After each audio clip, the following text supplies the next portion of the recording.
This guy accidentally bumps into a girl at school, and suddenly he's being stalked by a psycho who demands he become her boyfriend.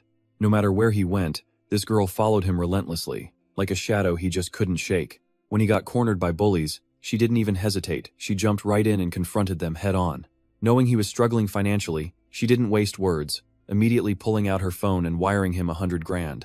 The beautiful rich girl and the lucky student, it's the dream scenario for most guys. But Yong Jin? He was a pretty serious dude. He wasn't about to be bought. When her confession was rejected, Lai Hu's expression turned ice cold as she revealed his impending doom. Turns out, that day Yong Jin bumped into Lai Hu. He had unknowingly dropped a death card.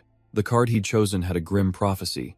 Today was the day he would die. Since he was a goner anyway, he might as well give his body to her. As she spoke, her eyes suddenly flared a demonic, crazy red. Lai Hu instantly grabbed his hand and yanked him toward her. His arm was squeezed so tight it felt like it would shatter, and no matter how he struggled, he couldn't break free. Yong Jin looked down in horror at a puddle on the ground, seeing the reflection of countless ghoulish hands clutching his arm.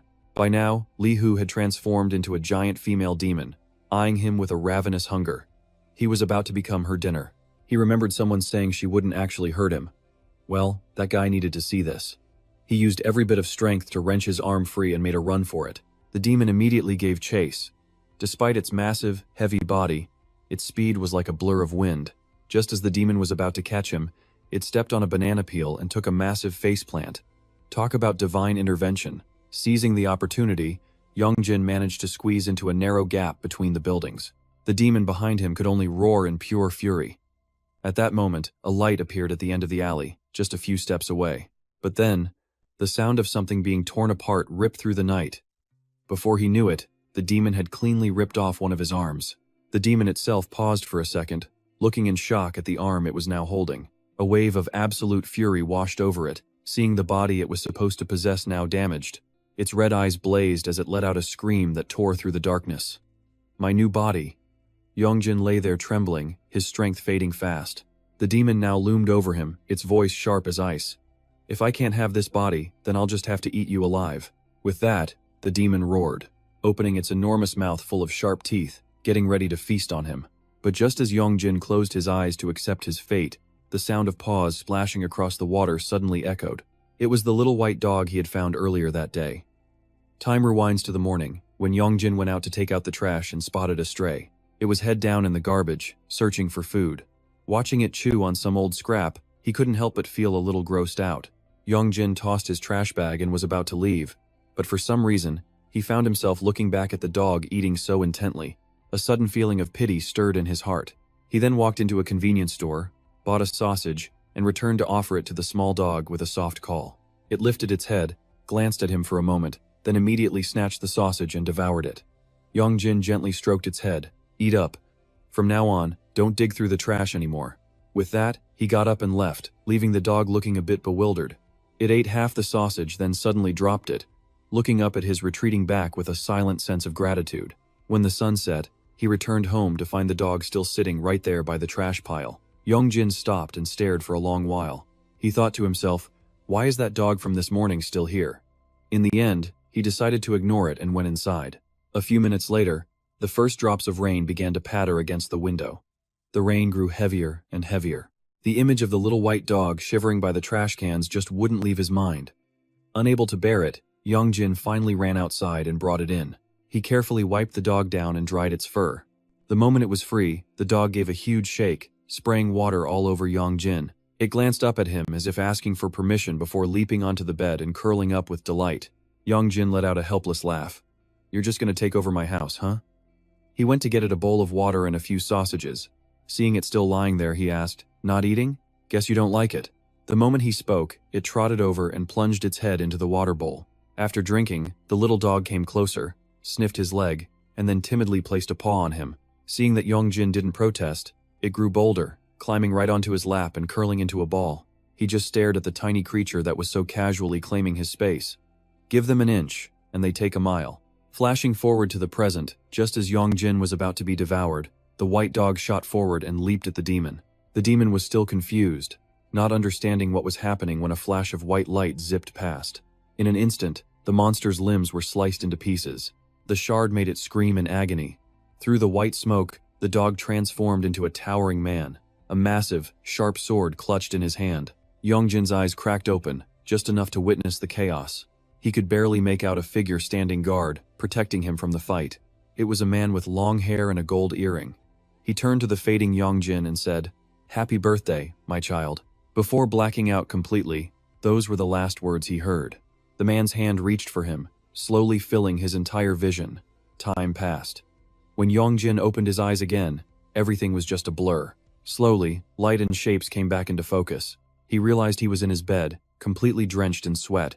So hot. He breathed out, wiping his face. The sticky feeling surprised him.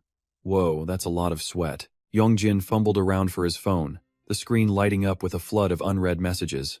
The latest one was from Songgun. "Are you dead?" "What?" He shot up in a panic. "What time is it?" Yong Jin scrambled to grab some clothes. Damn it. When did he even fall asleep last night? But then he froze as memories from the night before came rushing back like a tidal wave. He immediately shot his arm out to check it over. It was still there. He clenched his fist, then opened his hand again. Perfectly normal. A wave of relief washed over him, followed immediately by intense confusion. What in the world actually happened? He thought of the girl from before, and a name flashed in his mind. That's right, Lee Hugh. Suddenly, a call from his homeroom teacher yanked him back to reality. Over at the schoolyard, a janitor was complaining. Why does this stupid machine keep getting unplugged? I wonder what kid keeps messing with it. Meanwhile, Yong Jin was in a full-blown sprint, rushing to get to school. As he ran, completely out of breath, he wondered if Lee Hugh was even at school. Stepping onto campus, he wiped his brow and sighed. The scene was peaceful under the clear blue sky. He moved stealthily down the hallway, his eyes scanning everywhere. Up ahead, he could hear two of Lee Hugh's friends talking. Hey, Lee Hugh's been acting so weird lately. I know, right? I don't get it. And I really needed her to do a tarot reading for me today. Yong Jin carefully peeked into the classroom and froze on the spot. Lee Hugh was laughing and chatting happily with her friends. What? She looked totally normal. He wondered if he should just confront her about last night. Just then, his two best friends snuck up right behind him. Only Dukan would show up to school right at lunchtime. Hey, why didn't you read our texts? We were worried for nothing. He came all the way here just to see his girlfriend. Classic Dukan. That's not it, Yong Jin stammered. No, it's not like that at all. Last night, His words caught in his throat when he locked eyes with Lee Hugh from inside the classroom. For a brief moment, they just stared. Last night what? His friend pressed. When Yong Jin stayed silent, the group went right back to their teasing. This jerk probably pretended to go home, but was really out on a date. Instead of replying, Yong Jin suddenly dropped down, hiding beneath the windowsill. What are you doing? One of them asked. The other two burst out laughing. Dude, you get that flustered just from making eye contact? I'm not jealous at all. For real. Yong Jin's expression just darkened with panic. He started crawling along the floor, trying to stay out of sight of the window. So pathetic, one of them judged. Throughout his afternoon classes, Yong Jin couldn't focus at all. He just couldn't shake the memory of being severely injured. He glanced down at his perfectly fine hand, a massive question burning in his mind. But what happened after that? And how did he even get home? The image of that demonic mask haunted his thoughts relentlessly. What the hell was going on? He wished it had all just been a bad dream. But he checked his phone, and the one piece of proof that last night was real was still there. A transfer notification for 100,000 G from Lee Hugh, with a note attached. If not accepted within 3 days, the transaction will be automatically cancelled. What is this money for? Yong Jin muttered, debating whether to ask her before decisively shoving the phone in his pocket. Whatever. As long as she wasn't hurt, that's all that mattered. In the teacher's office, his homeroom teacher asked with concern, Are you sure nothing's wrong? Yes, ma'am. I just overslept. She sighed. Have you eaten? Yes, I have. All right, if you're okay, go to class, and then head home early after. Yong Jin nodded and walked out, gently closing the door. He walked slowly down the hall, glancing at the time on his phone. 2 in the afternoon. He'd missed nearly all of his classes for the day. As he stepped into the schoolyard, lost in his phone, a head suddenly popped up in front of him. Hi. Ah. Yong Jin stumbled backward in shock, his heart pounding. Lee Hugh quickly explained. Sorry, I didn't mean to scare you. I heard you were in the teacher's office, so I came to wait for you. Geez, the bell already rang for class. Is following people your hobby or something? Yong Jin still hadn't fully recovered from the shock. Why can't you just act normal for once?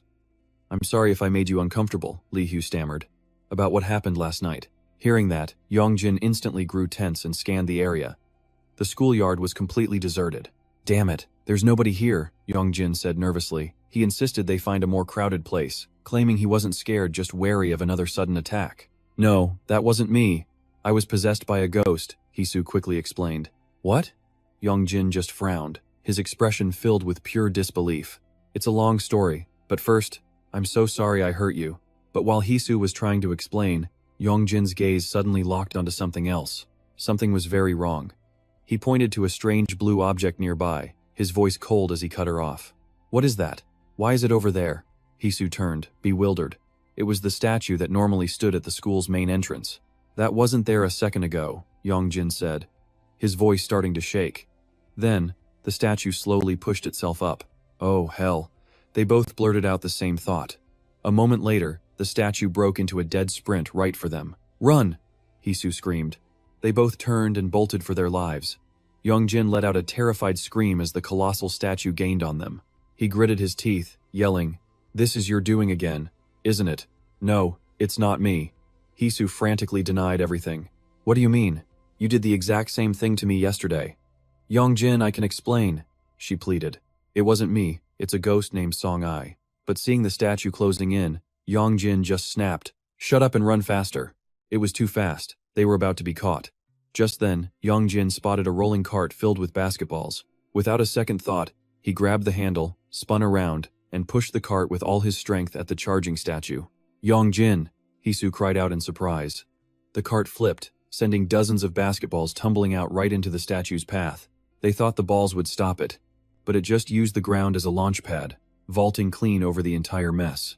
Then, a perfect landing. "Damn it!" Yong Jin cursed, yanking Hisu in a new direction as they kept running. While running, Hisu dug through her pockets, pulling out a plastic bag filled with black beans. She threw a handful at its face, shouting, "Go away!" But the trick had zero effect. With a simple flick, it sent the entire handful of beans flying right back. Some of the beans even hit Hisu in the face, causing her to cry out in pain. "What are you doing, you idiot?" Yong Jin yelled, dragging her onward. Suddenly he froze, spotting an open iron gate up ahead. He forcefully shoved Hisu forward, yelling, "Get out, now!" The moment they both stumbled through, Yong Jin slammed the heavy gate shut. Just in time, as the statue collided with the bars. They both leaned against the iron fence, gasping for air, hearts hammering in their chests. The statue paused at the gate, watching them silently. Then it turned around and walked back into the courtyard. Seeing it retreat, they were flooded with relief. "Is it gone? Did it give up?" Yong Jin let out a huge sigh of relief. But suddenly, Hisu stammered, pointing back toward the school grounds. "Yong Jin, look." Yong Jin followed her gaze and went completely still. The statue was back, and in its hands was the entire flagpole, ripped clean from the ground. They exchanged a horrified look. It was going to use the flagpole to pole vault over the fence. It had to be insane. Terrified, Yong Jin scanned the area for any escape route, spotting a nearby hand truck. Behind the fence, the statue jammed the flagpole into the ground. It used its weight to get a running start. The statue was actually using the pole to launch itself over the fence. Hisu stood rooted in place, absolutely speechless. At that moment, Yong Jin screamed her name.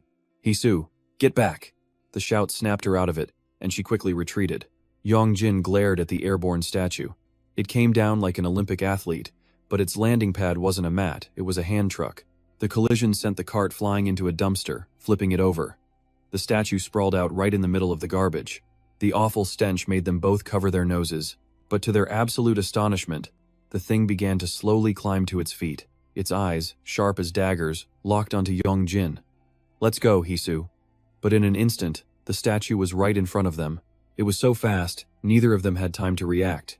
Its eyes glowed with murderous intent as it grabbed Yong Jin by the neck, lifting him off the ground. "Yong Jin!" Hisu could only scream in absolute despair. The statue stared him down with a look of utter hatred. Just a little more pressure, and his neck would snap clean in two. "Stop!" Hisu screamed, seeing Yong Jin starting to choke. She quickly pulled a string of brown prayer beads from her uniform, shouting out. The statue, radiating pure malice, flicked its gaze toward her. Hisu immediately hurled the string of beads right at it. The strands snapped midair, and the beads exploded against the statue's face. It let out a roar of agony, letting go of Yong Jin's neck, and stumbling backward as he crashed to the ground. "Yong Jin, are you okay?" Hisu rushed over to help him. Not good, he replied, his face pale. They supported each other and made a run for it. Behind them, the statue once again began to stir. Hiding by the school's dumpsters, Yong Jin flicked a lighter and grumbled, "Hey, if you had that thing, you should have used it earlier." He turned and saw Hisu holding something that was smoking. "Are you smoking?" he asked. "No," she said. "It's incense." "What are you doing?" Yong Jin asked, confused. "Just a simple exorcism ritual," she explained, as she started pulling out her equipment. "Are you pulling all that stuff out of your uniform?" he asked in amazement. Hisu took a colorful strip of cloth and tied it onto his arm. "This should hold for a while," she warned him. "Don't take it off before midnight." Yong Jin scowled, looking at the little bow on his wrist, that she just tied on his wrist. His face darkens. "You're seriously weird, you know that? I get that you're suspicious, but I really haven't done anything." Hugh scratches her head. "Can we maybe talk at school?" "No." He answers bluntly, but then pauses for just a second. "All right, let's just say you were possessed yesterday and today is a coincidence, so what?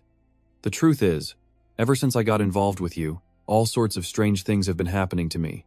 Hearing this, Hugh falls silent, her face showing a flash of hurt. "But Yong Jin, it's not because of me. I appreciate you saving me," he cuts her off. "But if you hadn't been there in the first place, none of this would have happened. Let's stop pretending we're close." With that, he turns and walks away, leaving her standing alone on the empty street, as the sun begins to set. Arriving home and punching in his passcode, Yong Jin suddenly stops. He looks down at the colorful ribbon on his wrist. Hugh's warning echoes in his mind. Don't take it off until midnight. What kind of game is she trying to play now? He decisively rips the ribbon off, throws it straight into the trash, and steps into his room. It's pitch black as he fumbles for the light switch. The moment the lights flicker on, Yong Jin screams. A white dog is sitting comfortably on his bed, and he falls backward in shock. Then he suddenly remembers its existence. The small dog approaches him. You've been here the whole time?" Yong Jin stammers. It sits obediently in front of him. "You must be starving." He scratches his head and puts a plate of sausages on the floor. The dog walks over. It stares at the sausages with a look of pure boredom. Meanwhile, Yong Jin lies on his bed, scrolling through his phone, completely absorbed. Then, a voice suddenly rings out. "This stuff again?" The room is empty except for him and the dog. "Bring me some better food."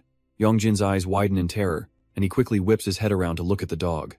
It's still sitting there, calm as ever. He freezes, staring at it intently, and the dog just casually glances back. The mysterious voice echoes by his ear again. "This stuff again, really? Go bring me something tastier."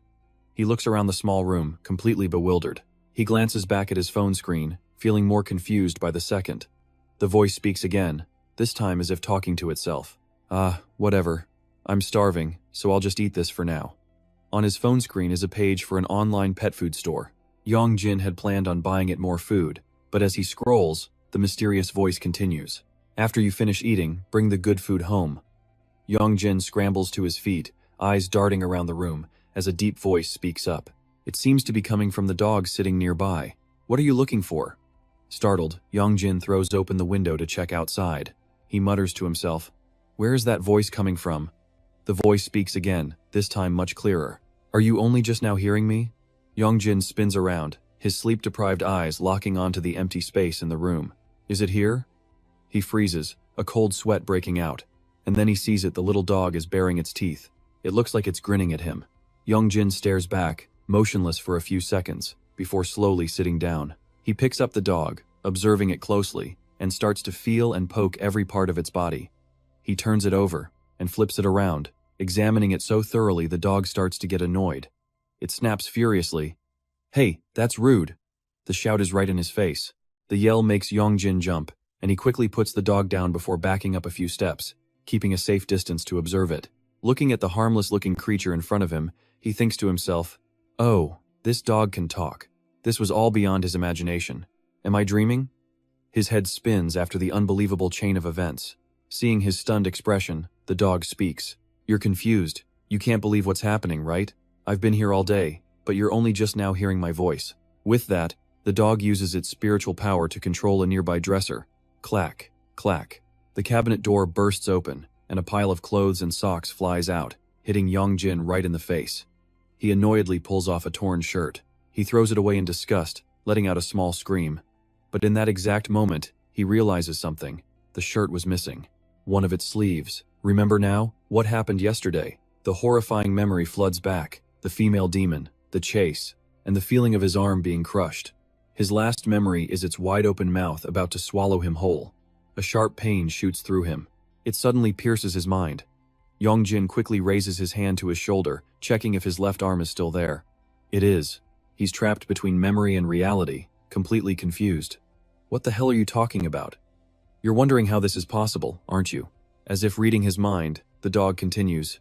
Who do you think I am to be able to stop that monster, and also be able to talk to you? Seeing Yong Jin's utter shock, the dog remarks, hearing all this for the first time must be pretty overwhelming, huh? Too much strange information is hitting him at once, leaving Yong Jin completely frozen. Who am I, and where is this? The dog offers some advice. You should call the person responsible for you here. Huh? Yong Jin doesn't understand. The one who gave birth to you and protected you. I need to learn about your family. As soon as it finishes, Yong Jin replies with a flat voice. I don't have one. Hearing that, the dog turns its head and looks around the house, then asks in surprise, What? You don't have parents? He steps forward. He gets out of bed, barely paying attention. Told you already. Another guardian? Nope, no one. Watching him casually drink his water, Jean lets out a frustrated sigh. What a pain. But still, the little dog thinks, this kid has clearly been through a lot. It seems choosing him wasn't a mistake after all. Meanwhile, Yong Jin is having his own internal meltdown. What the hell is this situation? He can't remember last night, and now this. Jean glares at his back, its voice full of resentment. Hey, I saved your life, so where's the thank you?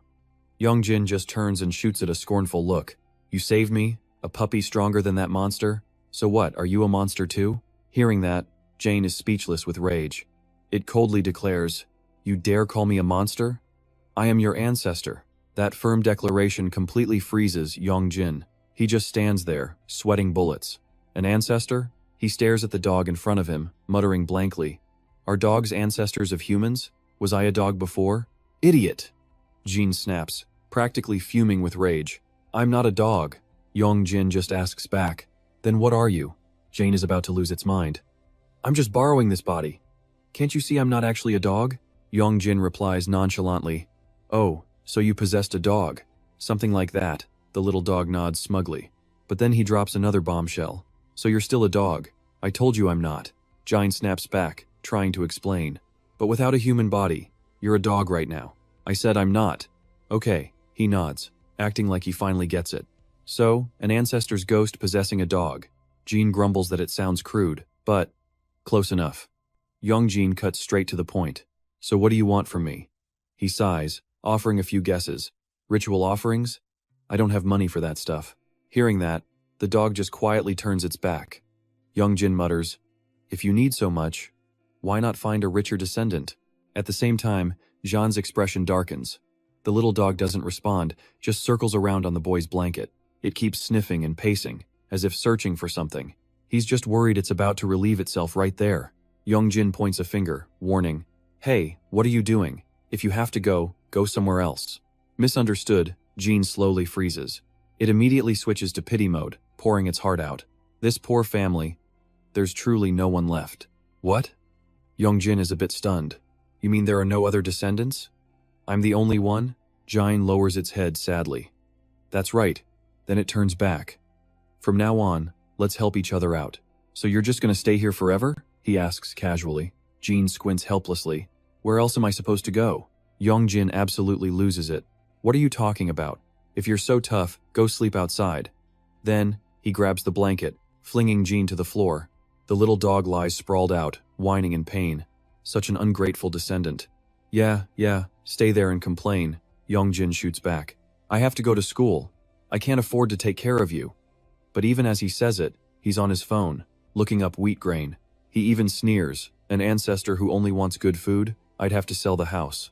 And honestly, Yong Jin has a point. Furious, Jine can only stay silent.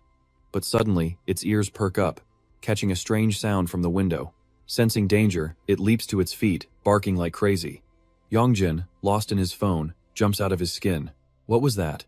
He turns to see Jane jumping around like a maniac. What's with the weird act? Something's outside, Jean whispers, its ears twitching. What? Yong Jin bolts upright, his face pale with panic. The dog stares intently toward the window. saying gravely, "You dragged something back here with you. The stone statue from this morning, the one that chased him and who is now lumbering down the alley. Its heavy footsteps thunder. What nonsense is that? There's no one out there." Yong Jin argues back. "We have to go," Jin urges, latching onto his head. "Go where?" he yelps in pain. "Outside." Yong Jin freezes up.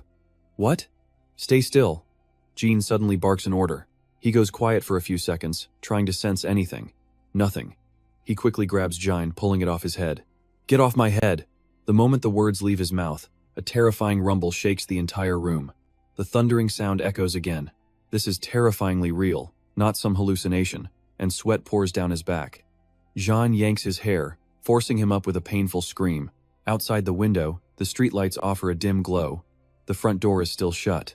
With Jin on his shoulder, Yong Jin cautiously scans the area. Suddenly, the dog uses its front paws and yanks his head to the right. And what he sees there makes his blood run cold. Just outside the glass door, the upper half of the statue from his school courtyard stands there, looming over them.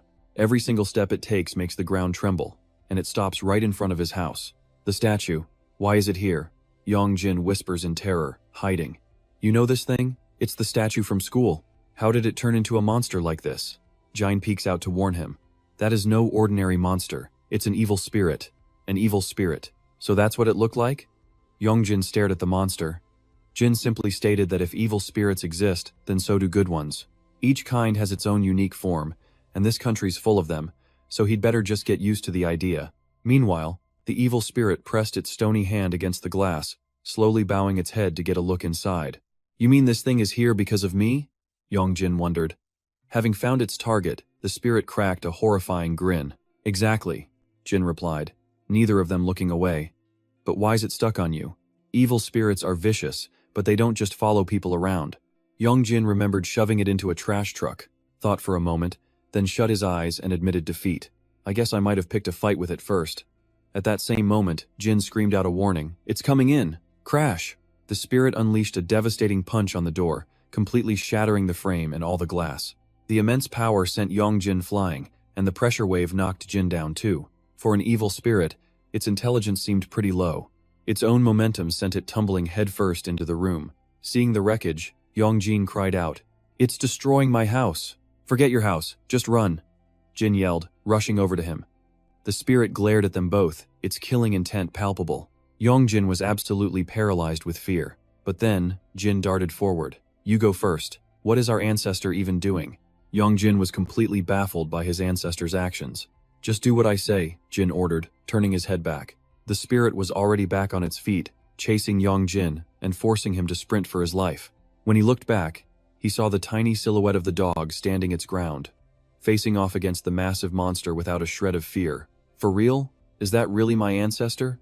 Jin radiated authority, staring the spirit down and shouting, "You bastard!" The broken shards at his feet began to vibrate from an unseen energy, as his inner power simply exploded. Pink lightning began to arc around Jin's body, growing stronger and stronger. "How dare you lay a hand on my descendant," he declared. The dog opened its jaws wide, preparing to unleash a world-shaking attack, but the only sound that came out was woof woof woof woof. The evil spirit just stood there staring at the ridiculous scene, then simply swatted Jin, sending him flying several meters. The dog tumbled across the pavement, then scrambled back to its feet and sprinted after Yong Jin, leaving the spirit completely confused. Confused, Yong Jin looked over while running. "Huh? You're running too?"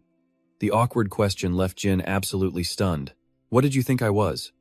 "I just figured you could hold it off for maybe 10 seconds. Yong Jin replied with a shrug. "But this is weird. How did you save me yesterday? Were you lying? You're being ridiculous. What do you get out of mocking me, huh?" Boom! Before he could finish his sentence, the spirit caught up. It swooped down from above and grabbed Yong Jin. "Ah!" he screamed in terror. "Crap, it's got me." But unexpectedly, the jacket slipped right off Yong Jin, and he fell straight to the ground. The spirit froze for a second, holding the jacket, then happily put it on, even zipping it up with a satisfied smile. "Get up, hurry!" Yong Jin scrambled to his feet, trembling. The spirit, now in a bizarre outfit, got into a runner's starting position. Seeing this, the two of them were hit with a fresh wave of panic and immediately took off running. Just as the spirit was about to launch forward, a voice suddenly rang out. "Over here!" Glowing letters appeared in midair.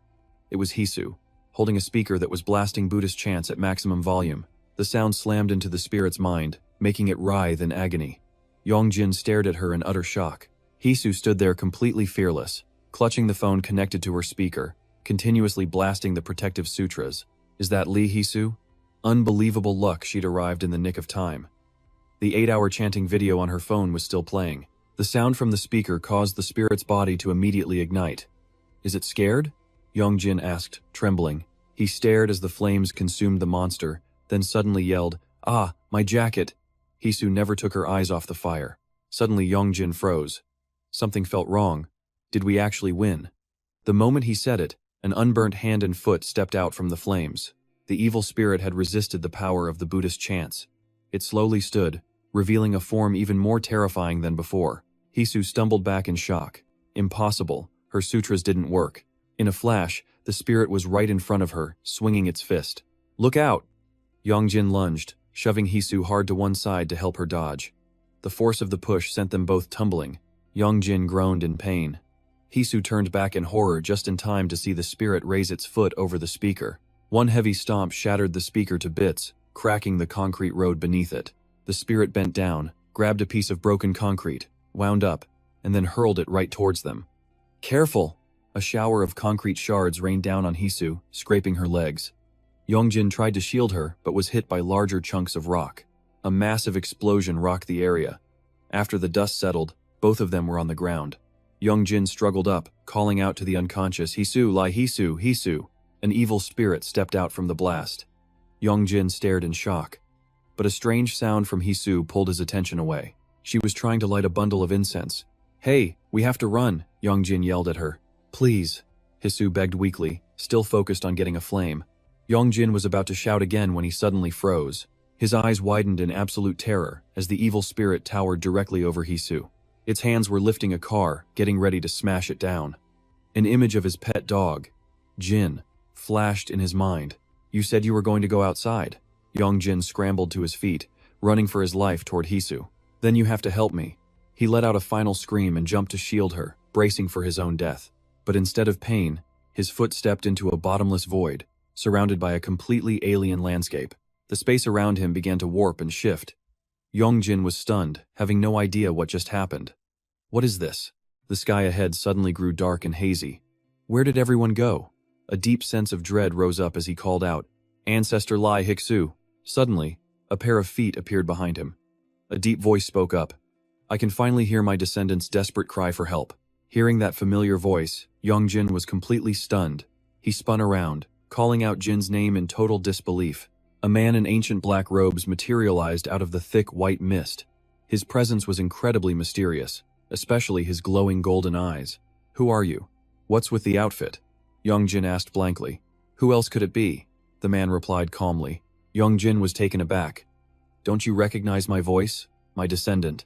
The man let out a smirk as his face began to blur, shifting between his human form and the face of the dog, Jin. Yong Jin's eyes widened as he finally realized who this was. He muttered, "Ancestor." "That's right." The man stepped directly behind him, his voice firm. "I am your ancestor." The sudden closeness sent a chill down Yong Jin's spine. He gently took Yong Jin's hand and began the story. "In the beginning, there were 12 gods." He continued, "And I am the god who rules over the dragons." A warm power flowed from his hand into Yong Jin, causing his palm to glow. From that contact, an earth-shattering power exploded outward. In that exact instant, Yong Jin snapped back to reality. The words, "I will lend you my power," still echoed in his mind. Without a second thought, he unleashed the energy he just received. He summoned a weapon to fight the evil spirit. Hisu could only stare at the scene, unable to believe her eyes. Yong Jin roared, his eyes burning with fire as he charged the spirit head-on. The ancestral power formed into a massive blade. It sliced through the car with absolute ease. An insane explosion followed, and he used the opening while the spirit was stunned. He lunged forward, landing a clean, sharp blow across its hideous body. The momentum, however, sent him tumbling to the ground. "Yong Jin!" Hisu screamed, terrified. "What the hell? He really cut that car in half." He struggled to speak. "What do you think you're doing?" Jin, in his dog form, barked furiously. "Get up now before it minces you." Yong Jin leaped to his feet, grabbing the sword and cursing, "Damn it! This thing is heavy." He suddenly stopped. realizing the wound on the evil spirit's body had already healed completely. It growled with rage, its blood-red eyes charging him like a hungry tiger. It swung its elbow, landing a devastating hit on Yong Jin. He didn't have time to defend himself. The sword was knocked from his hand, and his entire body was sent flying into a pile of scrap. As he staggered up, the evil spirit was already standing right over him. It roared and lunged forward, making his face pale with fear. Jin suddenly jumped onto the spirit's face and yelled, "Run, now!" Of all the strategies, running is the best one. Yong Jin immediately turned and bolted. "Why are you running, you idiot?" Jin was beyond furious, screaming insults at him. "You handle it yourself," he yelled back, completely deflecting. Seeing its prey about to escape, the spirit grabbed Jin, threw him aside, and leaped, instantly closing the distance to Yong Jin. "Use the sword!" Jin yelled from a corner. Yong Jin gritted his teeth, spun around, and tightened his grip on the weapon. He suddenly swung a wide slash. The spirit was forced to bend over backward to dodge. He used that opening to pour all his strength into the next attack. "Yong Jin, you can do it. I'm right here." Hisu suddenly shouted her support. As if he'd been re-energized, Yong Jin began to swing wildly. Even the evil spirit seemed confused by the display. All of a sudden, the sword slipped right out of his hands. It flew through the air, cutting down some nearby flowers before soaring high up. In a flash, Yong Jin was running for his life again. The spirit immediately stuck to him like glue. The sky filled with falling flower petals. But then, the spirit's eyes shot wide open. A deep sense of foreboding hit it. It glanced up cautiously. As it ran through the shower of brilliant petals, one landed, covering its eye. Its pupil contracted as a flood of memories returned. In a room, flickering lights cast two blurry shadows on a wall. An athlete and a man in a helmet. Two artisans were carving a metal head. The high-pitched whine of a saw filled the air. A photograph of the athlete appeared. Before long, the completed human statue was causing a huge stir among the public. "My God," people whispered. "It looks exactly like him."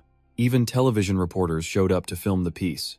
The statue depicted a legendary track athlete, the #1 pride of South Korea. The news anchor stared at the statue for a long moment, then asked, "But why is he bald?" A single cherry blossom petal drifted past, obscuring the memory. Memories of the most glorious days, tourists visiting in droves, children running and playing, beautiful girls posing for pictures with the statue. Standing under the blazing sun, it proudly listened to two girls chatting. "Come on, try to pose just like him." Their conversation was followed by bright, clear laughter. Suddenly, the statue's eyes darted down as a girl's voice cried out, "Oh my God, he's taking a picture in front of his own statue." A man in a baseball cap was striking the exact same starting pose as the figure. A middle-aged woman approached the man, her voice filled with admiration. "Our son is also a huge track and field fan. He really looks up to you. Thank you for being such an incredible inspiration," she said. "We absolutely loved your memoir." Even from its towering pedestal, the statue heard every single word. And then, slowly, it began to cry. Time passed. A thick rope was slung around its shoulders, and a crane hoisted it up. From then on, it was left all alone, standing silently in the cold rain. Raindrops traced paths down its face, like tears of sorrow and loneliness. Snapping out of the memory, the evil spirit quietly watched Yong Jin still running for his life. All of a sudden, its pace slowed. At that same moment, Yong Jin tripped and fell, his face hitting the cold, hard ground. He whipped his head around in a panic and screamed in terror. The evil spirit rushed forward, but strangely, it zipped right past him. Stunned, Yong Jin looked up, watching the spirit run straight toward an old marathon banner. It threw its chest out and spread its arms wide in a triumphant victory pose. Imaginary flower petals fluttered through the air. It ran arms outstretched, smashing right through the iron finish line barrier. It was lost in the glory of finishing first. The roar of the crowd, the thunderous applause, all echoed endlessly in its mind. It proudly bit down on a gold medal, imagining the praise from that woman years ago, picturing everyone asking for an autograph. In its mind, it had become a celebrity, an idol loved by children everywhere. The evil spirit just kept running toward the flower petals as if racing toward a glorious victory in its own illusion. Meanwhile, Yong Jin and Jin could only stand there, completely dumbfounded. Having no clue what was going on, Hugh also stood frozen with a giant question mark over her head. Suddenly, a streak of light flashed across the sky. The evil spirit vanished in the blink of an eye, leaving the three of them standing there in shock. What the hell was that? Jin narrowed his eyes, thought for a moment, then spoke in a raspy voice. It seems it achieved its goal and has passed on. Why so suddenly? Yong Jin wondered. As I said, the dog explained. The spirits aren't dangerous, so long as you follow their rules. What are the rules? He asked. It depends on the purpose for each soul's existence, Jin said slowly. That's why I asked why it was angry. It was definitely your fault. Are you kidding me? Yong Jin immediately shot back. Soon, night fell over the city. Yong Jin was back in his room, groaning in pain as he checked the wound on his arm. He grimaced and asked Jin, "Are my ribs cracked?" "You don't need to worry about that." The dog reassured him, then suddenly turned its head to look at Hugh, who was sitting quietly in the corner. "Miss, are you all right?" Hugh scratched her arm, hesitating to answer. Abruptly, she bowed her head and shouted, "Thank you." Yong Jin stared with wide eyes as her face turned bright red with embarrassment. "You're Yong Jin's ancestor, aren't you?" she asked into the quiet night. Back at the marathon finish line, the broken iron barrier suddenly glowed with a strange light before reforming, good as new. A car that had been torn in two nearby abruptly floated into the air, its pieces reassembling perfectly. A shop's shattered glass window repaired itself, and a broken plum branch reattached to its tree. Under a streetlight, the figures of 3 children appeared, 2 boys and a girl. They walked with their arms around each other, laughing happily, before vanishing into the night. In a small room somewhere, an ancient sword rested on a display shelf. Hugh hesitated for a moment before finally daring to ask the question again. "Are you Yong Jin's ancestor?" Jin paused for a few seconds, then raised an eyebrow. "So, you can see me." The little dog grew curious. "Are you a shaman?" The girl quickly shook her head and replied softly, "No, I'm not a shaman." "Are you a shaman's daughter?" Jin let out a laugh. "A shaman's daughter?" Recalling how Jin had saved her before, Hugh spoke with deep gratitude.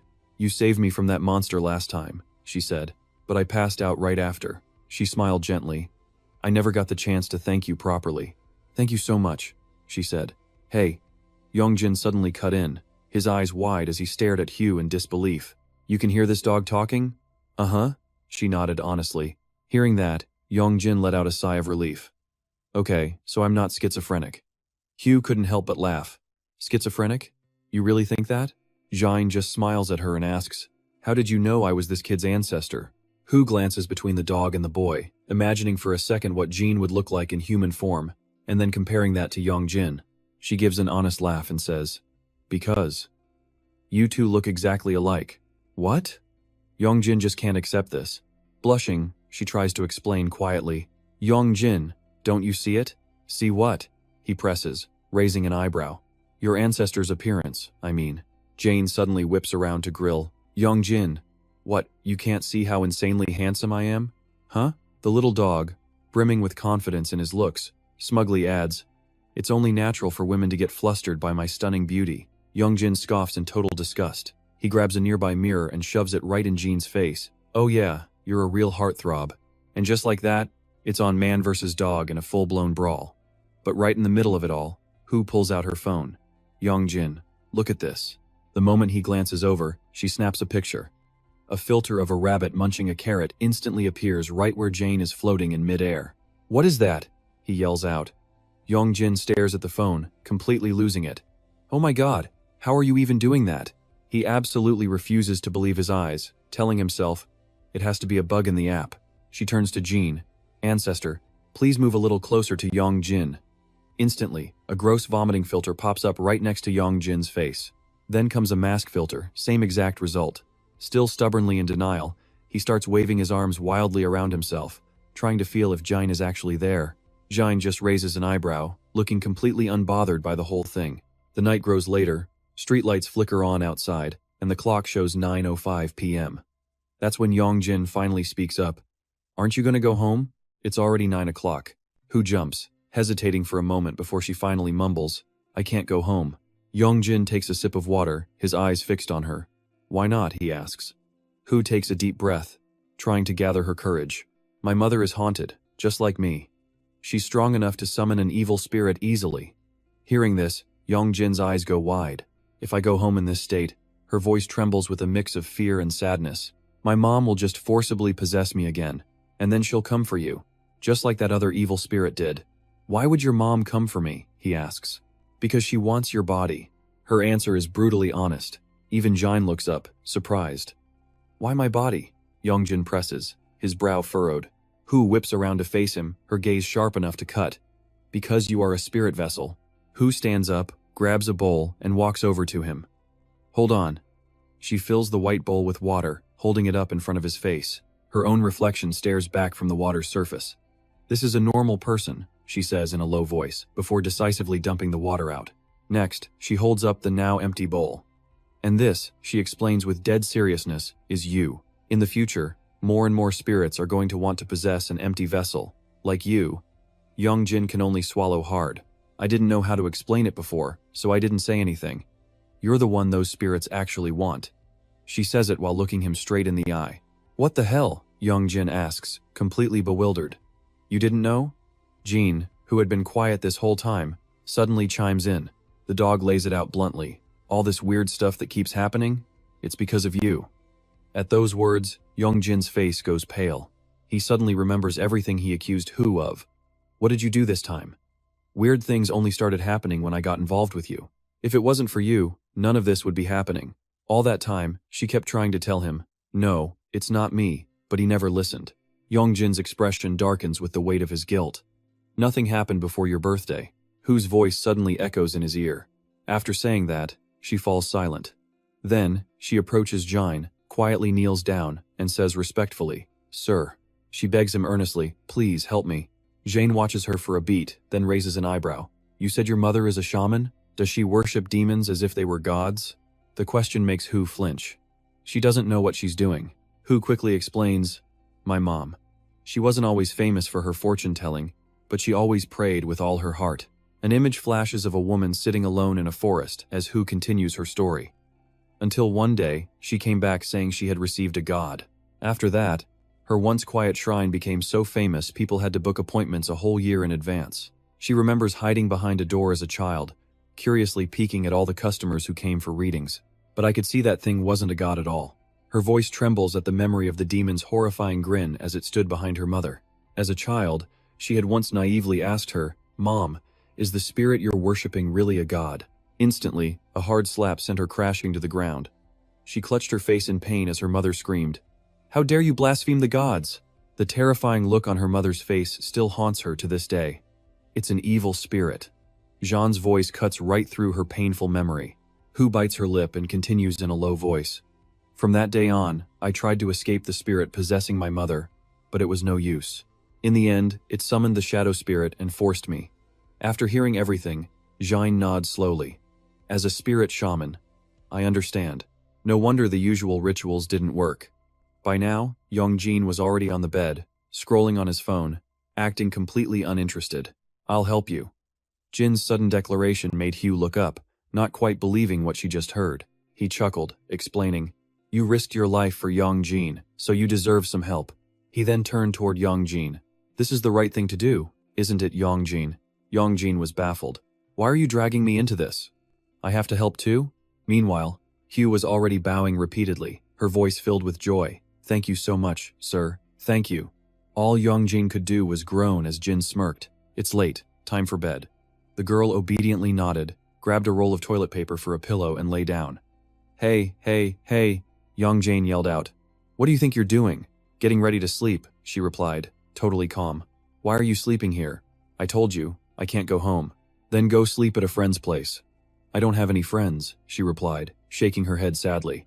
Yong Jin paused to think for a moment. What about that girl with the bun in her hair? Isn't she your friend? She's friends with the dark spirit, not with me. Come on, just pretend to be close for a bit. Yong Jin buried his face in his hands, completely defeated. Yong Jin, she pleaded softly, please just hear me out. Hear what out? Let me stay at your place, please. No, he shot back, his voice like ice. I'll just sleep, I swear. What is wrong with you? Don't you get it? He finally yelled out in frustration. Then just sleep. What else are you planning? Jin chimed in, stretching out on the bed. Sharing a bed, are we? Glancing over at Yong Jin, he added, I'll be outside. What the hell are you even talking about? Yong Jin screamed, his face bright red as the dog left. Yong Jin? Hu asked, full of guilt. I'm sorry, but could I maybe borrow a pair of shorts? Even old ones are fine. Yong Jin's face just went blank. Later that night, the small house fell dark. Hu lay silently, eyes squeezed shut, when her face suddenly went pale. In her dream, she felt a hand clamp down on hers, the cold steel of a blade against her skin. Mom, I'm sorry, she cried out in terror, Her mother stood in the doorway, her eyes empty and cold. "Mom." But the door slammed shut, her mother's lips twisting into a horrifying smile. "Mom, I know I was wrong," she screamed, pounding frantically on the door. "Let me in." Inside the room, a blood-soaked handbag lay next to a strange jar covered in talismans. She gasped for air, exhausted. "I'm so scared." Huddled in a corner, a ghost with bulging eyes suddenly lunged right at her. "Hello, Hugh. It's a pleasure to meet you." "Mom," she whimpered through her nightmare, tears streaming down her face. Seeing this, Yong Jin immediately moved to her side, lying down next to her and helping her calm down until she finally drifted into a peaceful sleep. In another place, candlelight flickered across a line of Buddha statues, where a woman sat before an altar. Her fingers tapped a steady rhythm on the table covered in white rice. It was Hugh's mother. Her cold gaze drifted down to the table. Then, she suddenly slammed her fist down, sending rice flying everywhere. "Lie, Hugh, you wretched child," she roared, her eyes turning completely white. "Where in the world did you go?" she seethed, grinding her teeth while the spirits of small children crawled all over her body. Her voice echoed with pure menace. "When she returns, I will put her head in this very jar." The next morning, Yong Jin was curled up on the bed, looking completely drained. His face was pale, with dark circles under his eyes like he hadn't slept at all. Yong Jin grabbed his phone to check the time. 8:46. He dragged himself out of bed and made his way to the bathroom, reaching for the doorknob. Opening the door, he scratched his head and let out a massive yawn, his face still thick with sleep and looking absolutely pathetic. Suddenly, his eyes shot open to the sight of Hugh brushing her teeth like she'd lived there forever. They both just froze, staring at each other. A second later, she let out a small shriek and slammed the door shut. Yong Jin stood there outside, his jaw hanging open in utter disbelief. Jin, the white dog, trotted up from behind, his voice dripping with sarcasm. "Good morning, Yong Jin. Looking much more lively than you did last night, huh?" A little later, in the sun-drenched apartment, Hugh sat on the bed, watching Yong Jin wrestle with a giant bag of trash. "So, where are you headed?" she asked. "We're out of food in the fridge," he answered bluntly, not even turning to look at her. He was fuming, remembering Jin's complaints about the cereal on the table. "You call this food? Go buy something decent for me to eat, now. My ancestor is a bit picky," Yong Jin explained reluctantly, before adding a sentence that caught Hugh completely off guard. "You're a guest too, so I have to get you something decent." "Hurry it up," Jin whined, rolling around on the bed dramatically. "I've barely eaten anything yet, and remember to buy beef." Yong Jin just grumbled under his breath. "I'll go with you," Hugh announced, standing up with a radiant smile. "Fine," he answered, exhausted. A few moments later, they arrived at the dumpster area, where Yong Jin carefully set the trash bag down. Suddenly, Hugh's voice broke the silence. "You know, even though you're a student, you're as mature as an adult." She smiled, her eyes filled with admiration. "It's just my situation," he replied humbly. They walked in silence, but Yong Jin felt a little flustered and awkward after her compliment. He snuck a quick glance over at her. Hugh was as bright and radiant as always. She smiled warmly, looking up at the sky and taking a deep breath. "It's a beautiful day, isn't it?" He suddenly remembered the harsh words he'd said to her, and a wave of guilt washed over him. "If I had never met you, none of this would have happened." The memory of her shocked and heartbroken face flashed before his eyes. "This is all my fault," he thought, blaming himself. Lost in his thoughts, his steps began to slow down. Then, he gathered all his courage. "Hey, Hugh, you're back?" Yong Jin called out, but he could only manage a single mumbled word, hesitating as she waited in silence. Suddenly, Yong Jin cried out, clutching his head in exhaustion before collapsing to his knees, leaving her completely bewildered. He kept his head bowed, not daring to face Hugh, but his voice was completely sincere. "I'm sorry." Her response? For what? Scratching her back, she looked confused. "I was too harsh with you," he admitted. "It was all my fault." It took Hugh a moment to process, leaving her speechless. Yong Jin kept his head down, his voice barely a whisper. "Even so, you still helped me out so much." His hands started to sweat as his voice trembled. "Thank you." He was actually blushing crimson, sweating as he tried to get the words out. "No matter what happens in the future, I promise you're much more mature than everyone else, you know?" Hugh suddenly leaned down, looking him straight in the eyes. "Huh?" Startled, he immediately shot to his feet. "Don't even worry about it," she told him. "I really don't mind." With a bright smile, Hugh crossed her arms to reassure him. "Besides, it was partly my fault too. You got hurt because of me, didn't you? So, we're even." Flustered, Yong Jin didn't know what to say and just turned away. "All right, I get it," he He let out a silent sigh of relief. Time to shop. They headed into a nearby supermarket, where Hugh immediately grabbed a huge bag of candy, only to be stopped by Yong Jin. "Hey, what are you buying this for?" he asked blankly, still holding onto the candy. Her simple reply? "It's for you to eat when you get hungry," she explained. "All right, thank you," he replied, completely defeated. "Are you buying anything else?" she asked innocently. "Ah, that's enough for now," he said dejectedly. "By the way, I'm almost out of money." "Why?" Hugh asked, clearly confused. "Just buy whatever you want. I'll pay for it." "Huh? Why would you pay?" That's when she pulled out a credit card, grinning from ear to ear. "Don't worry, it's Songjin's money, almost 10 million won." He was completely speechless, just figuring he'd call it an exorcism commission fee. A clever excuse. After shopping, they left the supermarket, Hugh happily munching on candy while Yong Jin was loaded down with all the bags. He was holding a huge bag of groceries, silently amazed. This was the first time in his life he had ever bought so much food. "You know, you're a pretty good cook," she suddenly remembered to praise him. "It's nothing special," he replied, but Hugh missed his deadpan look, still chattering excitedly. "With all these ingredients, we're going to have an incredible meal." But then, Yongjin's eyes widened as he spotted something up ahead. It was John, his face buried in his phone, walking closer and closer. Alarm bells started screaming inside Yongjin's head. Why isn't he here yet? John looked up, frowning in confusion, before suddenly letting out a surprised, "Huh?" In front of John stood only Hugh, looking bewildered while holding her bag of candy. He instantly recognized her as Yongjin's rumored girlfriend. "Hey," she said with a bright, flustered smile. "Hey there," he replied politely.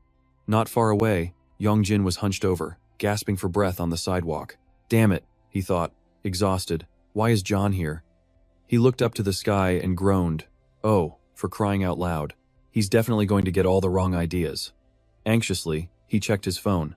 10:58. The group chat was already going crazy. "I'm talking to Yongjin's girlfriend right now. She's super cute." "Not bad, Yongjin. You just wait.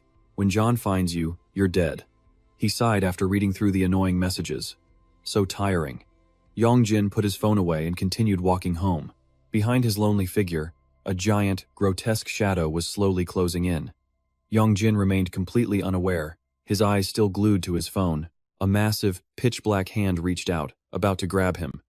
Whoosh! A soccer ball flew out of nowhere, smacking Yongjin right in the head. The impact not only stunned him with pain, but it also made the dark shadow vanish in an instant. The ball simply bounced off, rolling away down the sidewalk. Yongjin angrily rubbed his head and spun around, grumbling, "What the hell?" Right behind him was a strange-looking kid with black hair. His face was weirdly calm, but the dark circles under his eyes looked like he hadn't slept in a year. He also had a few younger kids with him. Still rubbing his head, Yongjin confronted him. "Did you throw that?" The kid, who was clearly not normal, just stared back. "You should be more careful, shouldn't you?" "What?" Yongjin was totally lost and argued back, annoyed. "I should be the one saying that to you. You're the one who needs to watch out." The group of younger kids suddenly swarmed around him, tugging on his arm. "Mister, you really have to watch where you're going." "That's right. It's super dangerous. We were just worried about you." Yongjin was just stunned, completely baffled as to why he was being lectured by a bunch of little kids. They waved goodbye to him, not forgetting one last piece of advice. "You need to be more careful from now on, okay?" Helpless, he had no choice but to agree. Okay, thanks."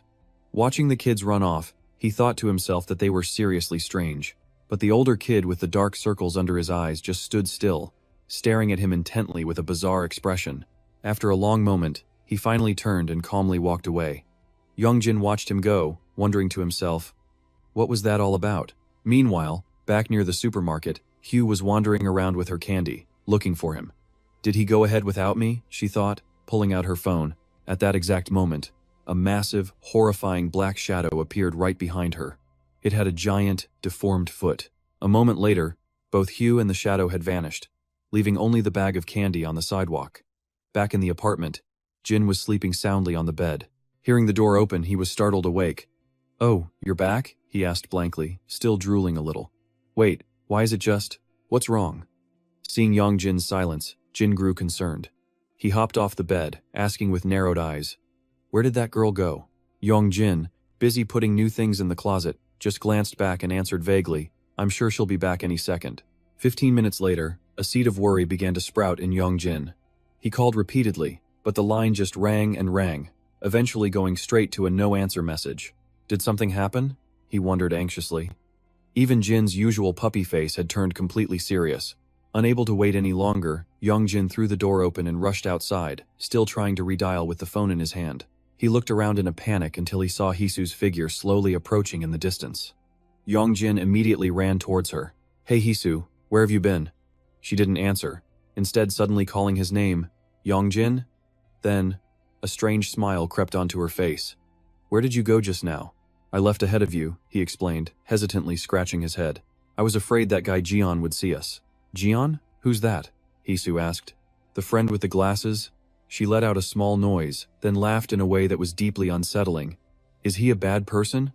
"No, just a friend. He just likes to tease a little," Yong Jin quickly explained.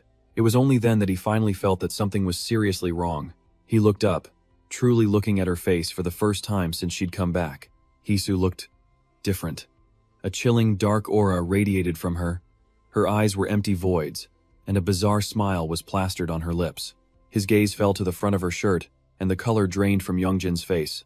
He sensed something but still stepped closer, asking, "What's wrong with your face?" Instantly, Hisu's eyes flashed a bloody red, and a spine-chillingly cold wind swept past him. It was accompanied by her demonic grin. The disguise crumbled away, the lower half of the imposter's face and neck cracking into grotesque red fragments, revealing an old man with white hair, a beard, and tattered, medieval-style clothing. The old man waved a piece of ragged cloth, grinning with terrifyingly sharp eyes as he introduced himself. "I am the bogeyman." Yong Jin was still frozen, staring blankly, when Jin let out a scream, but it was far too late. Jin watched helplessly as his friend vanished right before his eyes, leaving only a haunting cloud of ash.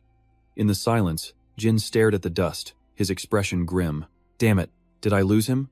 The small dog padded forward, sniffing the ground desperately for any remaining trace. Suddenly, a mocking voice came from behind. "It suits you, doesn't it?" Jin was immediately on high alert. Jin glanced back to see a figure in black, only as tall as a first grader. "So, what's it like living as a dog?" The figure sneered. It was the same boy with dark circled eyes who had saved Yong Jin before. Feeling confident? Jin finally spoke. The boy with terrifyingly dark eyes stared at Jin. "It's been a while, hasn't it?" he said, his sharp gaze cutting through as he spoke the dog's true name, Din Mao Bin Tuat. Jin was stunned. This person was clearly tied to the demon world and wielded an incredible amount of power. He eyed the boy's tiny frame and asked suspiciously, "What's with that body of yours?"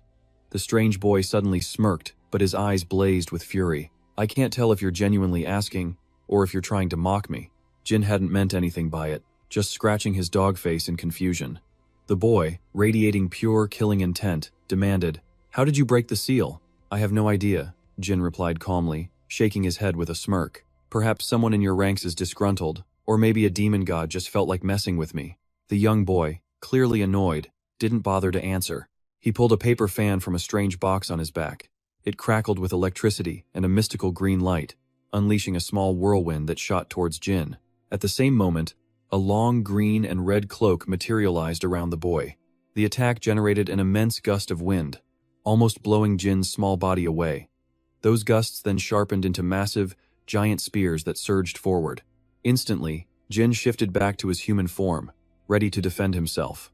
But before he could move, the volley of wind spears froze in place, all aimed directly at his neck. The fan in the boy's hand still pulsed with enormous power. The cloak erupted in ethereal flames. "At any moment, I can tear you to pieces and seal you all over again." The kids around them weren't normal either. Their bodies started to glow with white magical energy. Their ancient garments made them look like divine officials. The steel whirlwind then sprouted hundreds of razor-sharp thorns, all pointed directly at Jin's face. "Just you is more than enough," Jin said calmly, showing not a hint of fear. "But let me ask you this." He easily reverted to his dog form, dodging the matrix of thorns and questioning them. "You guys did something to my body, didn't you?" The boy was silent for a moment before a strange smile crossed his face. He snapped his fan shut, tapped it on his palm, and the hardened whirlwind behind him shattered into dust.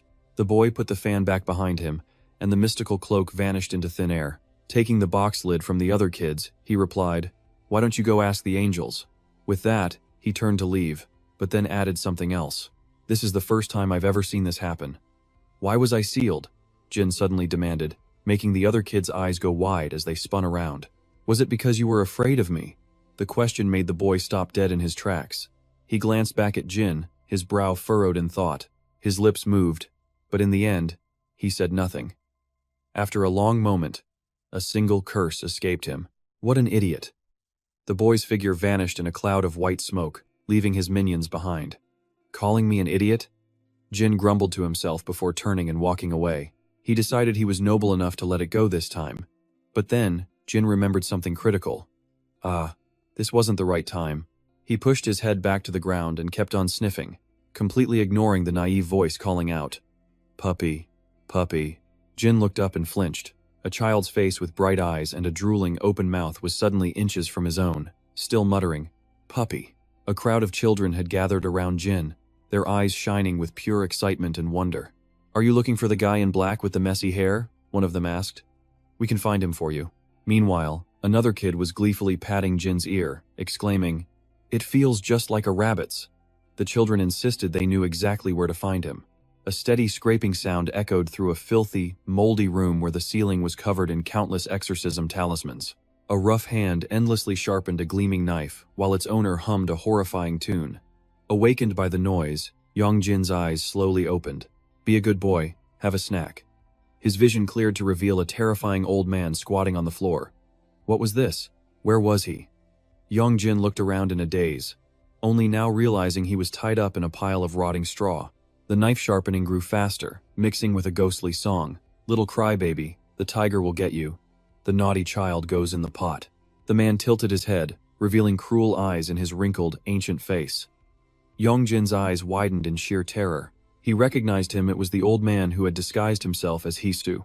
Fear drained all the color from his face as he gritted his teeth, struggling against the straw that held him fast. "Yong Jin?" A mournful voice made him freeze. He looked to his side and saw Hisu, tied up the same way, her face red from crying. "Don't tell me you too?"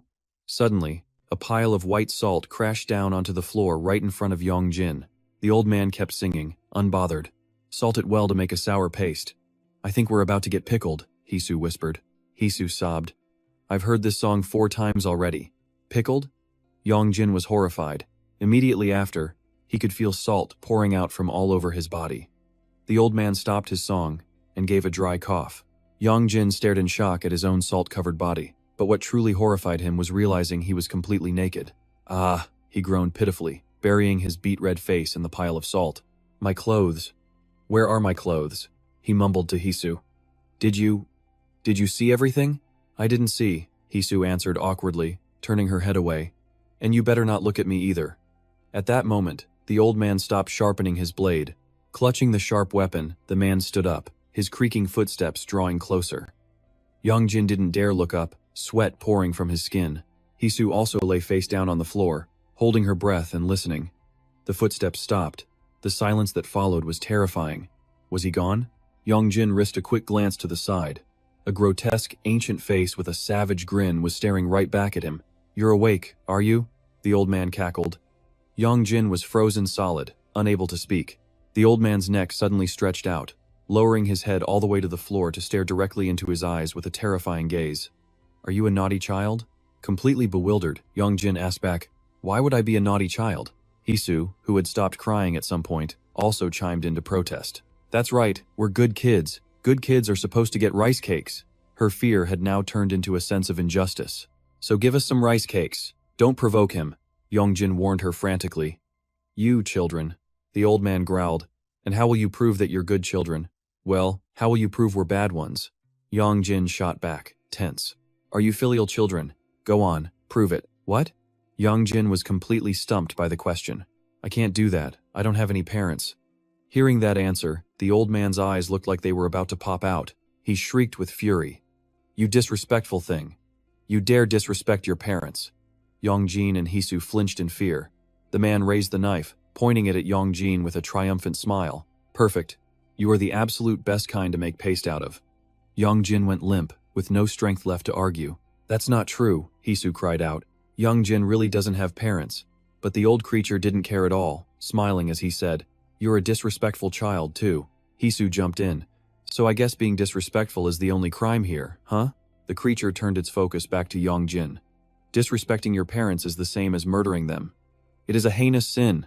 He frantically raised the sharp knife, ready to bring it down. In that life-or-death moment, Yong Jin spoke with perfect calm. They passed away. The old man froze, his shrieking cut short. He whipped his head around and pointed straight at Hisu. Then it's you. You're the disrespectful child. It has to be. Both of them were totally baffled by what was happening. What now? Yong Jin groaned in frustration. The old man began to narrate a vision of a young woman praying before an altar. Oh, Mr. Boogeyman. My daughter won't listen and she is so naughty. Please take her away. Signed, Hisu's mother. Your mother begs me every single night to take away a rotten child like you, he said. Hisu was stunned, her face filled with sad disbelief as she stammered, That's my mom. Suddenly, a loud noise erupted nearby. A loud, ringing bell from outside cuts through their conversation. The old man falls silent, his expression thoughtful as he glances toward the door. He starts walking towards it, then turns back to the terrified pair. Just wait here quietly. His silhouette vanishes behind the door. The noise stops, and the door slams shut. Yong Jin and Hisu look at each other, dazed but lucky. He arches his back, trying to sit up, but the tattered cloth makes every movement a struggle. Hisu has to shake the salt out of her hair. This is our shrine, she suddenly realizes. What? He asks in surprise, then lets his head fall in exhaustion. Oh, we're so dead. What's wrong? Weren't you coming here anyway? What good is it now that we're here? Yong Jin grumbles. She gestures with her hand, suggesting, You just take out the knife, like this. I left the knife at home, and the offerings too, he replies, defeated. Hisu's eyes go wide with innocence as she opens her hand in a funny way. Don't you just do this and it appears? It worked last time. What? He stares at her blankly. Even in this tense situation, the two of them are chatting like nothing's wrong. You think this is a comic book? Yong Jin finally snaps. If it's not, then sorry, but first we need to get out of here. He says that door will definitely lead them back to the old man. Yong Jin? Hisu suddenly calls out. She's on her feet now, seriously pointing at another door behind them. They decide to take that exit, salt falling from their clothes with every single step. The moment they step outside, Yong Jin's eyes widen in absolute awe. He looks around, from the brightly lit ceiling to the walls covered in intricate religious carvings. He stares, amazed, at a giant Buddha statue, then at the massive swords plunged into the ground around it. He wonders, what the hell is this? Yong Jin? Hisu calls. She'd found a wardrobe in the back. Hey, let's wear these for now. It's too embarrassing to go out like this. They take off the salt-covered rags, their backs turned to each other. Don't you dare look, you too. In separate corners, they silently change into the temple robes. Yong Jin grabs a white outfit with only a sash for a belt. The hem flies up, showing his thigh, and he quickly pulls it down. Flustered, he asks, Where are my clothes? How can I go out like this? Hisu, now in a yellow cassock, just smiles and replies, I'll pay for the taxi. We don't need one. She points to a huge, glowing door ahead. Outside that is the courtyard, right? Yong Jin is still staring blankly when he suddenly sees something. He frowns, sweat beading on his forehead. His gaze turns dead serious. Hey, he says, beyond that bright door, there's a tall shadow. I think someone's there. They both fall silent, staring intently at the door. The shadow gets closer. The frame slowly opens, and a figure in red and purple begins to enter. Overcome with tension and fear, Yong Jin and Hisu quickly duck into a small cabinet in the corner of the wall. Outside, the sun is nearly gone. Darkness creeps in, leaving the temple courtyard empty except for the lonely shadow of a tree in the twilight. After hiding for a while with no sound, he wonders, why is it so quiet? Yong Jin risks it, reaching a hand to the cabinet door to peek out. He opens a tiny crack and a face is pressed right against it. Bulging eyes stare straight into his. Its lips are pulled back in a hideous grin. Yong Jin freezes. Then with an unnatural calm, he slams the door shut. He presses both hands against the cabinet, only then turning to Hisu with a grave expression. We're dead. What's wrong? She asks, her voice trembling. But it's no use. The creature easily yanks open the door on Hisu's side. A massive figure appears, its head hidden by the cabinet frame, making it even more terrifying. Hisu suddenly stops cold, as if recognizing the person. She frowns, backs away, and to Yong Jin's shock, she calls out, Mom? A moment later, an arm reaches in, grabs her by the head, and brutally yanks her outside. Ah! Hisu screams in pain. Lie, Hisu! Yong Jin yells in a panic, unable to do a thing. The woman pulls her out and throws her onto the cold, hard floor. Hisu trembles, not daring to look up as a cold voice speaks. You're home. Why didn't you say anything? The dark silhouette slowly becomes clear. Hisu, the woman calls her daughter's name with chilling indifference. I was so worried. She glares down at her daughter, then her cold eyes shift to the cabinet, landing on Yong Jin's terrified face. He's still sitting there, completely frozen in shock. She smirks as if to ask, "You brought a friend home too?" Yong Jin tries to break the suffocating silence. He scrambles out from his hiding spot, trying to act calm. He stands, brushing off his clothes. Something urgent came up at home. I think I should get going.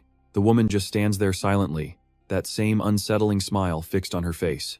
Next time, I'll come visit again next time, Yong Jin adds, trying to fill the terrifying silence. Hisu looks utterly hopeless, staring up at him in confusion. Yong Jin's stress skyrockets. He turns to her and blurts out a lie. Hey lie Hisu, I don't know the way home. Can you walk me back? The woman still says nothing, just maintains that bone-chillingly cold smile. Yong Jin quickly grabs Hisu's hand, and they turn to make a run for it. But then the woman purses her lips, making a strange whistling sound, just like before. That sound stops Yong Jin in his tracks, his feet feeling like they're nailed to the floor. She slowly turns back, her voice soft like a gentle reminder. When you meet your friend's parents, you should at least say hello, right? A cold dread shoots right down Yong Jin's spine. He glances down, confused, only to see a severed, gray hand clamped tightly around his ankle. A moment later, dozens more hands erupt from the floorboards, grabbing onto him from all sides. Skeletal faces with hollowed eyes let out silent screams, clinging desperately to his body. This is when Hu's mother reveals her true form. Her eyes flash with a sharp light, her voice dripping ice. Weren't you raised properly? Darkness rushes in, swallowing Yong Jin and the ghostly arms whole. He's frozen, completely stunned. Yong Jin, she calls, her pupils shrinking to pinpricks, locking onto him. Children who aren't taught well must learn a lesson. The evil spirits lunge, shoving both him and Hu to the ground. There's no need to turn back. A triumphant smile spreads across the mother's face. Because you're not getting out of here anyway. Just then, a mysterious voice echoes from the doorway. What do you think you're doing? It's Mr. Boogeyman. He steps inside wearing ragged clothes as Hu's mother glares at him. Honey, if you're done, then leave. The spirits clinging to Yong Jin suddenly tighten their grip. Mr. Boogeyman squints, silent. As if she read his mind, the woman answers, yes, that's right. Is that so? Mr. Boogeyman says coldly. Yong Jin and Hu look at him with a sliver of hope, but then he suddenly speaks up. His words make their faces drain of color. These kids are good kids, he scolds the woman, but you are a terrible mother.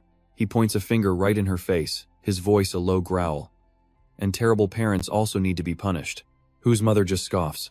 Has this old man lost his mind? What? Do you even know why you're trapped here? She asks. Let me tell you.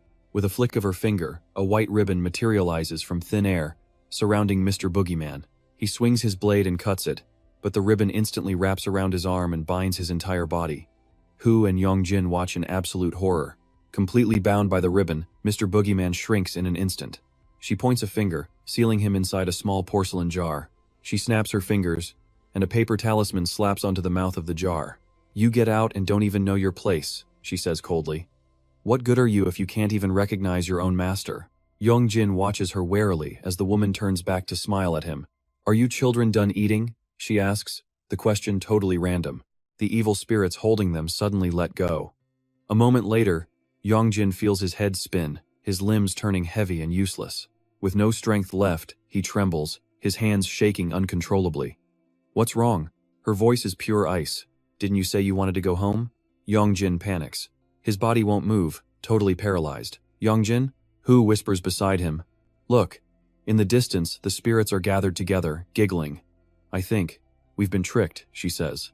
Suddenly, an invisible force slams Yong Jin flat onto the floor. Go on.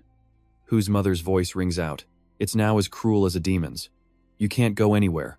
Hu whispers in terror, squeezing her eyes shut, her face deathly pale. Please, Mom, stop. The woman glares right back at her. You know damn well I'm not your mother. What trick are you trying to pull? Be quiet and stay put, she warns, before I lock you up right there with them. She turns back to Yong Jin with a victorious smile. Now, it's your turn. Just then, another voice calls from outside. Shaman, are you in there? Interrupted. Hu's mother shoots Yong Jin an annoyed glare before turning and slamming the door behind her. Instantly, the scenery shifts, and they're back in the original room. Yong Jin is still completely bewildered. We're back here again? He gasps, letting out a shaky breath. Your mom is terrifying. That's not my mom, Hu whispers. I know, Yong Jin replies. Just an observation. I'm sure she's normally kind. My mom is very gentle and kind-hearted. She has never even said a harsh word to anyone. Hu falls silent for a moment, lost in thought. The memory of her sweet mother clashes with the brutal reality of the possession, and her heart aches. Yong Jin? She calls out, her voice filled with despair. What? I'm sorry, Hu says suddenly. You're in danger because of me. Yong Jin just rolls his eyes. Are those your last words? I bet you think I'm selfish and annoying, don't you? She looks hurt, tears welling in her eyes. No, he replies, then adds, but you're definitely starting to get annoying right now. I'm really sorry. She breaks down completely, sobbing. Hu's crying gives Yong Jin a massive headache. Stop crying and stop apologizing, he sighs. I think we might actually be doomed. Hearing this, Hu just cries even harder. We are doomed, she sobs, blaming herself. I'm sorry for asking for help. You must be terrified. But, she chokes out, if I don't do anything, then my mom. She explains through her sobs, I saw my mom's skin. It was rotting. Hu remembers that horrifying day, hiding, watching in terror as her mother's flesh decayed. The demon inside her mother's body had told her, this body won't hold out much longer. Why are you only telling me this now? Yong Jin demands. I didn't want to be a burden. You're already a burden. What else could it be? He demands, his voice filled with blame. Huisu turns away, sobbing. This was before that wicked spirit got my mom. What if it's too late? Yong Jin's voice cuts in sharply. Don't jinx it. And stop apologizing. The air falls heavy with silence once again. Could there be conditions for possessing someone? Yong Jin wonders out loud, breaking the quiet. Conditions, he repeats, thinking. If the host body rots, it has to find another. But it didn't jump to you even after we drove it out. Hearing that, Huisu's eyes widen as a realization dawns on her. Yong Jin continues his theory. A normal human body would die from a long-term possession. It needs another vessel. I think it said that. So that's it. It was planning on possessing you. Does your family also have a spiritual lineage? Huisu asks. A question from out of nowhere. Why else would an ancestor come to help you? My family line has been full of shamans for generations. Are you serious? Dead serious. Then something clicks for him, his fingers twitch. Hey. Yong Jin's face lights up. I can move a little bit. You try too. Huisu obeys, straining to move her own body. But while she stays frozen, Yong Jin is already able to swing his hands back and forth. I still can't. It's okay. Yong Jin suddenly bolts upright, overjoyed. Huisu, grab onto my shoulders, he tells her. Okay. She obediently latches on. Yong Jin rocks back and forth to build momentum. 1, 2, 3. He pulls with all his might, but it's no use, he only succeeds in yanking his shirt down. This is so frustrating, he groans. I know you can move too. Stop pretending and just get up already. I'm not pretending, Huisu says, her voice hurt. As Yong Jin pulls his shirt up, a voice rings out from the doorway. Am I interrupting your honeymoon? Jin. When did he get there? Huisu's face immediately lights up at the sight of the dog. Yong Jin is just as surprised, but then he sees who's behind Jin. It's the same kids who were making fun of him earlier. Hey look, the shirtless dude. Oh my god, what a creep. One of them hefts a giant blade, swinging it around effortlessly with a bright smile. This is for you. Yong Jin's jaw drops. He can't believe what he's seeing. His eyes are glued to the massive sword as his hand slowly reaches out for it. But the second he touches it, the impossibly heavy sword clatters to the floor. There's no strength in his hand at all as pain shoots up from his swollen red knuckles. Yong Jin lets out a small cry of pain. The kids just explode with laughter. What kind of sad joke was that? Seriously, he's so weak he can't even lift it. Pathetic. Hey, where are we anyway? Another kid asks. Suddenly curious. The question makes Yong Jin look around in surprise too. This place is definitely strange. Noticing Huisu on the floor, a little girl with pigtails sits down beside her. She asks, Miss, are you a shaman's descendant? Huisu quietly answers, yes. So you're good at magic? The little girl's eyes sparkle with excitement. Do you want me to help you up? Without a word, Huisu immediately sits bolt upright. A little while later, the whole group arrives at another building. Whoa, this has to be a temple, the two kids say, amazed. It's huge. Hey, you guys shouldn't go in there, Yong Jin warns. So, I'm the oldest person here now, right? Huisu puts her hands on her hips and lets out a loud laugh. That's right, you're our leader now. The children all cheer. Huisu, are you okay? Yong Jin stares at her, completely confused. They're the spirits of children, a voice explains. He turns to see Jin looking on calmly. Those kids can't control their own bodies, so they possessed other children just so they could move around. I don't really get it. You know them? They're spirits from the heavens. There's no need to be on guard, so they're not even human, Yong Jin thinks to himself. Meanwhile, Huisu is already having a great time playing with the kids. Where's the candy? Where is it? I called dibs on the chocolate. Yong Jin watches them, helpless. Right, no need to be on guard. But did they have to be so loud? In another room entirely, Huisu's mother pushes a brown jar forward. Place this jar by the girl's bed while she's sleeping. She instructs a haggard-looking girl who has a child's spirit clinging to her back. But on no account are you to look inside. Thank you, shaman. The girl gratefully accepts the jar. The woman closes her eyes, covering the lower half of her face with a fan. She then blows out a faint red mist. The spirit clinging to the girl's shoulder sniffs the air and instantly vanishes into thin air.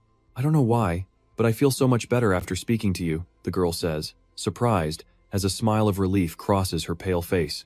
My body feels lighter too. I am using my own energy to suppress that thing, so do not get careless, she says, finally lowering her fan. If this method still doesn't work, we'll have to perform a full exorcism. Yes, of course. How much do I owe you? The woman gives a small smile. Just take it. I'm trying to save you. Why would I ask for money? The girl is stunned, then moved, looking at the woman as if she were a living saint. Just leave 10,001 as an offering. That will be enough. She adds in a gentle voice. Yes, thank you so much. After the girl bows her thanks and leaves, the smile on the shaman's face becomes unreadable. A wicked light glints in her eyes. Either way, she thinks to herself, you'll have to come back for a proper Thanksgiving ceremony. Next time you visit, I might not be here. Oh, why is that? Instead, a young boy will be sitting here, she says, an image of Jin flashing through her mind. From now on, you can speak with that boy instead. I've already told him about your case. So, what about you? Shaman, I'm heading to the mountains to meditate for a while. She smiled, but her eyes held a darker truth. Don't worry, the boy's young, but his spiritual power is off the charts. Just treat him as if he were me. She lets out a knowing smile, adding that he serves the exact same god she does. Suddenly, a loud crash from outside makes the girl jump in her seat. Is someone out there? It's nothing. The old woman calmly takes a sip of her tea. I have a cat. It's probably just chasing mice, that's all. Outside the room, a sword clatters to the floor. What do you think you're doing? One of the kids scolds. You're always breaking everything. We can just clean it up.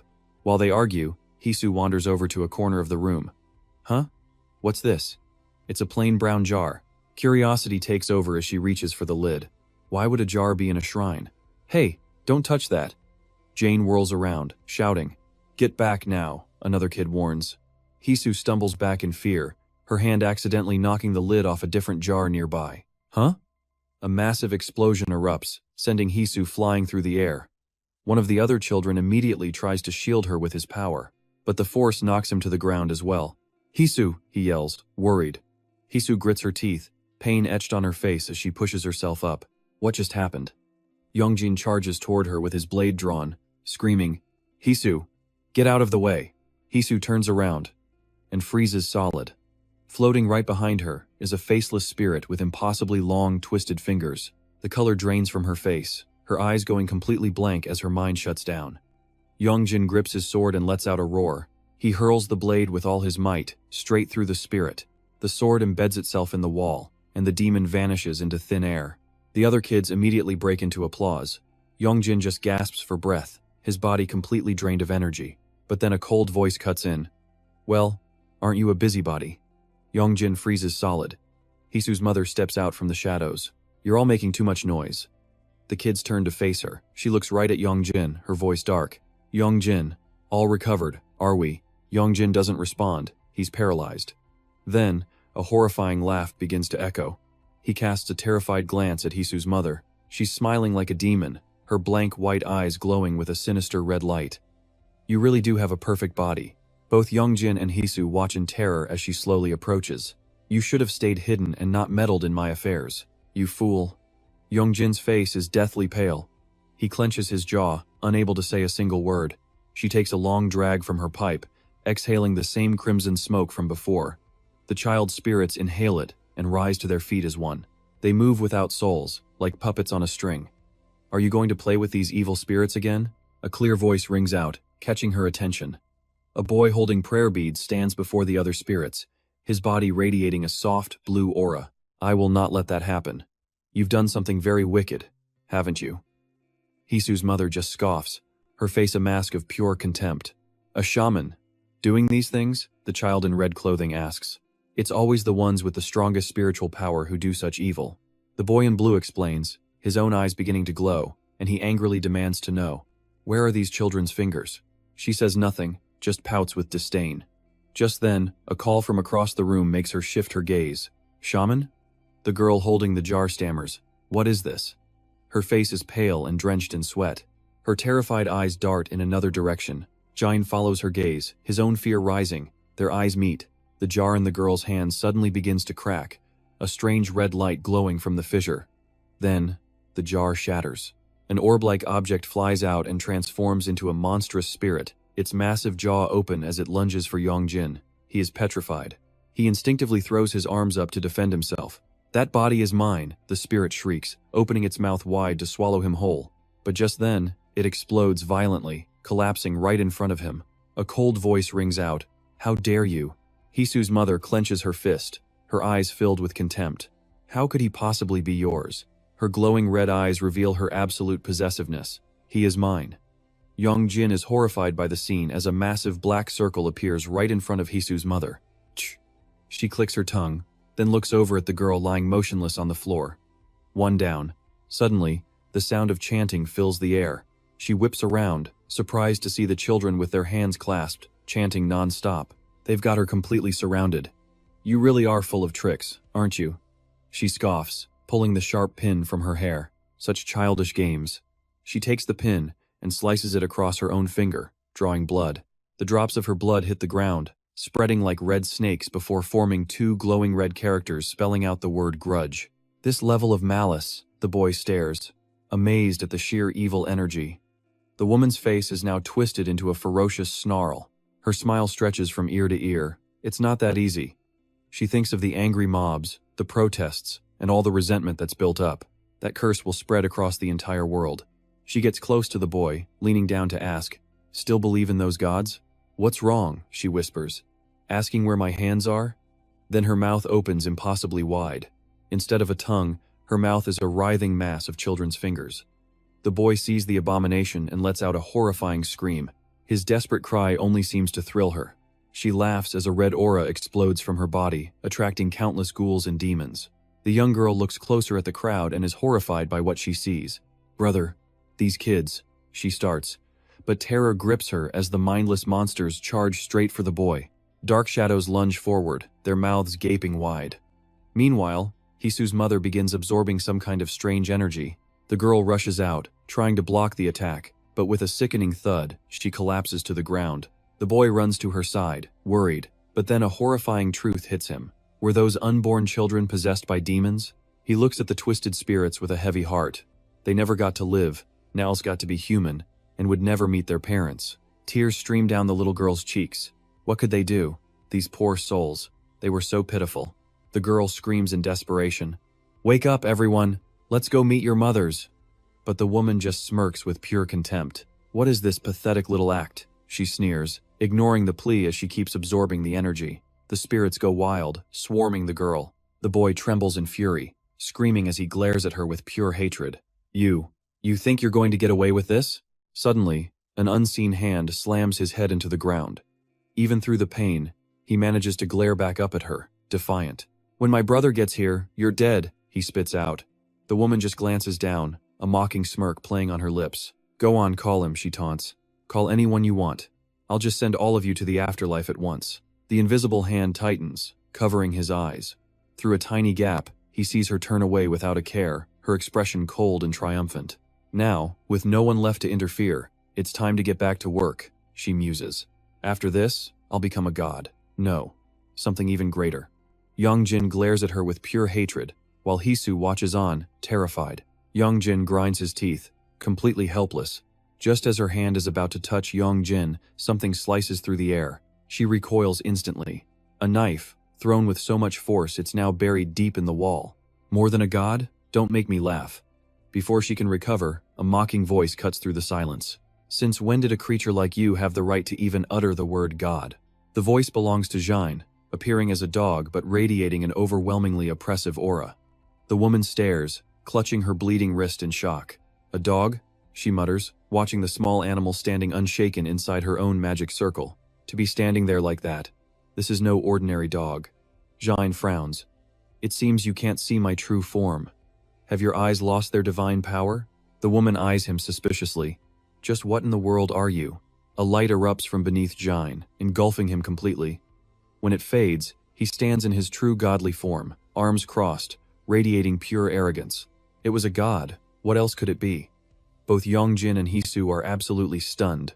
Hisu's mother is speechless, unable to process what's happening. For the two terrified children, Jin's arrival is their last shred of hope. Hisu's mother grinds her teeth, her eyes wide with disbelief. A god? Jin's face remains completely emotionless. Can you see my true form now? He asks. After a moment of shock, a wicked smile spreads across her face. Still confident. Well now, she laughs. Aren't you a handsome one? Jin simply scoffs. The two of them face off, neither backing down. You better stay in that form, she warns, unless you want to die as a dog. She squints, studying his clothes. He looks like some kind of war god. Yong Jin is confused. What's going on? Why is he just standing there? Jin calmly watches the woman, but then his gaze darts over to Yong Jin. Jin sees the boy sitting limply on the ground, surrounded by swirling red energy. Noticing his distraction, Hisu's mother snaps, "What are you looking at? Don't even think about trying anything," she warns. Jin replies calmly, "It's just, you're possessing a human body." That gives me pause. Yong Jin senses that Jin is up to something. He wonders, is he planning to use him in his current state? Shaking off her doubts, she begins chanting with a wicked grin. "Is that right? If you're really a god," she hisses, "then let's see you block a sorcerer's attack." With that, she unleashes a devastatingly powerful attack straight at Jin. Yong Jin screams in terror as the single blow sends the god flying. "What was that?" she taunts. "You call yourself a god? You're nothing but an empty shell, all talk and no action." She thinks victoriously, her eyes glowing with a deadly red hue. "If you were a real god," she muses, "you would have banished me by now. A minor inconvenience." Yong Jin remains silent, unmoving, enduring the humiliation. Had this so-called god been tamed into a stray? She scoffed at the thought. Yong Jin was utterly bewildered, his mouth hanging open, speechless, still daring to pretend he was a god. But suddenly, her gaze snapped to Yong Jin, and his face went completely white. "Yong Jin, is this pathetic group all you have?" Her eyes began to glow, a twisted smile spreading across her face. "Then be a good boy and hand that body over to me." He hung his head, terrified. "I'll be merciful and spare your little friends. The more you struggle, the more you'll lose." Mother Hugh's enormous hand reached out toward Yong Jin. "No," she grabbed him by the collar and yanked him forward. She snarled, her voice a low growl. "Do you really think you have a choice?" Despite his fear, Yong Jin tried to sound defiant. "And why not? What if I bite my tongue and end it right here?" Before he could finish, Mother Hugh cut him off. "Go on, try it. I'll just snatch your corpse before you're even fully dead." She said it with a look of pure, manic joy. "I am so much greater now than I ever was before." Suddenly, a faint voice cut in. Annoyed, Mother Hugh glanced down to see a small, determined hand clutching her dress. It was Hisu. She was sprawled on the ground, completely drained of strength, but her grip was tight as she trembled. "Don't do it, Mother Hugh." Yong Jin watched her with deep concern. "Please, get out of my mother's body." Hisu begged in anguish, tears streaming down her face, before her tone suddenly shifted to a command. "Get out of her, right now." The creature's eyes were unfazed, but when the girl choked out the word "mom," its body seemed to glitch for just a moment. With a sudden, merciless kick, she sent the small girl flying. The sheer brutality of it left Yong Jin completely stunned. "Did you really think I wouldn't dare kill you? Is that why I let you live?" She wearily touched her forehead, looking down at Hisu's motionless form. "It's just because you're still useful to me." She began chanting again, a horrifying sight for Yong Jin. "Don't you worry. I'll send your beloved mother to join you soon enough." Seeing Hisu in mortal danger, Yong Jin screamed in desperation, rushing forward to protect her. The little girl just offered a gentle smile, like a final goodbye. "I'm sorry." Yong Jin froze as he watched her close her eyes, accepting her fate. "Hey!" he roared, lunging forward hopelessly. But for some reason, The spell simply dissipated right before it touched her. And then, a small, childlike voice called out, "Mom." The entire scene shifted instantly, flashing back to the past. A younger Hisu was holding a string of beads. "This is a bracelet made from Bodhi tree seeds," her mother explained affectionately. "They're all the rage right now. You should wear one too." Hisu looked at the oversized bracelet on her wrist. "How can I wear this? It's so big and tacky. It'll help ward off evil spirits," her mother replied. Hearing that, the little girl froze. Was it about that again? She looked down, hiding her sadness. "I don't like being teased for being a shaman's daughter, and now I have to wear this?" She continued her heartbreaking words, ignoring her mother's expression. "And stop putting charms in my backpack. Last time I took out a book, they all spilled out across the classroom floor. I'm worried about you. But if I get bullied because of you, will you take responsibility?" The little girl couldn't hold it in any longer, her voice rising. "None of the other kids need this stuff, and they're all fine. Why do we have to live like this?" She quickly wiped away a tear. "I hate it." "What about this charm then?" her mother asked, opening her arms wide. "I told you, I hate charms." Her mother simply smiled. "This is Mom's charm. No matter where my daughter is, if you just call out Mom, I'll come running to hug you. This one is very special." And with that, she pulled her little girl into a tight embrace. The memory fades, lingering on a photograph of that precious moment between mother and daughter. Back in the present, the attack had already stopped. Tears were now streaming from the mother's eyes. Hisu looked up, sensing something was different. Her mother seemed to have regained some control. She called out her daughter's name. "Run, my child." Both Yong Jin and Hisu were speechless. Mother Hugh cried out with joy, but her mother suddenly moved in a different direction. Realizing something was wrong, the girl shouted, "Mom!" Ignoring her, she ripped the large knife that was pinned to the wall right out. She gripped it tightly in her hand. "Mom, what are you doing?" Hisu asked in desperation. Her mother didn't answer. She just raised the knife high, its sharp point aimed directly at herself. "No, what are you doing?" Realizing her intent, Hisu could only beg helplessly, "Don't do that." Her mother didn't listen, only calling her name with love. "Hisu, my daughter." Hearing that voice, the girl froze. "Mom." Witnessing the horrific scene, Yong Jin could only stare in shock. The light seemed to drain from Hisu's eyes as she lunged forward, catching her mother's collapsing body. She screamed in pure despair, "Mom! Mom!" But there was no reply. "Why?" "Mom, please, look at me." An image of Hisu's once bright smile flashed through Yong Jin's mind. "It's okay, I know you'll help me. Please, Mom, please." Hisu clutched her mother, her sobs echoing through the room. And once again, Yong Jin was dragged back into his own dark memories, guilty voices screaming in his head. "Yong Jin, this is all your fault. Give me your body." He covered his face as visions of countless people screaming and blaming him appeared. "You should have never existed in the first place. You're the one who killed your parents. You demon." From the wound on Hisu's mother, a vile spirit crawls out. It's furious, screaming, "You wretched human, how dare you?" Seeing it, Hisu glares back with pure hatred. The spirit chants and curses, "You damned humans," as it raises its blade. "All of you, die!" Hisu quickly embraces her mother to shield her. But suddenly, the spirit's weapon disappears, ripped into the air, and it slams down hard into the ground. "What?" The spirit turns, confused. The one holding its weapon is just a boy, but the aura he gives off is anything but ordinary. His eyes are brimming with killing intent. This is Yong Jin. The blade scrapes loudly across the floor, a chilling sound. "What the hell is this?" The spirit scoffs, its grin stretching wide. "Have you all forgotten how to fear death? You've got some serious nerve." The moment it speaks, Yong Jin vanishes right before its eyes. The spirit is still looking around, completely baffled. Then he appears right behind it. A single slash lashes out. It barely dodges, but the prayer beads around its body are severed. "Damn it!" The spirit stumbles back, watching the beads scatter. "What's going on? How could my magic just be nullified like that? You're just a bunch of pathetic humans." It opens its mouth, breathing out a hazy white smoke. Nearby corpses gasp, their mouths wide open. They absorb the smoke, transforming into vines that immediately bind the children. Meanwhile, the spirit's severed arm is rebuilt by those same corpses, forming a brand new limb. It grabs a nearby spear. "You little punk."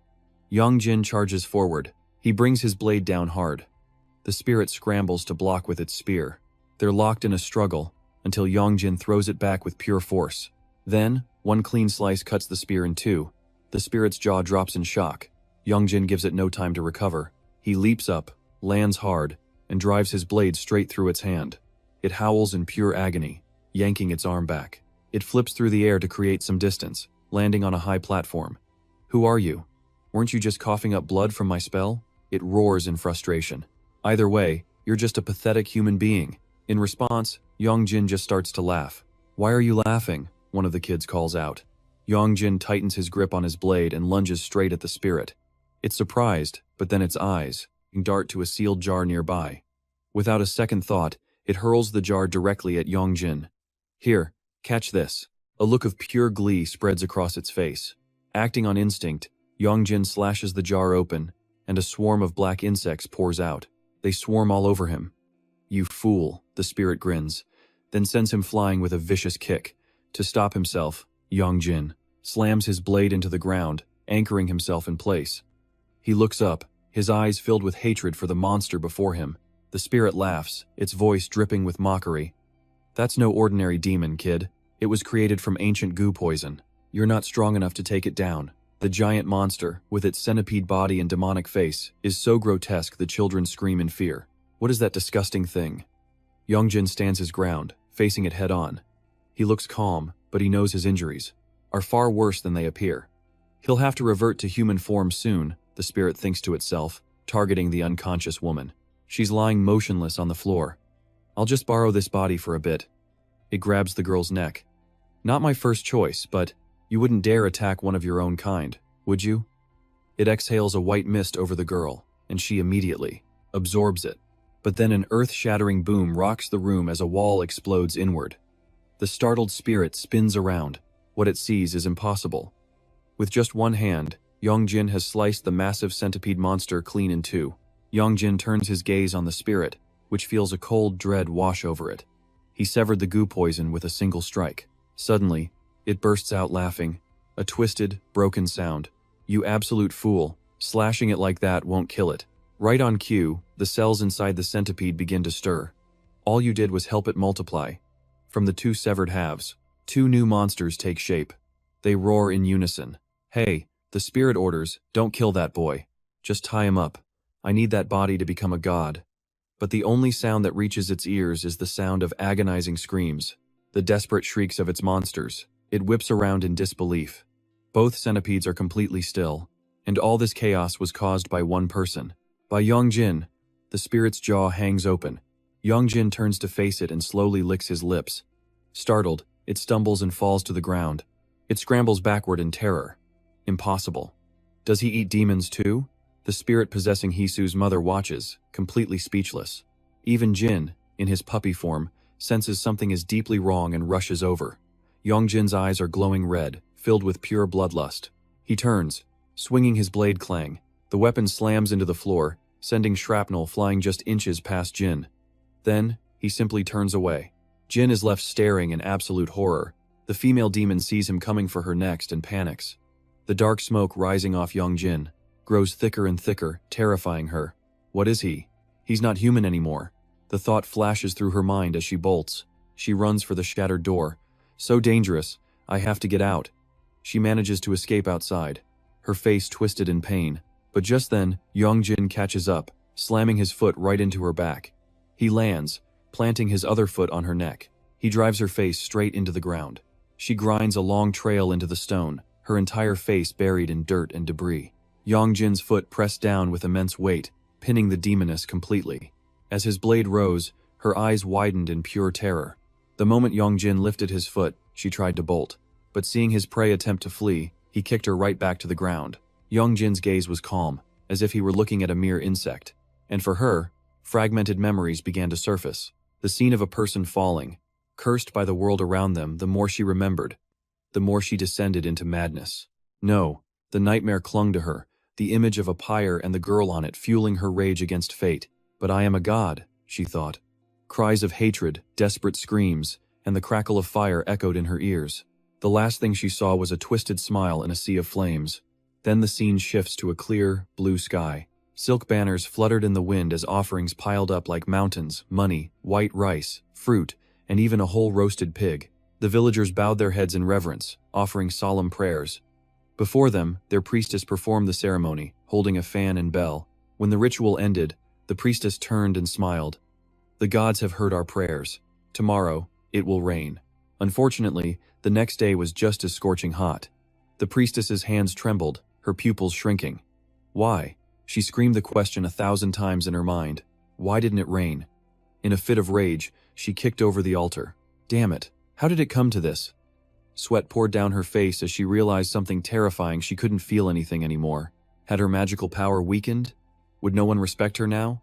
The villagers had already walked away. She stared at the shrine painting she'd kept for years, and a chilling fear crept into her mind. What if there were no gods at all? Stunned by this absurd idea, the priestess stood frozen. That's right from the very beginning. It was all due to her own talent. The sound of whispering pulled her back to reality. The few remaining villagers stared at her before scurrying away in fear. Feeling shunned, the priestess's mood soured even more. And in a rundown tavern, rumors were spreading faster than cheap booze. Hey, what happened with that sorceress? A drunk slurred. I heard the gods punished her, took away all her magic. Is that so? I heard she even destroyed her own shrine. What a total fraud. I never believed in her from the start. Little did they know, the priestess was standing right behind them, listening to every single word they said. Her voice, cold as ice, made one of the men choke on his drink. A great plague is about to sweep through this village. We must hold a ceremony to the gods if you hope to survive. But times had changed. The villagers just glared at her with contempt. A ceremony? What are you even talking about? We're out of rice. What do you expect us to offer? Or should we go steal? Another person shot back. Come on now, a man sneered. She's just praying for the village. Someone else yelled. Praying for what? She doesn't have any powers left. She's just trying to trick us. They all shouted her down. Why should we believe a woman like you? What plague? You're just lying. Get out of our sight, you crazy old hag, she snarled back. How dare you speak to me now? The jeering crowd suddenly fell silent. Her eyes looked like she wanted to eat them alive. You look down on a priestess like me? Aren't you afraid of being punished by the gods? She asked, before letting out a wild, manic laugh. The crowd was absolutely furious. A bearded man pointed right in her face. You, old woman, you say you were chosen by a god? Then why have none of your recent rituals worked? It's all lies. We're about to die from a plague, and you're still spouting this nonsense. The priestess said nothing, only leaving him with a stare that felt like daggers. A few days later, oh heavens, Mr. Kim is dead. The neighborhood women whispered amongst themselves. The moment that priestess left, trouble hit our village. And Mr. Kim was bad-mouthing her. He didn't believe in the gods, and now his whole family has caught the sickness and died. His wife and kids are bedridden. Hiding behind a nearby wall, the priestess listened with a deeply satisfied smile. She knew it wouldn't be long before they begged her to return. You truly can't disrespect the gods. It's because Mr. Kim kept saying the priestess lost her powers that this all happened. I heard the Park family is holding an exorcism. After all their evil deeds and being barren for so long, now they turn to the gods. In high spirits, the priestess gently blew out a stream of black smoke. From the fresh corpses, countless invisible, hungry ghosts crawled out. They slithered onto her body obediently. At the same time, she walked away, leaving behind a crowd being eaten alive by fear. Now, we can only rely on her. Hey, Dongwai's mother, watch your little girl carefully. Things are chaotic now, don't let her play outside at night. After that incident, wealth and fame returned to her. In the middle of her soul-cleansing ceremonies, the woman wore a smug, satisfied smile. More time passed. Then, in the dead of night, a desperate scream echoed through the village. Dongwai. My child, Dongwai. The mother sobbed, tears streaming down her face. Hearing the news, the villagers were terrified. What's wrong? My daughter is missing. I told you not to let her go out at night. A ghost must have taken her. Don't say such things. Maybe she just got lost. Everyone, please help me find her. Under the light of a full moon, in a dark and gloomy corner, a frail girl lay curled on the cold ground, shivering and clutching her stomach. Nothing left but skin and bone. All skin and bones. The sorceress smiles and calls out, "Come now, child." She sits, offering a fragrant pastry with a wickedly charming voice. Are you hungry? Sui. The little girl's eyes light up, her face filled with longing. Sui is so weak she can't even form words. She just lets out a faint whimper, trying to reach for the pastry with a bony hand. Go on, eat, the sorceress says cheerfully. But then, from her sleeve, she pulls a massive axe. The blade gleams as she raises it high and brings it swinging straight down. The target? That outstretched hand. With the deed done, the sorceress closes the lid on a nearby urn and walks away. She has no idea another girl with a face full of freckles witnessed the entire thing from a distance, her face pale with terror. The sorceress returns to her room, looking around. "Dong Wai? Where did you go?" she mutters. "Ghosts will get you for playing out late." In the corner of the house, inside a large urn, Dong Wai holds her breath, paralyzed by fear. The next morning, the sorceress holds another ceremony. Dong Wei's mother stands in the crowd, her eyes swollen from crying, praying silently for her daughter. Suddenly, she gasps. Dong Wai is climbing out of the urn, frantically running towards her. Seeing her child, the mother bursts into tears of pure joy. The child hugs her mother, trembling as she points a finger at the one who caused everything. The crowd is stunned, unable to believe their eyes. Exposed. The sorceress's face darkens. In the flickering torchlight, a horrified man collapses to the ground. His hand trembles as he points to a bamboo tube. From inside, a single finger bone falls out. The parents who lost their child scream in agony. The sorceress is quickly tied up, buried under a storm of curses. "Give me back my child, you evil demon," she just scoffs. "Regretting it now? Really?" The sorceress lays it all bare. "You're the ones who wanted this. You were silent when you used my power, but now you scream when it bites you back. Your children are dead because of your own bottomless greed." Those words make the villagers' heads spin. "You fools. You all have to pay the price." A laugh hisses through her clenched teeth. The villagers can't take it anymore, unleashing a torrent of spit and curses upon her. "You crazy woman. Aren't you afraid of divine punishment?" The sorceress's smile twists grotesquely. "The gods?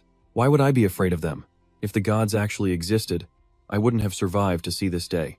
From the crowd, a woman snatches a torch and rushes forward in a frenzy, throwing it right at the sorceress. "Die!" A grieving mother's curse rings out.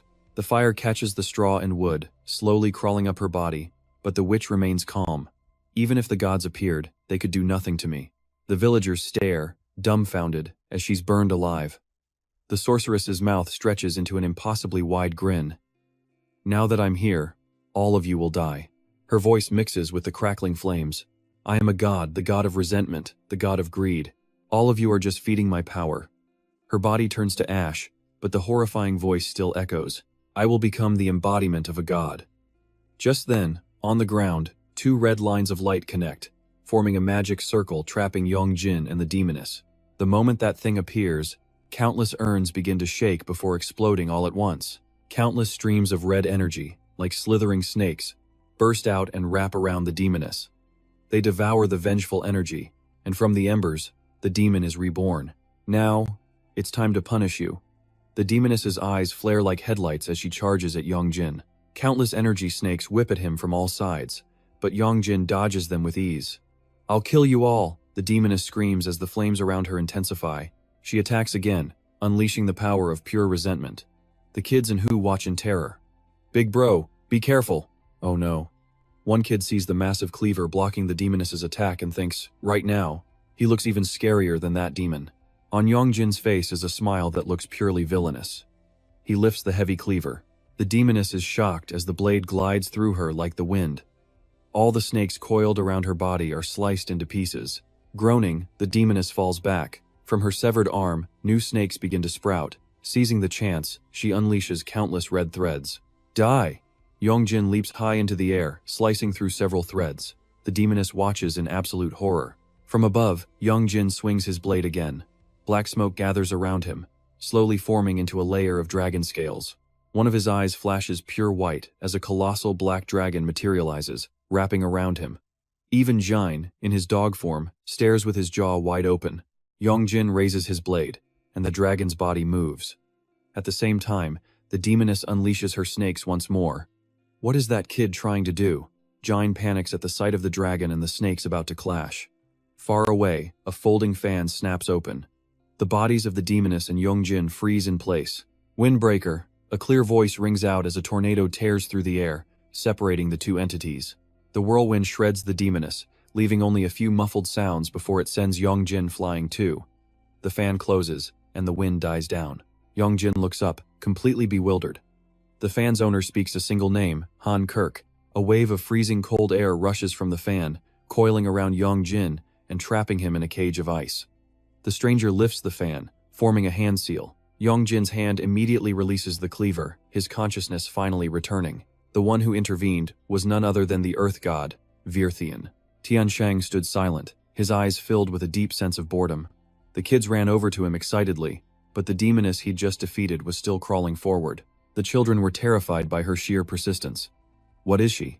But Tianshang just gave her a cold, indifferent glance. You! What are you? The demoness rasped, her withered arm reaching for him. That power. How can you wield the authority of the mountain god?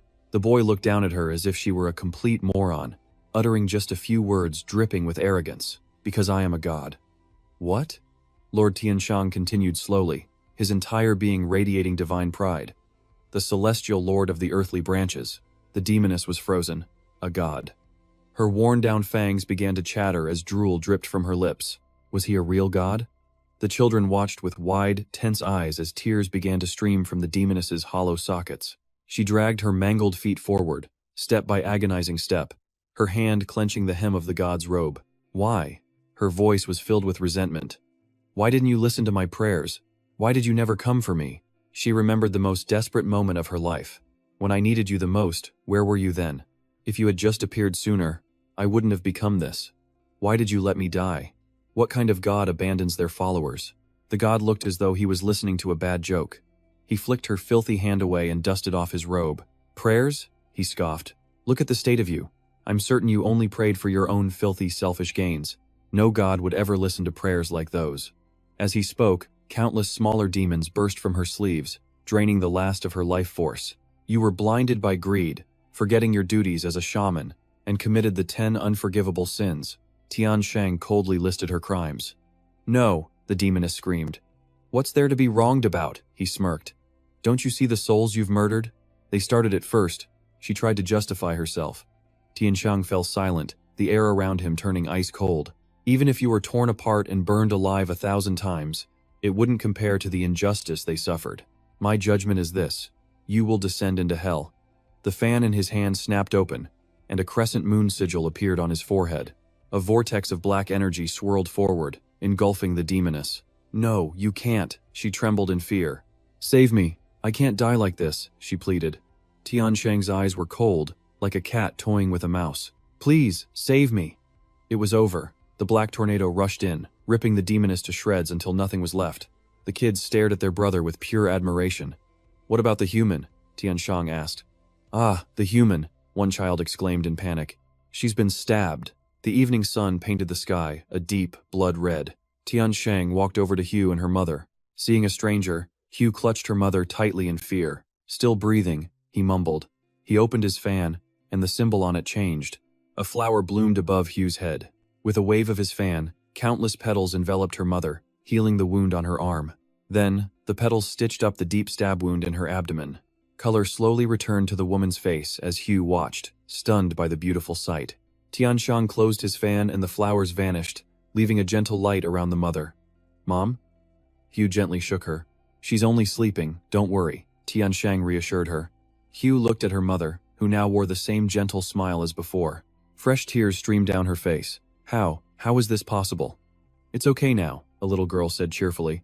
My brother is a great god from the heavens, the kids boasted with pride. Of the 12 earthly branch gods, he is the very first. A little thing like this is nothing to him. Hugh, completely stunned, quickly bowed her head in gratitude. Thank you, my lord. Tianshang coughed, hiding a smear of dark blood on his sleeve. No thanks are needed, he said. But may I ask a favor of you? His hand trembled as he gripped the fan. He had used far too much of his power today. He flicked his fan, clearing away the demons surrounding 2 other people. The glass prison holding them shattered. When that shaman wakes up, collect the fingers of these children and perform their rites of passage. With those words, Tianshang departed. Outside, in the fading twilight, the silence was almost unnerving. Tianshang stood there, a flicker of amusement in his eyes as he watched Yong Jin still floating in the mist, a small dog beside him. Hey, he called out. Jin, in his dog form, jumped. Let's go. Tianshang approached Yong Jin. He raised his fan, aimed for the top of Yong Jin's head, and gave him a light tap. Yong Jin's eyes fluttered open, finally free from his trance. He stared blankly at the stranger standing before him. To make things worse, he was surrounded by a thick white smoke, adding to his confusion. What is this? He struggled against it, but the smoke wouldn't budge. Then, suddenly, it started to dissipate. Yong Jin lost his balance, falling to the ground with a thud. He quickly sat up, his eyes darting around in shock. A scene of complete devastation lay before him. The confusion was written all over his face. What's happening? Where am I? Then, a memory hit him. The image of Hugh's mother collapsing, followed by the sound of the girl's sobbing. His eyes instantly searched for Hugh. Right at that moment, Hugh appeared. She stared at him intently, then slapped both of his cheeks to make sure she wasn't dreaming. My mistake. Hey, are you all right? She stammered. Yong Jin's face turned bright red. I'm fine. What about you? Seeing her friend was finally awake, Hu burst into tears all over again. Thank goodness. I'm so sorry, Yong Jin. It was all my fault, she sobbed. I'm okay, really, he said, looking at her in confusion. How's your mom? Is she all right? Yeah. Hu managed to smile. Thanks to the little god and the great god, her wounds are all healed. She's just sleeping to recover. Yong Jin was now completely lost. Just then, Jin approached in his scroll form. Are you finally back to your senses, ancestor? Yong Jin stammered and scratched his head. What on earth did I miss? Jin replied, I'll explain at home. But another voice cut in. Oh, really? A young boy in traditional clothes stared at Jane with a friendly but challenging gaze. You're a curious one, aren't you? How will you explain all this? The group just stared blankly at the kid. Hu finally broke the silence, introducing him. This is the great god, a real god from the heavens. A great god? Yong Jin glanced from her to Jin, who was now glaring at the boy with a look that clearly said, What are you looking at? Yong Jin and the great god locked eyes in a silent showdown. Then, Yong Jin pointed behind the kid and yelled, Hey, a ball's coming your way. This childish trick made the great god absolutely fume. A crowd of kids quickly rushed to his side. Big brother, are you okay? The god snapped his fan shut, shooting one last furious glare at Yong Jin's group. We're leaving. White smoke began to swirl around him and the children. The kid smiled, waving goodbye to everyone. Let's go. Bye-bye. See you later. Yong Jin could only stare, mouth agape. What the hell was that? And just like that, they teleported away. You know him? Hisu asked, completely amazed. Apparently, Yong Jin even had connections with the gods. What? No, not at all, he stammered. At that moment, a warm voice called out, Who? She turned quickly to see her mother in the doorway. Her mother rushed forward, pulling her into a tight hug. Watching the warm reunion, Yong Jin couldn't help but smile. Hiding behind the door, Uncle Ba quietly shed a tear. He didn't step inside, only watched from afar before picking up his basket and shuffling away, humming a soft tune. Cry, baby, the tiger will get you. Good baby, have some candy. His voice faded, and where he stood, a handful of candy sat carefully placed on a cloth. The sun finally set. A message popped up on a phone screen. Your order has been delivered, accompanied by a photo. A message from 8 hours ago? Yong Jin mumbled, staring at several large bags by his door. Oh, come on. He checked the contents, everything was completely spoiled. What are you, some kind of local official? Accepting offerings from the people? Jean stood beside him, his gaze dripping with judgment. Who bought these for me? They just got delivered, Yong Jin snapped. What are you even thinking? An official? Zhang glared back. Are you yelling at your great-great-grandfather? But Yong Jin ignored him, punching the code into his door. How dare you speak to me that way? Being ignored only made Jin angrier. I can overlook other things, but not your tone. Then you can starve for all I care, Yong Jin shot back, hauling the bags inside. You disrespectful little brat, Jin yelled after him. Just get in here and close the door. Yong Jin cut him off, picking up the sword he had left by the entrance. I'm hungry. Get dinner ready now. Jin strolled into the house, made his demand, then turned and walked away, leaving Yong Jin juggling all the bags. Wash your feet first, Yong Jin reminded him while pulling out his phone. A text had come in from Hisu. Yong Jin? Thank you. And I am so sorry. If you're ever in trouble, I swear I'll be the first one there to help. The text was followed by stickers of a buff duck and a waving duck. Yong Jin replied to the message, then took the bags to start preparing dinner. Meanwhile, Hu's phone pinged with a notification. It was just a short reply. It was nothing, but it was enough to make her break into a wide, happy smile. Back at Yong Jin's, dinner was ready. Jane was eating as if he'd been starved for a week. So, while I was passed out, that shaman kid killed the monster and healed Hu's mom, right? Yong Jin asked while deboning a fish. That's right, Jin replied between mouthfuls. Damn, I missed all the good parts, Yong Jin said, then glanced at his ancestor spirit. who was still stuffing his face. Is he an ancestor god like you? Probably your ancestor. They both returned to their meal. Yong Jin sighed inwardly. So where was my ancestor when I needed him? He thought to himself. I almost died, and he was nowhere in sight. You should have been the one to save me. If it wasn't for that kid, I'd be dead. Each of his unspoken complaints was like a needle piercing Jine's conscience. Hit right where it hurt, the old spirit could only sit in silence. The piece of meat in his mouth suddenly fell out. It's not that I didn't want to save you, Jine explained, every word heavy. It's that I couldn't. Yong Jin recalled the sword he'd seen on Jine's back in his human form. Huh. So is that sword on your back just for show, he asked. Just for looks, Jin answered casually. I've lost all of my power. That statement made Yong Jin stop cold. He calmly put the pieces together. Is it because of that time you saved me from that other god? Jine was slightly surprised he knew about that. After a few seconds, he replied, Yes, that's right. That incident is the reason for all of this. That night, you actually died. The horrifying memory flashed back, along with an image of a warm light glowing from Yong Jin's chest.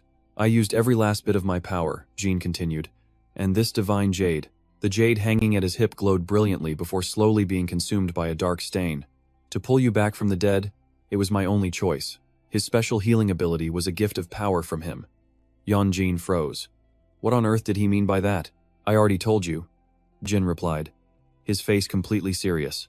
From now on, you're going to help me get my power back. High above the city, a lone figure stood on a skyscraper, a bow in hand, silently observing from the darkness. It was a girl with blazing, dangerous red eyes. She stood under the moon for a moment, then vanished without a trace. Blue skies, white clouds, a new day had begun. As Yong Jin put on his uniform, he suddenly cried out, clutching his arm in pain. His arms and legs were trembling uncontrollably. Why did his arm ache so much? And his legs felt completely shot after just a short run. Hey, kiddo? Jin, still in his small dog form, suddenly spoke up. Do you have anything like a chronicle? He paused, choosing his words carefully. You know, like books that record the changes of the world in chronological order. You say that as if I wouldn't understand. Yong Jin snapped impatiently. To his surprise, Jin looked shocked. I can't believe you actually have one. Asking a question, then acting surprised, ridiculous. Yong Jin grumbled as he tossed a book onto his bed. Turns out he never threw away his 10th grade history book.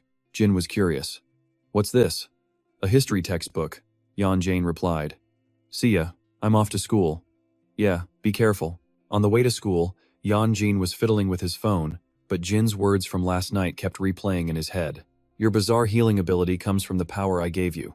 If that was true, then shouldn't he be stronger by now? So why hadn't his stamina improved at all? This way, you won't be targeted by demons anymore. That statement from Jin, while a bit ridiculous, did give him some peace of mind. Not a bad trade-off. Lost in thought, he suddenly bumped into a sculpture. Remembering what happened last time, a chill ran down his spine as he quickly jumped away.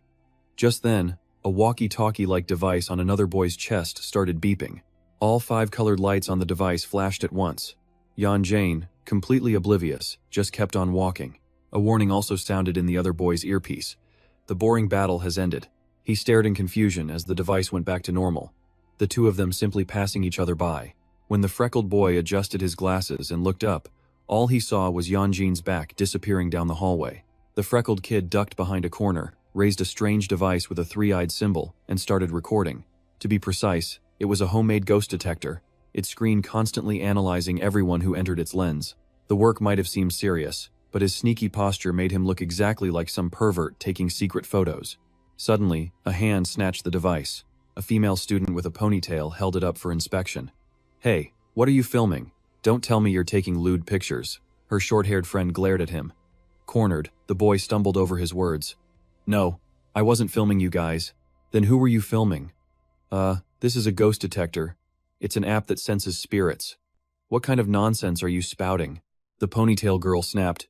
You pointed that camera at us, too. Where's the photo album? I didn't take any pictures, I was just looking. Right then, another voice cut in. A handsome classmate slung an arm around the freckled boy. Joe W., what are you doing? Hunting for ghosts again? The boy named Zhao jumped in surprise. His friend wasted no time, turning to the two girls to explain. Sorry about this. This guy is obsessed with ghosts and all that. He was just checking if our school had any. The girls' attitudes changed instantly when they saw the hot guy. It's Du Kyung. Another hand snatched Ju's device. He's been this way since middle school. He kind of lacks empathy, so just bear with him. We'll handle it. I don't lack empathy, Jo W stubbornly argued back. Du Kyung tried to reason with his friend. W, why do you let people misunderstand you like this? Stop filming, you have plenty of other toys. His friend Jia held up a phone to show the other two girls. Hey, check out his photo album, it's nothing but selfies. Oh my god, don't look at that. W screamed in helpless rage as he was held back. This weirdo is trying to look so cool in his poses. Ha ha ha ha. Finally, Du Kyung had to step in and end the whole spectacle. We're truly sorry. The two girls gave a quick nod and bolted. The moment they were gone, Jia's expression went ice cold. She crossed her arms and glared at Ju W. You need to tone it down. Walking around with a camera these days. Are you asking for a beating? You have to let me explain, he shot back. Explain what? She scoffed. You're about to get dragged to the principal's office. Seeing the tension rise, Du Kyung stepped in. Jia, can you maybe stop cussing? I'm not cussing. You're the one asking for trouble. Du Kyung turned to Jialyu. Anyway, Jialw, why are you on this floor? You didn't even put your bag away. What do you think? Jobyu answered bluntly. Du Kyung's face went pale. Don't tell me something else happened. Hey, Jia cut Du Kyung off. Don't listen to him. If you keep encouraging him, he'll never stop. What? I never do that, Jo W retorted, feeling unjustly blamed. The group was standing in the hall of 12th grade, Class 1. Didn't you see it during the field trip? Du Kyung tried to persuade Jia. Jia's recorder actually caught a real ghost's voice, and the radio just kept repeating, so much fun, let's play, over and over. Jia looked at him like he was a total idiot. You moron. It's an electronic device. It was probably just signal interference. Interference, that's it. It's just interference. JW suddenly has a revelation, leaving the other two completely stunned. He starts explaining that ghosts are made from powerful energy fields. If a creature like that is nearby, it messes with electromagnetic waves. Lights will start to flicker, sensors fail, it's all interference, causing every device around to act up. After his explanation, JW even compliments Jia. He's surprised Jia knows so much about the supernatural, maybe he's got potential as a ghost hunter? He even offers to take him on as a student. Jia's face just twitches. Like ghosts are real, you moron. Have you ever seen one? Of course, JW retorts. I'm looking at your face. Damn. Jia snaps, ready to launch himself at the guy. Jia! Du Kyung quickly holds him back. Are you messing with me? Jia stomps his foot in rage. I want to punch you so bad. Just then, the device in JW's hand glows again. It's pinpointed a target in classroom 123. Wait, there's really a ghost? Du Kyung is stunned. Seriously, in this classroom? Jia shushes him. Suddenly, the classroom door swings right open. Should we check it out? Du Kyung whispers. I'll ask for permission. JW is thrilled. Having Du Kyung around is seriously convenient. Suddenly, two girls walk out. Oh, Du Kyung. Who's this? He's a friend from middle school, Du Kyung explains, putting an arm around JW. JW wastes no time. Can we check out your classroom? The short-haired girl just nods. Sure, go ahead. The other girl with long hair gets curious. What's this? She tries to press some buttons, but JW quickly stops her. Sorry, don't touch it. Your negative energy will break it, he warns her. The girl is just baffled. Is this guy totally insane? The class swarms around the school's hotshot, Du Kyung. Meanwhile, Yong Jin is on his phone, puzzled by a text from Hisu. The message asks, Can you come to the science lab now? I have something for you, but I can't give it to you directly. They'll misunderstand. Yong Jin texts back, Can't it wait until after school? Defeated, Yong Jin gets up. Where are you going? Just the bathroom. He looks up from his phone and is startled by what he sees. The back door is completely blocked by the popular crowd. As an introvert, Yong Jin feels mentally drained just looking at them. The moment Yong Jin and Du Kyung's eyes meet, Du Kyung rushes to clear the crowd. Hey, stop blocking the door and get inside. One of the guys laughs. You actually believe that stupid stuff? So what? Du Kyung retorts, then turns to Yong Jin with a guilty look. Sorry about that, he says.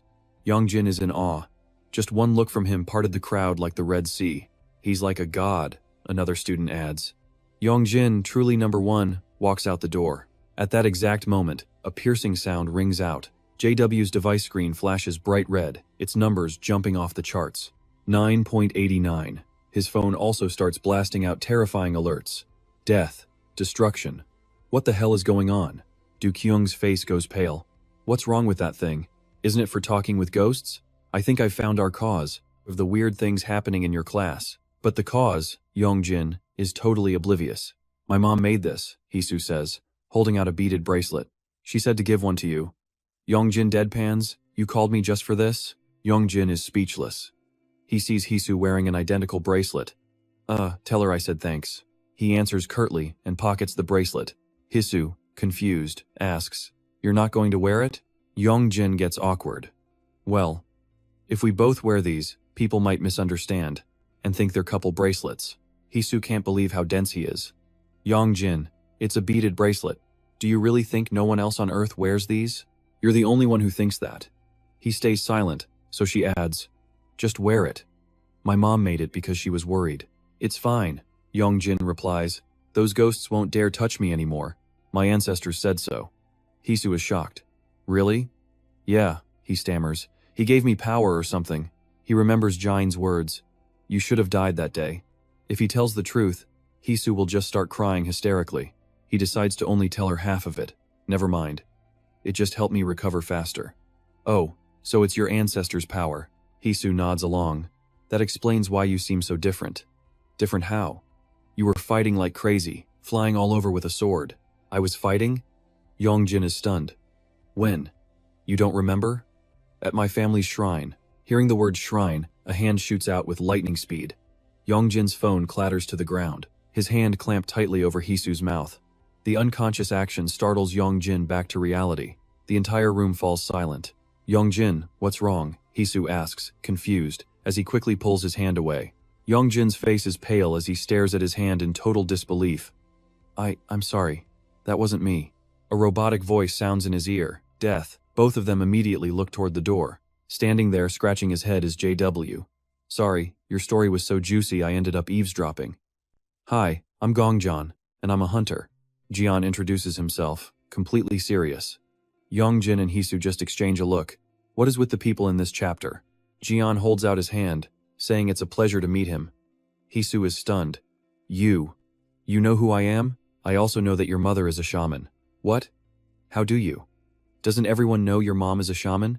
You idiot, Yong Jin muttered. Oh right, I forgot, Hisu said, dazed. I know all this school's ghost stories and its history. Jian continued. That's also the reason I enrolled here. Do you two know the legend of the walking statue? Nope, no idea. Every single upperclassman knows about it, Jian said. The statue at Sampo High School runs at night. Anyone who sees it run is forced to race against it. If you don't race properly or break the rules, it'll stab you from behind with its flag. In that case, we nearly died, Hisu whispered. Yong Jin nodded in agreement. This was probably a poltergeist phenomenon. Jian explained with an academic air. Sometimes the school's flagpole gets yanked up, even when there's no storm.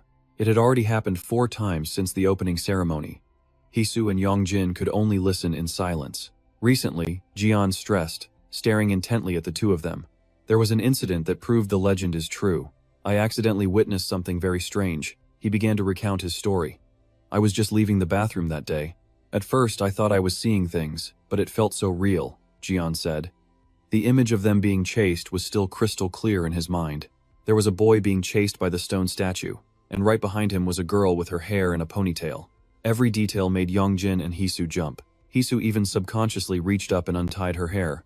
What's more surprising is that the statue was perfectly intact the next morning. But Jian dragged the word out mysteriously. The energy inside it had been completely drained. Sweat began to dot their foreheads. He held up his detector. This statue always registered an energy level of 5, but since that day, it doesn't even reach 1. To put it simply, something has disappeared from that statue. Jian looked directly at Yong Jin, no longer beating around the bush. So let me ask you straight. You two were there with the statue, weren't you? No way! They both denied in unison. It was definitely you two, Jian insisted, completely confident. How can you be so certain? Usually if I said that, people would call me crazy, or just ignore me. He calmly analyzed the situation, but you two denied it immediately. That only proves my theory is correct. He shook the detector. This device measures magnetic fields. Ghosts don't have a physical form. They exist as energy, and this machine detects that. After listening to Jian's long speech, Yong Jin lost his patience. Has any of this been scientifically proven? Jian immediately brought the detector closer. The moment it touched Yong Jin, the device lit up, its reading jumping straight to 5. Meaning the thing that was inside the statue is now inside of you, correct? That is my conclusion. Yong Jin aggressively shoved the detector away. I asked if this has been scientifically proven yet. Of course, if only this device had reacted, I wouldn't have pressed you, Jian replied calmly, pulling out countless other machines. But all of my equipment is reacting strongly. It just keeps beeping like this. The piercing alarms rang out non-stop. So, how do you explain this now? Jian smiled confidently. What am I supposed to explain? Yong Jin retorted. That's just your own speculation. So are you two ghost hunters? What is that? Yong Jin was baffled. It's someone who hunts down and collects the souls of ghosts. What? The more Yong Jin listened, the more clueless he became. No matter what you say, I don't believe you. He definitively ended the conversation. The stone statue or whatever has nothing to do with us. With that, he turned to make a quick exit. Hey, Lai Hisu, let's go. Why do you guys keep lying? Jian sighed. Fine, I really didn't want to have to pull this out. But a few choppy sounds made Yong Jin whip his head back around. Jian was playing a video on his phone. Phone cameras these days are almost as good as DSLRs, he said, then nonchalantly zoomed in. This distance is just perfect. We're screwed, Yong Jin thought. I'm not a bad person. You don't have to hide anything, Jian reassured them. You seem more like a bad guy, though, Hisu remarked. What do you want? Yong Jin asked directly. I have a favor to ask you, Jian said with an embarrassed smile. Do you two know about the haunted antique shop? Meanwhile, Du Kyung was walking down the hall when someone called her from behind. Du Kyung. She turned around, curious. A shy-looking boy was holding out a wooden box. This is for you, the boy stammered. What is this? Du Kyung accepted it cheerfully. Go on, open it. It's a gift from me. This is the first time a boy has ever given me a gift. Du Kyung giggled with excitement, her hands already opening the box. Thank you. What class are you in? Hearing that, the boy's voice began to tremble. You don't remember me? No way. You're such a hypocrite. And with that, she stormed off in a rage. Du Kyung was left speechless, completely confused by the whole thing. Just then, a strange light began to glow from the box. Inside was a paper doll covered in Chinese characters right next to a single die. Suddenly, the doll burst into flames as a thick, black smoke poured out from the box. A new day began under a clear blue sky dotted with white clouds. In the classroom, while other students paid attention, Yong Jin was still completely zoned out. Where did we even leave off last week? He propped his chin on his hand and let out a massive yawn, so big it brought tears to his eyes. Man, why am I so exhausted? His eyes suddenly snapped open. Noticing something under his desk, it was his phone. The screen was lit up with a new message from someone named Ghost Hunter. Below it were 3 more messages, all sent at 9:11 in the morning. Ghost Hunter, Eon-jin Sama, Ghost Hunter. My number is 01, followed by 5 X's. Ghost Hunter is Joe W. What the heck? Yong Jin texted back in shock. How did you get my number? The reply came back almost instantly. Joe W. Lee Hisu gave it to me. Yong Jin was annoyed. Jums messaged again. Just this once, man. Won't you come with me to the haunted antique shop? Yong Jin's reply was blunt. No, you two can just go together. Joe W. replied. If you go, then he'll go too. Yong Jin clenched his fist, a wave of irritation washing over him. Suddenly, a voice echoed from right above him. Hey! He jumped, snapping his head up to see the teacher holding the attendance book, an eyebrow raised. Whose empty seat is that? Yong Jin glanced over at the empty desk beside him. Oh, that's John Do Kyung's, sir. A voice piped up, and the class erupted in whispers. He was here a minute ago, probably just went to the restroom. Just then, the classroom door was shoved open. Every single head in the room turned to the student standing in the doorway. Whoa, you scared me.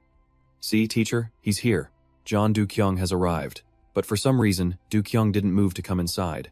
The teacher called out, John Do Kyung, where have you been? The whole class went dead silent, waiting for his answer. My apologies, sir.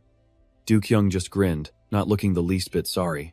A classmate called out, Hey John, your seat's over here. Do Kyung's eyes flicked toward the speaker, then his gaze swept right past Yong Jin. He smirked, turned to face the front of the class, and started rolling a die between his fingers. And just like that, the final bell rang. Min-jun and another friend immediately blocked Do Kyung's path. Where were you, man? You almost got marked absent. Were you really in the bathroom? Do Kyung didn't say a word, just held out his fist towards them. Min-jun hesitated for a second before bumping it with his own. What's this? You want to play rock, paper, scissors? Do Kyung smirked, kicking his feet up on a desk. 1 round, 10,000 gold. I don't have any money, Minjun said with a forced laugh. Then you'll have to pay with your body. Minjun rubbed his chin, thinking it over. 10,000, huh? He made his choice fast. Okay, you're on. Rock, paper, scissors. Minjun threw rock, but Du Kyung threw scissors. Haha. A real man always throws rock. Minjun roared with laughter, absolutely thrilled. But then he froze solid when he saw Du Kyung pull out a 10,000 won bill. For real? Minjun took the money, his jaw on the floor. Totally real. Why wouldn't it be? Du Kyung answered, his voice eerily calm. You worked hard for it. Sweet, thanks a lot, man, Minjun shouted with joy. Wanna go again? Du Kyung asked with a friendly smile. Let's do it. Minjun agreed without a moment's hesitation. Du Kyung's lips curled into a smirk. 50,000 this time. What? 50,000? Guess that's how it is with rich kids. Minjun taunted, cracking his knuckles. This dude's playing for keeps. Rock, paper, scissors. This time, Du Kyung threw paper. Ah, crap. Minjun started to chuckle. But before he could finish his sentence, Du Kyung landed a brutal punch that sent Minjun flying to the ground. The whole class whipped around in shock. Hey, what was that for? You can't just hit him. Yong Jin was stunned too. What's going on? But John Du Kyung just stood there laughing hysterically. He pointed down at Minjun, who was sprawled out on the floor. A man's gotta take risks. You'll never get anywhere by just throwing rock all day. Hey, are you okay? A friend asked, nervously shaking Minjun. I think he's out cold. We have to call the nurse. What's with everyone? Du Kyung looked around, genuinely confused, as everyone stared daggers at him. It's no big deal. He walked over and grabbed Minjun's arm. This guy won 10,000. Won. What more do you want to see? He laughed, trying to pry the bill from Minjun's tightly clenched fist. Man, this guy's got a death grip on the cash. Hey, Du Kyung, that's a bit much. A friend finally spoke up, scolding him. Du Kyung's face darkened. A bit much? What, was I supposed to fake losing? I already gave him the 10,000 won. Besides, I told him he'd have to pay with his body. Hearing his chillingly calm tone, the other students just stared in disbelief. Oh, right. Du Kyung suddenly acted like he remembered something, getting right in the face of the student who had just spoken up. You seemed to agree with the deal, didn't you? The other student started shaking with fear. Huh? Du Kyung's eyes turned sharp as ice. He pushed himself up from the desk, letting out an irritated curse. Ah, damn it. Du Kyung shoved his hands in his pockets and walked straight out of the classroom. Only after he was completely gone did anyone dare to move. They all rushed over to check on Minjun's condition. What was that? Hey, are you okay? What in the world did I just witness? The student next to Yong Jin pushed up his glasses. It looked like a scene straight out of a movie about school violence. A heavier-set kid spoke up. I think it's more like he got transported to another world. That's not the real. Du Kyung, some villain from another dimension, must have possessed his body. Yong Jin just frowned, silently lost in his own thoughts. A moment later, two girls started to whisper amongst themselves. Did you see what happened this morning? What's gotten into Du Kyung all of a sudden? That's the first time I've ever heard him curse. The girl across from her glanced toward Du Kyung through her compact mirror. He's like a totally different person. It's honestly terrifying. You'd think he was some kind of gangster. I heard he's taking acting classes. The girl with the ponytail tried to defend him. Maybe he's just preparing for a casting call. But did he need to practice like that at school? Her friend gave a bored look at Du Kyung smoking, watching the white clouds escape his lips. Oh, I'm sure he'll get the part. Du Kyung was acting like a total gangster. The whole class started whispering, what was he holding? Unbelievable. A kid with a bowl cut nervously spoke up to warn him. You can't smoke in here, the teacher's coming. But Du Kyung couldn't care less. What was that? Too quiet. The tone in his voice alone made the other kid freeze, feeling the pressure. Speak up! Du Kyung suddenly roared right in the poor kid's face. The whole class jumped. What was his problem? Was he snapping again? Then, just as fast, Du Kyung gently touched his ear, his voice softening. Just kidding. Did I scare you? He held up a pen with a grin. You think this is a cigarette? But yeah, the teacher is about to show up. Want to bet? Du Kyung cut him off, a smirk playing on his lips. I bet the teacher walks in the second the bell rings. 10,000 won. The bowl-cut kid was trembling in fear. I'll bet she doesn't. 10,000. No cash? Then you can pay with your body. Du Kyung's voice turned sickly sweet, a purely evil look on his face. The kid was sweating bullets, staring at the floor, too scared to even look up. Why are you shaking? Du Kyung scoffed. Hey, Du Kyung? A voice called from the doorway. It was Jia. She frowned at him. He just raised an eyebrow back. before his eyes fell to the hand she was grabbing. "Let's go." She dragged him right out into the hallway. Du Kyung yanked his hand free. "What is wrong with you?" Jia was furious. "Were you seriously about to hit him? Why? And where did you get this? You hate smoking." Du Kyung didn't seem to care, just casually tossing a die in his hand. "Hey, are you listening?" Jia demanded, her voice rising. He stopped, clutching the die. "Even or odd?" "What? Are you kidding me? Even or odd?" he repeated, a small, unsettling smile on his face. "Come on." Jia was suspicious, but answered anyway. "Odd." Du Kyung's lips curled as he opened his hand. "Wrong." Then he suddenly grabbed her cheek, pulling her face close, his expression twisted. "Guess you'll have to pay with your body then, huh?" Jia was pulled so close she was pressed right against him. She flinched, eyes wide with shock, before landing a hard slap across Du Kyung's face. "You psycho." With that, Jia turned and stormed off, leaving Du Kyung, rubbing his freshly slapped cheek. But from a corner, a chubby student who saw everything smirked and clutched a talisman in his hand. On another, much sunnier day, a student named JW was walking down the hall. He unlocked his phone, and a text message popped up. "Yong Jin-sama, if you don't answer, I'm posting that blurred photo on the paranormal forum." Yong Jin's reply was blunt. "Shut the hell up." JW just texted back. "Come on, Yong Jin, just this once. It's my dying wish." He looked up at the sign for class 123. "Did you really think I couldn't find you hiding in here?" JW slid the door open and stepped inside. "Pardon the intrusion." "Yong Jin." A signal detector on his belt instantly started to vibrate. JW cracked a smile. "Looks like he's very close. Time to use the Yong Jin finder." He excitedly scanned the room, calling out, "Yong Jin, it's useless to hide. My custom detector can pinpoint your location easily." And just then, a strong force smacked the device right out of JW's hand. Clatter. The machine hit the floor. Standing beside him was Du Kyung. When did he even get there? JW jumped, breaking into a cold sweat. He smelled cigarette smoke. Du Kyung slowly bent to pick up the device, and the second he touched it, it went absolutely haywire. At the same time, all the other gadgets on JW's body started screaming. "Whoa, what the heck? Why is everything suddenly malfunctioning?" JW frantically checked his equipment, not forgetting his mission. "Hey, can you call your classmate Yong Jin for me, please?" Meanwhile, Yong Jin pulled out his phone and saw a flood of messages on an app called Ghost Talk.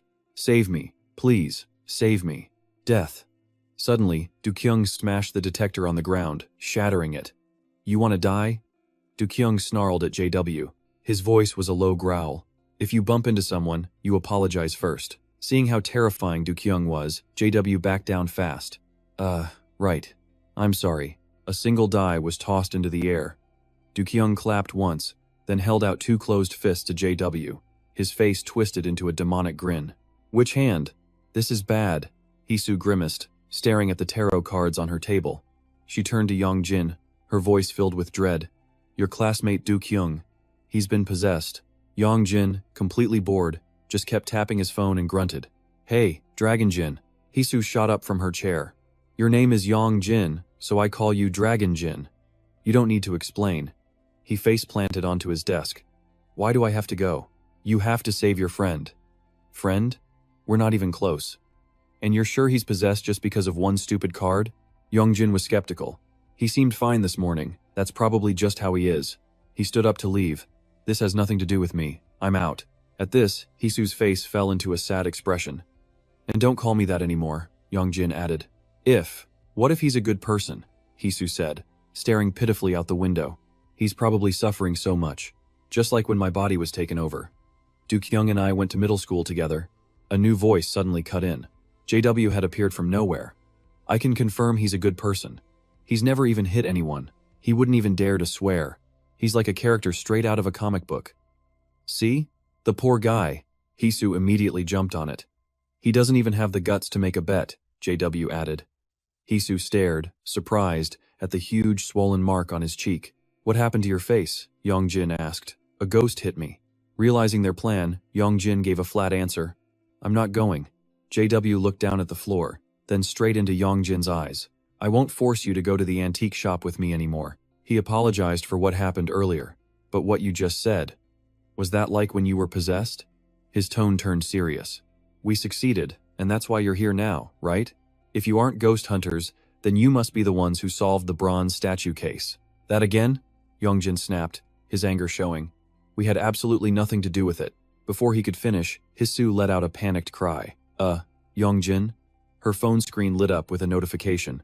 Gongzhou has transferred 50,000 G. A deposit. What now? Yong Jin muttered, clearly annoyed. I'll pay the rest if you agree, W said. Please, help me. He bowed deeply before them. Save Dokyung. I'm begging you.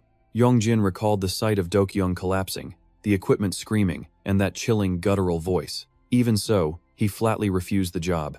He walked coldly past Jodyu. You can help him yourself. Hisu, I'm leaving. With that, Yong Jin turned and walked away, and Hisu quickly followed. As she passed, she glanced back at Joju with a look of pity before hurrying off. Joju was left all alone in the room. Outside in the hallway, their footsteps faded into the distance. Yong Jin walked on, thinking to himself, what kind of trouble is he trying to drag me into now? Painful memories suddenly flooded his mind. All he ever wanted was to live a normal life again, just like before. That voice from the past echoed in his head once more. From that day on, you were already dead. No, Yong Jin told himself. From now on, his own safety came first. He would never get involved in anything like this again. Lost in thought, he suddenly ran right into Dokyung. Dokyung, he thought. A friend walking beside Dokyung cheerfully nudged him. See? The girls are looking for you. Heh. Yong Jin glanced over. This suits you a lot better. It seemed for a moment they would just pass each other like strangers. But suddenly, Yong Jin's hand shot out, stopping Dokyung in his tracks. His own hand grabbed Dokyung by the collar, shocking the friend standing nearby. Even though he was the one who did it, Yong Jin himself looked completely horrified. At that moment, Hisu was rushing down the hall, searching for him. She ran, calling out his name. Yong Jin. But she stopped mid-word, stunned by the sight of Yong Jin holding Dokyung by the collar. Hisu quickly ducked behind a wall, covering her mouth to stay quiet. He says he won't get involved, but in the end, he's still helping people. He's as kind as ever. Dokyung's friend, seeing this, angrily yelled, "What the hell do you think you're doing?" Right after that, Yong Jin did something bizarre. He used his right hand to punch his own left hand that was gripping Dokyung's shirt. "Sorry, I'm sorry," he stammered, sweat beading on his face. "It wasn't me." Hearing this, Dokyung just laughed. "Your hand is literally right there. How can you say it's not you?" "Yeah, that's right," Yong Jin mumbled. Annoyed, Dokyung suddenly untied his tie and pulled out a single die. He tossed it into the air and caught it tightly in his palm. He hid the die in one of his two hands, held them out to Yong Jin, and smirked. "Which hand is it in?" Dokyung and his friend were laughing, but Hisu, hiding behind the wall, was worried sick. Yong Jin was in shock, feeling his left hand begin to move again. It slowly lifted, making him panic. "My hand. It's moving on its own again." The hand automatically pointed to Dokyung's left palm. Dokyung paused for a moment, then opened his hand. The die was sitting right there. Correct. He walked over, placed a hand on Yong Jin's shoulder, and then passed him. "Be careful with that hand of yours, my friend." After they left, Yong Jin just stood there, staring at his own hand, his mind reeling. A little way down the hall, Dokyung glanced back at him with a strange look. Back in class, he couldn't stop looking at his hand. And then suddenly, it lifted up all by itself. What the hell? The hand clenched into a fist and aimed straight for his face. Before he could react, it punched him square in the jaw. A friend with glasses walked by, asking curiously, "What are you doing? Is that a new trick?" "Pretty interesting." Yong Jin had to use his right hand to hold his left one down, trying to stop it from moving erratically. "Are you practicing for the talent show at the retreat?" the other student asked with a laugh. Suddenly, his left hand jerked violently. Hey, help me hold my hand," he cried out. His friend immediately helped by grabbing his right hand. "No, the left one, not the right one," Yong Jin snapped. His left hand was going haywire, looking like it wanted to punch someone. "Yong Jin?" his friend asked. "Do I really have to be a part of this boring situation? This is gross." Yong Jin had to use all his strength just to hold his left hand down. Finally, it stopped moving. He let out a sigh of relief. "It's over." A friend playing a game at the desk in front turned around. "Hey, Yong Jin, could it be?" he asked seriously. "Do you have alien hand syndrome?" "What the heck is that?" Yong Jin wondered. As soon as he left class, he immediately searched for the strange syndrome online. After reading the symptoms, Yong Jin thought in terror, "Oh my god, this is exactly like me. Is this a problem with my brain? I have been hitting my head a lot lately. No wonder I've been feeling so tired." Is this a symptom of something really serious? While he was lost in thought, a figure approached from behind, suddenly raising a hand to strike. But his reflexes were faster than his thoughts. Yong Jin's left arm shot up on its own, blocking the attack perfectly. It was Suha. He looked completely stunned by Yong Jin's reaction. Yong Jin. Suho just lets out an awkward laugh. Was his body just reacting on its own after getting beaten up so much? Yong Jin looks completely fed up with this. It's not like that. Yong Jin tries to explain. My hand right now, but Suho cuts him off, not even bothering to listen. Hey, is Dukung in your class? With an irritated glare, Yong Jin listens to Suho's demand. Tell him to give me back my vape. Yong Jin has no idea what that is. It's an e-cigarette, you idiot, Suho snaps. If it's your stuff, why don't you go ask him for it yourself? Yong Jin protests, saying it's too much of a hassle. It was more trouble for me to come find you, Suho argues. I had to cross the entire juniors area. And just like that, Suho's expression darkens, his eyes becoming genuinely scary. I told you not to tick me off. Before Yong Jin can even finish his sentence, his left hand twitches uncontrollably. Panicked, he quickly grabs his rogue hand with his other one to hold it still. Okay, fine, he says in a rush. I'll go get it. See? Much easier, Suho says, completely satisfied. After all that trouble, Yong Jin just walks right past him. Look at him run, Suho scoffs from behind. Meanwhile, in the hallway, JW holds a strange device with colorful sticks, scanning for temperatures. Suddenly, the green stick begins to glow. He immediately aims the scanner in that direction. The screen, which had been reading 9 degrees, suddenly plummets to -1. That's impossible. How could that one spot be -1? Yong Jin steps into the classroom, his heart pounding when he spots Dukung at the back table. He just stands there, staring, trying to work up the courage. He'll just play dumb, he thinks. Better to avoid a fight. So why are you sneaking around back there? Dukung's voice makes Yong Jin jump. Trying for another bet? No, Yong Jin says, terrified. It's Suho. He told me to get something you borrowed. Borrowed? Dukung chuckles, his hand reaching under the table. Or are you just trying to get it back because you're scared of the beating you owe me? He didn't say anything about that, Yong Jin mumbles, looking away. Dukung suddenly leans his head back, staring at him with a grin. You want to take the hit for him? No way, Yong Jin immediately shoots back. I don't have time for that. For a moment, Dukung actually looks surprised. Just keep it then, Yong Jin says, annoyed as he turns to leave. Ah, you're that guy from before, right? Dukung's voice stops him. I'll give it to you. Yong Jin turns back, but then Dukung pulls out a die, tossing and catching it in his closed fist. If you guess right, Dukung says with a terrifying smile. Even or odd? The whole class starts whispering. Yong Jin is frozen with fear. Huh? No, that's okay. Hey, we already started, Dukung pushes.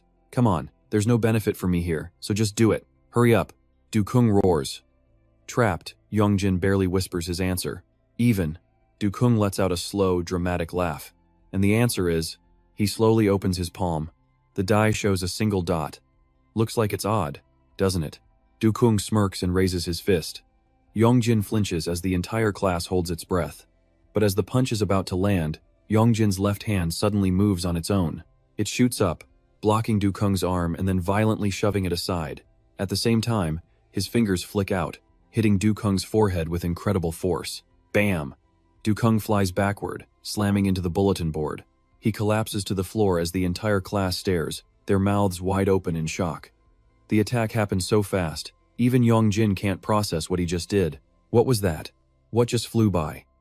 Dukung's hand, propped on the ground, twitches slightly.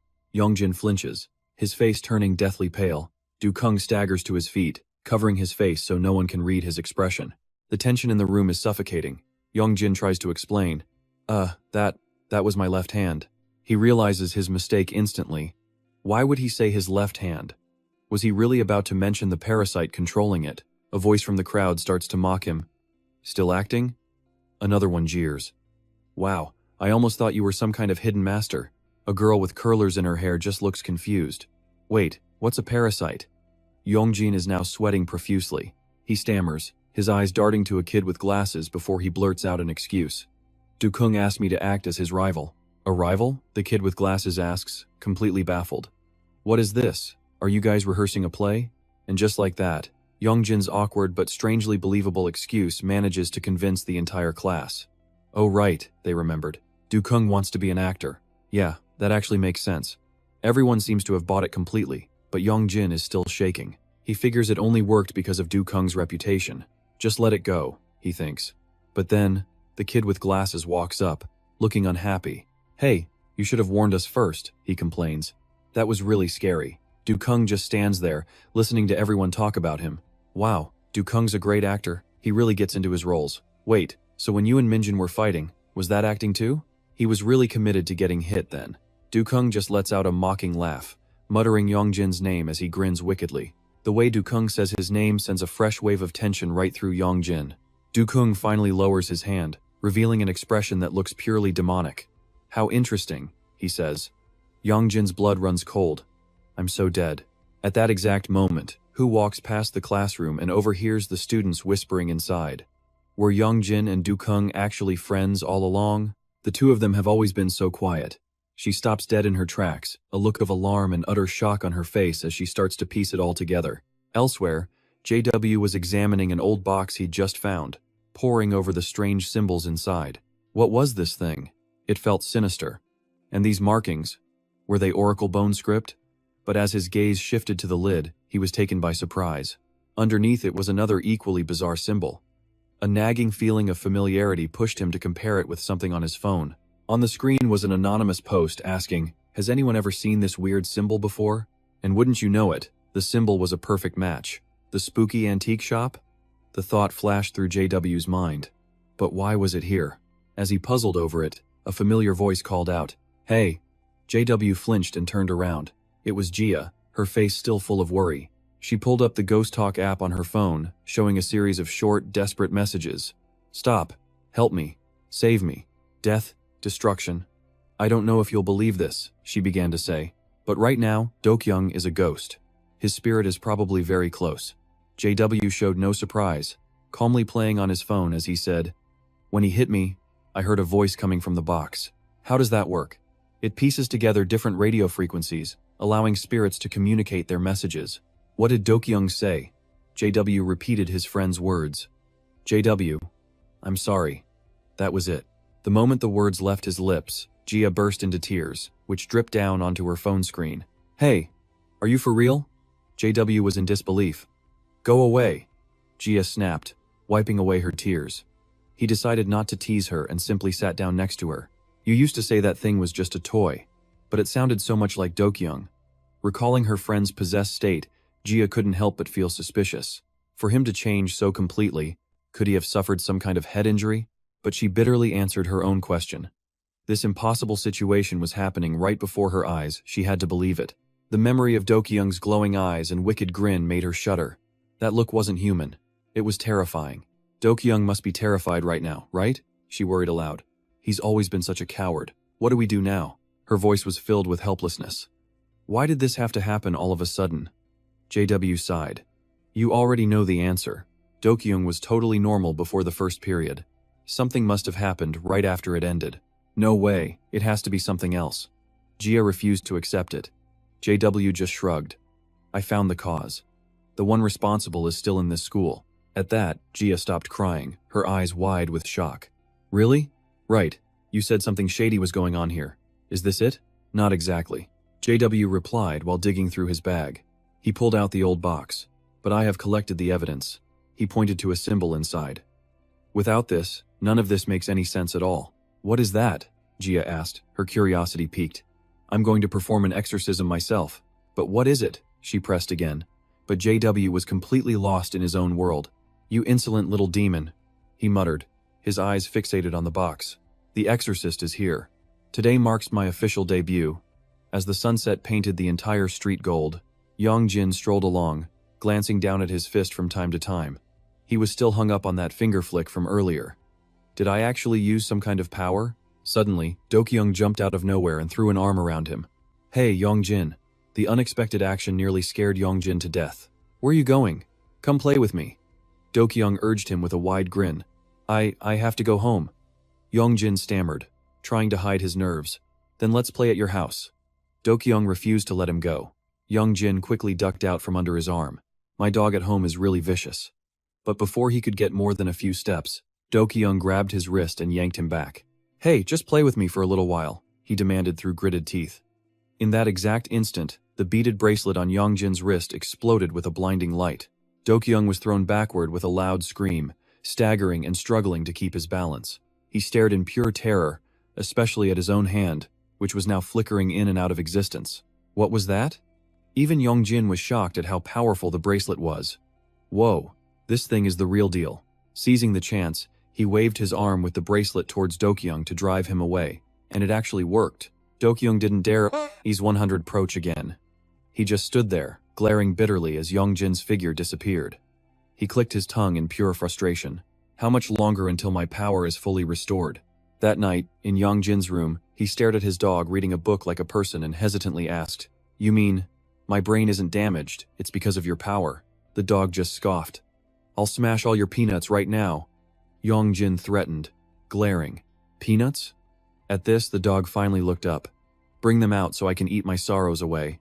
But this left hand is making the whole school hate me." He held up a fist, trembling with frustration.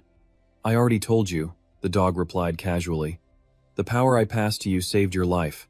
Thanks to it, ghosts won't target you anymore." "Not target me? Are you kidding me?" Yong Jin raised an eyebrow. "This power of yours picks fights with them. It even made my own hand hit me. That arm is no longer yours." The dog let out a sigh and began to explain, then looked up to reveal a horrifying truth. "Your real hand," it said, "was chopped off by that doll demon." Yong Jin's reaction was pure, mind-numbing shock. "Let me make this simple for you." Its gaze shifted toward the hand on Yong Jin's left arm as it emphasized every word. "That left hand of yours is the last of my power."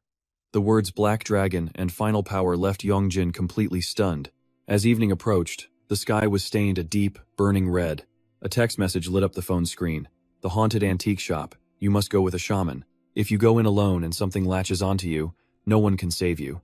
The two friends stood before a shop that looked like a derelict warehouse. "So this is the place?" Jia scoffed. "It just looks like an old house." While Zhu looked terrified, Jia was strangely calm. "Anyway, let's just go inside." "Hold on." Zhu set down his backpack and started digging through it for something. "If we both go in, they might get suspicious. I'll go alone." He was scared to death, but he did his best to act brave. Meanwhile, Jean, in his dog form, was recounting his legend. His power was originally created from 4 dragons: the red dragon, the blue, the white, and the black dragon. His eyes grew somber, but now they had all vanished, with only the black dragon remaining. He looked at Yong Jin's left arm. "That arm of yours is the final piece of my power that's left. It was formed from the power of the black dragon." Yong Jin's jaw practically hit the floor. "The strongest, but also the most arrogant of the 4 dragons," Jin commented. Yong Jin was frozen solid, the black dragon. He held out his arm. "What happens if you take this arm back?" Jin looked at him like he was an idiot. "Then you lose an arm." "The arm would just vanish?" "It would be gone forever." A wave of complete despair washed over Yong Jin. More accurately, it was crushed to pieces. "Everything I'm telling you is the truth." Yong Jin looked like he was about to cry. "Please, just stop." "By the way," Jin asked curiously, "with your ordinary human body, why do you hate it so much?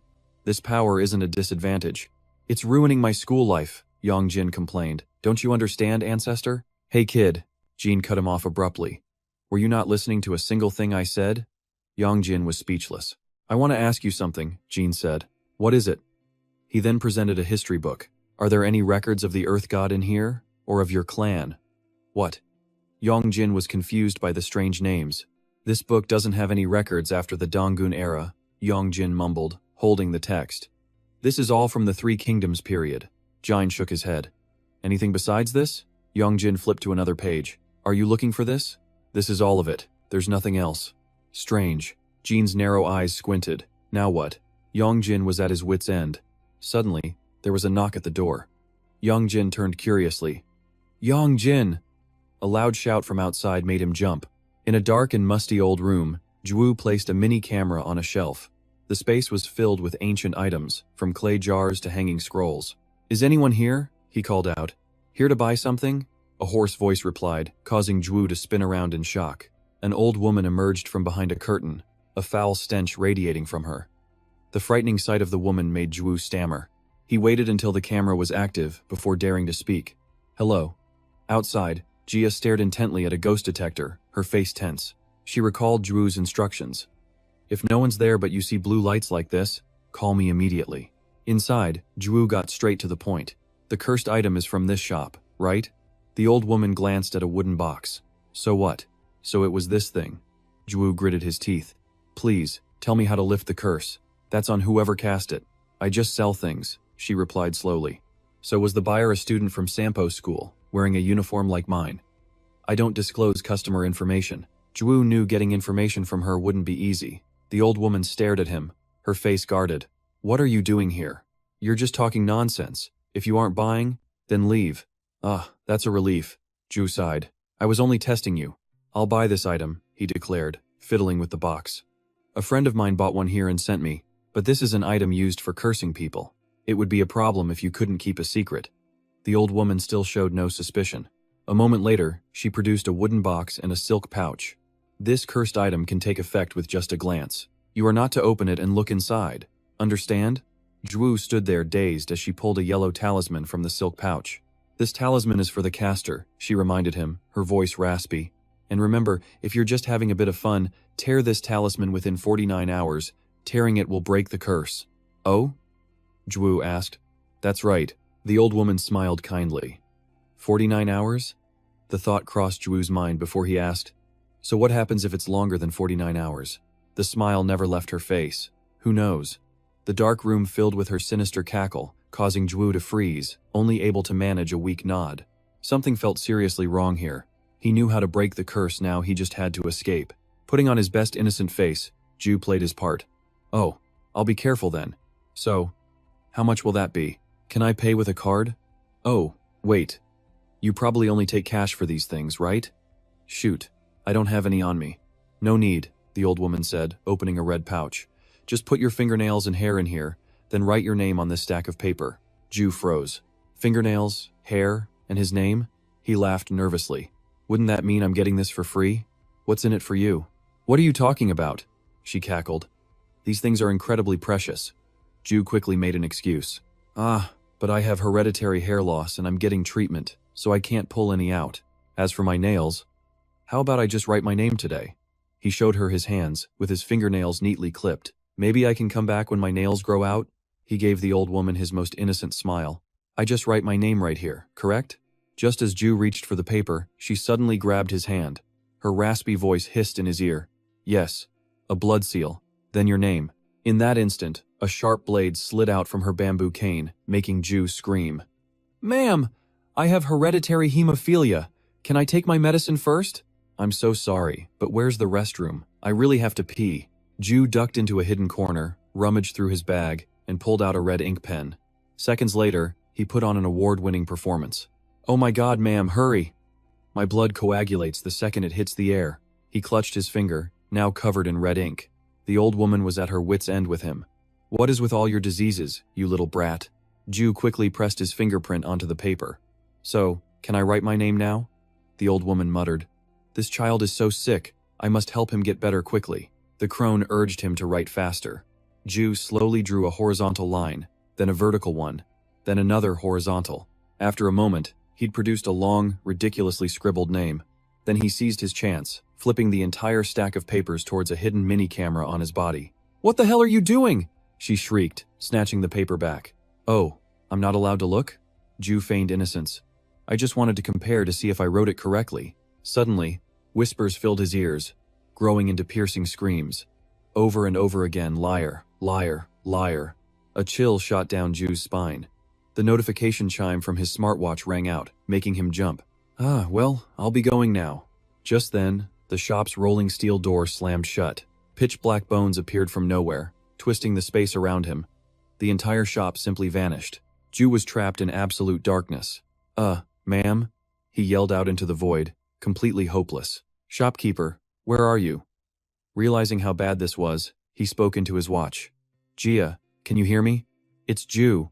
Just then, a sliver of light appeared. It was the powerhouse Gia, lifting the heavy steel door with her bare hands. She yelled, Ju, get out here! Ju's jaw dropped. Hurry up, Gia strained with all her might. Okay, Ju immediately bolted for the exit. Suddenly, the door in Gia's hands began to crack. It sprouted razor-sharp fangs, morphing into a giant monster's mouth, ready to swallow them both. The monster's teeth slammed into the ground, the door shutting completely. leaving only Jia's final scream echoing from inside. Ju stared in horror, screaming her name. At that moment, a figure rushed forward, swinging a massive greatsword in a powerful strike against the door. The slash tore a black hole-like rift in space, and the monster's mouth spat Jia out.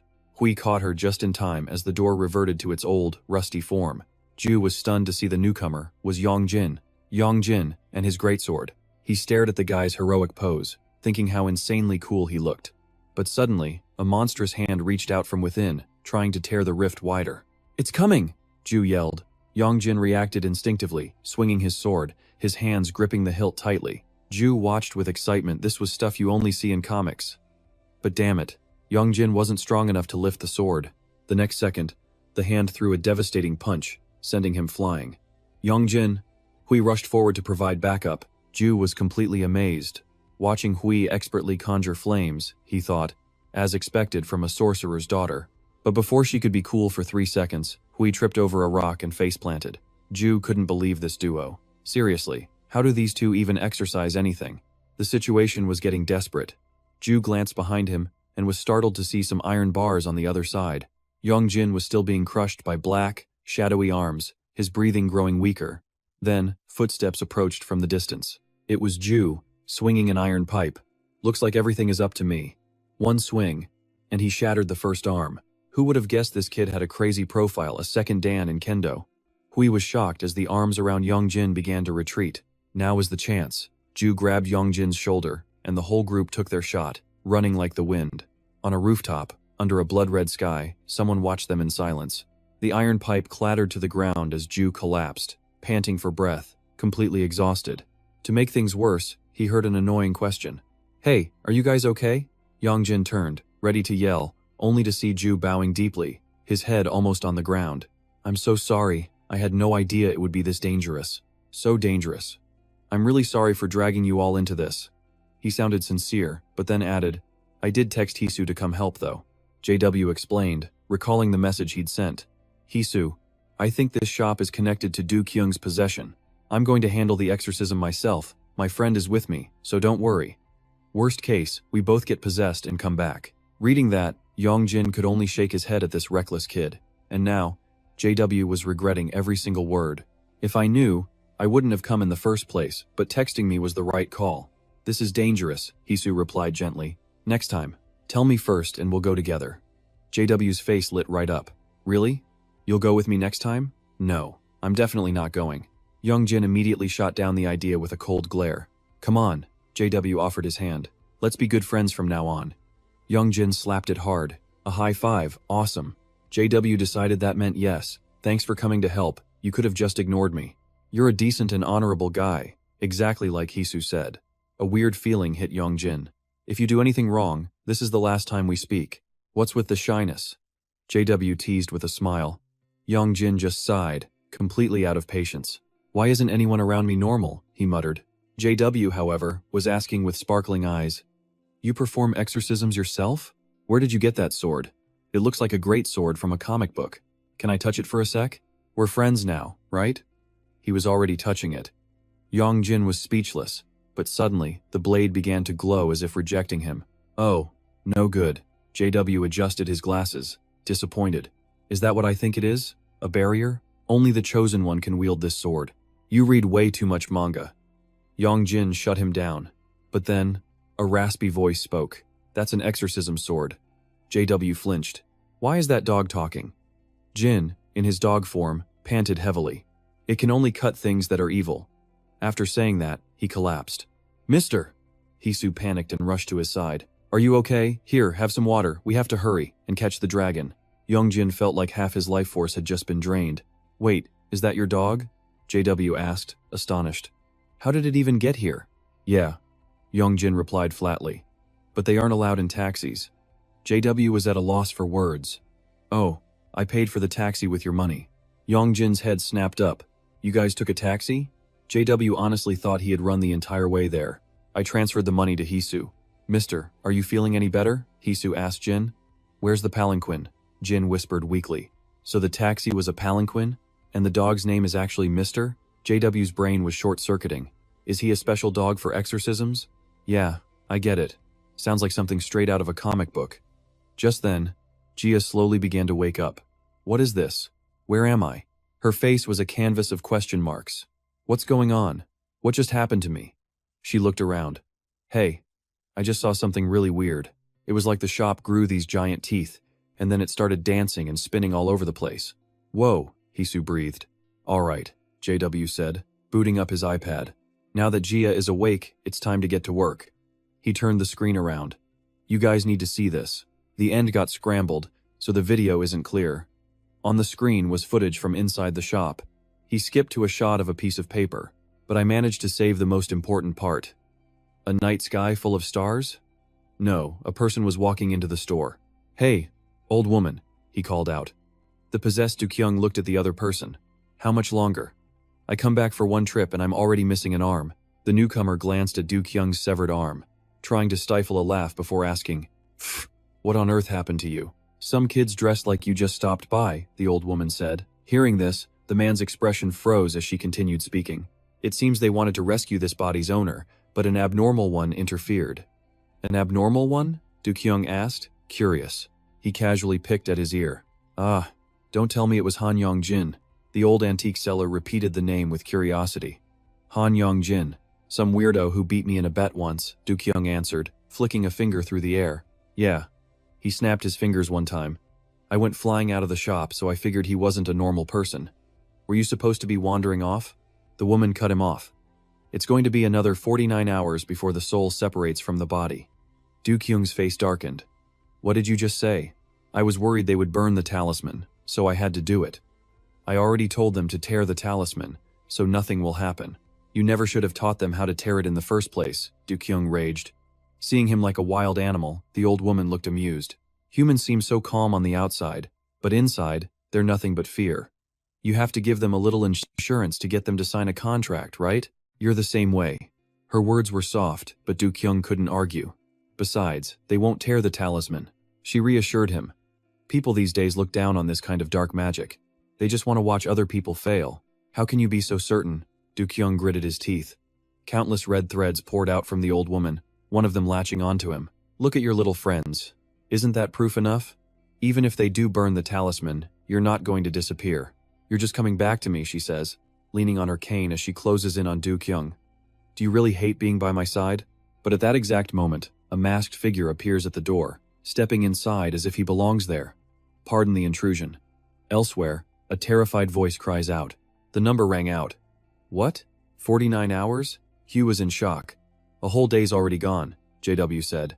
So we have maybe 15 hours left? Yong Jin added. By the way, does anyone know who Kim Sun-yu is? JW asked. The whole group shook their heads. Were there a lot of names on that paper? Are you sure it's Kim Sun-yu? Gia wondered. JW pulled out the wooden box. I found this at school, look. He pointed to the carved character, comparing it to the name on the paper. An exact match. The group nodded in agreement. It was real. And looking at the ink, it seemed pretty fresh. Must have been recent, JW analyzed. Just then, Jin let out a few barks. What did he say? Hugh translated for JW, explaining the character was read as do. Do. John mumbled, before his eyes shot wide open. The gambling demon. JW, their walking encyclopedia, took the stage. According to my demon dictionary, since the late Joseon dynasty, the Dakibi was a demon that tested human luck through bets and wagers. But here's the catch, no one has ever managed to beat it. Ah, gambling, Yong Jin muttered. So all those betting games were its idea? First, we need to tell that shaman about this, Jin commanded. Hugh nodded furiously. Okay, I'll ask my mom. Seeing the two of them nodding at a puppy, Gia was completely bewildered. Wait, are you guys talking to the dog right now? Yeah, but you can't hear him, Hugh explained. You need a certain gift for it. Damn it. When will I ever get a gift like that? John lamented, just as his phone screen showed two words. Mom's talisman. Instantly, Hugh's mother's voice came through the phone, mixed with a dry cough. That thing is dangerous. Are you kids okay? Just looking at it through the screen is giving me a splitting headache. Mom, are you all right? Hugh asked, his voice filled with worry. The one you met is a headless ghost, she explained.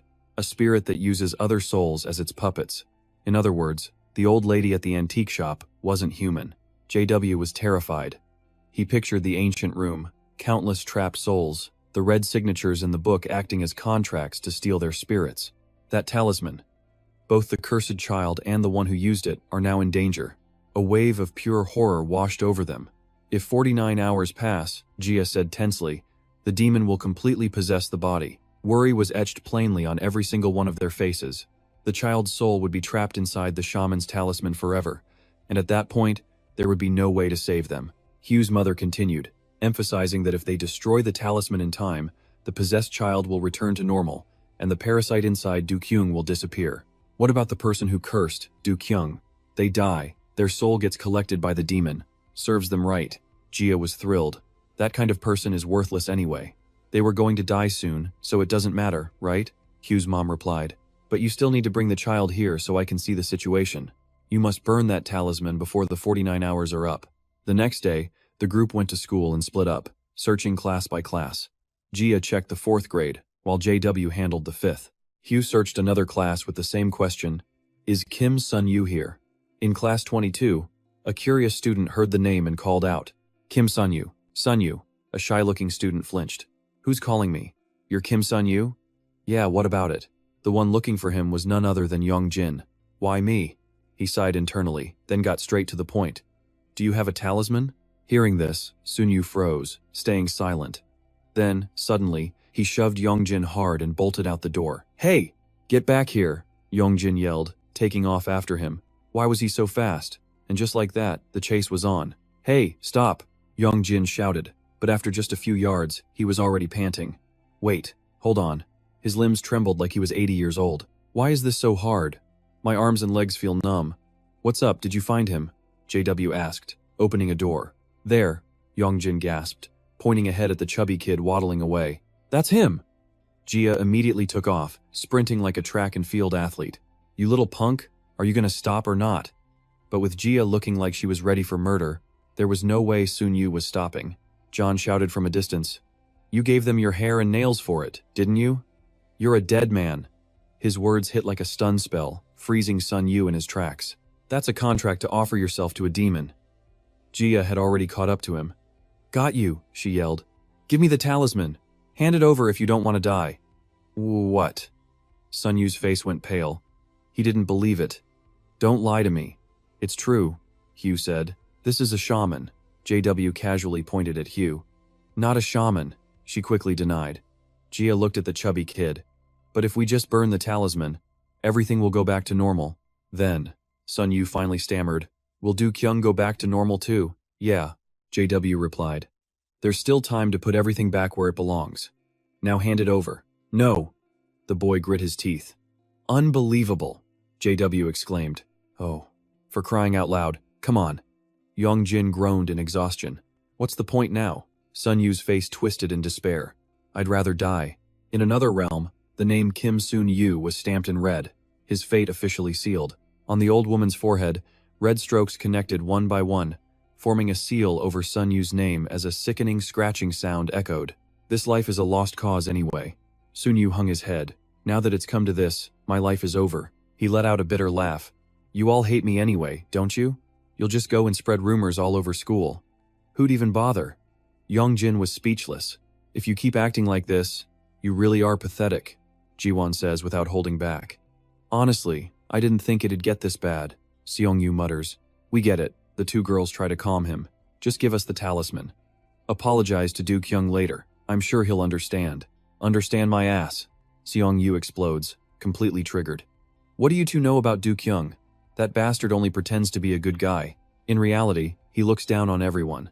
The other two are shocked into silence. If Du Kyung comes back, Seong-yu bites his lip. He'll act all forgiving to your faces. But behind your backs, he'll make my life a living hell. Because that jerk, he yells, head thrown back, is a complete and utter phony. A memory flashes back to middle school. In a noisy classroom, Seong-yu tries to work, grumbling. It's so damn loud in here. Why am I in the same class as these idiots? I thought we were sorted by our grades. The teacher's voice cuts in. So, let's have Seong-yu continue as class president. The class is a total mess. Teacher, one student calls out, arm slung around his friend. I'd like to nominate Du Kyung for class president. The whole class cheers, but Seong-yu just freezes. I also nominate Du Kyung. And just like that, Seong-yu's expression darkens. In the end, both Du Kyung and Seong-yu are called to the front of the class. I think it makes more sense for Seong-yu to keep his position. Do-kyung says it hesitantly. Come on, don't be shy. His classmates cheer from below. The result? A total landslide victory for Do-kyung. Kim Song-yu, 2 votes. Do-kyung, 21. Congrats to the new class president. As his friends swarm him, Song-yu just trembles with rage. He was only chosen because he's popular. They should have picked someone competent. What the hell can that smooth talker even do? Who cast those other 2 votes? Someone whispers. He probably voted for himself. Another kid snickers from behind him. The comment hits way too close to home, and Seong-yu's face burns with shame. A bunch of morons, turning me into a joke. You all stole my opportunity, don't you get it? On the board, the teacher writes out the subjects: literature, math, English, Korean history. Seong-yu is clutching his test results when a classmate suddenly shouts out, "Hey, Do-kyung ranked first in our class." Seong-yu's entire body goes stiff. The girls in the class immediately start to swoon. Wow, as expected of our president.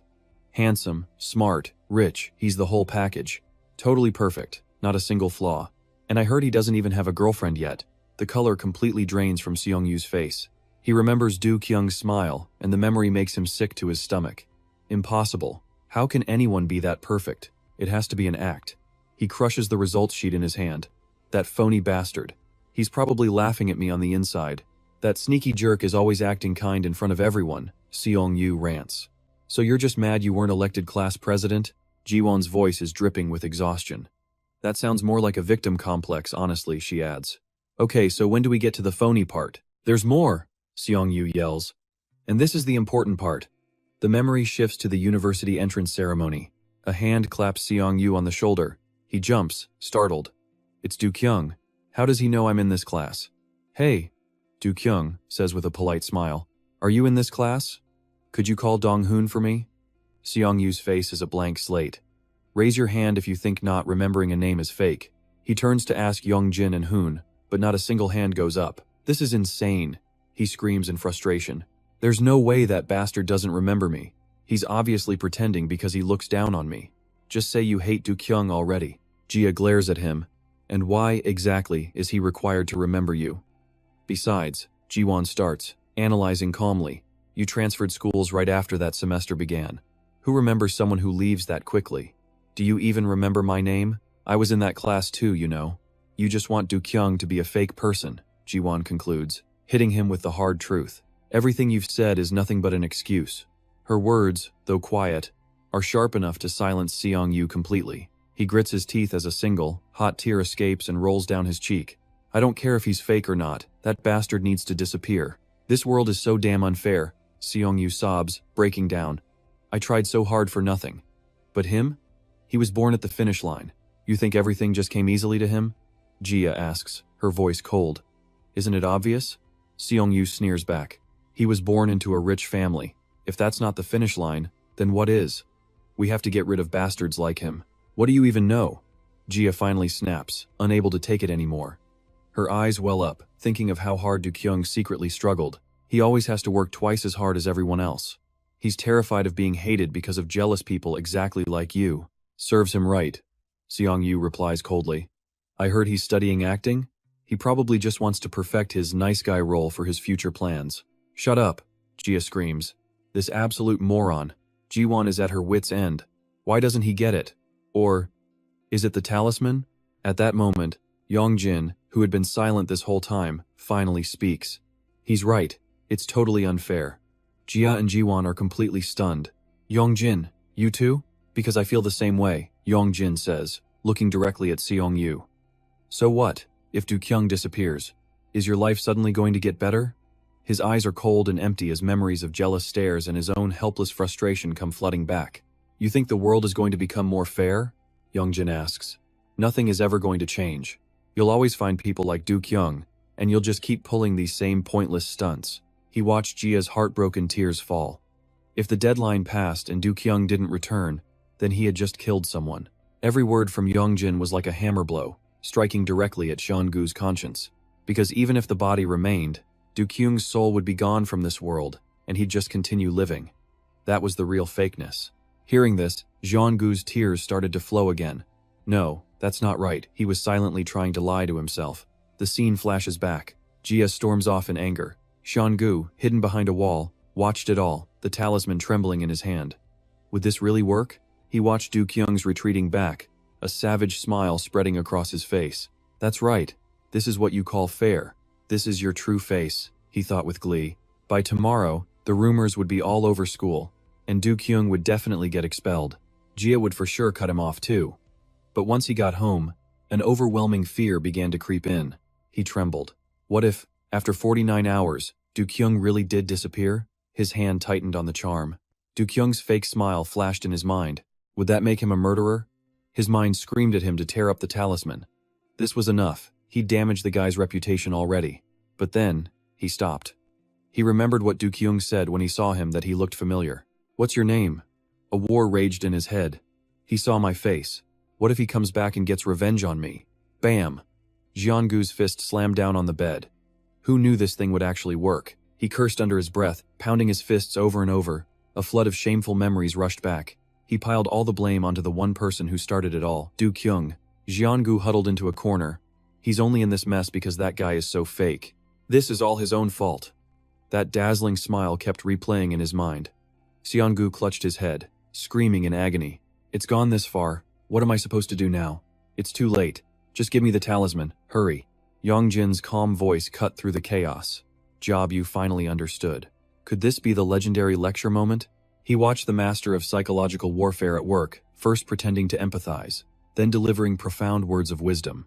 Standing behind them, Hisu just watched in silence, surprised that it was actually working. Ju was amazed to see Xianggu completely won over. Xianggu cried as he pulled the talisman from his pocket, but at that exact moment, a hollow voice whispered in his ear, "Die." His knees buckled. Jia, who was holding him, was pulled down with him. "Hey, what's wrong with you?" she yelled. "Hey, give me the talisman." Xianggu opened his vacant eyes, mumbling, "I have to go to Mom." He violently yanked his arm from Jia's grip, sending her tumbling. "You crazy bastard." Hisu and Joe stared, their mouths wide open. His foot stepped onto the windowsill, and he just threw himself out. A single slipper flew off. Dangling in the air, Xianggu still didn't understand what was happening. When he looked down, pure panic set in. "Save me," he screamed. "I don't want to die. Don't move." Yong Jin desperately held onto his leg. Jum grabbed Yong Jin from behind, holding on tight. "I know. I said don't move." Behind them, everyone else was pulling with all their might. Veins popped out on Jia's arms from the strain. At this rate, they were all going to die together.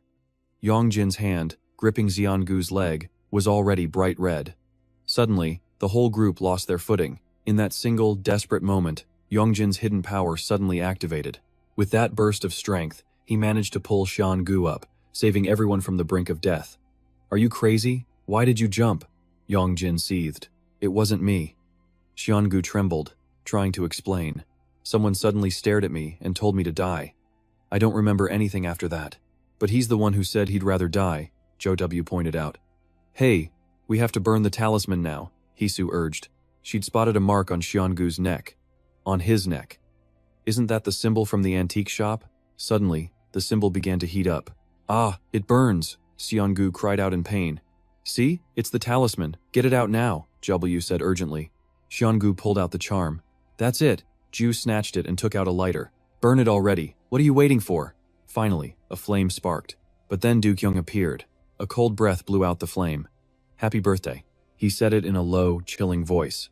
Everyone was terrified. "Happy my lovely birthday. Jia, hurry," Jio screamed. Hisu rushed to shield Gu. John charged in too. "You bastards." Du Kyung slammed an elbow into John's head. Yong Jin stood in front of Jia. "Burn it now." Tears streamed down her face, but she managed to stay calm enough to spark the lighter. Just as the talisman burned away, Du Kyung collapsed. "Did it work?" "Du Kyung," they called out to him. He slowly opened his eyes, struggling to sit up. Everyone cheered in relief. "Du Kyung," but a different voice came from his lips. "Sorry about that," he smirked. Du Kyung already logged out yesterday. He started laughing so hard he shook, while everyone else was frozen solid. He mocked them. "Just look at the looks on your faces." "But why?" JW was completely lost. "It hasn't even been 49 hours yet." Du Kyung just roared with laughter. "Ha ha ha, what the hell are you all doing? Was that even the right charm?" JW turned to ask the others. "Was it?" "Ah, it's not its fault," Du Kyung interrupted, a sinister smile spreading across his face. "It's the right talisman." but it's nothing but trash paper now. It has nothing to do with me anymore. What? How is that possible? Yong Jin and Hisu were stunned, so it was the real Do-kyung then. Jia was crushed. He's gone. The imposter states it plainly. You all wasted your time. A bunch of idiots. But why? Wasn't it supposed to be 49 hours? John grabs his phone, desperately searching for an answer. Do-kyung lunges forward, grabbing him by the collar. John. He crushes the detector on John's chest with a sneer. From the moment this little toy stopped beeping, you should have realized it. The original owner of this body looked for you until the very end. Tears of regret stream down John's face. Don't cry, Do-kyung says, his smile turning vicious as he raises his claws. You'll be reunited with your friends soon enough. Meanwhile, in another dimension, the real Do-kyung confronts a mysterious dark spirit. Do you want to make a deal with me? The void ghost offered. I'll give you what you desire. Who are you? What nonsense are you spouting? Do-kyung growled. Without a word, the spirit snapped its fingers, and an invisible force slammed Do-kyung into a cabinet. 3 old gambling ghosts rushed over, saving a white porcelain vase before glaring at the void ghost. Damn you! How dare you! She roared. Black smoke shot towards him from every corner, but as it got close, it suddenly recoiled. Who are you? She asked in terror. It takes 49 hours to claim a soul, the void ghost said, glancing at the vase. Such pathetic, shoddy magic. What the hell do you want? That 49-hour contract, I'll get rid of it for you, he answered calmly. In return, his gaze shifted to Do-kyung. The unusual child who came here before. Bring him to me. Alive. Back in reality. Yong Jin was standing protectively in front of John. Stop it. So, you'll finally play with me now? Do-kyung laughed as he lifted John into the air. How about it? Want to make a bet? The match isn't over yet. He laid out a proposal. Let's make a deal. If you win, I'll leave this body and return your friend. But if you lose, your life is mine. Yong Jin was stunned. Well, if you don't agree, I'll just kill everyone right now. The demon tightened his grip on John's neck. Bet my life. John choked out the words. Shut up. The only life I want is Han Yong Jin's. After a tense silence, Yong Jin made his decision. Fine. Really? Do-kyung's face lit up with excitement. In exchange, you wait until after school. Leave everyone alone until then. Okay. Do-kyung agreed, dropping John. He leaned in close to Yong Jin's ear, whispering, Meet me at the antique shop after school, and make sure you come alone.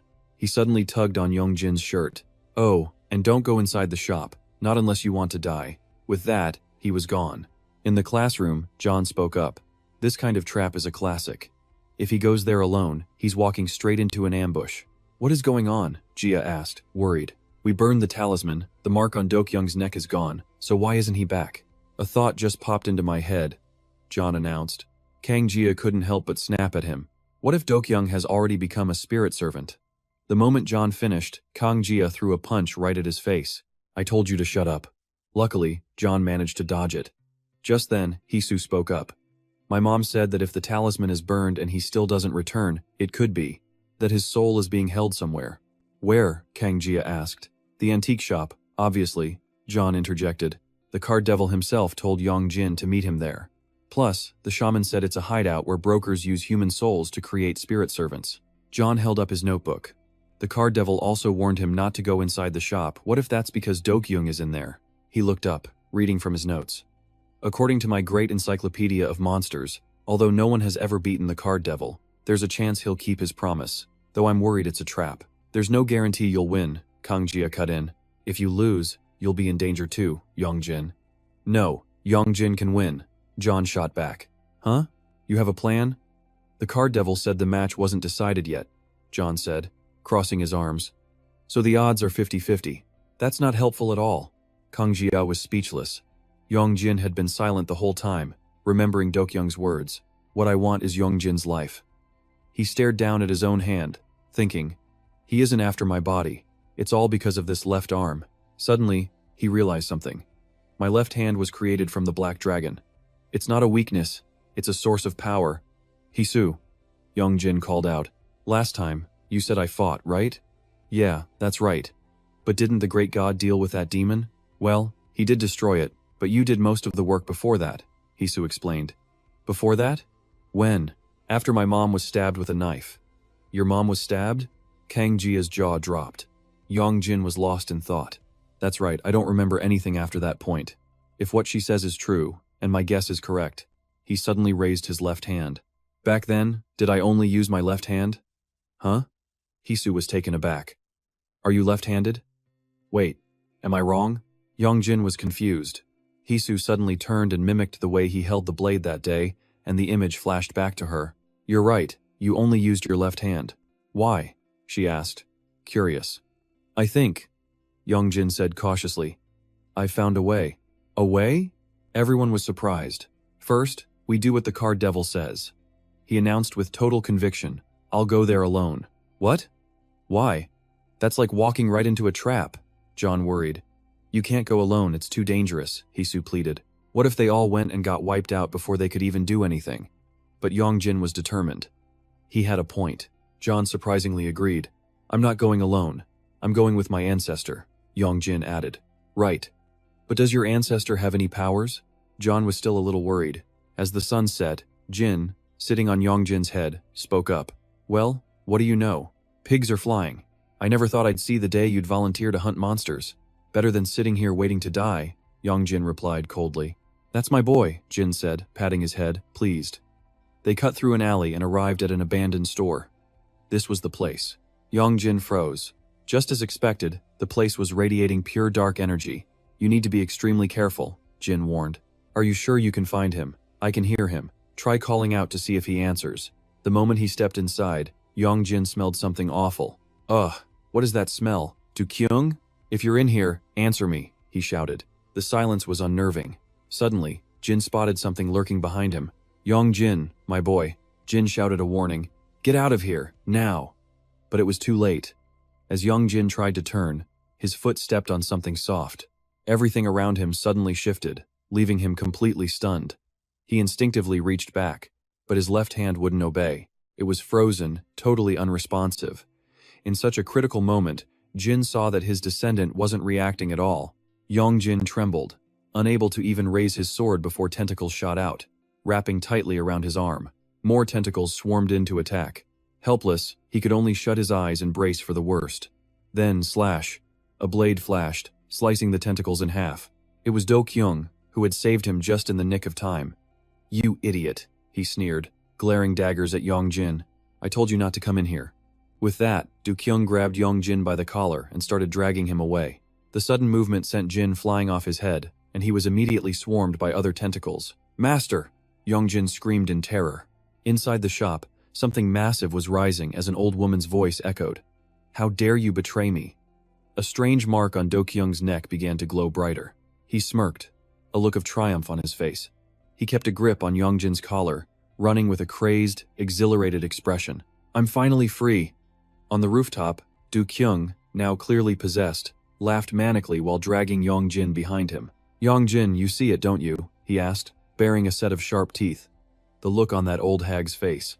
Seeing him struggle, Do-kyung turned and snapped. Hey, stop struggling. I just saved you. You want another beating or what? He dropped Yong Jin, causing a pile of construction materials to collapse. Do-kyung then leaped down, rushing over to him. Yong Jin fell weakly amidst a cloud of dust, coughing violently. Do-kyung just stood there coolly, hands in his pockets, watching him. A single die fell to the ground. Do-kyung covered it with a cup. Instantly, countless other cups appeared, surrounding Yong Jin. What is this? He asked in shock. What else? We made a bet with our lives, remember? Do-kyung laughed menacingly. The die began to shift from cup to cup at a dizzying speed, making Yong Jin's head spin. Now, guess, Do-kyung commanded with glee. How the hell was he supposed to guess this? But Yong Jin decisively placed his hand on one cup and lifted it himself. Incredibly, the smoking die was right inside. All the other cups vanished. Do-kyung was speechless. How did he guess it perfectly? The odds were 1 in 100. I win, Yong Jin said, looking up with a sigh of relief. Best 2 out of 3 counts. Do-kyung suddenly changed the rules. Why are you changing the rules all of a sudden? Because I feel like it, he replied flatly, pulling out another die. Highest roll wins. I'll go first. Why do you always do whatever you want? Yong Jin complained. The die stopped. A 6. 6, Yong Jin read. He yelled in frustration. Who said you could change the rules like that? I already won the last round. I'm not playing. But his left hand moved on its own, closing over the die. What are you doing? Do-kyung asked, confused. Yong Jin panicked. grabbing his left wrist with his right hand. I said, "No, stop it," but his left hand refused to obey, tossing the die to the ground. "Wait, that wasn't me," he tried to explain frantically. "You already rolled," Du-kyung said with a confident smirk.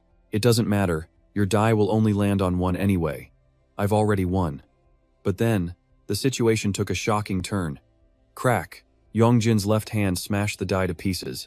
Both of them stared in disbelief at the fragments on the ground, reading the number on the largest piece. 7. "Are you cheating?" Du-kyung roared in fury. "You lose." Yong Jin provoked him calmly. "How did I lose? It still could have been a 6. You broke it. There's no rule against breaking it," Yong Jin argued. "You should have said so. It's an unspoken rule. By that logic, there's no rule about playing best of 3 either. I should have won after the first round." Du-kyung gave a faint smile, then burst out laughing while covering his face. "I guess I'll just have to beat you to a pulp then." A dark power began to radiate from his palm. That's right, the demon never said he had to be brought back in one piece, just breathing. The thought had barely finished when Du-kyung vanished from his spot, lunging toward Yong Jin like a lightning bolt. Du-kyung lunged forward, his face a demonic mask. Yong Jin recoiled in shock but quickly steeled himself. Reaching back, he drew the ancestral sword and swung with all his might, but the blade just slammed into the earth. With the unholy speed of the possessed, Du-kyung had already dodged the attack with ease. He was stunned by Yong Jin's reflexes. But Yong Jin was gripping the blade, struggling he wasn't in control of it. The sword lifted on its own, pointing forward. "What is this?" Du-kyung shrieked, questioning him fiercely. "You're not a normal human, are you? Why didn't you say so?" As the sword aimed again, a different voice echoed from Yong Jin's mouth. "I'm going to chop off your head, you bastard." Hearing this, Du-kyung absolutely flew into a rage. "Hey, that wasn't me," Yong Jin quickly explained, trying to buy time. "Wait, let's play another round if you're not satisfied." But the demon shot back rudely. "The fun's over." Fear crept into Yong Jin. He stated his terms. "In that case, I already won our last match fair and square. Just let Kyung go." "That bastard again," the demon snarled. "Didn't I already tell you? He's been dead a long time." The words hit Yong Jin like a ton of bricks. "But you said if I won." The demon just gloated, enjoying his pain. "All right, if you want him that badly, I'll return the corpse for a funeral." And with that, he unleashed his true power. "But first, you'll have to beat me." Du-kyung charged forward with a furious roar. Suddenly, a net gun was aimed right at him and fired. A rainbow-colored net shot out, ensnaring Du-kyung and slamming him flat on the ground. "What the hell is this?" The net sizzled, making the demon scream in pure agony. Stunned, Yong Jin looked toward where the shot came from. "We won! A total comeback." It was Joy, still holding the gun. Beside him, Hisu called out anxiously. "Yong Jin, how did you guys know to come here?" he asked, completely bewildered. "Flip your collar over and see," Joy said with a smile. Yong Jin did as he was told, and found a tiny device. "What's this?" "It's a location tracker," Joy explained. "Sorry if this bothers you, but I was worried. You told us not to come, but this is way too dangerous. We couldn't let you fight alone. More importantly," he said, presenting a sword. "My sword skills are way better than yours, you know. Yong Jin, hurry and unleash it, just like last time," Hisu urged awkwardly. "Unleash what?" Out of nowhere, 2 giant dice cups materialized in the sky. They came crashing down, trapping Joy and Hisu with a deafening slam. Yong Jin stared in horror at Du-kyung, who was now floating in midair. He slowly descended, head bowed, and muttered, "You bastard." He lifted his head, revealing glowing demonic eyes. "I told you to come alone." Yong Jin was paralyzed with fear, but that's okay. Du-kyung flexed a clawed hand, his voice softening. "This just makes things more interesting." He then summoned a 3rd cup. With a wave, all 3 began to shuffle, moving much faster than before, until they stopped in a neat row. "What kind of game is this?" Yong Jin asked, trembling. "Only one of them is empty," the demon said coldly, gesturing to a cup. "It's useless. Once they're trapped inside, they are completely cut off from the outside world." From inside, Hisu cried out, "Yong Jin, what's happening? We're trapped again," Joy yelled. "Now then," Du-kyung commanded, standing before the 2 cups. "Choose one of the 2 boxes." "Huh? You have to at least try to save one of them," he tempted. "Don't worry, just pick one. I'll finish it so quickly they won't even realize they've been logged out." He smirked, mocking Yong Jin's despair. "How pathetic. They came all this way just to save you." But Yong Jin remained frozen, just staring at the 2 massive dice cups. "And now one of them has to die by your hand," the gambling demon sneered. "Let them go," Yong Jin growled back. You said you only wanted my life. Yeah, well, I changed my mind. It snapped instantly, its grotesque face splitting into a wide grin. Why should I do what you want? I could have finished you from the start. I just happened to enjoy a good wager. It pushed him to choose again. So, who will it be? Pick quickly, before they both suffocate in there. At the word suffocate, Yong Jin panicked. What's so surprising? Did you think a sealed box like that actually has air to breathe? Inside, Joy and Hisu were already struggling for air. The more you stall, the faster your friends die. It even choked itself, mocking their fate. Choose. Yong Jin's face darkened. He stood motionless, completely paralyzed by the impossible choice. Look at that expression, the demon laughed to itself. You should have been this scared from the start. Oh, this is so satisfying, you bastard. It touched the cup on the right, offering a twisted hint. Here, let me help you. The girl is in this one. Then it burst into insane laughter. The situation was hanging by a single thread. Suddenly, a voice echoed in Yong Jin's mind. Kill him. His eyes flashed blood red. But thinking of Kyung's body, he fought against the command. No. If I do that, then Kyung will. His eyes darted to the cups. Maybe I can just slice them open? But what if I hit them by mistake? And deep in his mind, a pair of brilliant red dragon eyes suddenly flared to life. His hand tightened around the blade instinctively. His feet moved on their own, lunging forward as the sword swung back. Seeing his decisive charge, even the silver demon looked shocked and scared. Yong Jin brought the blade down in a devastating slash, channeling a dragon's power into the two wooden stakes. They cracked wide open, but miraculously, Jigen and Hu were completely unharmed inside. Instead, the one who took the hit was the silver demon. A deep gash appeared on its chest, glowing with red light. Yong Jin finally understood this sword was forged to destroy evil. Whoa, I really thought I was dead. Jigen collapsed to the ground in fear, clutching his stomach and checking for wounds. But strangely, there wasn't a single scratch. He looked behind him and absolutely couldn't believe his eyes. The demon's true form was sprawled out on the ground. He quickly pulled up his camera to scan the frequency. Yep, an incredibly powerful magnetic field. Hey, what are you doing? Yong Jin yelled. Get Dokyung out of here now. The demon just stared up at him, unable to process what was happening. It froze when it saw the reflection in Yong Jin's eyes. A massive, powerful dragon was enveloping the boy completely. Yong Jin threw Dokyung over his shoulder, with Hu and Jigan following close behind. Yong Jin, hurry up and run ahead, he answered. I'll follow right after I finish things here. It's more dangerous if you stay with me. Let's go, Hisu-Jan cut in. We're just getting in his way. Look at its condition. Yong Jin clearly has the upper hand here. The demon pushed itself up, gritting its teeth in pure rage. Slash! A strike came at from out of nowhere, right on top of it. Yong Jin swung his blade relentlessly, as the demon could only groan and take the punishment. With the sword right at its throat, something suddenly clicked. Impossible. It suddenly remembered the image of the faceless demon. The seal on its forehead began to glow, emitting a sinister purple aura. Even the demon itself didn't know what was happening, as veins bulged on its arms and its body began to grotesquely transform. Its eyes blazed purple as its head snapped back, slamming hard against the ground. It all happened so fast, Yong Jin could only stand there, completely baffled. It let out a pained, gurgling scream as a memory suddenly flooded its mind. Bring him to me, alive. The faceless demon had commanded, staring intently at a flask connected to a strange-looking tube. Why don't you go get him yourself? The old woman snapped. He calmly put the flask down, saying, If I could, I wouldn't have bothered coming to this disgusting place. Hearing that, the old woman broke into a cold sweat. You insolent brat, you've planned this all out, haven't you? The faceless demon simply ignored her, summoning 2 demonic cards into his hands. I've already prepared everything that's needed. He flicked his wrist, sending both cards flying. They carved a sinister arc of magic. One slammed into the old woman's forehead, while the other embedded itself in Dokyung's neck. The demon card immediately fused with his body, emitting a purple light that spread like roots around his neck. Dokyung cried out in agony, clutching his throat. You, what the hell did you just do to me? A plume of dark energy condensed on his hand, twisting his arm into a horrifying limb with razor-sharp claws.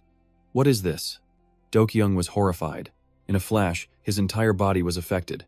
The whites of his eyes turned a deep, solid purple as he felt a surge of power unlike anything before. A blinding light beside him caught his attention. The old woman's severed arm had completely grown back. She was trembling, struggling to contain her new abilities. Her power was enveloped in an orange light, much stronger than his. The faceless demon didn't care. He turned towards the door, leaving them with one final command. Your deadline is tomorrow. That night, under the city lights, Dokyung raced through an alley. searching for someone. Where did he go? He seethed, grinding his teeth. Moving like the wind, the faceless demon appeared right behind him. Are you looking for me? Dokyung glanced over his shoulder, staring right at the mask, completely unafraid. Who are you? You're the one who changed the old woman's spell, right? What is this power? Asking 3 rude questions in a row. The faceless demon's red eyes were filled with utter contempt. And why should I answer a worthless punk like you? A gust of wind passed, and he was suddenly behind Dokyung again, continuing deeper into the alley. Hey, wait! Dokyung yelled out in a panic. That deal. He looked at the demon's back and blurted out, make it with me instead. No, he replied instantly. The faceless demon turned, covering his mouth to hide a mocking laugh. Honestly, I don't trust low-level demons like you two. You're even weaker than your own master. She is not my master, Dokyung screamed. I was forced into that contract for my own reasons. What does that have to do with me? The faceless demon said coldly. The deal is to bring Yong Jin back alive. Anyone can do it. Dokyung put a hand on his chest, promising, my body is free. I can move much faster than she can. That house is her real body. She can't leave it, which means I'm the only one who can actually get this done. So give me the power you gave her too. I swear, I will capture that bastard for you. His sheer determination seemed to move the faceless demon. If you want it, I can give you more power. I just doubt you can handle it. I can take it, Dokyung screamed. Instantly, a black demon card shot straight into his forehead and was immediately absorbed. A searing pain rips through his flesh. Evil energy erupts, forcing him to his knees in a raw, agonizing scream. TSK, I warned you, the faceless demon says coldly. A filthy, low-level creature with a trembling body, trying to wield this level of power, it suddenly freezes. Dokyung struggles back to his feet, the seal on his forehead now perfectly absorbed into his body. A strange new voice escapes his lips. You said you'd grant any request? The demon card on his neck activates. I just need to capture him, correct? Dokyung's expression turns ice cold, as if the evil power has now completely consumed him. It declares its ambition. The thing I desire most is freedom. And just like that, the demon seizes total control of Dokyung's body. In a stunning reversal, it completely flips the script. It lunges forward, grabbing Yong Jin by the throat with terrifying speed. The grip is crushing, forcing Yong Jin onto the defensive. He swings his greatsword, aiming straight for its head. But the demon is too quick. It releases its grip and launches into the air, dodging the attack. Yong Jin is left gasping, clutching his throat. It looks down on him with pure contempt. You bunch of idiots. It tilts its head, calculating. How long does it take? 3 minutes? 4? Then, a wicked grin spreads across its face. The time it takes to suffocate and die. Meanwhile, in another location, what's wrong? Ju asks Hisu with concern. Let me give you a hand. Hisu can only utter Kyung's name, her voice trembling as she touches his cold, pale arm.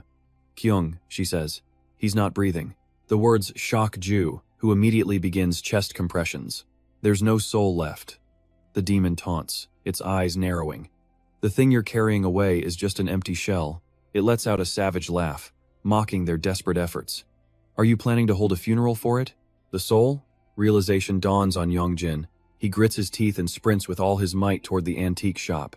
But the demon is faster, blocking his path in a blur, its purple eyes glowing intensely. Where do you think you're going? It smashes a devastating kick into his stomach, sending him flying into a wall hard enough to crack it. This power is a little hard to control, the demon remarks as it lands, baring its razor-sharp teeth. But you're not allowed to die. My mission is to capture you alive. Yong Jin sits in the rubble, gritting his teeth as he grips his blade. Hey, left hand, he orders, kill him for me. As the dust clears, Yong Jin's eyes are blazing red. He shoots forward, slashing sideways. The demon leaps back to dodge the attack, looking both surprised and furious. Yong Jin explodes upward, moving faster than the naked eye can see. Slash! A clean cut lands right across the demon's chest. It roars in pain, gathering dark power in its fist before crashing down like a meteor aimed straight at Yong Jin. He puts everything he has into it, face drenched in sweat, raising his sword to block. But the force of the punch is overwhelming. He slammed to the ground, his blade plunging deep into the pavement, shattering it. The demon lands softly, looking seriously annoyed. Purple light seeps from its wounds, and the sigil on its forehead glows. You've been getting on my nerves for a while now. It growls, staring at Yong Jin's left arm, which is radiating a strange power. What the hell is that thing? You don't need to know, Yong Jin pants, answering coldly. I was wondering why that masked guy was after you. The demon's eyes flash as it looks at him. So there was a reason after all. Elsewhere, Ju is still desperately performing chest compressions. "Dukyung," Ju shouts. "Ju?" Hisu asks in a panic. Could it be? Dukyung's soul is still here. A new voice cuts in. They look up, stunned, at a man in a shirt with an earring approaching them. "Are you trying to break his ribs pressing that hard?" Back at the battle, Yong Jin lunges to attack again. The demon leans back, dodging the blow. Pain shoots through his arm, making him falter. He loses his balance, but even as he falls, he twists his sword towards the demon's head. The blade stops just inches from its neck. The demon actually looks scared, but Yong Jin is out of strength. The sword halts, then falls. Yong Jin collapses, his body trembling uncontrollably, but his eyes still burn with determination. The demon raises its foot and stomps down hard where he just was. Luckily, Yong Jin manages to roll away in time. He's on his knees shaking, using his last bit of strength to plant his sword in the ground for support. Yong Jin pauses, looking at the blade. He forces himself up, refusing to give up. But at this rate, he knows he'll die before he can destroy it. The demon tilts its head, observing Yong Jin's staggering form. This guy, it's like he's possessed by something else. Yong Jin's left hand moves on its own, thrusting the sword forward and dragging him with it. The demon lunges too, but its eyes betray a hidden agenda. Suddenly, it relaxes its clawed hand, and the powerful aura surrounding it completely vanishes. Yong Jin is stunned. The demon uses its other hand to punch him square in the chest, and the ancient characters on its forehead flare up again. And just as predicted, a sinister smile confirms his worst fears. Yong Jin is blasted away, cracking the ground beneath him as his right side goes completely numb. The demon scoffs internally, its face a mask of contempt. "Hey," it calls out to the unmoving Yong Jin. "I don't know what kind of freakish power is in your left side, but it doesn't seem to suit your weak little body, does it?" Yong Jin's eyes snap open as he grits his teeth, forcing himself to sit up. "Wait," he cries out. But in an instant, the demon is right beside him, crushing his right arm. "Look at this," it sneers with pure disgust. "Your right side is as flimsy as a wet noodle." Yong Jin is stunned. A piercing scream rips from his throat as the demon effortlessly snaps his right arm backward. The blade drops from his left hand. The demon then stomps on his chest, pinning his left arm to the ground. "This is what you get for resisting," it says, grinding its foot into Yong Jin's trapped hand. Its eyes begin to glow as it bears a set of razor-sharp teeth. "Now, it's time for this damned left arm." Its foot presses down. "Ah!" Yong Jin shrieks, his face contorting in pure agony. A surge of red energy erupts from the broken left arm, flowing directly into the right. Miraculously, his right arm is completely healed. Before the demon can even comprehend what happened, the blade flies past its head, the hilt landing perfectly in Yong Jin's right hand. They both stare at the healed arm in utter astonishment. Yong Jin raises the blade, his eyes now blazing with murderous intent. But before he can attack, an object streaks through the air and lodges itself deep in the demon's neck, sending its lifeless body flying into a nearby stone pillar. A glowing white arrow holds the demon's corpse pinned, sending it straight to the afterlife. Yong Jin can't believe his eyes, whipping his head around to find the attacker. High above, he spots the silhouette of a person with a bow, their white and red hair staring right at him. On the ledge of another towering building, Tu Kuai, the mysterious masked figure, stands with his hands clasped behind his back. Damn it, he curses under his breath. Things just got a whole lot more complicated. Elsewhere, a handsome young man with gold eyes and an earring smirks. He gives a cold order to Ju. "Get out of the way." "Who are you?" Ju asks, bewildered. The young man ignores her, focused on assessing Dukyung's condition. "Hey, what are you trying to do?" Ju yells as he goes to touch her friend. High above, Tu Kui forms a hand sign, creating a blinding green flame. "Pardon me," he says, and vanishes. At that same moment, the flame shoots from his hand. Below, the earring-wearing man suddenly frowns and freezes in place. On Dukyung's pale face, a single tear suddenly streams down. "Look!" the young man shouts. "Dukyung!" Hisu and Ju call out, worried. As they speak, Dukyung's body arches. He lets out a choke, and his eyes fly open. He turns and begins to vomit violently. "Are you really Dukyung?" Ju asks, patting his back suspiciously. "That's definitely him." The young man with the earring suddenly speaks. "Hey!" Ju turns to say something, but he has already turned to leave. "It's late, you should head home," he says with a wave. "Ju," Hisu calls out, "take care of Dukyung." "Huh? Oh, leave it to me. I'll handle it." She suddenly pauses, remembering Yong Jin's warning. "You need to run. It's more dangerous for you to be here." In an abandoned building stands the red-haired archer with piercing eyes, the one known as Dia Chi Thenlong. Yong Jin gulps, staring at her wide-eyed. A sudden flash of light condenses into an arrow on her bow. The Grand Guardian draws the string taut, and a brilliant light explodes. Clairvoyant eye. The arrow shoots forward like a laser. Instantly, Yong Jin's leg is engulfed in flames. He launches himself high into the air, dodging the arrow's path by a mere inch. Before he can reorient himself, another arrow pierces his shoulder. The impact sends him flying back, crashing hard into a wall. The Grand Guardian lands softly, frowning. What's this? I was clearly told it was his left arm. Clang. Yong Jin lets his sword fall to the ground. He then grabs the arrow in his shoulder and rips it clean out. Red flames from his hand instantly burn it to ash. That same fire then wraps itself around the sword lying on the ground. Quick as lightning, Yong Jin grabs the blade, swinging a powerful slash toward the Grand Guardian. She leans back to dodge, but instead of fear, she smiles, completely thrilled.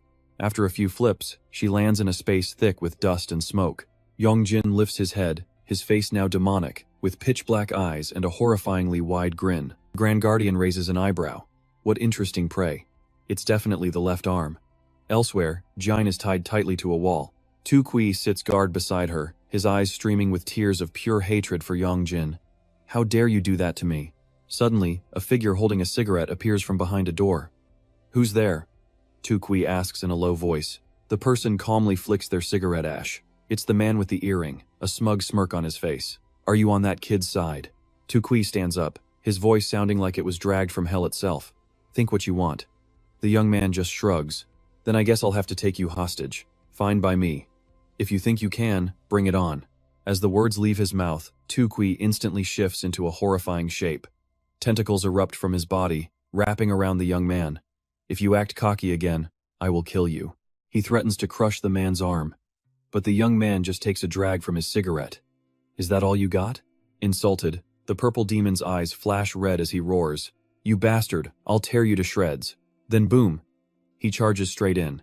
The smoke cleared in an instant. The purple demon stood frozen as the young man casually stamped out his cigarette. Around him lay the shattered remains of its tentacles. Is that all you've got? He asked, his voice low and gravelly. Who are you? How is this possible? The purple demon stammered, unable to believe what it was seeing. The young man smirked. Me? He ripped off his earring, which instantly transformed into a staff, erupting in a furious blaze. I'm none other than Sun Wukong.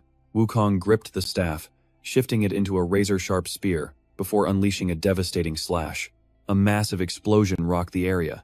Whoa, are those fireworks? Nearby citizens wondered.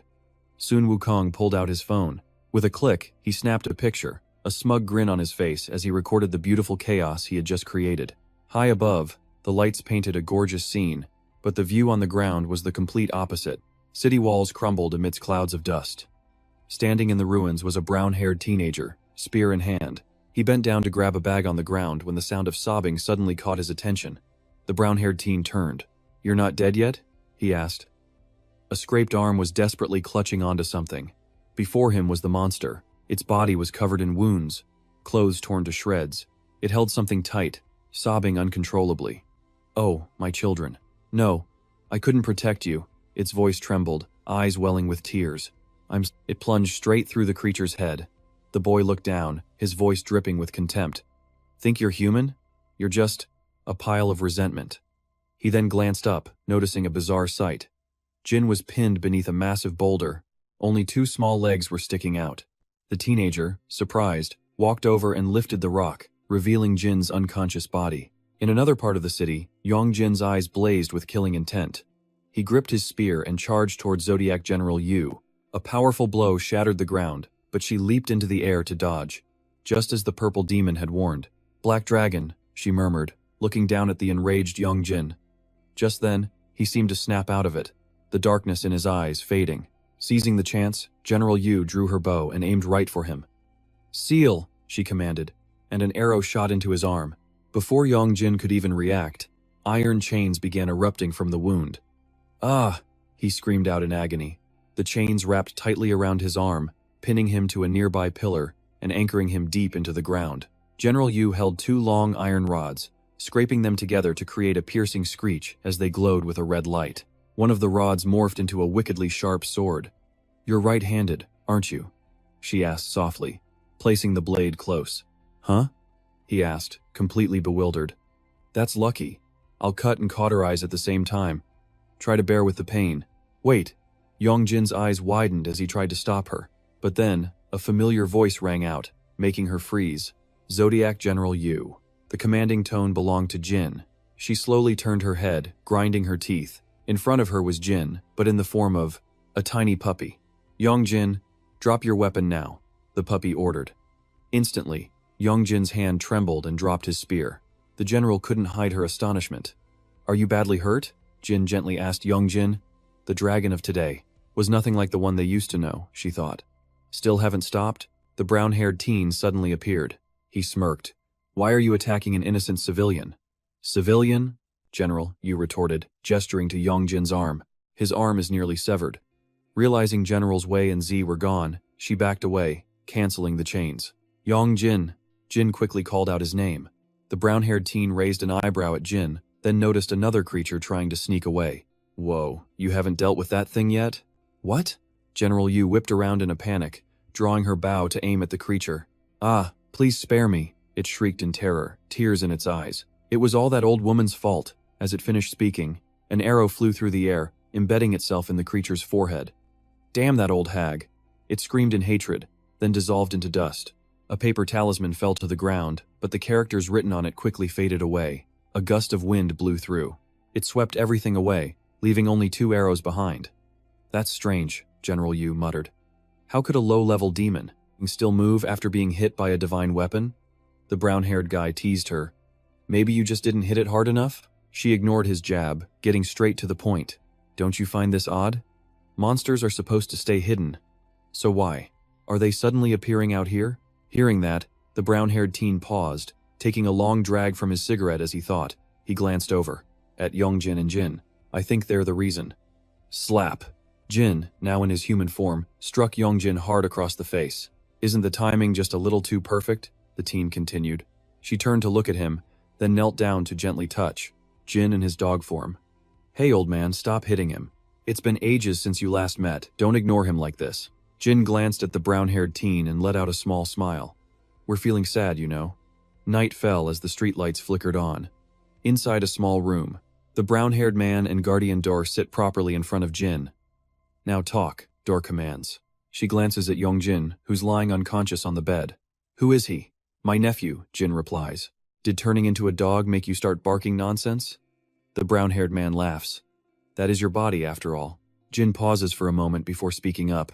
Yes, but I don't know the whole story. I just know that after the seal was broken, I woke up in this body. And my original body has a new ego. It can move on its own, even talk. Duru's eyes fly open. What?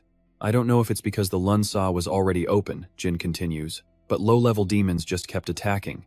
That process made the body's new ego weaker and weaker. I tried to merge Bavasiba kin to it, but it only accepted the black dragon and rejected me. Jin, still in his dog form, frowns. I've tried a few more times since then, but it's never worked. It's completely absurd. The brown-haired man is blown away. So after the seal was broken, Dur starts putting the pieces together.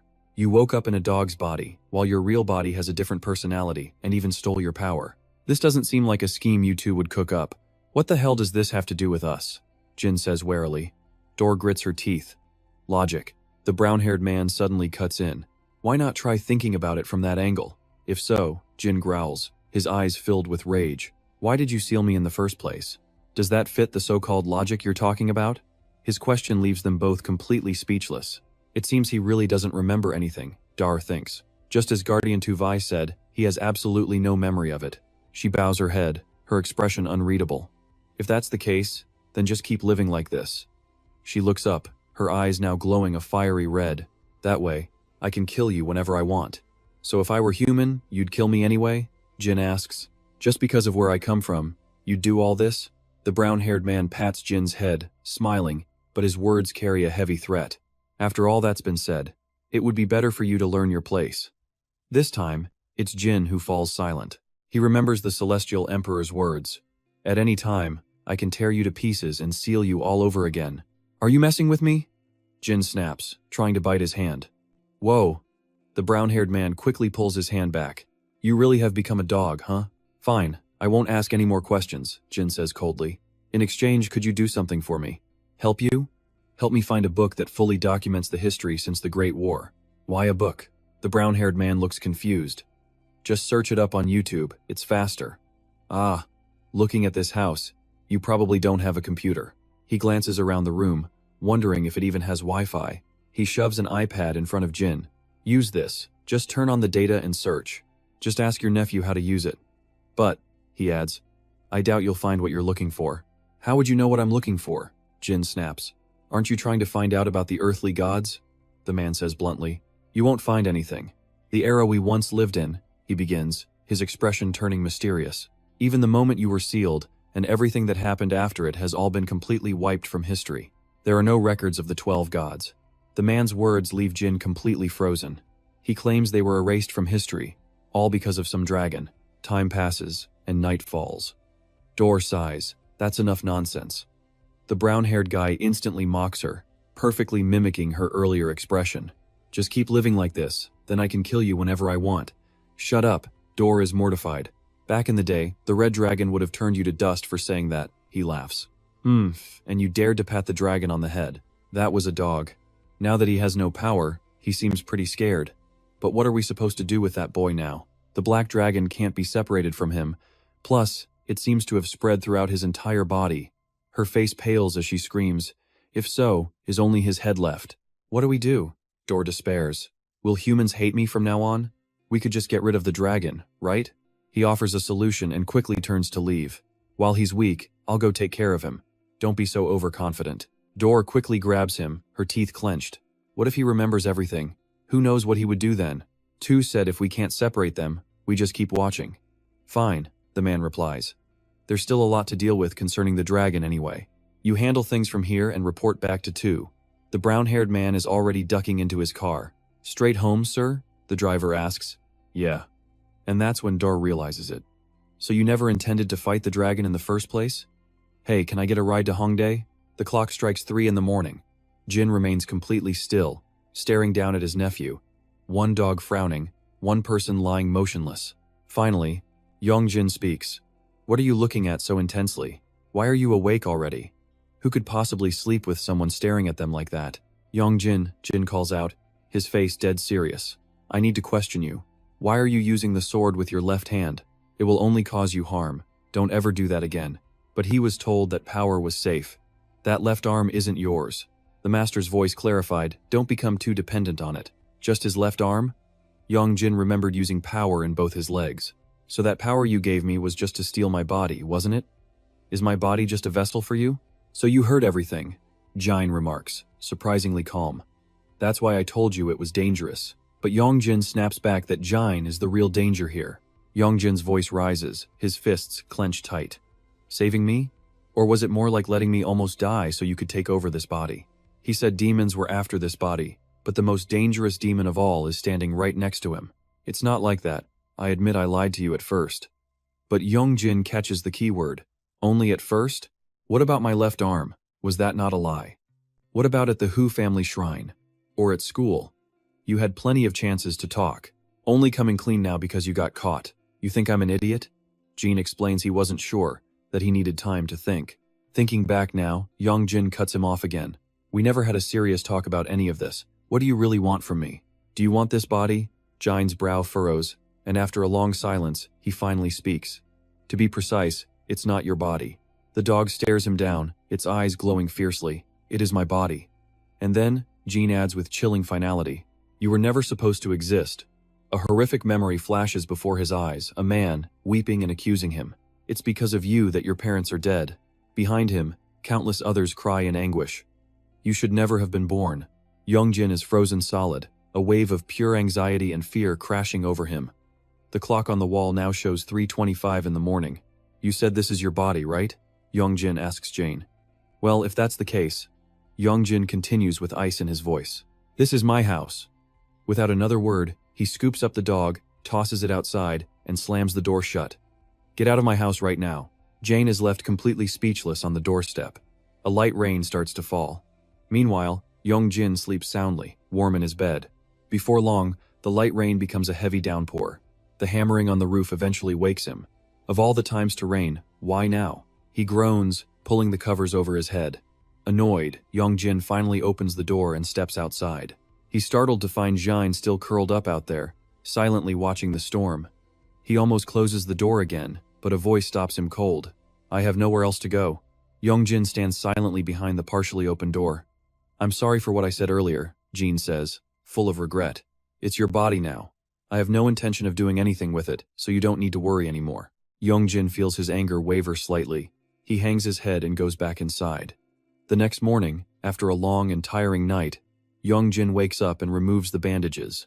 Standing in front of the mirror, he touches his arm and lets out a smirk. Even a monster isn't this freaky. But the moment he steps out of the bathroom, he's horrified to see a pair of dog paws trampling his brand new tablet on the bed. Oh, for heaven's sake, get off! He rushes over and shoves Jane to the side. How rude, the dog grumbles. But Jane doesn't care. All of his attention is now laser-focused on the tablet. Where did you get this thing? Those people from yesterday gave it to me. They said it was a book. This thing? That's right. They said if I opened something called YouTube, I could watch historical records. They told me to ask you. Seeing Yong Jin stare at the tablet, Jin has a realization. Ah, so you like this thing, huh? Just show me how this YouTube thing works, and I'll give it to you. For real? Yong Jin is shocked.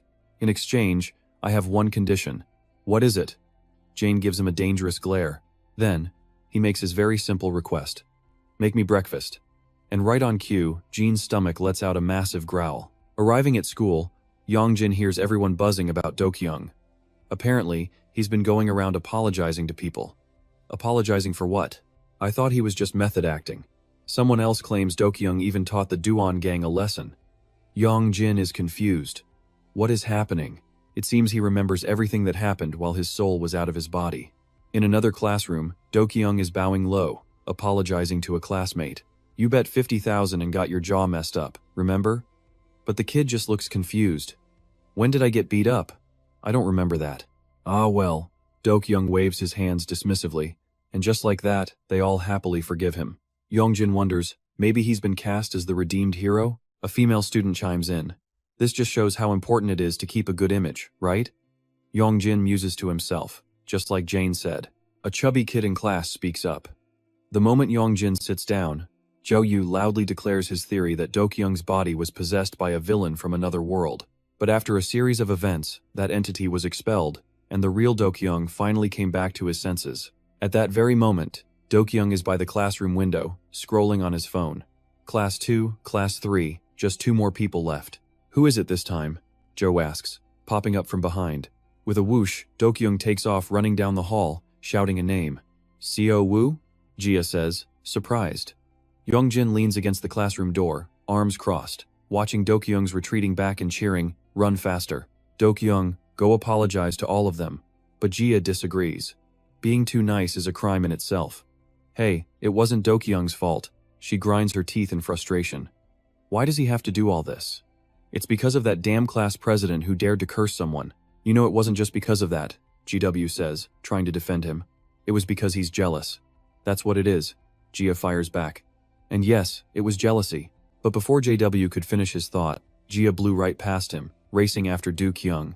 Hey, Do-kyung, don't you dare apologize to that bastard. JW stood there, dumbfounded, muttering the rest of his sentence. She put chocolate in your desk on White Day, and you ate it with Do-kyung, didn't you? Inside the classroom, Do-kyung walked in slowly, and every single eye immediately locked onto him. It's Do-kyung. Huddled in a corner, Seon-yu heard the name and was consumed by fear. It's over. From now on, I'm going to be an outcast. But Do-kyung's voice cut straight through those anxious thoughts. Seon-yu, who was covering his head in terror, lowered his hands. Do-kyung was standing right beside his desk. Seon-yu timidly looked up. I'm sorry it took so long for me to remember everything, he said softly. Hearing the apology, Seon-yu's eyes began to tear up. I was the one who made the choice, and yet I forgot. The class president offered him a gentle, warm smile. His sincere words were all it took to break Seon-yu. He collapsed onto his desk, sobbing uncontrollably. I'm sorry, Do-kyung. It's okay. Do-kyung placed a hand on his shoulder, comforting him. Just outside the classroom door, Jia witnessed the entire thing. The way she saw him, Do-kyung was glowing like an angel, making her heart pound. She recalled a conversation they had before. Hey, what are you doing? Memorizing the names and faces of everyone in our class, he had answered kindly, I borrowed this from the teacher since I'm the vice president. Whoa, that's pretty intense. As she said it, Do-kyung suddenly stopped. Oh. He was looking at Yong Jin's photo and birthday.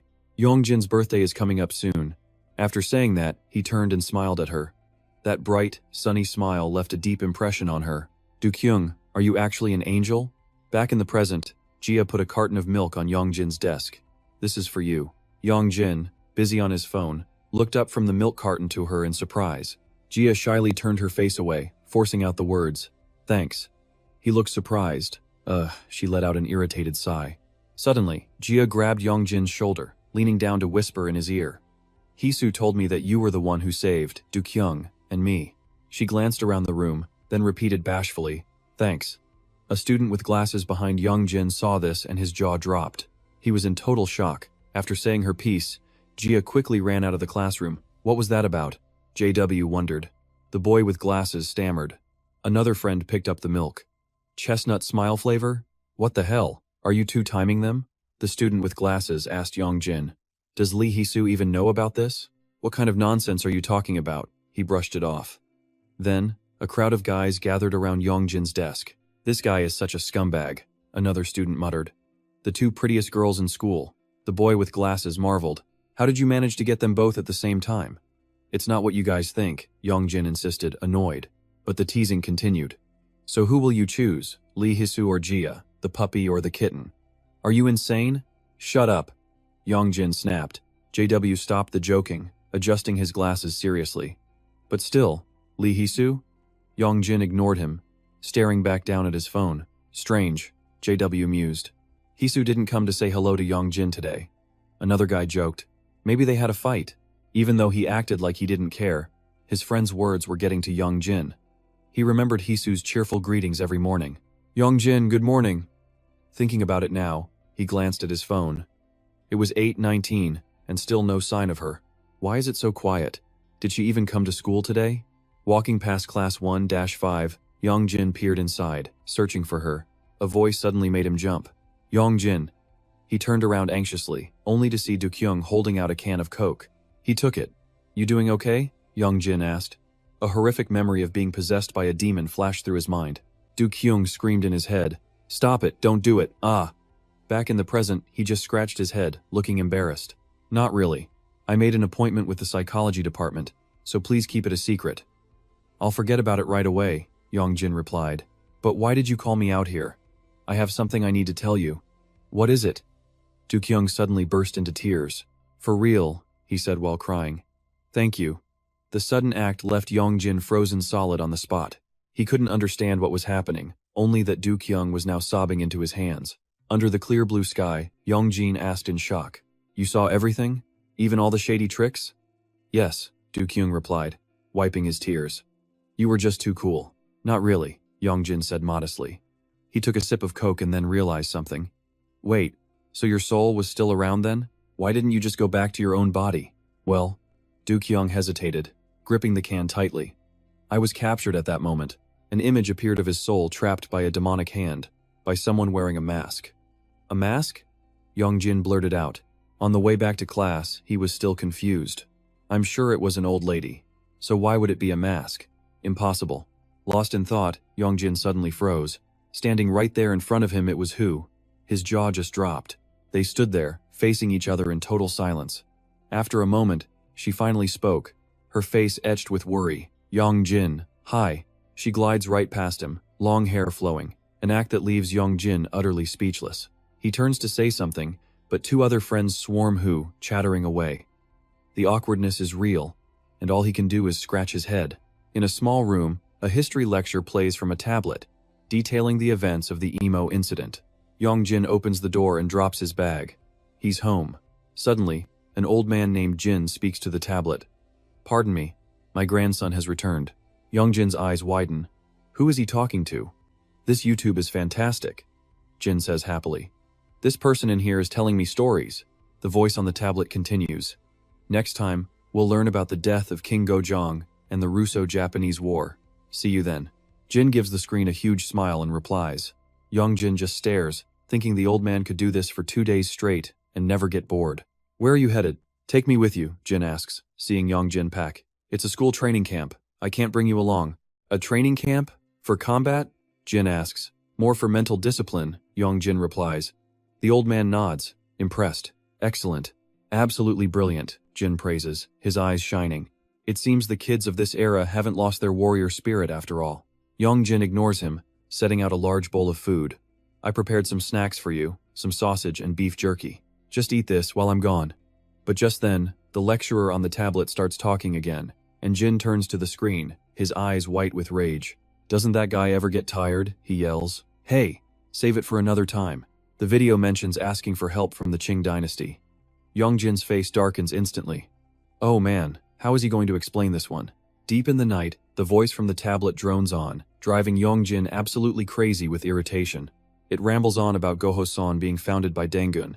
Finally, he can't take it anymore. He shoots up in bed and yells, "Turn it off.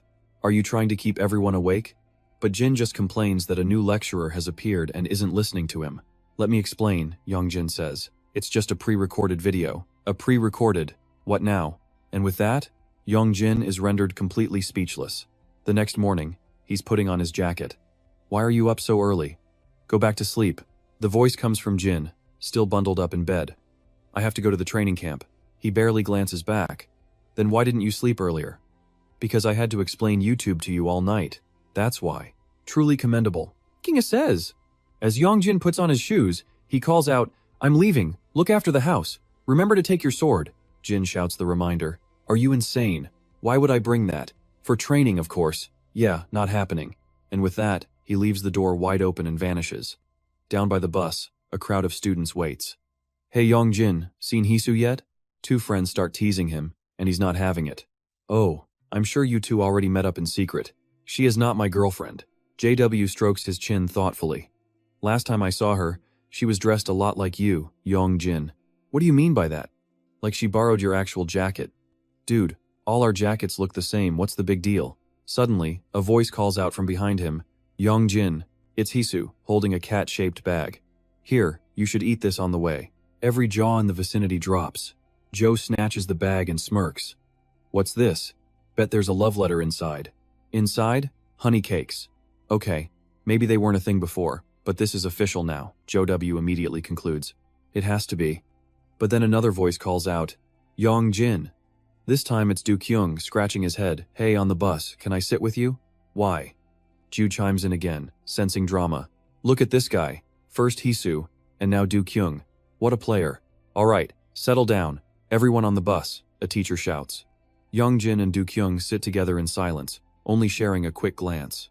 Sorry about this, Du Kyung finally says. You probably wanted to sit with your friends. It's fine, Yong Jin replies coolly. I was planning to sit alone anyway. What did you want? I just wanted to get to know you better, Du Kyung says, a slight smile on his face. That answer makes Yong Jin deeply suspicious. On the bus, some students doze off while others just watch the scenery pass by. From the dark woods outside, a flash of white hair flutters. What was that? The words are barely out before it disappears, making him curse. He frantically elbows his friend sitting next to him. Hey! Something huge and white just appeared out of nowhere and then vanished. Probably just fog. In the mountains? Something that big and white? Could it have been? The Jangsan Biome? Dude, that's a ghost from Mount Jangsan. What would it be doing all the way out here with us? Besides, the bus is way faster, right? Suddenly John, who'd been silent, speaks. They say it's fast enough to leap from one mountain to the next in a minute. While most of the other students couldn't care less, he sits there, dead serious. He calmly pushes up his glasses. Jangsan Biome. At that, John whips out his tablet, as if he's just had an epiphany. According to my Encyclopedia of Monsters, he reads, it's an urban legend that started in the modern era. It was first seen on Mount Jangsan, which is how it got the name. Witnesses say it can mimic human appearances and voices. On the bus, Dokyung is all laughs and snacks, while Yong Jin maintains his usual ice-cold expression. Lee Hee-soo sits by herself, quietly lost in a book, while only JW seems to be buzzing with pure excitement. A flash of long white hair disappears behind a tree, a glowing golden orb shining brightly just above it. Eyes snap open inside, glaring forward with absolute killing intent. All right, you have 5 minutes to change and assemble in the hall. Why the sudden rush? Not even a moment to rest. A minute later, All the students are lined up with their backs against the wall. A teacher in a red jacket slowly paces back and forth. Yong Jin stands silently somewhere in the middle. When it's time to form groups, he just sits off by himself. Later at lunch, a tray is set down right across from Yong Jin. "I finally found you." JW speaks cheerfully, asking, "You couldn't sleep? Your eyes are as dark as a panda's." Seeing Yong Jin ignore him and turn away, JW quickly pulls him back. "Hey, don't go. It was hard enough finding you. Do you know what the next program is?" JW begins to ramble on about a test of courage, a perfect choice for a school so famous for its ghost stories. It's a treasure hunt in the forest program that was mentioned on the way here. You've heard the stories about Jangsan Biome, right? Jangsan Biome, Yong Jin repeats, his spoon still in hand. "That's right. We might get to finally meet it today," JW says excitedly. "So what? Come with me. Didn't you say you'd go anywhere with me?" JW presses him. "That was Lee Hisu, not me." Speaking of her, JW wonders aloud why he hasn't seen Lee Hisu around. An image of him and the girl talking awkwardly immediately flashes through Yong Jin's mind. He quickly shoves a spoonful of rice in his mouth. She's probably busy with something. She's seemed down ever since the gambling demon incident. JW continues, "I think I have a good idea why." "What reason?" "During the gambling demon fight, you told us we were in the way and chased us off." "When did I say that?" Yong Jin seems a little panicked. "I didn't chase you away. I told you all to run because it was dangerous. She thinks she was a burden instead of a help to you, that's why." JW explains, taking his chance. "To be honest, when it comes to sword skills, I'm way better than you. A cool sword like that is wasted on you. I'll teach you when we have time." A little while later, Yong Jin walks outside, his hands stuffed deep into his pockets. Suddenly, a figure rushes past, catching his attention. He quickly looks up. Lee Hisu. The girl immediately turns back, her mouth twitching. Yong Jin freezes, his face going pale as he clenches his teeth. Was that really her? But the girl in front of him is perfectly calm. What is it, Yong Jin? The situation sends countless thoughts racing through his head. I only told you to run because I was worried it was dangerous. If that made you sad, then I'm sorry. But despite his thoughts, Yong Jin can't manage to get a single word out. Just as he's about to speak, a loud voice cuts through the air. Hisu. Another girl suddenly runs up, grabbing Hisu's arm. Let's go to the convenience store. Hey, wait. Hisu seems completely caught off guard. And so, Yong Jin just quietly walks away. Elsewhere, JW is bowing low. Yong Jin stands tall. Thanks for coming with me. And just so you know, I didn't bring my sword, Yong Jin warns in a cold tone. I brought my 5-colored net gun. They begin walking together, a flashlight beam cutting through the path ahead. If a teacher catches us, you're on your own. It's not like anyone cares about you anyway.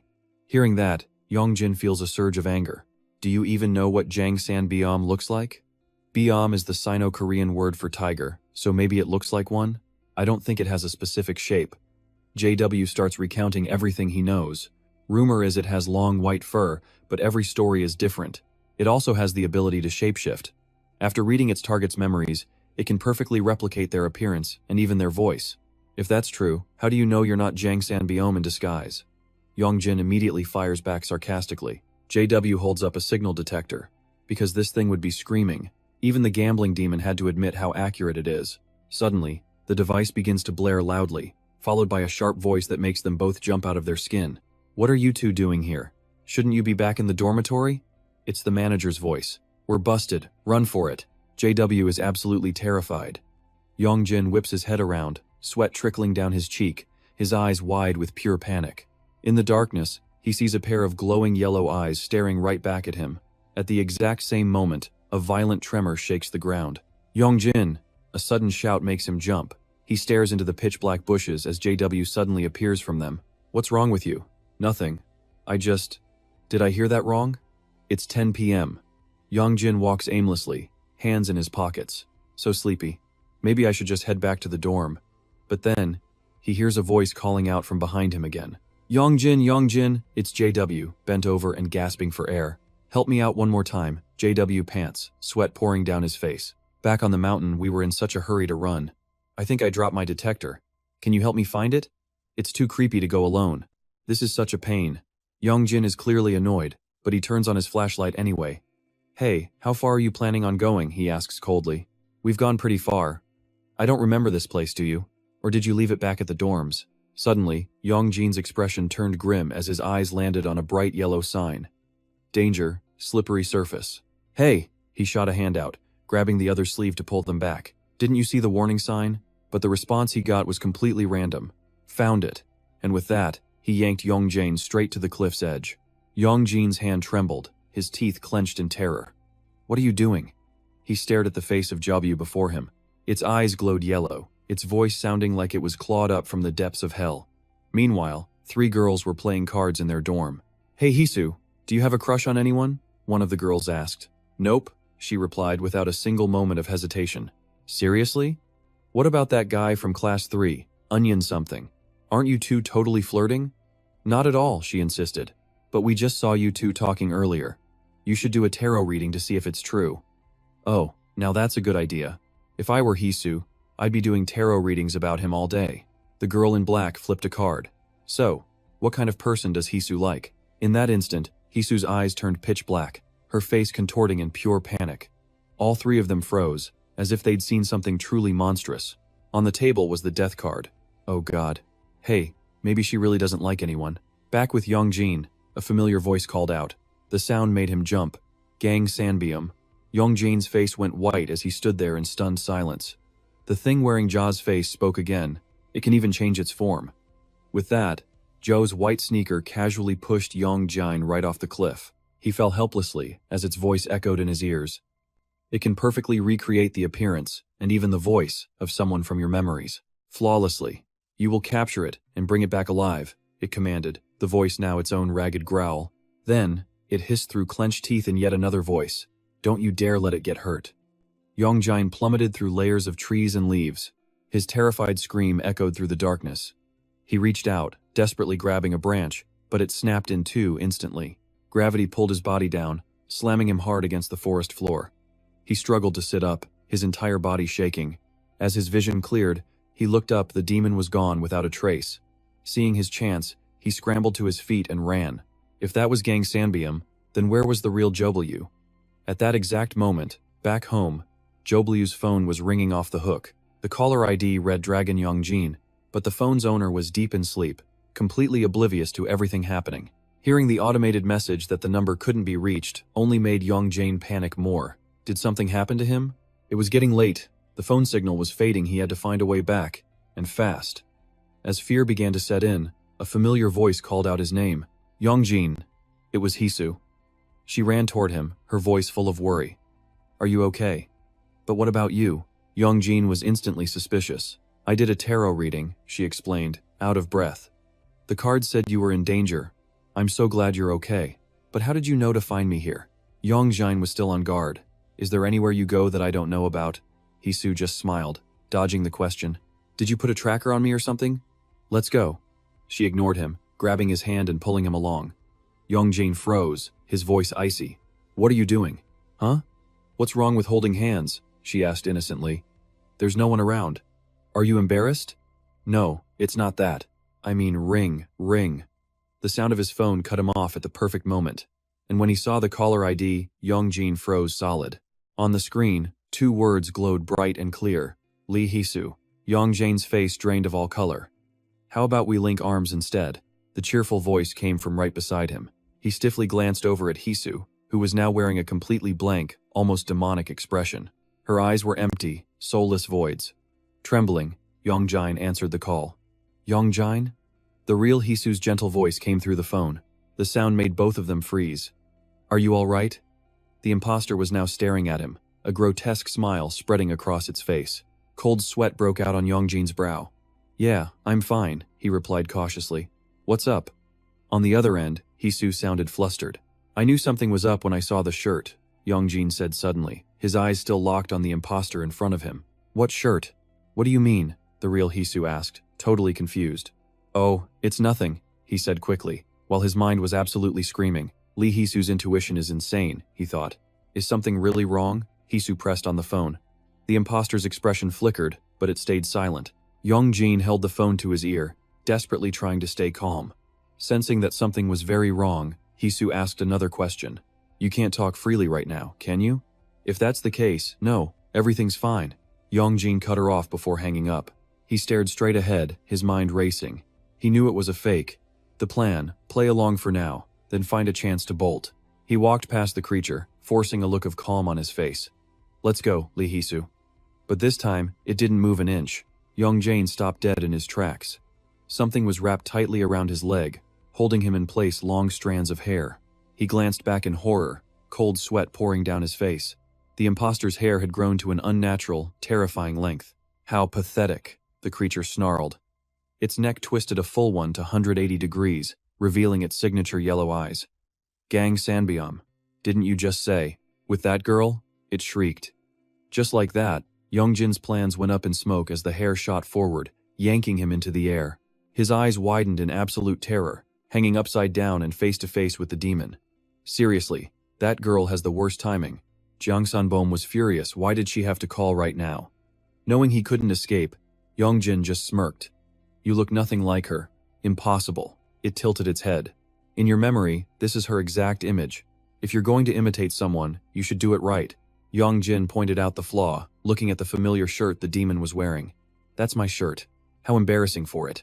Enraged, Jiang Sanbom's dark hair lunged forward, squeezing tight around Yong Jin's neck. "Shut up." Choking for air, Yong Jin tried to loosen the grip. He remembered Yong Jin's advice to bring the blade. He regretted it big time now. A bright red power suddenly flared to life in Yong Jin's palm. "Why can't I get a moment of peace even out here?" He held out his hand, and a massive force flooded into him. Yong Jin was stunned, his pupils glowing red through the dust. The sword materialized in a flash of crimson energy. Somehow, the blade had appeared, its powerful aura swirling right at his feet. Yong Jin was yanked forward by some mysterious force, launching him straight toward Jiang Sanbom. "Wait," he gritted his teeth. He tried to fight his own body, but the sword in his hand had a will of its own, swinging up and slashing into the demon. With blinding speed, it leaped from one tree to another, escaping deep into the forest. Yong Jin's face turned pale. His strength was draining fast, and worse, his body was moving on its own again. Before he could even react, a huge tree trunk appeared right in front of him. The sword dodged, but he slammed face first into it. Ouch! He slid down in pain, rubbing his bright red nose. He was lucky he had the black dragon, or that might have been game over. Looking at the blade in his hand, he started planning. First, just use the left hand. Yong Jin saw the demon hiding in the distance, resolving to destroy it for good. Suddenly, a soft, gentle voice called out his name, Yong Jin. In this haunted forest, the sound made him freeze, goosebumps covering his skin. From behind a tree, a woman in a white dress emerged. Yong Jin trembled, unable to believe what he was seeing. Mom. But his mind snapped back to reality. No, it's a fake. He gripped his sword and charged forward, looking at the familiar woman with her gentle smile. He had to force himself to remember it's just reading his memories and copying them. That's all this is. Memories from long ago came rushing back, of his mother who was always smiling so gently. Back then, as a little boy, he never hesitated to run right into her arms. Memory and reality were mixing, and Yong Jin couldn't tell which was which. Tears streamed down his face, and down the woman's face as well. She whispered softly, "I'm sorry for everything." Hearing that, he froze, tears welling up in his eyes. But the energy swirling around him continued to build, and the sword in his hand lifted high, acting against his will. Yong Jin's face darkened as he sobbed out, "Wait, please stop." His feet dug into the dirt, but the sword kept moving forward. Yong Jin tried to lock his wrist, desperately fighting to stop his own body from losing control. The blade pushed onward, aiming straight for the woman who looked exactly like his mother. "No, please, just stop it," he begged helplessly. The nightmare from his subconscious erupted. "It was you. You killed your parents." A shrieking voice clawed at his mind, the scene around him blurring into a blood-red haze. "You're the real monster." Tears fell uncontrollably as his own hands moved once more. "No!" A heart-shattering scream tore from his lungs as he collapsed, the cruel reality unfolding before him. Jiang Sanbom's golden eyes snapped wide open. Its white hair surged like a tidal wave, engulfing Yong Jin. But at that exact moment, a strong wind kicked up, blowing the demonic hair away and gently protecting him. A person holding a fan with a trigram seal appeared. It was Grand Eunuch T. The illusion immediately began to crack apart. The disguise shattered into pieces, revealing the hideous true form of Jiang Sanbom. It stared in shock as its little drama was ruined, while T was distracted by Yong Jin's sobbing. Looking at the trembling figure, he couldn't help but yell, "Get a grip!" The demon quietly began to change its form again, as T silently opened his fan, preparing for battle. A vortex of ice, carrying the cold breath of the underworld, shot forward. But its target wasn't him. As the wind blew past, a perfect copy of Yong Jin appeared, radiating an intense killing aura. It raised its blade. T, shocked, leaped back, holding his fan defensively. Sword and fan clashed, throwing sparks everywhere. T used his small, delicate fan to block the enormous blade with ease. Jiang Sanbom grew more bloodthirsty, absolutely convinced it was about to win, but T's expression remained cold and unfazed. Suddenly, the demon's eyes went wide. The sword it held, a cheap copy, started to crack against the real deal. With a flick of his wrist, T shattered the blade to pieces. It stumbled as it landed on the ground, muttering, "That thing." The weapon in its hand began to transform. A smirk spread across its face as it perfectly morphed into T, grinning as it held an identical weapon. "This looks pretty good." Model. Jiang Sanbom unleashes its rage, dark energy pouring from its hands. Shuangfang, a wind like razor blades tears through everything in its path. T grabs Yong Jin's collar, desperately holding them both down against the gale. When the wind dies, he can only stare in disbelief. Looking at a perfect copy of himself, he's absolutely stunned. This monster can even imitate his divine weapon? T stands face to face with the mimic, Jiang Sanbom. His eyes are locked on it, his expression hardening to absolute ice. In the next second, Jiang Sanbom lunges forward to attack. Shuangfang. But T remains perfectly, unnervingly calm. He snaps open his fan in a fluid counterattack. A single swing shatters the creature's outer shell, breaking through the illusion itself. T then closes his fan, his voice dripping with contempt. "You idiot. Did you really think that pathetic copycat trick would work on me?" His face darkens, and the very air around them seems to drop in temperature. And with that, T opens his fan once more. A glowing, dragon-shaped seal appears on its surface. He snaps it shut, and in his hand, it now looks just like a solid staff, and brings it down. He slams the fan into the ground with so much force the earth cracks open beneath it. A brilliant golden light spreads through the fissures. Black markings appear on his face, his pupils glowing amber. Hop dia chi motu. Instantly, jagged pillars of rock shoot up from the ground, rushing toward Jiang Sanbom and blocking its path completely. But as the spikes erupted from below, Jiang Sanbom leaped away, narrowly escaping the deadly trap. The move catches T completely off guard, a look of disbelief on his face. And in that split second of hesitation, someone else appears. He stomps on Jiang Sanbom's back, using the creature as a springboard to launch himself into the air, his face hidden by a mask. The masked man's movements are brutally efficient. His hand immediately goes for the dagger on his back, and he swings. The blade flies directly at T. Its speed is insane, tearing through the air like a missile. Just as the dagger is about to hit, T smacks it aside with his fan. The blade goes spinning. Using that chance, the masked man darts right past him. He's headed in the opposite direction, and T finally realizes his true goal, pure panic flashing across his face. The masked man appears before Yong Jin in a flash, who flinches back in terror. The attacker reaches out to grab him. Tai Son Vu Hoen Lu. The masked man's hand closes on empty air. At the last possible second, Yong Jin was pulled back. A thick aura surrounds him. T had reached Yong Jin's side just in time, saving his life. And then, immediately after, he uses his power to teleport them both away, leaving the masked man standing there, stunned. He holds out the dagger's sheath and waits. The dagger spins in the air, slows, and falls perfectly back into place. Behind him, Jiang Sanbom stands in silence. The man's cold voice rings out. "Still standing there?" The next words are practically hissed through his teeth. "Go after them." Jiang Sanbom is terrified by the masked man's tone. A look of pure fear crosses its face, and in the next second, it's gone. It's following its master's orders. Now the man stands alone, clearly lost deep in thought, plotting his next move. In the blink of an eye, it's midnight. The bright moon illuminates the ground.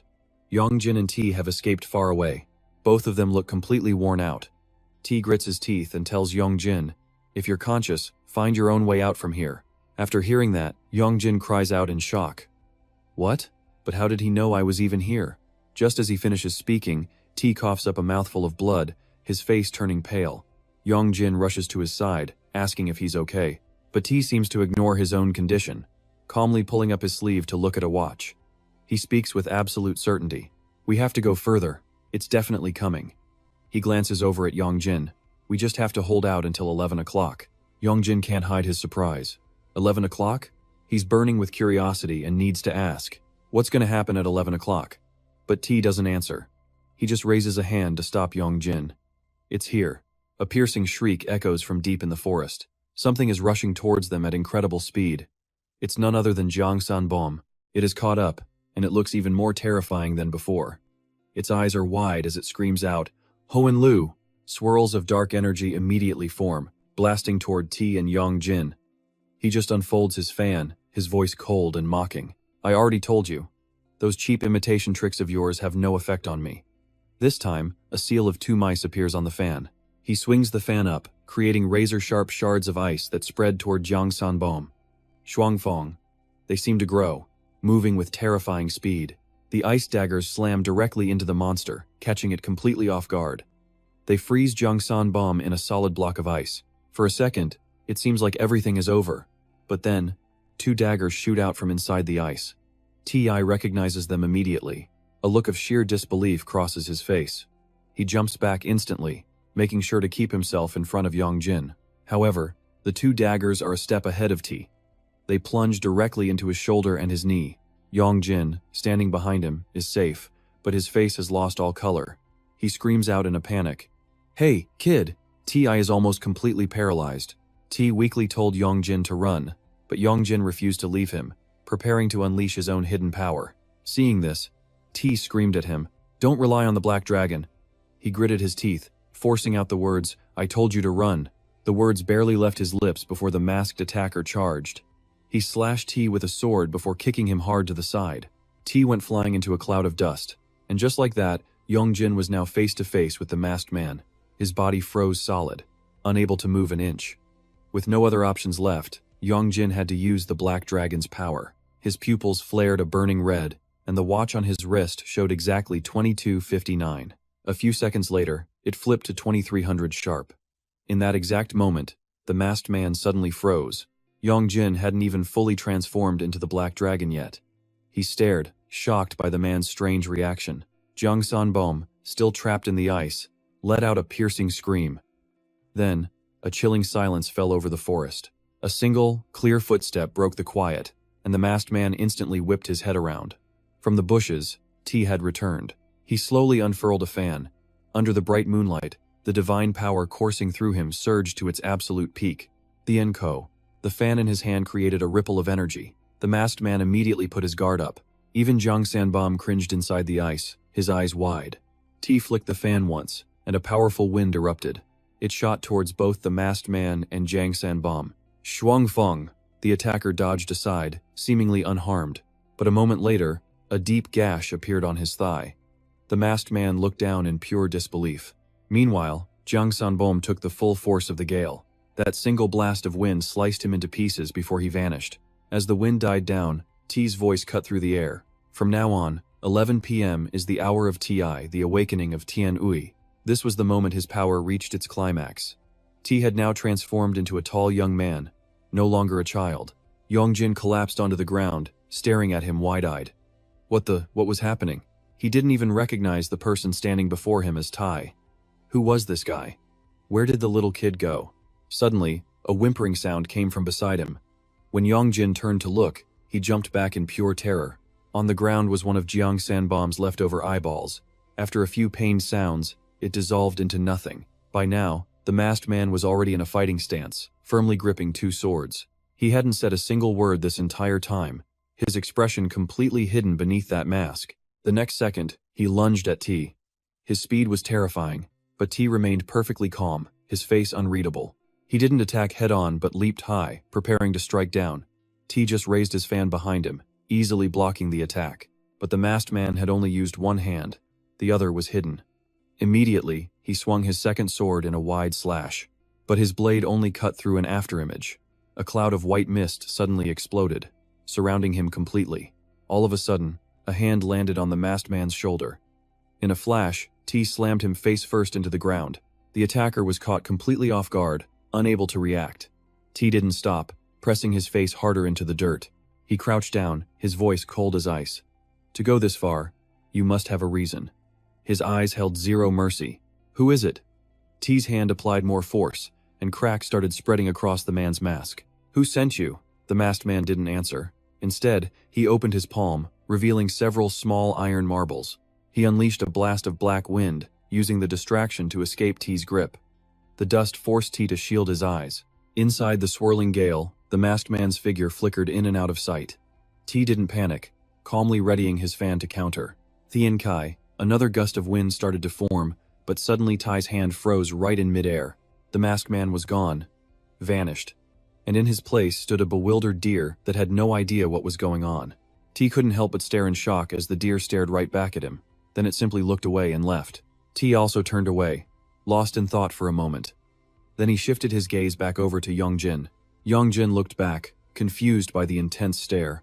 The next second, T raised his fan and called out, "Hoan Lu!" A current of energy swirled around Yong Jin, slowly lifting him into the air. He looked at T, confused. "What is this?" The words barely left his mouth before T lightly tapped his forehead with the fan. Yong Jin was out cold, left floating in the air. He spoke with a frigid tone, "Black Dragon." His eyes were locked on Yong Jin's unconscious body. The Black Dragon didn't stir. At this point, it was clear this was no longer Yong Jin. Seeing this, T's patience ran out. "Are you going to come out of that body on your own, or do I have to log you out myself?" The corner of Yong Jin's mouth twitched up into a smile. He transformed into the Black Dragon, his crimson pupils locking onto T. "Go on, try me."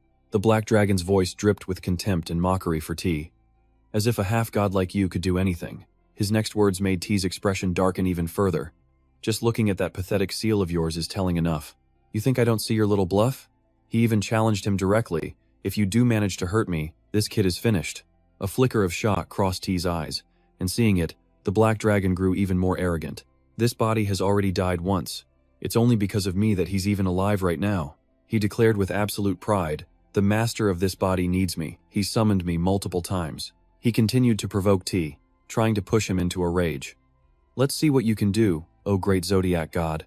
T had finally reached his breaking point. "Do you really have the guts to kill a human?" The moment the words left his mouth, a sharp slap from T sent his head snapping to the side. What was that? A few seconds later, his face was a mask of confusion as the dark aura around him dissolved, and he collapsed to the ground with a thud. A dazed Yong Jin looked up at T. "What just happened?" T paused for a moment, then turned. "Follow me. I'll take you to the dorms." Yong Jin, still on the ground, watched him go, completely bewildered. He hesitated for a moment before calling out to T. "Hey," Yong Jin asked uncertainly, "you're that kid from before, right?" Without turning back, T asked coldly, "What's your name?" Yong Jin looked surprised by the question. "Me?" Though he didn't understand what was happening, he answered truthfully. "I'm Yong Jin." T, his back still turned, spoke calmly. "To be honest, I don't really understand what happened either." His voice grew deeper as he continued. "It's about your power, Yong Jin. The power in your left arm." T gave him a grave warning. "Don't put too much trust in it."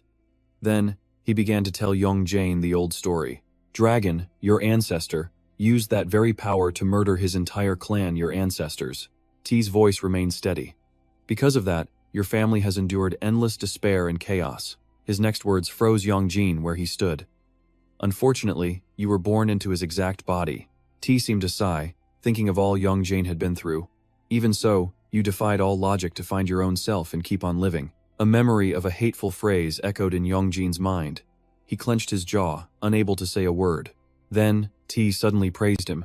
"That's truly commendable." The words left Yong Jin absolutely stunned. He slowly lifted his head, a blurry image of his hateful clan members flashing through his thoughts. "You should never have been born." T's voice cut through the memory.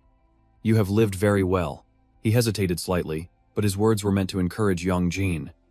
"Who knows what other hardships and trials await you? You may face even more desperate situations." Hearing this, Yong Jin's hands clenched into tight fists. That is what it means to go against reason. T suddenly glanced back, the corner of his mouth turning up slightly. But in that moment, tears welled in Yong Jin's eyes. It was clear he was deeply moved because he had fought so hard. T looked directly at him, slowly revealing his decision. "I will help you live a complete life in this world." His voice was incredibly serious, his gaze unwavering. "I will wager everything I have to protect you." Yong Jin opened his mouth, but no words came out. "So from now on, you don't have to struggle all alone anymore." Tears now streamed freely down his cheeks as the moonlight shone down on them, casting a magical glow on the scene. Yong Jin walked along the narrow path, his eyes now completely dazed and lifeless. He held up his hand, just staring at it. Suddenly, a weapon materialized in the air, making him flinch. This blade. T appeared in a flash, reaching out to retrieve it, You can't carry this around, right? Just leave it to me. Yong Jin hesitated, looking at him. I have something I want to ask you. His question left T momentarily stunned. Why do you want to help me so much? T used the whisk in his hand to create a path. Follow this, and you'll get back to the dorms. Yong Jin listened intently as T continued. This weekend at high noon, the acolytes will come for you. Follow them to me. Yong Jin asked blankly, What's high noon? T explained with a hint of annoyance. 12 o'clock in the afternoon on Sunday. With that said, T vanished once more. In the unfamiliar forest, Yong Jin followed the path T had made. He looked up in awe at the sight before him. A towering, luxurious building stood against the sky. Just then, a voice called out to him, Yong Jin. He glanced nervously in that direction. He watched a figure run toward him, his heart pounding in his chest. Lee Hisu, is that really her? Hisu ran and hugged him tight. Hisu rushes over to Yong Jin's side, her face filled with concern. Are you okay? Are you hurt anywhere? Yong Jin just stares, dazed for a moment before he can react. But just then, his legs suddenly give out from under him. Hisu lunges forward, managing to catch Yong Jin. Yong Jin tries to reassure her. I'm fine, just a little tired, that's all. But Hisu can tell something is seriously wrong. Earlier, when we were on the phone, what happened? Aren't you going to tell me what's going on? But he still refuses. What's the point? It would only make you worry, and you couldn't have done anything anyway. Hisu hears this and immediately starts blaming herself. I'm sorry for being so useless to you. Yong Jin's mind flashes back to what John once told him. Saying something like that is the same as telling her she held you back. She'll take it that way. He panics internally, gripping his hair. That's not what I meant. But Hisu is too caught up in her own guilt to notice. Even if you did tell me, it's not like I could have helped at all. Before she can even finish, Yong Jin cuts her off sharply. That's not true. She looks up, surprised by his sudden intensity. You helped me so much. Yong Jin continues slowly. If you hadn't called me back then, I probably wouldn't even be standing here right now. He scratches his head, a little embarrassed. So, thanks. Yong Jin is so flustered he can't even look Hisu in the eye. What I said about you not being able to help. I was lost. And I didn't know how to explain the situation to you. My GPS wasn't working either. I only said that so you wouldn't worry. So please don't misunderstand. Seriously, you helped me a ton. Hearing his honest words, Hisu is deeply moved. Thank you. A wave of relief washes over her, and she can't help but smile. Yong Jin really is a good person, she thinks. He quickly adds, I'm not just saying that to be nice. It's the absolute truth. Suddenly, another voice frantically calls out. Yong Jin! Yong Jin! It's Du Kyung, running up to him. Are you okay? Yong Jin is stunned to see all of them. How did you guys find me? Jay is the one to answer. You're the one who called me first, remember? What's going on? Du Kyung asks, still catching his breath. You've been missing since roll call this morning. I asked Hisu, and she said she called you around 10. Their eyes scan over Yong Jin's condition, and their faces grow serious. You're injured. Something definitely happened to you. Yong Jin doesn't know what to say, so he just lies. I just tripped.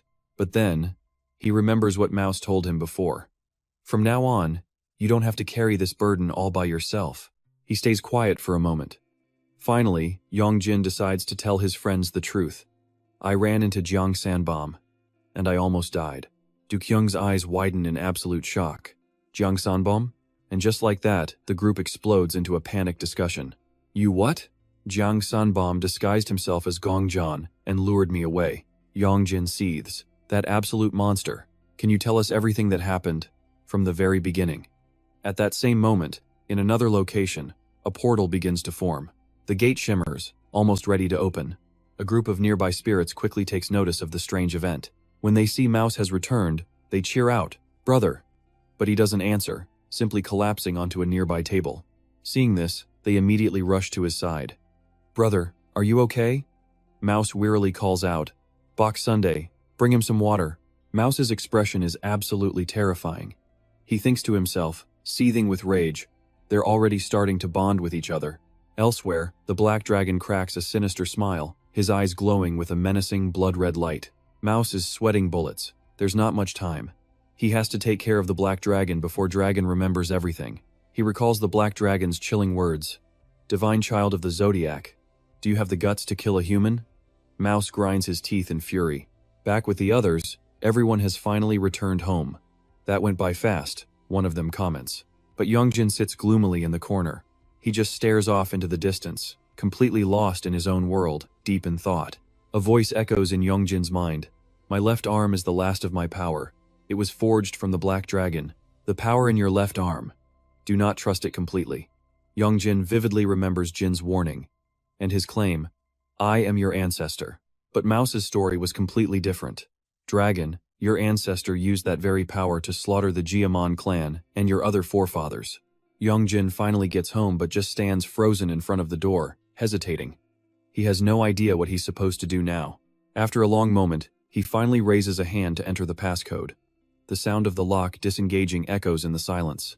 The second he pushes the door open, he hears music coming from inside. Yong Jin stops dead in his tracks when he recognizes the singing voice. A man with tangled hair, who only causes pain and sorrow. He realizes the sound is just coming from the computer. Leaving me alone, turning your back in silence, you betrayer. Stepping inside, Yong Jin sees Jin sitting there in the dark.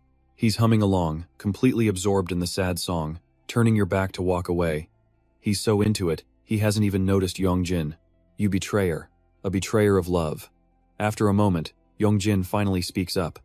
What are you doing? Jin shrieks, leaping up in a panic as the song continues. A betrayer of love, he scrambles around, completely embarrassed. He reaches out and slams the laptop shut, then crosses his legs, striking a cool pose.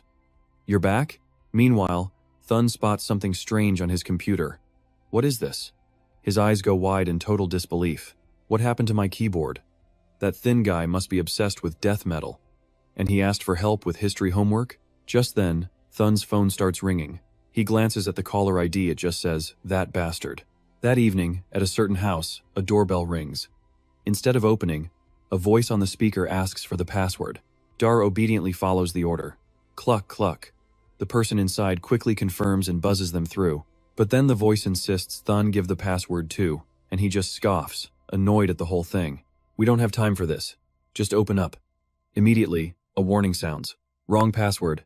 The voice inside urges him again, giving him one more chance. Dor, getting anxious, tells him to hurry up. How hard can it be? Utterly defeated, Thun grits his teeth and gives the correct hand signal. With the formalities done, Bok-sun gives them a warm welcome. Please, come in. Welcome to our family here at T's house. Outside, Bok-sun's crew is just playing around. If you've got the guts, come at me, you centipede monster. Inside, powerful brushstrokes hit the paper. In an instant, a bizarre symbol appears. Both Darwin and Thun are watching every single move T makes. Once finished, he holds it up for them to see. Have you ever seen this symbol before? While Thun is still trying to process it, Dor immediately shouts out. I've seen this before. She excitedly uses her hands to describe it. On a demon's forehead. Thun is skeptical. On its forehead? He digs through his memories. I think I might have seen it too. T then clarifies the situation. This isn't the power of a demon. This gets Thun's attention, and he leans in to ask more. So where do they get that power? Thun suddenly gets excited. No wonder my combos didn't work. It all clicks for Dar. What? So you're saying you couldn't beat it in one hit, either? T is the only one in the room taking this seriously. It seems like some other force is pulling the strings, granting power to these demons. Their target is Thin's body. At this exact moment, Yong Jin is completely oblivious, casually washing dishes at home. Yong Jin, what are we gonna do? Jean sounds annoyed at being called so suddenly. I close my eyes for a second and the sword just vanished. Maybe you should just go back and get it. Hearing this, Yong Jin goes quiet. It takes him a long moment before he finally tells the truth. The sword, it appeared in my hands. Jin is completely stunned by the news. He presses on. Did something happen? Yong Jin freezes up, unable to answer. T's words just keep echoing in his head. Thin. Your ancestor used that exact same power to slaughter your own family and clan. Sweat drips down his forehead as Jin silently waits for a reply. In the end, Yong Jin decides to hide everything. It's nothing, but Jin isn't so easily fooled. Nothing? Then why'd you use the Black Dragon's power? I told you not to use that power recklessly.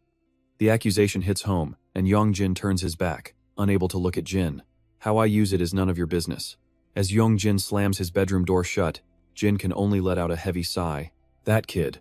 Jin lowers his head, seemingly plotting or calculating something. Back with T's group, he continues his questioning. Do you guys know anything about a masked individual? They both answer at the same time. A mask? Thun is still completely lost. What do you mean by that? Dur has the exact same confused reaction. We have no idea what you're talking about. So, T begins to explain the whole situation to them. I saw a demon with the mark fighting alongside a masked man. He looked experienced, but not nearly strong enough to be granting demons their power. Power on that level would have to be almost godlike. Hearing that, sweat starts pouring down Duru's face. Huh? But right as their discussion is getting intense, a figure silently slips into the room. Dara spots him instantly. A mask. The intruder shows zero fear. A fist flies toward Thun, but he dodges just in time. And just like that, a fight breaks out between the two. Thun flashes a wicked grin, but the masked man doesn't panic at all. The intruder remains perfectly calm as his mask finally begins to crack and fall apart. Underneath is a young man with blonde hair. He gives them a brilliant smile. That doesn't belong to you. Celestial General of the Earthly Branches. Ngar. Dor can't believe what she's seeing. General Nyar. At the same time, a group of spirits sadly picks up the pieces of the broken mask. This was an intangible cultural heritage item made by a master artisan. You really like this thing, huh? Instantly, Thun and Ngor start blaming each other. Thun's the one who sliced it in half. No, it was Nor's fault.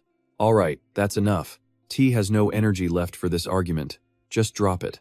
Then, Thun's eyes lock onto something. He's staring at the blade in Ngor's hand. They wondered aloud, wait, is that Director Thien's sword?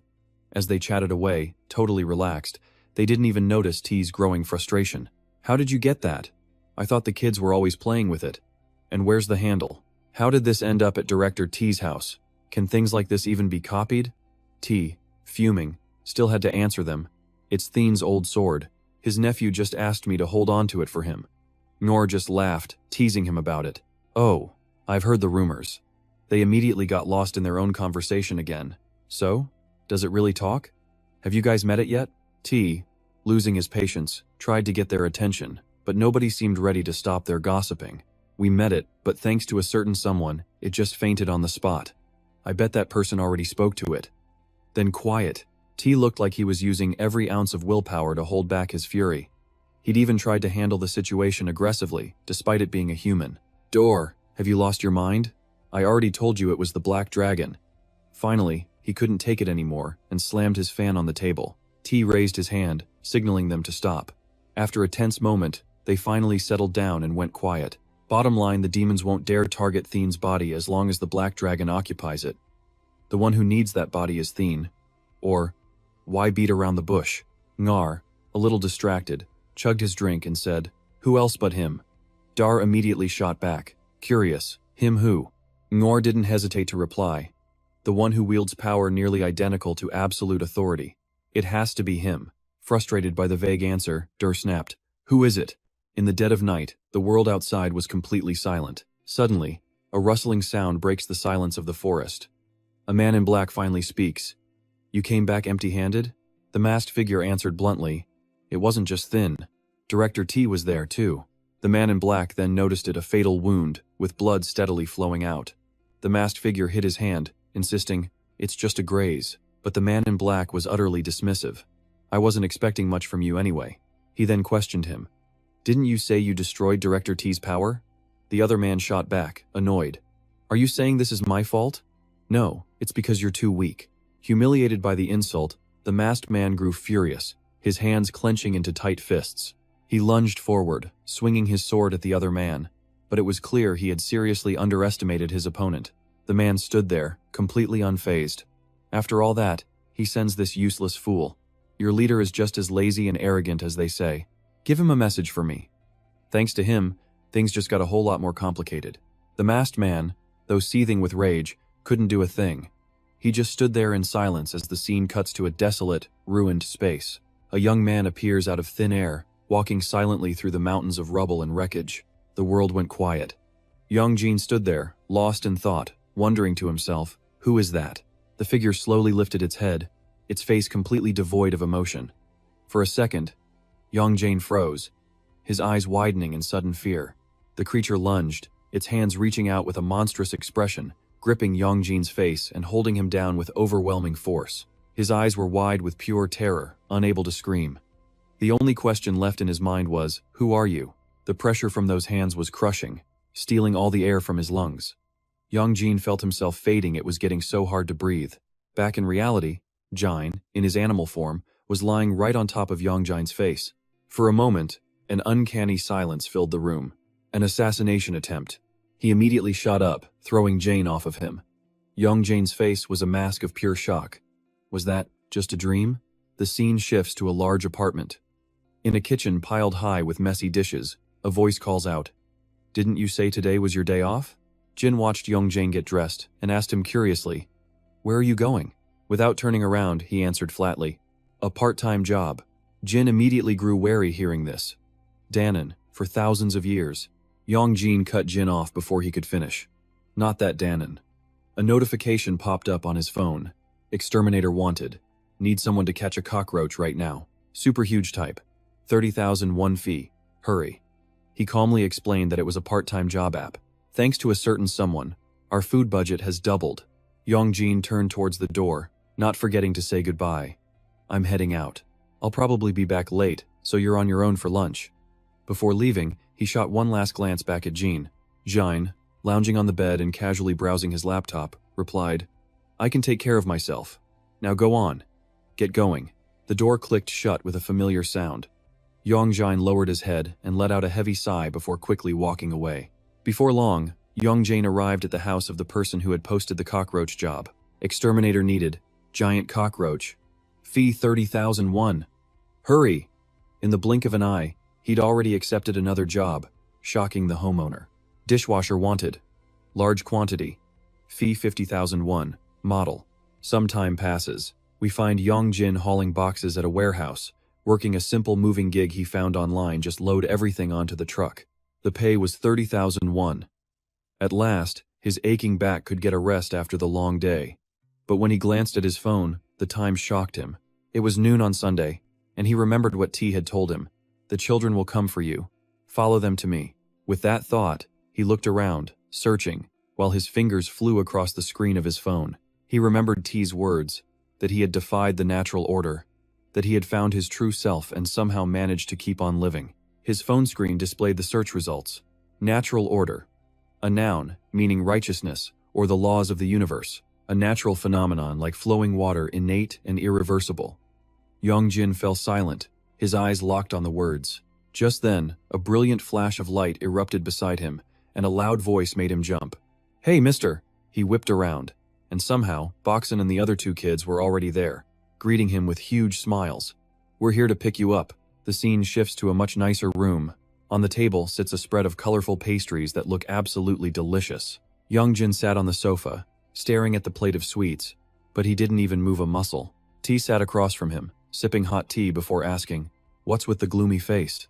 Yong Jin didn't answer, just raised his eyes to meet T's gaze. In a flash, the face from his dream appeared in Yong Jin's mind. He swallowed hard, quickly hiding his eyes beneath his hair. Finally, he broke the silence, his voice full of questions. "This natural order you were talking about, what does it really mean?" T answered immediately, his face a complete blank. "All things vanish, only to be reborn again. That is the flow of nature. The natural order is righteousness following that very flow." Yong Jin still hid his expression, hesitating uncertainly.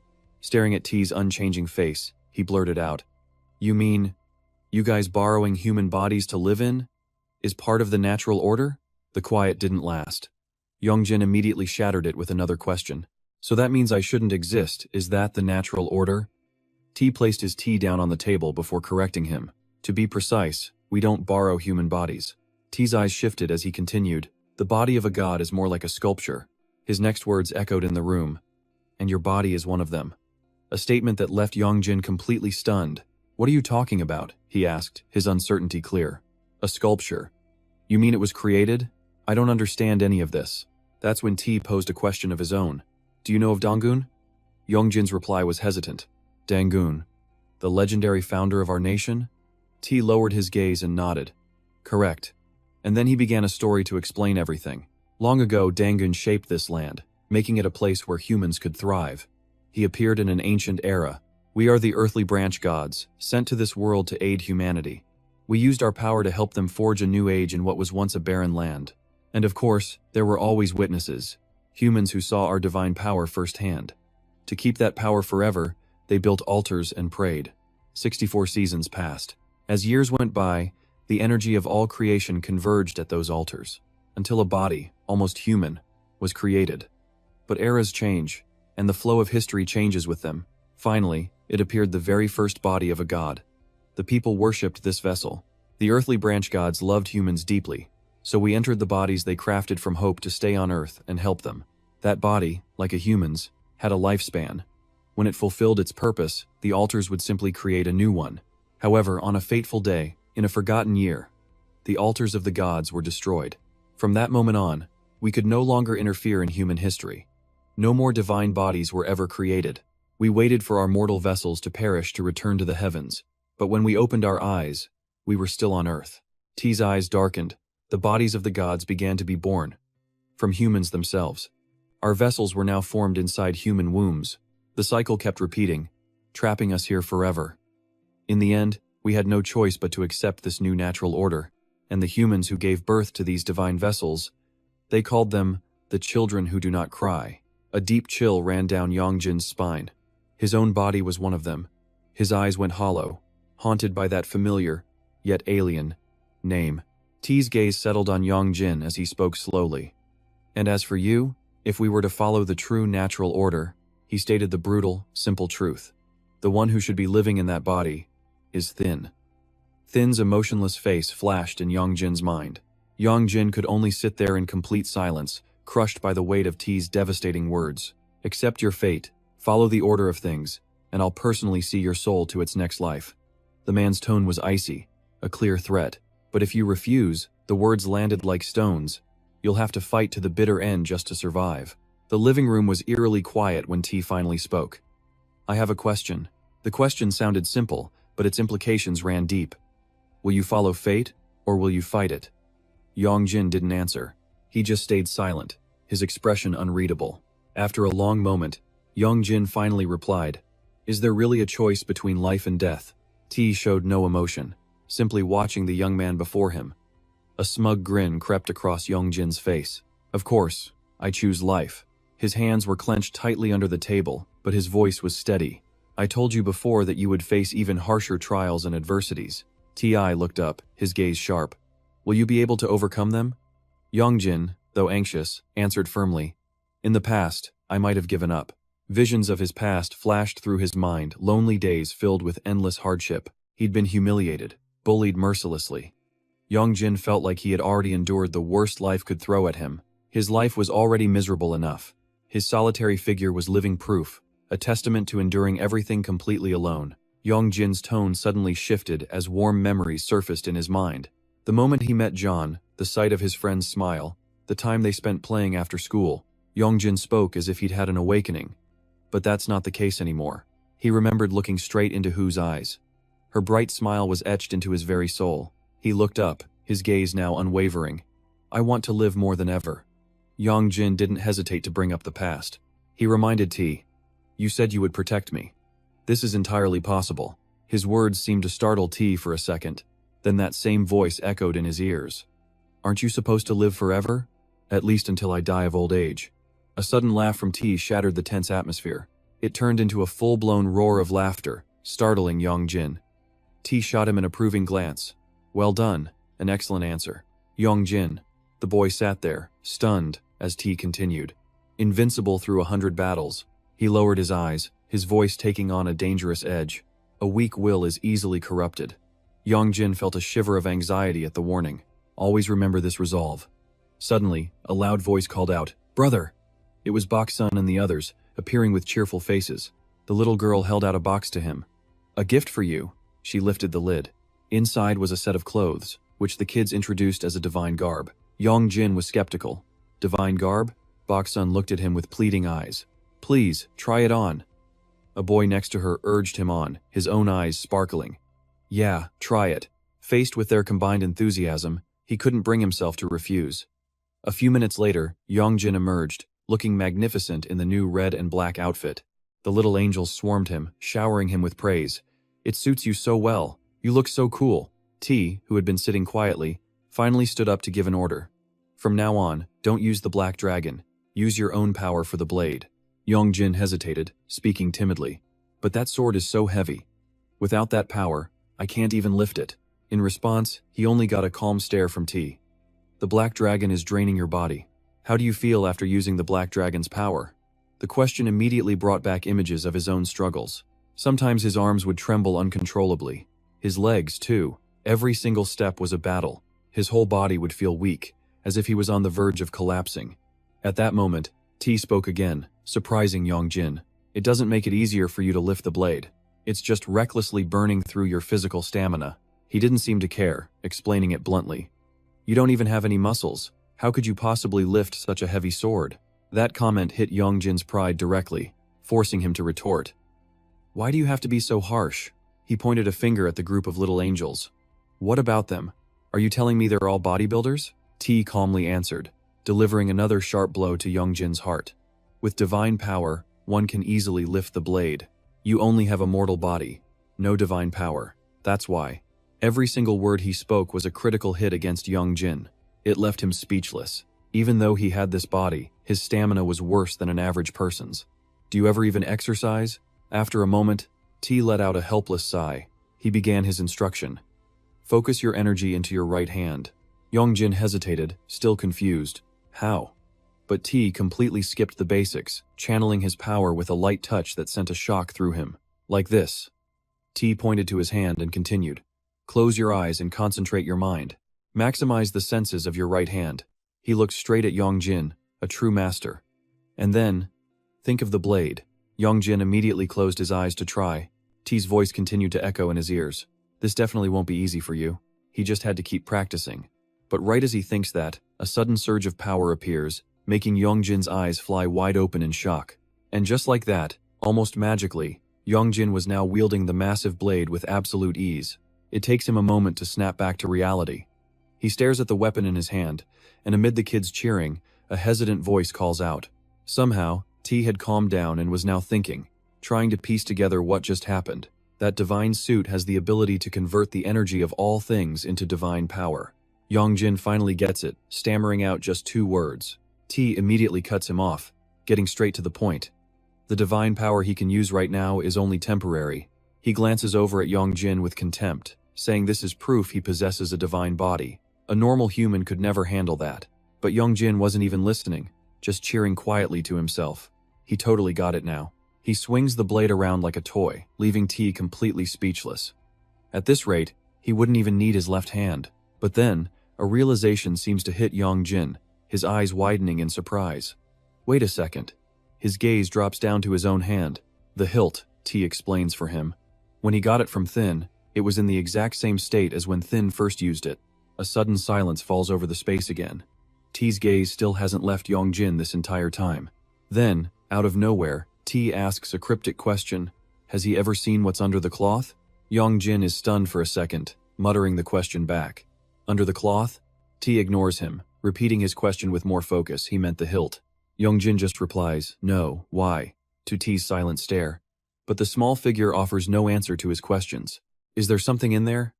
In the end, T drops the subject completely. No, it's nothing at all. The scene shifts to a table piled high with delicious-looking food. Eat up.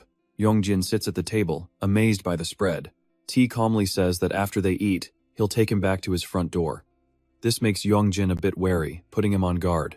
T notices his look and asks what's wrong. Doesn't he like the food?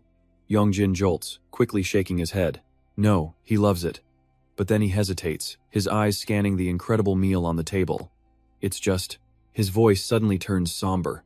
It's been a long time since someone else prepared such a huge feast for him. After saying that, he falls silent, lost in thought. His eyes hold a distant, nostalgic look, remembering his mother. He remembers how she used to smile so gently while looking at him. Back then, Yong Jin was just an innocent child, safe in her care. After a moment lost in memory, he suddenly finds his voice again. The memories come rushing back in a torrent. All those painful, chaotic days. The image of a woman, tears streaming down her face, her eyes filled with absolute hatred. Just then, T breaks the heavy silence. If he has questions, just ask. Yong Jin snaps out of it but asks something completely unrelated. Your name? What's your name? Faced with such a random question, T shoots him a look like he's a total idiot. Yong Jin quickly tries to explain himself. Even if he's a god, he's got to have a name while living on Earth. Right? T retracts his glare and calmly replies that it's not important. Not important?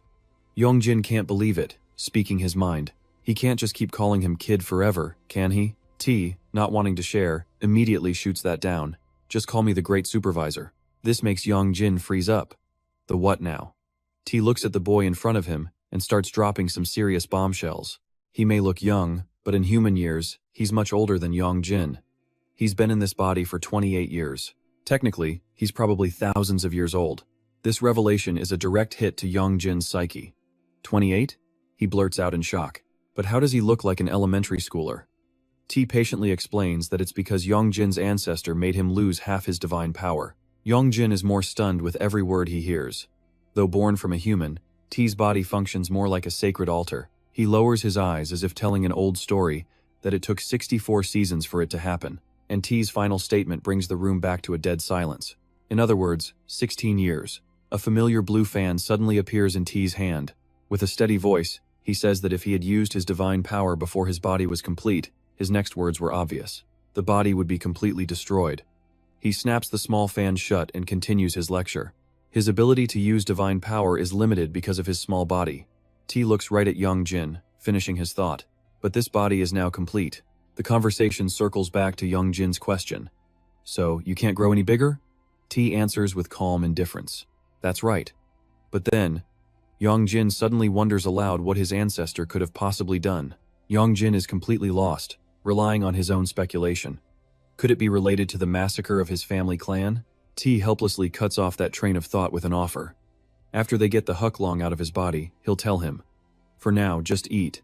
As expected, Yong Jin's attention is immediately diverted. Remove it? He stammers, a bit of fear in his voice. But, the Huklong is my arm. That's my left arm, you know. T looked at him with pure disdain, his words sharp. Losing an arm made from the black dragon? One slip-up could cost you your life. Yong Jin flinched at the statement. Huh? Seeing the boy's shock, T added. But it's not entirely hopeless.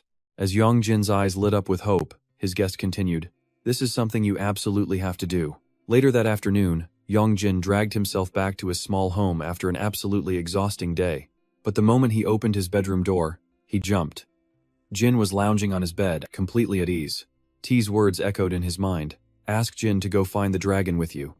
The silence was broken when Jin suddenly called out his full name. A little startled, Yong Jin asked, Have you eaten yet? His question just made the grim atmosphere in the room even heavier. So where have you been? Jin demanded. Yong Jin avoided his gaze, trying to brush off the question. I told you, I was just out making a little extra cash. But Jin saw right through his flimsy excuse. You went to see Grand Supervisor T, didn't you? The accusation sent a chill straight through Yong Jin's heart. Jin's voice dropped. I can smell it. His eyes were lethally sharp, like a true assassin's. I smell a rat. He remembered T's blank, emotionless stare. This is something you absolutely must do, he had said. Propose to Jin that you find the dragon together. The words had left Yong Jin completely stunned. A dragon? Still, he voiced his concern. But if he gets his full power back, what's stopping him from turning on me? A slight smirk had played on T's lips. The dragon you find. It won't belong to Jin, or to Quan Yong Jin. It will be yours. The reveal left Yong Jin reeling. And just like that, he was back in the present, standing face to face with Jin. Jin's cold, sharp glare was a constant warning. Yong Jin, meanwhile, was sweating bullets. A rat? But he quickly regained his composure. Of course there's a smell. I just got back from catching rats. He even added a jab. Guess a dog's nose really is something else. At this, Jin looked genuinely surprised. You went to catch rats? Seizing the opportunity, Yong Jin held up his phone. Want me to read the job posting for you? He challenged. Help wanted, rat catcher. Help wanted, rat disposal. He then pointed to the payment listed, 50,000 won. Jin seemed shocked. People actually pay for that kind of work these days? The tense air had Yong Jin's mind racing. If he asked his ancestor to hunt a dragon right now, he watched Jin carefully. It would definitely raise suspicion. Meanwhile, Jin made a declaration of his own. Hey, I can do that kind of work too. And with that, Jin leaped right off the bed. From now on, take me with you, he demanded. Yong Jin was suspicious. And why would you want to come? Jin's answer was immediate and to the point. I need to earn my keep, don't I? But Yong Jin shot him down flat. No thanks. You just shed everywhere and make more work for me. After their conversation, the afternoon sky quickly melted into the reddish-pink glow of evening. Lying in his room, Yong Jin kept anxiously watching Jin. How could he possibly bring this up? Cold sweat trickled down his face. He needed a valid reason. And then it hit him. An unexpected memory flashed in his mind, making him freeze. What happened? With that single thought as his guide, Yong Jin spoke up. Ancestor. On the outside, he seemed completely calm. Remember last time, when you asked what happened to me? Jin's curiosity was immediately piqued, and he turned to listen. You're just now getting around to telling me. Seeing his opening, Yong Jin dropped the bait. I almost died. He added with heavy emphasis, shocking Jin. It's why I had to use the Black Dragon's power. Curious, Jin immediately pressed him for answers. What do you mean by that? But Yong Jin just shrugged, keeping up his indifferent act. Well, I'm still alive. That kid who helped us with the demon mage came and saved me. At this, Jin's face soured. Yong Jin pressed his advantage, laying the guilt on thick. Some ancestor you are. You didn't even know your descendant was in danger. He even let out a hollow, bitter laugh. What are you talking about? This is my body. But the words were clearly hitting their mark. Jin started to look flustered. Hey, kid, can you just drop it already? His tone turned serious. Deny it all you want. You are still my descendant. Yong Jin fell silent, the sharp words cutting through his act. It was the undeniable truth. He remembered T's words. A vessel could only be formed from a descendant of the clan. Yong Jin simply nodded, turning his attention back to his phone. Fine, he muttered. Let's just go with that. Jin scowls from the side, telling him he's been teasing way too much. But a second later, Yong Jin's tone shifts. There's something he wants to ask. You said you were sealed, right? Does that mean you forgot everything before that? And why were you sealed?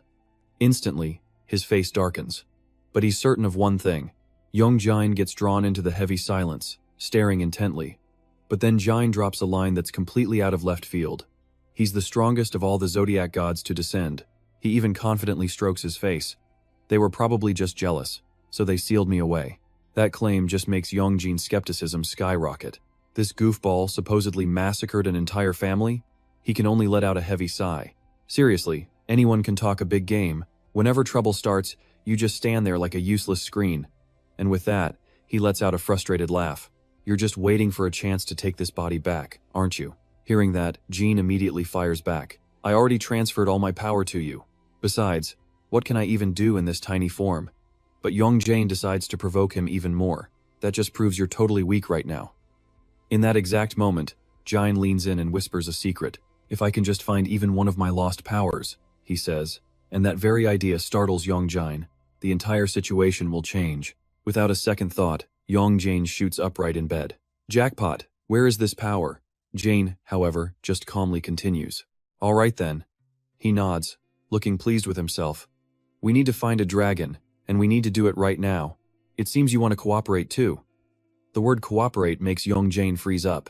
Jin's intense gaze locks right onto him. This isn't something I have to do, it's something you have to do. A second later, Jin suddenly reverts to his original form. The transformation makes him jump out of his skin. After changing, Jin lets Yong Jin just stare, completely stunned. As for Jin, he just smirks and asks, scared now? But Yong Jin naively shoots back, why would I be scared? To answer, Jin slowly sits down on the floor. Sometimes I have to do this to fix that disrespectful attitude of yours. Jin's hand reaches for an orb tucked at his hip, holding it up high right in front of Yong Jin's face. He continues with an order. Touch the wish-granting jewel with your left hand. Just do what I say. Faced with the strange command, Yong Jin reaches out to the massive orb. The instant they make contact, a blinding light explodes outwards. But it doesn't stop there. The light forms a pathway, stretching out into thin air. What the heck? Jin follows the guiding light with his eyes and whispers, it seems the dragon. It's closer than I thought. He then mutters that on horseback, they could reach it by dawn. That just leaves Yong Jin confused. How far are we talking? I'd say about 500 li, he replies, his eyes fixed on the light. Meanwhile, Yong Jin is already looking it up.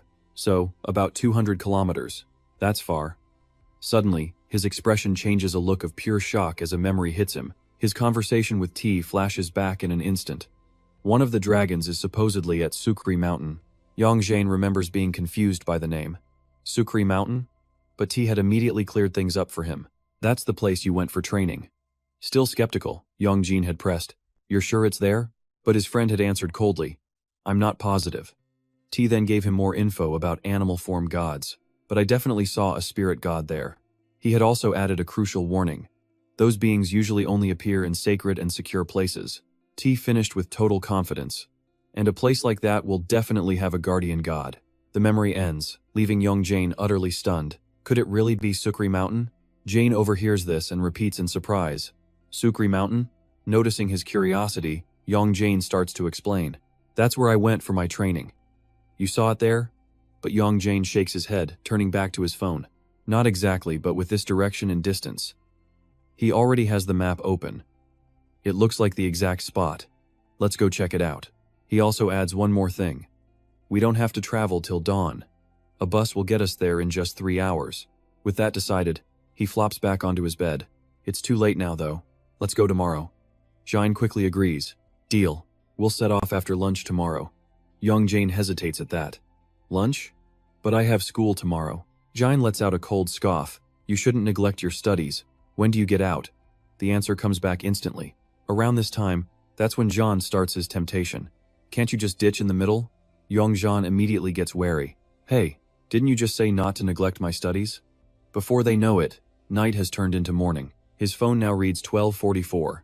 Jine is nestled in his backpack, looking calm but serious. He's heading home from school, having gotten out early. School's important, but his life is definitely more important. To be sure, young Jane gives a warning. Stay quiet in the bag, okay? Jane quickly responds. Got it. Then he adds, way too casually, hey, there's beef jerky in here. I'm eating it, okay? That comment makes young Jane scowl. Are you a dragon or a pig? Lost in their argument, Yong Jin is completely oblivious to the figure looming above him. Only when the attack is inches away does Yong Jin finally look up, staring at a pair of powerful, toned legs. The moment they arrive, an attacker who looks just like a student strikes. Luckily, Yong Jin manages to react in time, blocking a crushing kick from above. Dust and sand billow out, revealing Yong Jin's terrified face. Those cold, predatory eyes were locked right onto him. The attack Twat unleashed was so powerful it shattered the sidewalk beneath them. The sheer force was so horrifying it made Yong Jin collapse in fear. In stark contrast, she stood firm amidst the swirling dust, her identity revealed as a divine guardian of the heavenly order. Twat glared at him, seething with the power of the black dragon. She then narrowed her eyes and confronted Yong Jin. Has that damn dragon lost its mind? Caught between shock and terror, all the boy could do was gape at his opponent. After those baffling words, Twat swung her massive blade up and brought it down. A furious slash cut through the air. But just then, Jine suddenly appeared in the middle of the battle. Guardian Twat, he pleaded, trying to calm her down as she adjusted her blade. Wait, please, stop. The next second, the sharp tip slammed into the ground, missing Yong Jin by mere centimeters. Sensing big trouble, he immediately scrambled to his feet and ran. What in the world is going on? In the utter chaos, all he could do was sprint forward while Jine spotted Twat's figure above. He quickly shouted a warning to the boy. Yong Jin, look out above you. In that exact moment, a familiar energy began radiating from the boy's arm. Before Yong Jin could understand, one of his eyes flashed a brilliant crimson. The black dragon sword instantly materialized, blocking Twat's slash just in time. But this only made her even more certain. So you finally decided to show your true form? Yong Jin was now facing Twat's absolutely maniacal laughter. Thin. She then made a declaration that sent a chill down his spine. This time, I'm taking that head of yours. Meanwhile, Jine was still trying desperately to persuade her. Guardian Twat, stop. He's a human being. But in Twat's eyes, she only saw Yong Jin as a voice came from him. I'm the real Thin. Her misunderstanding was only getting worse. You're Thin, who else could you be? A second later, her blade swung relentlessly, forcing Yong Jin to defend. Are you trying to mock me? Wait, I'm not Thin. But no matter how much the boy denied it, Jin kept shouting, I'm the one who is Thin. Yong Jin couldn't take it anymore and cursed. Are you just gonna sit there and brag? After yelling at him, Yong Jin resumed the life-or-death chase with Twat. Stand still. Suddenly, she crossed her two blades and began an enhancement chant, her power immediately exploding outwards. The ground cracked and shattered, sending chunks of rock flying. Ah! All Yong Jin could feel was a surge of energy right behind him. Toot poured all her power into this one strike, making her eyes glow intensely. But just as the ultimate technique was about to land, someone's sword intervened. That sound made both Yong Jin and Twat seem to stop for a beat. Then, the hem of a robe fluttered in midair as the mysterious guest landed. Using the formless technique, the figures of Thon and Ingar slowly appeared up high. As he landed, he lightly touched the hilt of his sword. Finally, Ngor gently used his selection draw technique to neutralize the attack. But he wasn't done, suddenly creating countless soldiers to attack his target. Heavenly Horse mobilization. They followed his command, instantly drawing their bows taut, as arrows flew straight towards Tuat. This forced her to retreat. The distance between them grew wider and wider, leaving Tuat to grit her teeth in frustration. At the same time, Ngor raised his sword and yelled, "Protect me!" The Heavenly Horse soldiers immediately turned from their attack posture. Each one of them gripped a long, sharp spear. Then, a protective wall of crossed spears was formed. It materialized right in front of Yong Jin. By the time Tuat realized what was happening, the area was already heavily guarded. Unlike Yong Jin, Tuat now had to face this entire force alone. A moment later, Thun recalled his horse and handed back a phone. "Here, I got the shot." Ngor happily took it. "Thanks." He then proudly announced his arrival. "The superhero is here." And those words made her face darken instantly. "What?" Finally, her anger erupted and Tuat screamed, "What do you want? You damned horse-headed bastard." Suddenly being cursed at, he got annoyed. "She really called me a horsehead." But Thun just chimed in, "Sounds about right." As for Tuat, she began accusing all of them. "Are you all on Thin's side?" Hearing this, Ngor quickly exclaimed, "Why are you being so intense?" But she was still radiating killing intent and provoking her opponent. "If you've got the guts, then all of you come at me." But this time, he cut her off. "Just calm down." Ngor quickly tried to clear Yong Jin's name. "He's human. You almost killed an innocent person." At that explanation, Tuat furrowed her brow in disbelief. "A human?" Meanwhile, Yong Jin was just sighing to himself. "I really want to go home. Forget finding any dragons." As for Tuat, after a moment of thought, she still said decisively, "How can that be? He has the scent of a dragon." Thin coldly reminded her, "Yeah, right, says your nose." She then rushed over to Yong Jin to inspect him, and Tuat's expression immediately froze in complete surprise. "What?" In her utter confusion, she pointed a trembling, teary finger at the boy. He insisted he could smell a dragon on the kid, a scent that lingered even now. Just then, Shen suddenly yanked Jane out from behind him. Of course, the little mutt was hiding there the whole time. When Tuat first saw him, she was completely baffled. Then her eyes went wide as she asked, "What is this now?" Shen immediately jumped in to explain that this was the guy who'd been screaming earlier. To make it more convincing, Jean reluctantly spoke up, "I'm the dragon." The moment he said it, Ngo fell over laughing while Tuat was still totally lost. That booming laughter echoed right in Jane's ears, leaving him speechless. Seizing the opportunity, Ngo added a little more salt to the wound. "He's not a Sapsali, he's a French bulldog." And only then did it finally click for Tuat. This dog was the dragon. The corners of her mouth started to curl up, signaling exactly what Jeanne expected. She couldn't hold it back any longer and just burst into laughter. "This is priceless." She then grabbed Jean's head. "You always look down on dogs. So, how does it feel to be one?" His reply came out as a tiny mumble. "When did I ever do that?" But she cut him off with a sharp, "Zip it." They kept on joking around while Yong Jin quietly glanced away. This whole situation could only be the work of fate.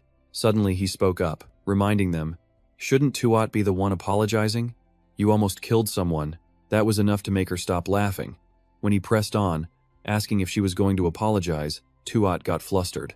"Why should I apologize? You're the one who confused me in the first place." Yong Jin just sighed. "Didn't I already tell you?" But she kept trying to blame him, saying he should have told her sooner. He shut that down immediately. He already had. Trapped in an awkward corner, Tuat could practically feel Jean's smug laughter. She quickly turned to Yong Jin. "It's because you look like the dragon." She trailed off, too embarrassed to continue. On the other hand, Yong Jin was getting annoyed. Do these gods ever admit when they're wrong? Finally, Tuat couldn't take it anymore and bolted in a flash. Ngo just waited for her to leave before striking up a conversation. "I'll apologize on her behalf. There's some complicated history there." He then offered a friendly handshake. "It's a pleasure to meet you. I'm Ngo, the horse of the heavenly court." He even threw in his earthly name for good measure. "You can call me Juno." Yong Jin instinctively replied right away, "I'm Yong Jin." Hearing that, Juno suddenly let out a laugh. "Yong Jin? As in, dragon? With that, Yong Jin bowed his head to leave. "Thanks for your help, but we're busy and have to go." He looked genuinely disappointed. "So busy you don't even have time for a handshake?" That's when Jin, face like a thundercloud, finally spoke. We're on our way to find the real dragon. And he didn't even try to hide the killing intent in his voice. Once I get my power back, I'm crushing all your noses. That threat made Ngo instinctively cover his own nose with a yelp. But as for Jin, he just flashed a wicked grin. Man, I'm in a great mood today. Yong Jin quickly tried to hurry him along. Hey old man, let's get going. But first, he reminded Jin they had to go home and put the blade away. Jin, however, casually replied that it was better to just bring it with them. That suggestion made Yong Jin do a double take. What are you talking about? How are we supposed to ride the bus carrying this thing? Suddenly, another voice cut in. It was Shen, who very seriously demanded, hand that over to me. As Yong Jin passed it to him, Shen slowly touched both ends of the blade. A second later, two blinding flashes of light enveloped the weapon. In an instant, Shen had shrunk the item until it was invisible. He held it in his hand, a faint remnant of divine power glowing around it. Then, just as calmly, Shen restored the blade to its original form. After a quick check, he tossed it back to its owner. Use it carefully. Yong Jin caught it, completely bewildered. How do I even open this thing? Nearby, Ngo started teasing him again. You can't do it without divine power, can you? Too bad. Your arm's gonna get tired without a grand supervisor's help. Meanwhile, Shen was formally introducing himself. I'm Shen. Ngo immediately added a footnote. Not a tiger, he's Shen, the monkey of the 12 zodiacs. Then he leaned in close to Yong Jin's face. I'm sure that little rat already told you how to use it. He then gave Yong Jin a gentle pat on the shoulder. Unless it's an absolute emergency, Shen continued in a dead serious tone. Do not use the power on your left. With his warning delivered, he turned to leave. Hey, why are you still standing there? Shen quickly called out, this looks fun, so I'm following them. You coming? Their conversation faded as Yong Jin stared down at the blade in his hands. I'm busy. I don't have time to mess around like you. Over by the bus, No watched Shen get on, impressed. He's that intense? But then a gruff voice called out to him. Hey, you. When he looked back, he saw Jin's scowling face. Why are you following us? What's your scheme? Faced with the accusation, No just shrugged his shoulders. Scheme? Lord Dragon, are you really planning to take the bus? The fan in his hand suddenly snapped open as he gave it a command. And just like that, a Pegasus appeared right behind him. Ride with me, and I guarantee we'll be anywhere in 5 minutes. Ngo then let out a sly chuckle. Interested in a Pegasus taxi? At that exact moment, in a land of nothing but forests and dense trees, through the trees, the hot breath of some massive creature puffed out into the air. Its body was colossal, but its form was completely hidden behind the dense green canopy. It was a perfect day, with a clear sky above the lush forest. Meanwhile, Ngo, Yong Jin, and Jin were racing toward that very spot on horseback. The three of them finally landed with a crash that shook the entire area. Amidst the chaos, with his companions unconscious, Ngo calmly announced, "We're here." But Jin suddenly spoke up, gently reminding him, "Sir Ngo, we're supposed to be at the peak of Mount Ko, not down here." Ngo didn't even flinch. "I know that. We're walking the rest of the way." With a single snap of his fingers, he dismissed the spell. The heavenly horse they'd been riding vanished into thin air, dropping its passenger to the ground. Now, that's what he calls an adventure.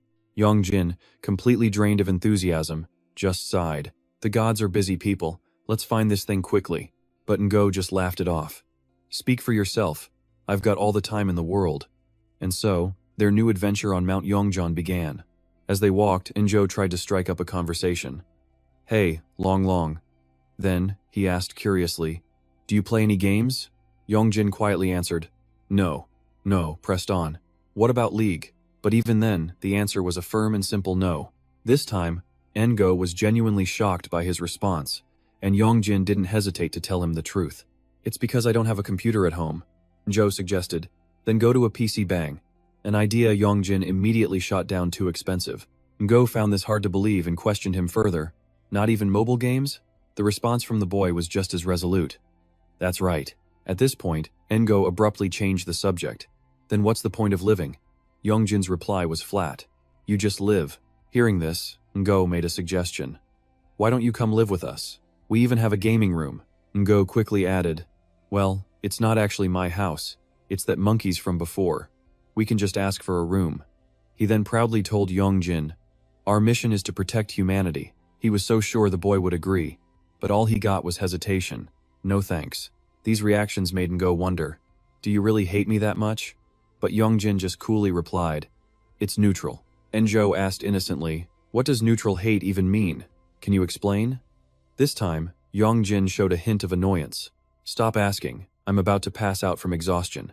Just then, Jin suddenly spoke up in a mysterious tone. "Hey kid." His exhausted form slowly came into view. "Hold out your left hand." Yong Jin was stunned. "Are you okay? You look terrible." In the end, he did as he was told while Ingo muttered, "Why are you so weak?" As for Jane, he transformed into his human form and placed a pearl in the boy's hand. Just as it was meant to, the pearl immediately began to glow with a brilliant light. A path of guidance formed right before their eyes, much to Enjo's amazement. They followed the beam of light with their gaze and muttered, "We've still got a ways to go." Just as he was about to set off, Jean called out to him again, "Hey, puppy Yong Jin." By now, he had reverted to his dog form and looked absolutely spent. "Give me a piggyback ride. This body is all wrong, the legs are short, and my torso is like a potato." Yong Jin just deadpanned. "Well, you wouldn't be so fat if you didn't eat so much." Even Go let out a little chuckle. In return, Jane just snapped at the boy. "You little devil, you should have been training your strength. You couldn't even lift a sword." And just like that, they started bickering. "I can lift it just fine now." Jine was having none of it. "Shut up." A little while later, Jine was tucked safely inside a backpack to rest. The one carrying him now was, of course, Engo. "You guys would have been in big trouble without me." Following behind, Yong Jin simply replied, "Sorry." After a long climb up the stairs, they found their path blocked by a massive cliff face. Ngo paused for a moment, wondering if this was the right way. "Do we have to go through this rock?" Suddenly, Jine started sniffing the air, earning a sarcastic remark. "Acting like a real dog, are we?" A moment later, Jine leaped straight into a thick bush. "We're here already?" The two of them followed his lead, carefully parting the leaves. When they looked closer, they saw a creature fast asleep in a small clearing. The first thing Yong Jin saw made his eyes go wide, a trash bag. Jine, however, insisted that it was a spirit. As if sensing their presence, the creature, Dutron, began to stir. He then bowed his head respectfully.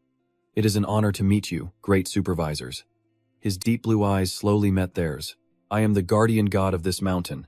My name is Dutron." Jine immediately cut to the chase. "You're the mountain god? You don't look like you're in good shape." At that question, a hint of sadness flickered across Dutron's eyes. "Please don't worry. This is just the result of the mountain's nature being destroyed, its ecosystem shattered." He then quickly got down to business. "For what reason have the great supervisors come all this way?" Ngo stated their purpose clearly. "We need to find something." Hearing this, Dutron graciously agreed. "If it's something I know of, I would be more than willing to guide you." "What is it you are looking for?" It was Jane who began to probe for information. "You've slept on this mountain for so long, surely you must have seen the white dragon." The name he mentioned made the god's eyebrow twitch slightly. Then, Dutron suddenly turned and began to walk away. While he had no solid intel on the white dragon, he had something else to show them. His request was calm and simple: "Follow me." Seeing this glimmer of hope, Nor declared that their trip wasn't a waste after all. They followed Duchan to a spot hidden by a massive boulder, prompting Ngar to ask curiously, "Is that rock the white dragon?" But before anything else, he whipped out his phone to snap a picture, then turned his attention to Yong Jin. "Hey, Long, you on Instagram?" But the kid just shook his head no, leaving Ngar to wonder, "How do you not have anything?" Meanwhile, Duchan quietly explained to Jine that the rock was a sacred stone, present since his birth in this very place. He continued, his eyes fixed on the massive stone, saying that at night, it often emits a pure white light. Jine observed silently from the side, wondering if this was connected to what his master was searching for. He finally called out to get Yongjin's attention. "Hey, kid." At the same time, Jin took on his human form, using an orb to verify something. This time, the orb's reaction was completely different. It didn't light up at all. Yongjin's eyes went wide with shock at the change. Jine held his position, but nothing more happened. The light was gone. After the test, Jean frowned. Was it real or not? Before he could find an answer, the forest erupted with the sounds of panicked birds taking flight. And not only that, the trees themselves began to shake violently, as if moved by some unseen force. Ingar's sharp senses went on high alert. This was a sign that something was about to appear. In that instant, Du Chun was the first to realize the true problem. But a chain, appearing out of thin air, was a step faster than him as it came hurtling forward. In the blink of an eye, it coiled tightly around Yong Jin, whose face darkened in panic as he reflexively looked behind him. In the direction Yong Jin was looking, the chain was being held by a mysterious figure as the leaves in the trees rustled. The movement revealed his attacker's face. Seeing the bizarre figure, Yong Jin could only stammer out in confusion, "A mask." The masked man began to yank the chain, pulling him away. In that critical moment, Du-chan lunged forward and bit down hard on the links. His sharp fangs snapped the flimsy chain with ease, and Ingar effortlessly caught the other end. He managed to pull Yong Jin back with a triumphant look. "Nice try." Then Ingar's eyes glanced over him, checking to see if he was hurt. Long, you okay?" But contrary to his casual tone, Yong Jin was still terrified. He was still bound by the chain, while the other end was held firmly by an arm, a sight that Nor registered with utter disbelief. He quickly did a double take and realized the hand belonged to the masked man. Even Du-chan was completely stunned by this development. As for Jin, all he could do was scream out the boy's name in a panic. "Yong Jin!" Yong Jin himself didn't dare move as he felt drops of saliva fall on him. To be more precise, it was dripping from the sharp fangs of a wild beast. Gradually, the enormous body of a dog-like man came into view, stunning him even more. Nar finally snapped. "You bastard, how did you switch places so fast?" Jin retorted. "Or maybe you just missed." While everyone was still reeling, the dog man turned to leave, but Nar instantly detected the movement. "Stop right there." But before Ingar could make a move, the masked man broke free from his grasp. He then landed beside two other masked figures. Immediately, Ingar summoned his sword and channeled divine power into it. "Combine!" Next, he slammed the pommel of his sword into the ground, issuing a decisive command of attack. In an instant, an entire squadron of heavenly horses appeared at his side. "Heavenly horses, mobilize!" Anar quickly gave his orders. "Rear guard, protect the others." As more troops appeared, he drew his sword for battle. "Vanguard, follow me!" On the enemy's side, their leader roared aggressively. "Don't let them escape." However, Nor's heavenly horses easily charged right past them, forcing the masked enemies to hastily change direction and give chase. But their path was blocked by two steadfast spears. The heavenly horse troops Ingar had left behind now had them completely surrounded. Meanwhile, Yong Jin's vision became a non-stop blur as the scenery whipped by at incredible speed. The dogman held him in one arm, leaping through the forest with ease. Yong Jin could only grit his teeth, unable to move at all. Yong Jin's mind raced, thinking about the blade in his backpack. He had to get it out. He suddenly thought of another solution, using the power in his left arm. But the mere thought caused dark magic to begin creeping into his eye. Just then, T's words cut through his thoughts. "If you continue to use the Black Dragon's power, you will slowly lose yourself." At that warning, Yong Jin quickly squeezed his eyes shut. At the same time, Ungor's call echoed through the forest. "Yong Jin!" His horse's hooves thundered over the rock and dirt, kicking up dust as it charged forward. To catch up, Ingar pulled hard on the reins, pushing for more speed. He stayed calm, flashing a confident smile. "Just stay put." The distance between them closed in an instant, close enough to see the werewolf's every move. Seizing the opportunity, he immediately channeled divine power into his sword. Then, Nor swept past, slicing the entire top half of the creature clean off. A jolt of pure agony shot through the beast, its eyes rolling back white. The arm that had been holding Yong Jin went limp. The second he was freed, Du-tron and Jin dove in to rescue him. They landed safely on the ground a moment later, but the creature's eyes still burned with rage, even as its divine power bled out. Finally, the werewolf's arm and torso collapsed to the ground with a heavy thud. Nor and his troops immediately surrounded it to inspect the body. "Is it over already?" He clicked his tongue in annoyance. He hadn't even gotten any information out of it yet. But just a second later, the dogman suddenly grabbed its own severed arm and pulled itself back to its feet, right before Ngar's horrified eyes. The sound of chewing and cracking bone echoed, making Ngar's face go pale. In contrast, the dogman calmly ate its own limb, radiating pure killing intent. A moment later, the missing arm simply grew back, good as new. The sight once again filled Ingar with absolute terror. No way! His opponent was now fully healed, and somehow, it seemed even more insane than before. As for Ingar, this completely unexpected turn of events just fired him up. This bastard is disgusting. Meanwhile, back with Yong Jin. For their own safety, they were getting as far away from the werewolf as possible. Du-tron was carrying both him and Jin, moving at blinding speed. But the masked figures still managed to keep pace, hiding behind the trees. One of them reached out, waiting for Yong Jin to pass before snatching him. This time, however, Du-tron reacted in time and they missed. The sheer creepiness of these guys left Yong Jin too shocked to even speak. The attacker, meanwhile, just taunted him casually, asking, "Surprised?" And it wasn't over. They all gathered together to intimidate him. "Sorry to tell you this, but no one knows this mountain better than us." Then the masked man's voice dropped to a whisper. "No matter where you run, you're in the palm of my hand. So just be a good boy." Suddenly, the heavenly horse troop that Ngor had summoned swarmed to Yong Jin's side. The moment he saw them, the masked man scowled. "They're here again." The situation quickly shifted its focus back towards the dogman. Burning with rage, it pulled out a mace and charged its target.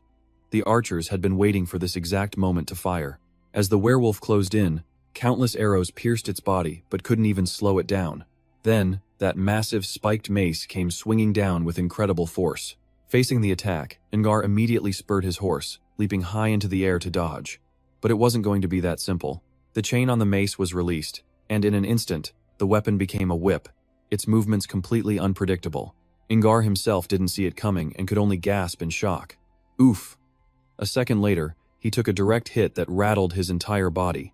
His heavenly horse vanished, sending Ngor plummeting to the ground. After that exchange, the werewolf's spiked mace was now stained with blood. He desperately clutched the wound on his arm. Ngor could only laugh bitterly to himself. So it's a long-range weapon, huh? But the fight wasn't over. The dogman was already swinging again. Its powerful hand gripped the mace tightly, swinging it with immense force. In the next second, a finishing blow was unleashed with terrifying killing intent.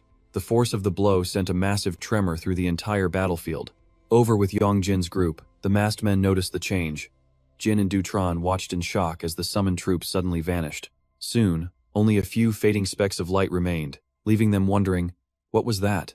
But one of them quickly figured it out and smirked. "Looks like your side lost." Jin, however, firmly denied it. "Lord Ingar defeated? There's no way that's possible." But the masked men continued. "One brat and 2 dogs." Just like that, the masked man pointed at them with casual disdain. "Now then, surrender quietly." Suddenly, his sneer vanished, replaced by the sight before him. Yong Jin's robes were now fluttering in a sudden wind. Jin didn't turn around, completely unaware of what was about to happen. As for Yong Jin, a miniature blade had appeared in his hand. Divine power quickly flowed into it, activating its enlargement mechanism. Finally, a faint breeze and a surge of power made Jin look back. When he did, he saw that the blade had been summoned and was ready for battle. Yong Jin gripped it tightly, pointing the sharp end right at the masked figures. Both Jin and Dutron stared at Yong Jin in complete astonishment. The masked men, on the other hand, were just annoyed. "What the hell do you think you're doing?" One of them guessed. "Looks like he wants to fight." The other just sighed. "This is so annoying." He then spoke up. "Don't you understand what's happening? I could take you down with just one of my toes. You're not even a fraction as strong as that horse rider from before."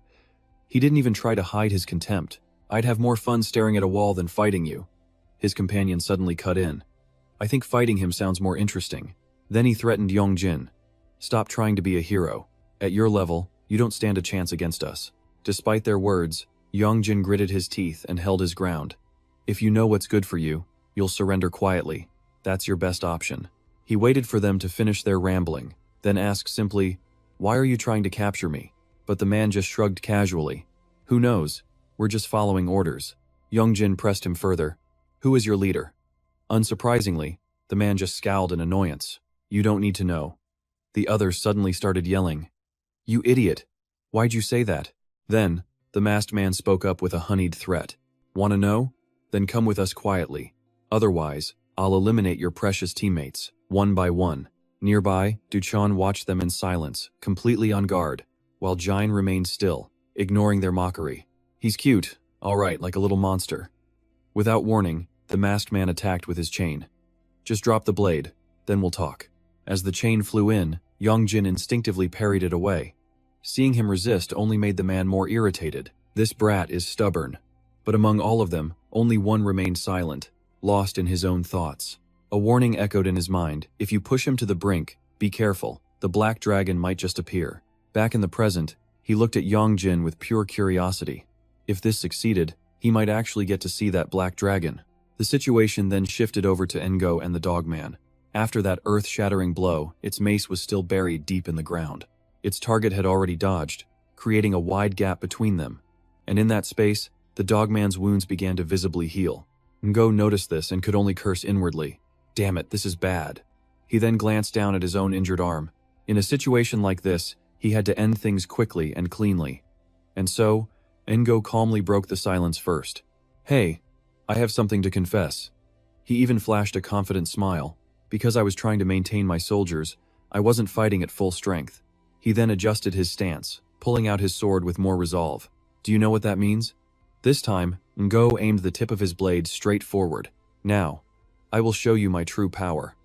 A divine energy instantly surged from deep underground, flowing through the cracks to envelop No's face grew more serious as he focused everything into his sword. In a flash, his body blurred forward as he unleashed a lightning-fast slash. That precise sword strike instantly sliced off the dogman's upper half. "If you eat yourself to regenerate, you don't have a head left to eat." After landing the blow, Zhou spoke again. "And if you regenerate naturally." As he sheathed his sword, he used his final technique. Azure Flame. "I just have to burn you to ashes." Feeling smug, Ngo decided to keep the conversation going. "I should have interrogated you, but Long Long is in danger." Suddenly, he saw the dogman's hand moving toward its own neck. In the next moment, it simply tore off the burning part of its body. Even No never expected that, his jaw dropping in absolute shock. "What the?" As for the dogman, once the excess flesh was gone, its cells began to surge once more. A new head pushed its way out from the stump with unbelievable speed. Ngo suddenly smirked as he understood. "So, you're no ordinary monster." Facing him was that impossibly resilient dog head. He figured he'd play with it for a moment then leave. Can this even be finished? The scene then snapped back to the fight between the sword and the blade. Yong Jin was trembling violently, while his opponent was perfectly calm. Finally, the masked man declared, pathetically weak. He then effortlessly knocked the boy aside. "You're no match for me." The blow sent Yong Jin stumbling down to his knees. The masked man grew impatient. "Bring out the black dragon, before I cut off all your limbs. Fighting a shrimp like you is just torture."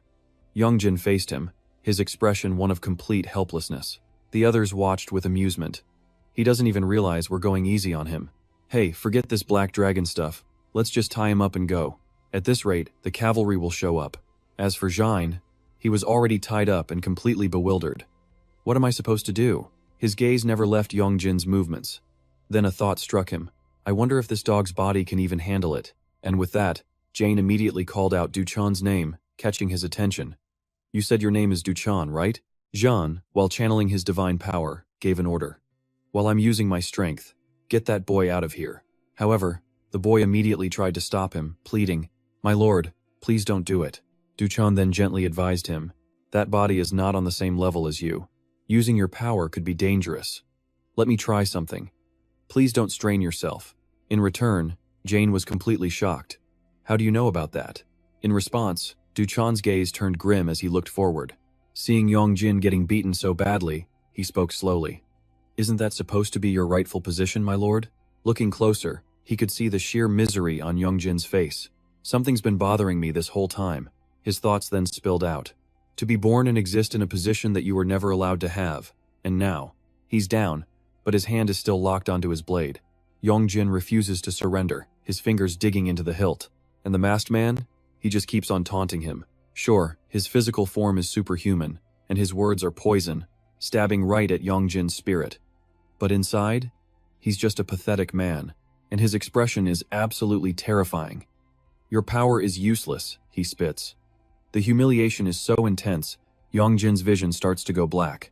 He realized it then trying to fight this monster, without his black dragon power, was impossible from the very beginning. For just a moment, he let pure rage take over, his fist clenching so tight it shook, and with it, the black dragon's eyes awaken. A storm of frantic mana erupts, and one of Yong Jin's eyes flashes that familiar shade of red. But then, in that instant, Dutron spots a brilliant, golden flash. It's radiating from Jane's body. And over here, a cunning smile spreads across his face. But then, Yong Jin does something unexpected. He smashes his own head into the ground, leaving the masked man both shocked and confused. Jane's smile only widens, becoming even more triumphant. That's his nephew, after all. At the same time, Jean's body begins to blur, fading away from the transformation. Dutron just stares, his eyes wide in disbelief. As for Jean, he continues his ice-cold declaration, not missing a beat. "I will protect my nephew." Right at that moment, the very rock Yong Jin is hiding behind reacts, letting out a brilliant glow. Yong Jin flashes back to a moment, a wicked smirk on his lips. Unbreakable will, he thought. I must never forget this feeling. He clutches his sword tightly and makes an admission. That's right, I can't win.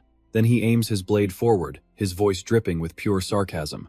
Of course I can't win. It's 1 against 3, isn't it? Seeing his expression, the masked man blurts out, this kid's insane. Then, Yong Jin grimly reveals their true objective. Your mission is to capture me alive. But as for me, I'll do whatever it takes to get out of here, even if it kills me. Hearing this, the villain's rage boils over. Is that so? He snarls. He immediately lunges forward, aiming straight for Yong Jin's legs. I'll just have to chop off your legs then.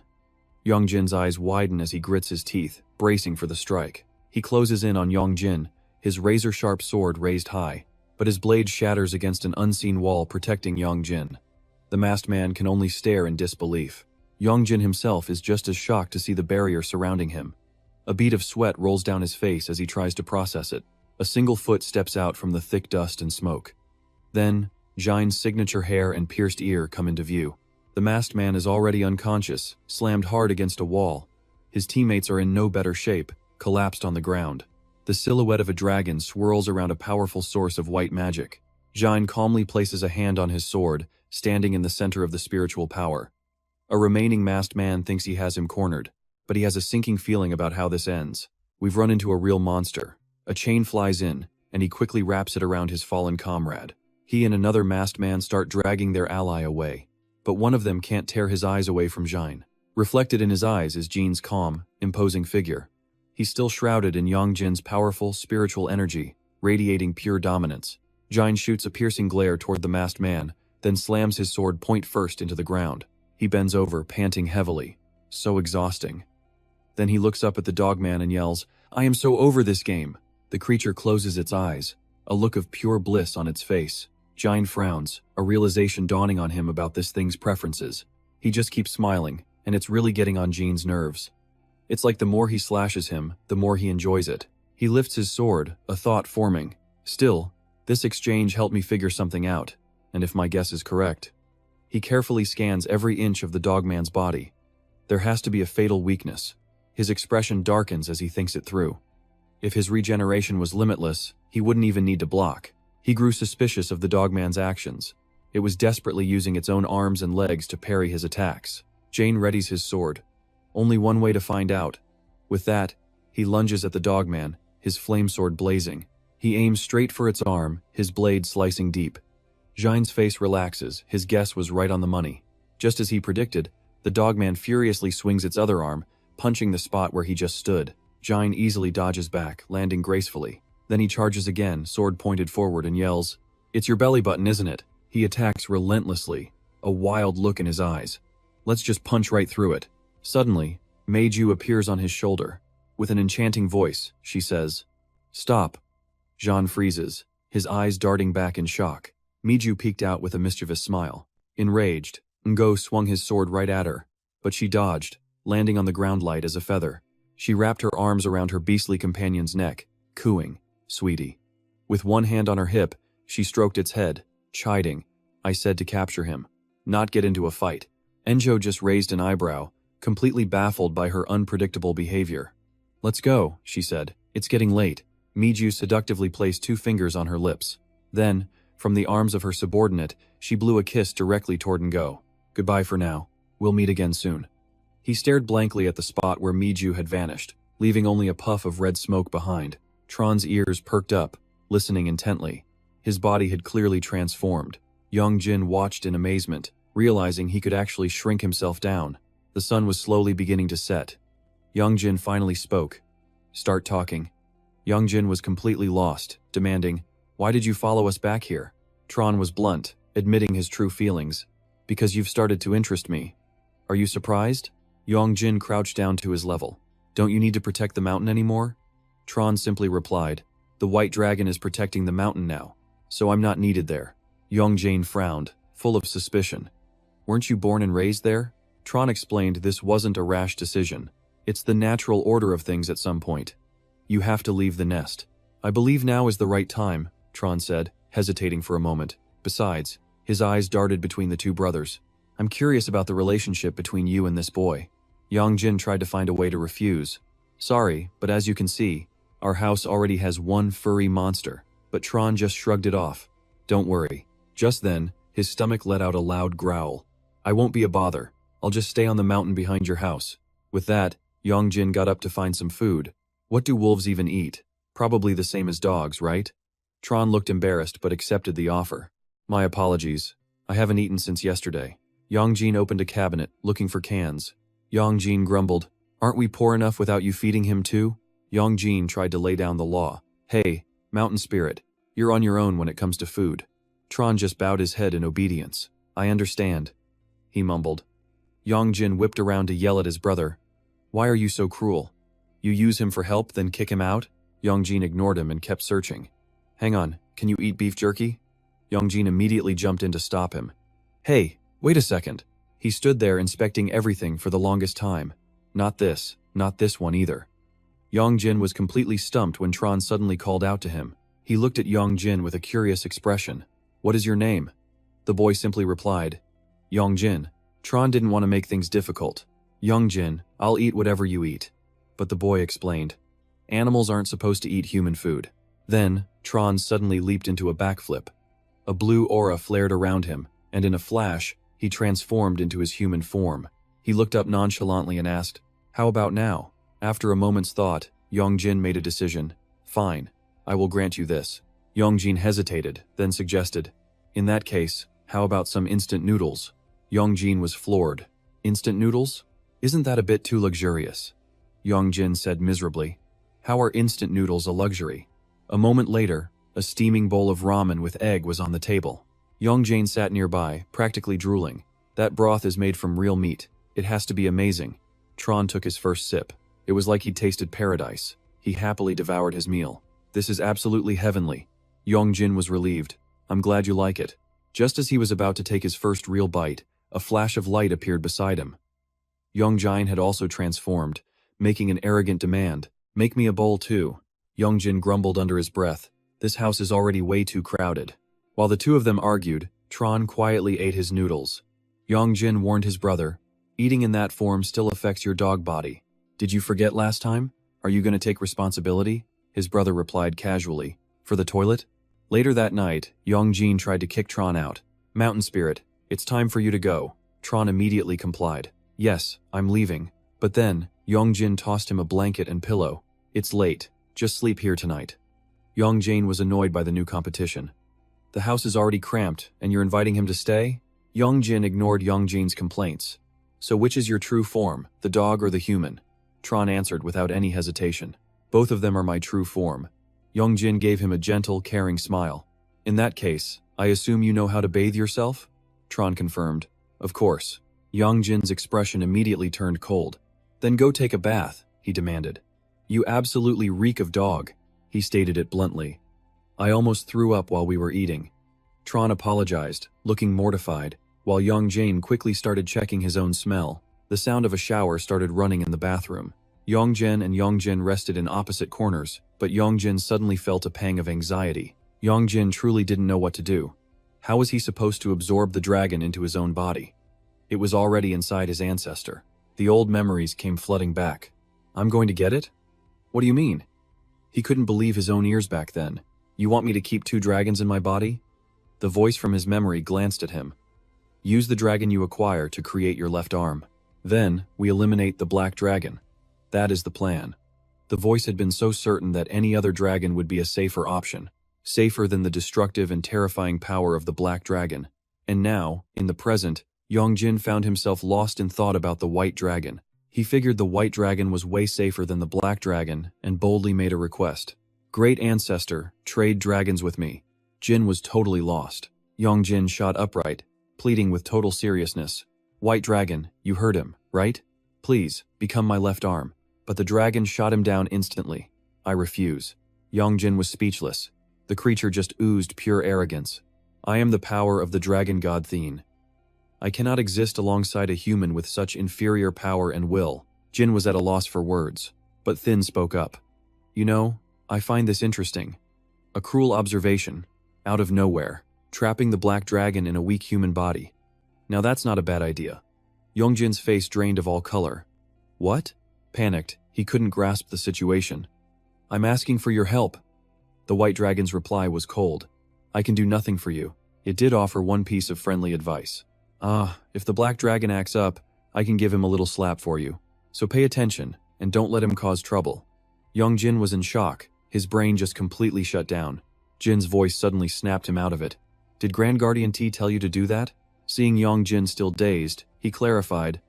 The whole trading the black dragon for the white dragon thing. Yong Jin confessed honestly to Jin. It's just that the black dragon is reckless, but the white dragon seems much easier to negotiate with. Jin's expression immediately darkened. Do you take me for an idiot? He then changed the subject. Where did you get that sword? Yong Jin frowned nervously and replied, I bought it on a second-hand app. Jin repeated the words with suspicion. You bought it? Is that so? Jin used his spiritual power to summon a robe. His gaze was intense, full of pressure. Did you buy this there too? Yong Jin broke out in a cold sweat. This is a special item. But Jin's grim look proved this was a serious problem. Grand Guardian T wore this once. The scene shifts. A trembling hand reaches up while Noor lies in bed, receiving medical treatment. My hand is still shaking, he says, frowning in frustration. Is it because this body wasn't made by the altar? Is that the problem? But T calmly analyzed the situation. No, it's just because your training is insufficient. It threw your body's balance off completely, which is what's causing your divine power to become so unstable. Ungar, still stuck in bed, wondered aloud. How in the world do you even maintain balance in a body like that?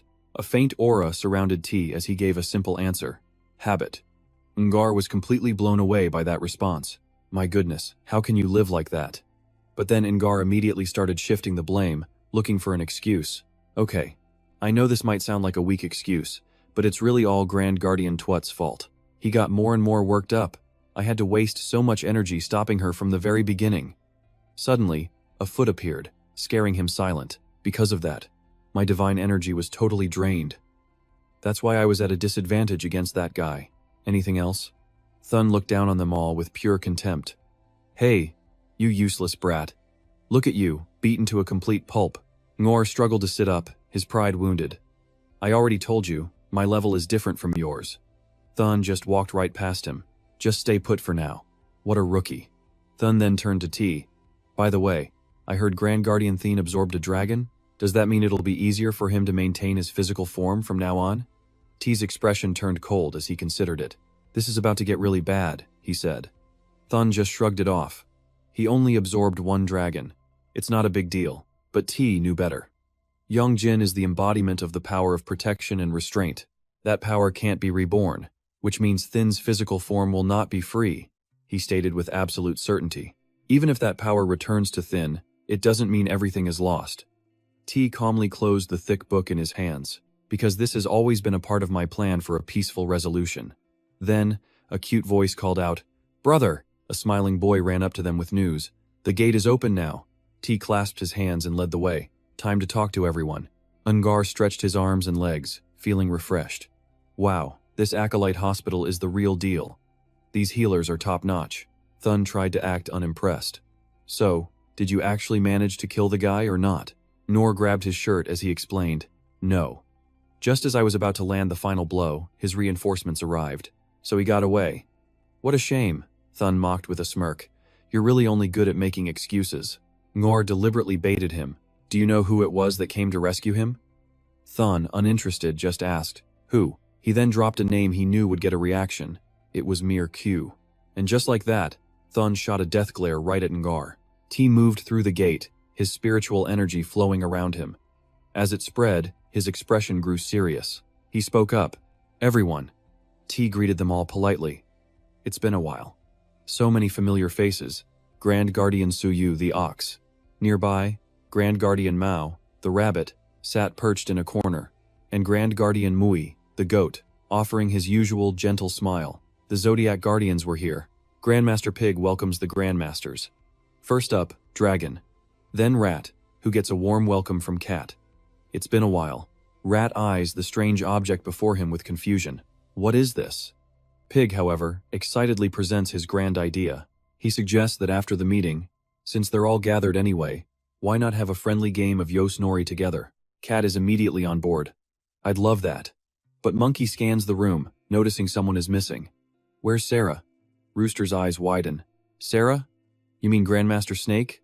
Rooster pulls out her phone, scoffing. Meetings like this require at least a week's notice. Her text is blunt. I'm busy. She adds they should just text her the highlights.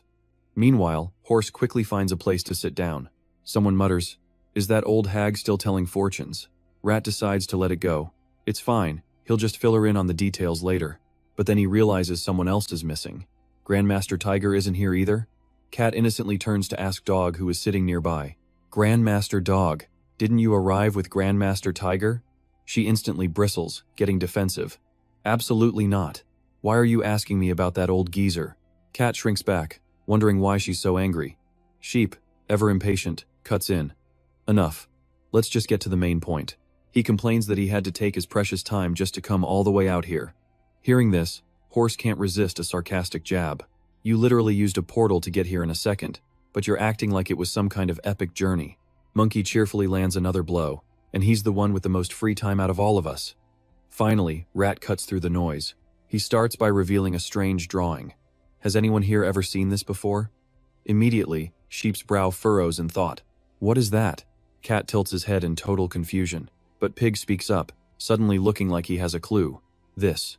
He steps closer for a better look. I've seen it before. Pig explains that a demon bearing this very mark once murdered a human. Or more accurately, it indirectly pushed that person to their death. Rooster is completely stunned by this revelation. On Jeju Island? Something like that really happened there? Pig's face is filled with a deep, personal regret. If only I had discovered it a little sooner, that tragedy could have been avoided. That's why the memory is so clear.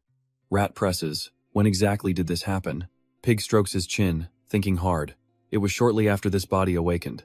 I believe it was about 10 years ago now. Rat processes the information. So, whatever this is, it's been active for at least a decade already. Rat moves on to another question. Have you ever seen a mask? Pig looks a bit lost by the sudden shift. A mask? Rat gives a specific example, like a Gaxit mask. After a moment, Pig shakes his head. No, I haven't seen one. But what does any of that have to do with this sigil? Rat explains that the demons with this sigil and the ones wearing masks are acting like they're on the same side. He says with absolute certainty, and there's a mastermind behind them pulling all the strings. Cat looks terrified. But what could their ultimate goal possibly be? Rat continues his deduction. Based on everything that's happened so far, their main target is the true body. Rat then brings up the most critical point. I'm sure you all know that the true body currently contains a human soul. Sheep scoffs in disbelief. A human? He can't help but burst out laughing. Hold on, is it really a human? I'd bet anything it's not. That little brat is more like a demon if you ask me. Sheep is about to launch into a vicious tirade about its demonic horde, but Rat cuts him off sharply. Watch your tongue, Grandmaster Sheep. It is, without a doubt, a human being. Sheep continues his verbal assault on the person who isn't even here.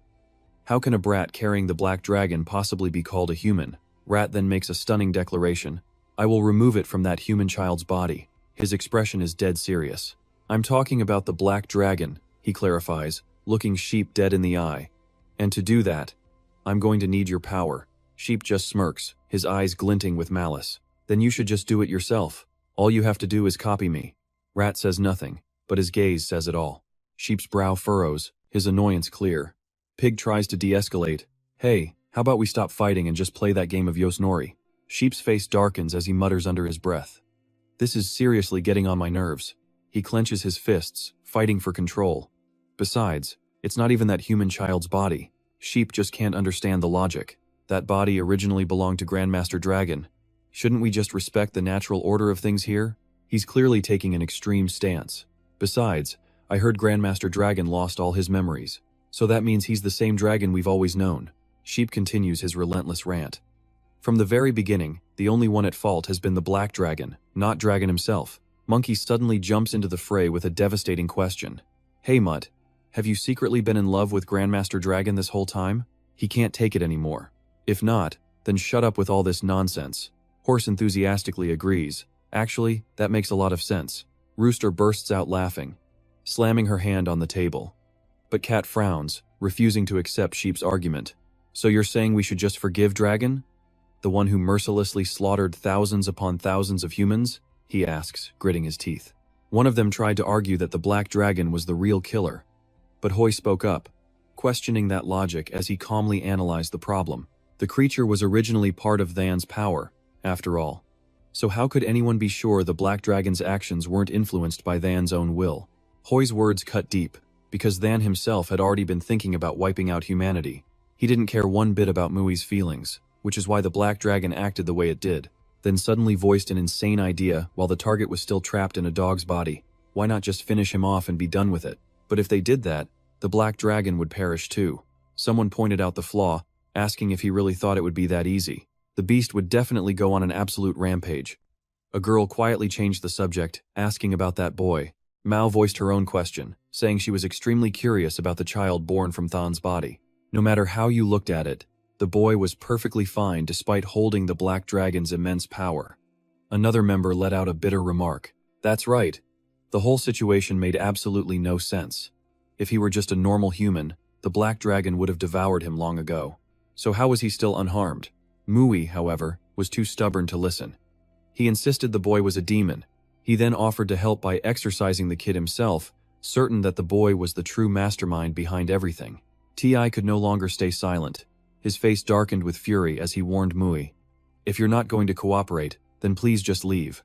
No was also fed up, telling the madman to quit his power trip, and with that, he slammed the table and stood up. Mui flipped a friendly gesture at the whole group, arrogantly making his declaration. Fine.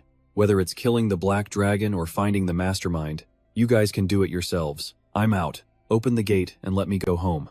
One member watched in wide-eyed shock. He really left. Then just scrolled on his phone and sneered, saying he only left to avoid the humiliation. Sue gently set down her glass. She calmly assessed the situation, stating that whether the child was human or demon no longer mattered.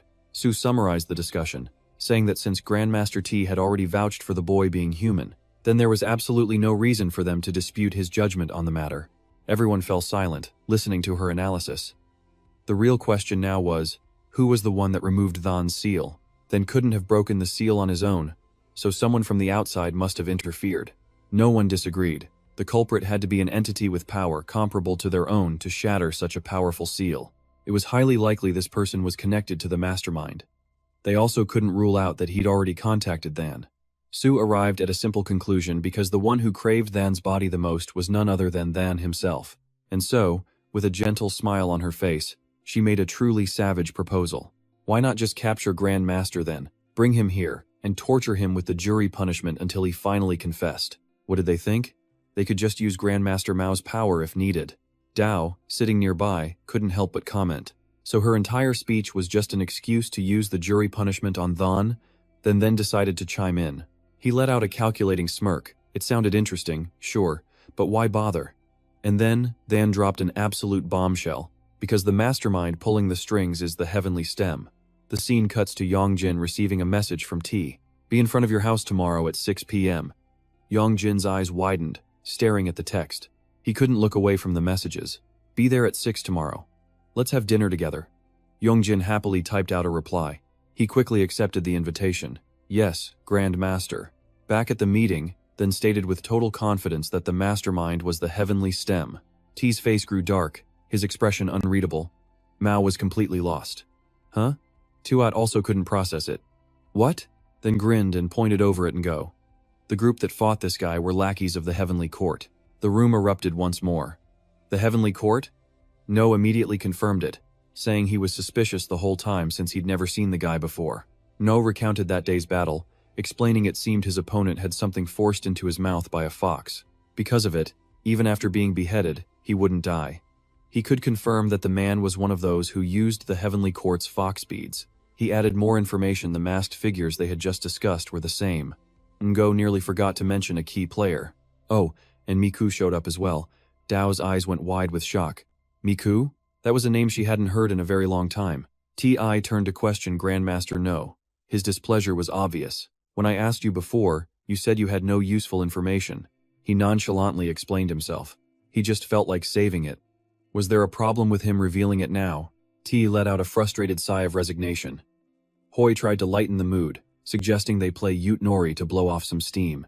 That night, at a mansion deep in the forest, warm water and rose petals provided a relaxing soak. A member of the heavenly court enjoyed the bath. But then, she freezes. Someone is here.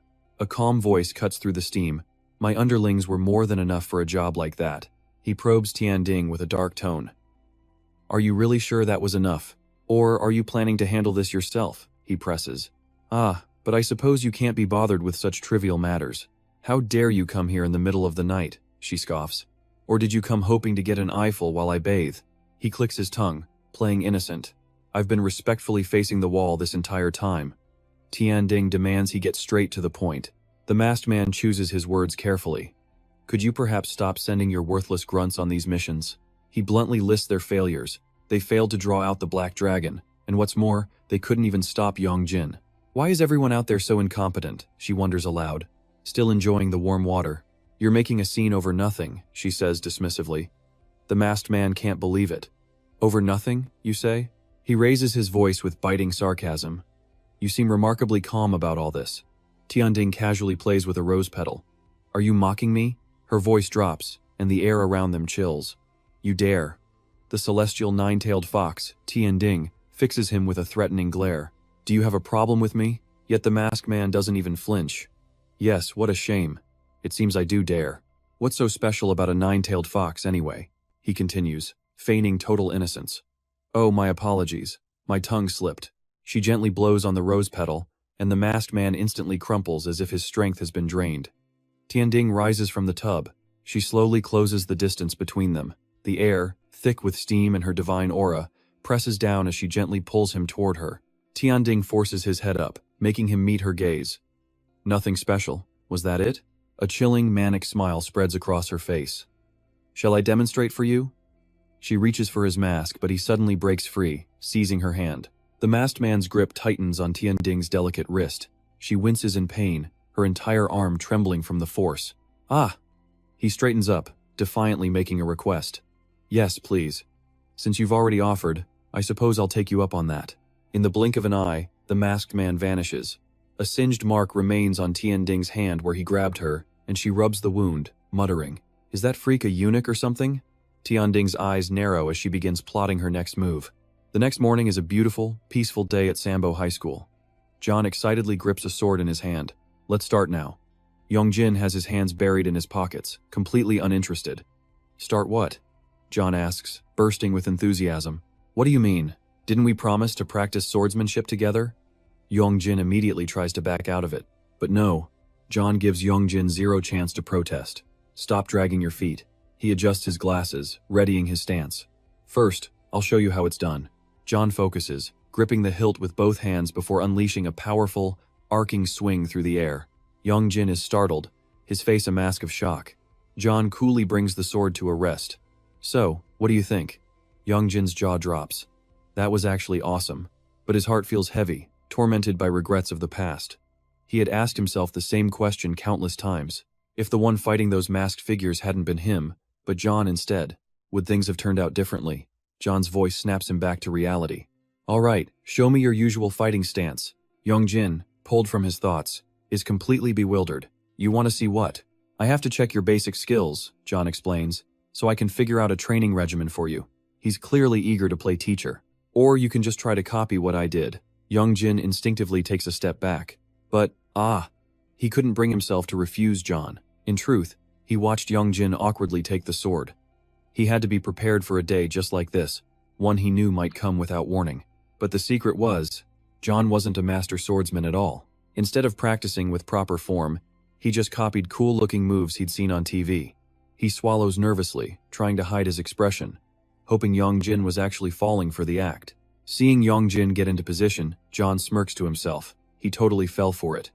He then puts on a serious, thoughtful expression to continue the prank. He glances around dramatically. On second thought, I think I forgot the most important question.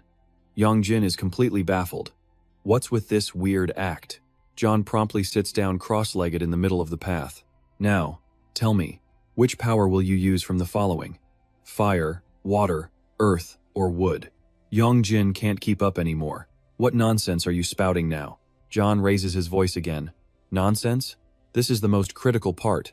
How else will you convert the energy of nature into your own power? This statement unexpectedly aligns with T's guidance, the ability to transform the power of all things and convert them into divine strength. John is still rushing him. Hurry and answer. My power meter is about to go haywire over here. Yong Jin decides to just play along. Fire, I guess? Because it's strong. John nods sagely in agreement. Of course you would choose the breath of fire. Yong Jin was completely lost. What? Jay just nodded. Okay, I got it, and stepped in to fix his posture. Come on, hold your sword properly. If you want to master the sword, your starting stance has to be perfect. But just then, a few of their friends walked over. What are you two doing here? The second they asked, Yong Jin tossed his sword aside. Jay slid after it, absolutely devastated. She asked again. Seriously, what are you two up to? He just pushed up his glasses with a mysterious flare. Ah. Yong Jin said he wanted to get stronger, so he asked me for a few pointers. Yong Jin immediately fired back. When did I ever say that? Jay answered with total confidence.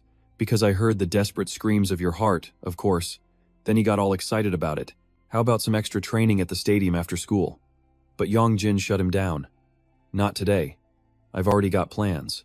Jay spun around to their friend. Who? Are your plans with him today? Confused, Who just shook her head. Nope. And just like that, both of them whipped their heads around to stare at him.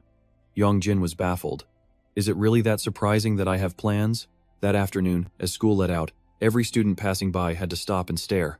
What is that? Whoa, what's going on? Who is that? Is some film crew shooting here today or something? Because Thien Dean was waiting right there at the school gate. The whispers started immediately. Is she a celebrity? Some thugs passing by couldn't even look away. Man, she is on another level. Absolutely gorgeous. They kept laughing and joking around right until they met her ice-cold gaze. Well, calling her sis is right? In the next second, every single one of them was backing away quietly. Oh no, we're dead. Meanwhile, Thien Din had already spotted her target. Jay was still trying to figure it out. You have plans at 6? We've still got at least an hour to kill before then. Yong Jin was nervously watching the clock. No way. You never know when the door might open. His friend had no idea what he was talking about. A door? Where are you even meeting this person? Yong Jin was about to say they'd do it tomorrow when a sweet voice called out, Yong Jin. Thien Din rushed over, putting on a friendly act. Then she threw her arms around Yong Jin, shocking everyone who was watching. Thien Din cooed affectionately, I missed you so much. Jay quickly covered his mouth. Yong Jin, don't tell me your plans were. Hu was so shocked her face literally distorted. She decided it was time for a quick escape. We'll be going now. Yong Jin desperately tried to explain, wait, it's not like that. He screamed after them, but no one looked back. It's really not. Thien Din, however, had gotten exactly what she wanted. He was still clueless, yelling, Who are you anyway? And in the next moment, Yong Jin felt a wave of dizziness wash over him. He went completely limp, his body powerless in her arms. I don't have any strength left. She just gently caressed Yong Jin's face. Are you still okay? In this dangerous situation, their faces were inches apart. Suddenly, Hu felt a strange gust of wind. It blew through her long black hair, and that was it. Hu knew she had to go back. She turned and ran, shouting, Yong Jin! But what Hu saw made her jaw drop. From her angle, it looked like Yong Jin and Thien Din were sharing an intimate moment. Thien Din's eyes were filled with a calculating hunger, like she was about to devour him. She clicked her tongue in annoyance as a card flew in, blocking her path. A new figure calmly walked forward, her voice dripping with fake innocence. Oh my, she said, pretending she hadn't seen a thing. I'm so sorry to have ruined your fun. The card that had stopped her gracefully flew back into its owner's hand. I am the earthly god, Thien Dai Jiamti. It seems my hand slipped. At that moment, Jay finally caught up, trying to catch his breath. What's happening? Yong Jin was slumped on the ground as the two powerhouses faced off. Thien Din smiled, a cruel and calculating look in her eyes. We have quite an audience, you know. Are you planning on fighting? She provoked her openly. That would be very awkward for you, wouldn't it? That was the last straw for T. What did you say? She set the card in her hand ablaze. It's been too peaceful lately. I've been looking for something to do. From the intense flames, a weapon materialized. Back in the day, this sort of thing happened all the time. The students around them could only gape in awe. What was that? From her hand? Thien Din purred with admiration. My, you're so cool, big sis. T was not having it. Who are you calling your sister? She didn't bother holding back. You crazy witch. Thien Din stayed silent, her mind racing as she carefully considered her next move. His words echoed in her memory. To avoid jeopardizing the plan, from now on, you must act in secret so the humans don't notice anything. Tiandin's expression darkened, her decision made. In that case, let your big sister here take care of you for a little while. A mesmerizing, dreamlike aura exploded from her 9 tails. As the mist spread, people all around them began to collapse. No normal human could possibly resist it. Yong Jin's face turned pale with terror as he watched his friends fall. Lai Hisu Gong Jon. At the sound of his voice, Tiandin's eyes shot open in disbelief. This, she did not expect. What? How are you still awake? Seizing the moment, Ti charged, slamming her spear into the ground and cracking the pavement. Tiandin looked slightly bored by the display. Are you really being serious? And yet, her expression showed no real sign of boredom. I have no intention of fighting you, because I want to enjoy looking at beautiful things for just a little while longer. In response, Ti just swung her arm in a wide, sweeping arc. Then allow me to give you one final look. She gathered her power, unleashing her ultimate move. Ti threw out a storm of diamond-shaped projectiles. Blazing red, the serpent scale fire. The projectiles struck true, embedding themselves in her flesh. They tried to incinerate Tiandin, but a violet-pink aura quickly consumed the flames. She didn't even flinch. Huh? Tiandin just stood there casually, without a single scrap of clothing on. My clothes are all burned away. Yong Jin jumped, his face turning bright red, while she just questioned them with a loud voice. You dare attack me with fire? Are you insane? Answer me. Tyr shot back with a question of her own. Why did you suddenly descend to the mortal world? Tiandin simply raised an eyebrow. That bastard told me to keep my mouth shut for now. Tyr seemed a little surprised by that. That bastard. She shrugged, her expression dripping with contempt. Besides, even if I did tell you, it's not like you could do anything about it. Tyr's patience was wearing thin. Start talking before I rip you apart. Tiandin just gave a wicked laugh. How barbaric. But the taunt didn't land. You really think I'm more barbaric than you? Seeing her little games were useless, Tiandin fell silent again. Time to go. Tyr's hand was engulfed in fire, revealing scaly skin underneath. She swung her arm hard, scattering scales all around. Tyr unleashed the same move again, hoping to trap her. Serpent scale fire, but it was too late. Tiandin had already vanished. With her target gone, she retracted her weapon. Yong Jin was still kneeling, so Tyr reached out and gently lifted his face to examine him. So it's you, the kid Grandmaster Rat mentioned. Tyr looked intrigued. To resist my illusion with no divine power. That's surprisingly impressive, isn't it? A weak voice called out his name, Yong Jin. Haisu struggled to sit up. Are you okay? Tyr immediately jumped to a conclusion. Is that your girlfriend? What's this? You're doing better than I thought. Yong Jin instantly denied it. No, that's not it. Just then, the other students began to wake up. What? Where are we? It's the school. Ju dazedly adjusted his glasses. Why can't I remember anything? Tyr decided the area was no longer private enough. Let's take this somewhere else, shall we? She transported the group to her apartment. While making coffee, Tyr introduced herself. I am the 6th god of the 12 earthly branches, Tyr. My title in the celestial realm is Grandmaster. The 3 sat obediently at the table. My name in the mortal world is Sarah Juon. Ha's jaw dropped. A god of the 12 earthly branches. She created a relaxed vibe. Just call me Grandmaster, Sis, or even Darling Sis is fine. Call me whatever you like. They stared back, stunned. Grandmaster. Haisu, however, immediately began connecting the dots. Then, that person from before was also? She came to a startling conclusion. Was that person a god too, just like the Grandmasters? Tyr confirmed it. Yes, a god. But she added more information. But not one of the earthly branches. Tyr then introduced a new concept, the heavenly stems. No one understood a thing. Heavenly stems? She calmly explained their confusion.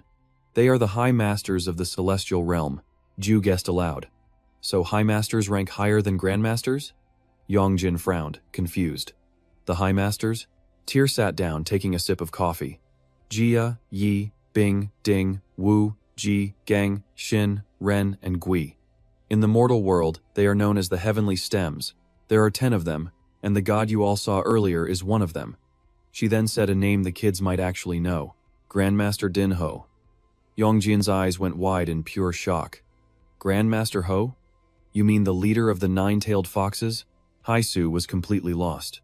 But why are people that powerful targeting Yong Jin? Tyr set her cup down on the table a little too hard.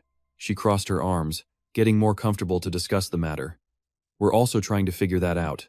As for why the High Masters came down to the mortal realm, all three pairs of eyes in the room slowly turned in one direction. The reason? Well, it seems to be you, Yong Jin. Tyr was kind enough to ask for his permission first. Is it all right if I discuss this matter in front of your friends? Ju spoke up before he could. No problem. He was determined to find out the truth. We already know all the normal stuff about him. Isn't he always being targeted by monsters? Haisu was no stranger to this either, because Yong Jin is a divine object. She quickly grasped the situation. Ah, I see. In that case, Tyr decided to just ask them bluntly. You all must know that Yong Jin is a soul that shouldn't exist, right? And that the real owner of his body is a dog. The one who's always following him around. Her two friends immediately froze in shock. This time, it was finally Yong Jin's turn to speak. They don't? No. These guys didn't know about that. The scene cuts to Thon Din's mansion, where masked figures stand by, ever vigilant. She returned, her entire being radiating spiritual energy. Miku scrambled out to greet her. Ah, Lady Thon Din. Her face flushed with excitement. How can you appear in such a beautiful form? But Thon Din was already thinking about Yong Jin. What's the deal with that kid, she wondered, recalling the earlier confrontation. Why was he completely unharmed? Even though that's the dragon's body, the soul inside is still human, and even a god would have their soul drained if they let their guard down against me. A crazed smile spread across her face, unable to hide her boiling rage. A mere human dares. Back at the apartment, Haisu hesitated to speak.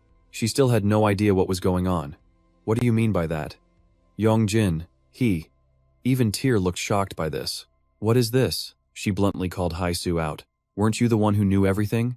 Tyr's sharp gaze pierced right through her. You're a priestess, so you should have known. She pointed it out bluntly. That his body and soul had been switched.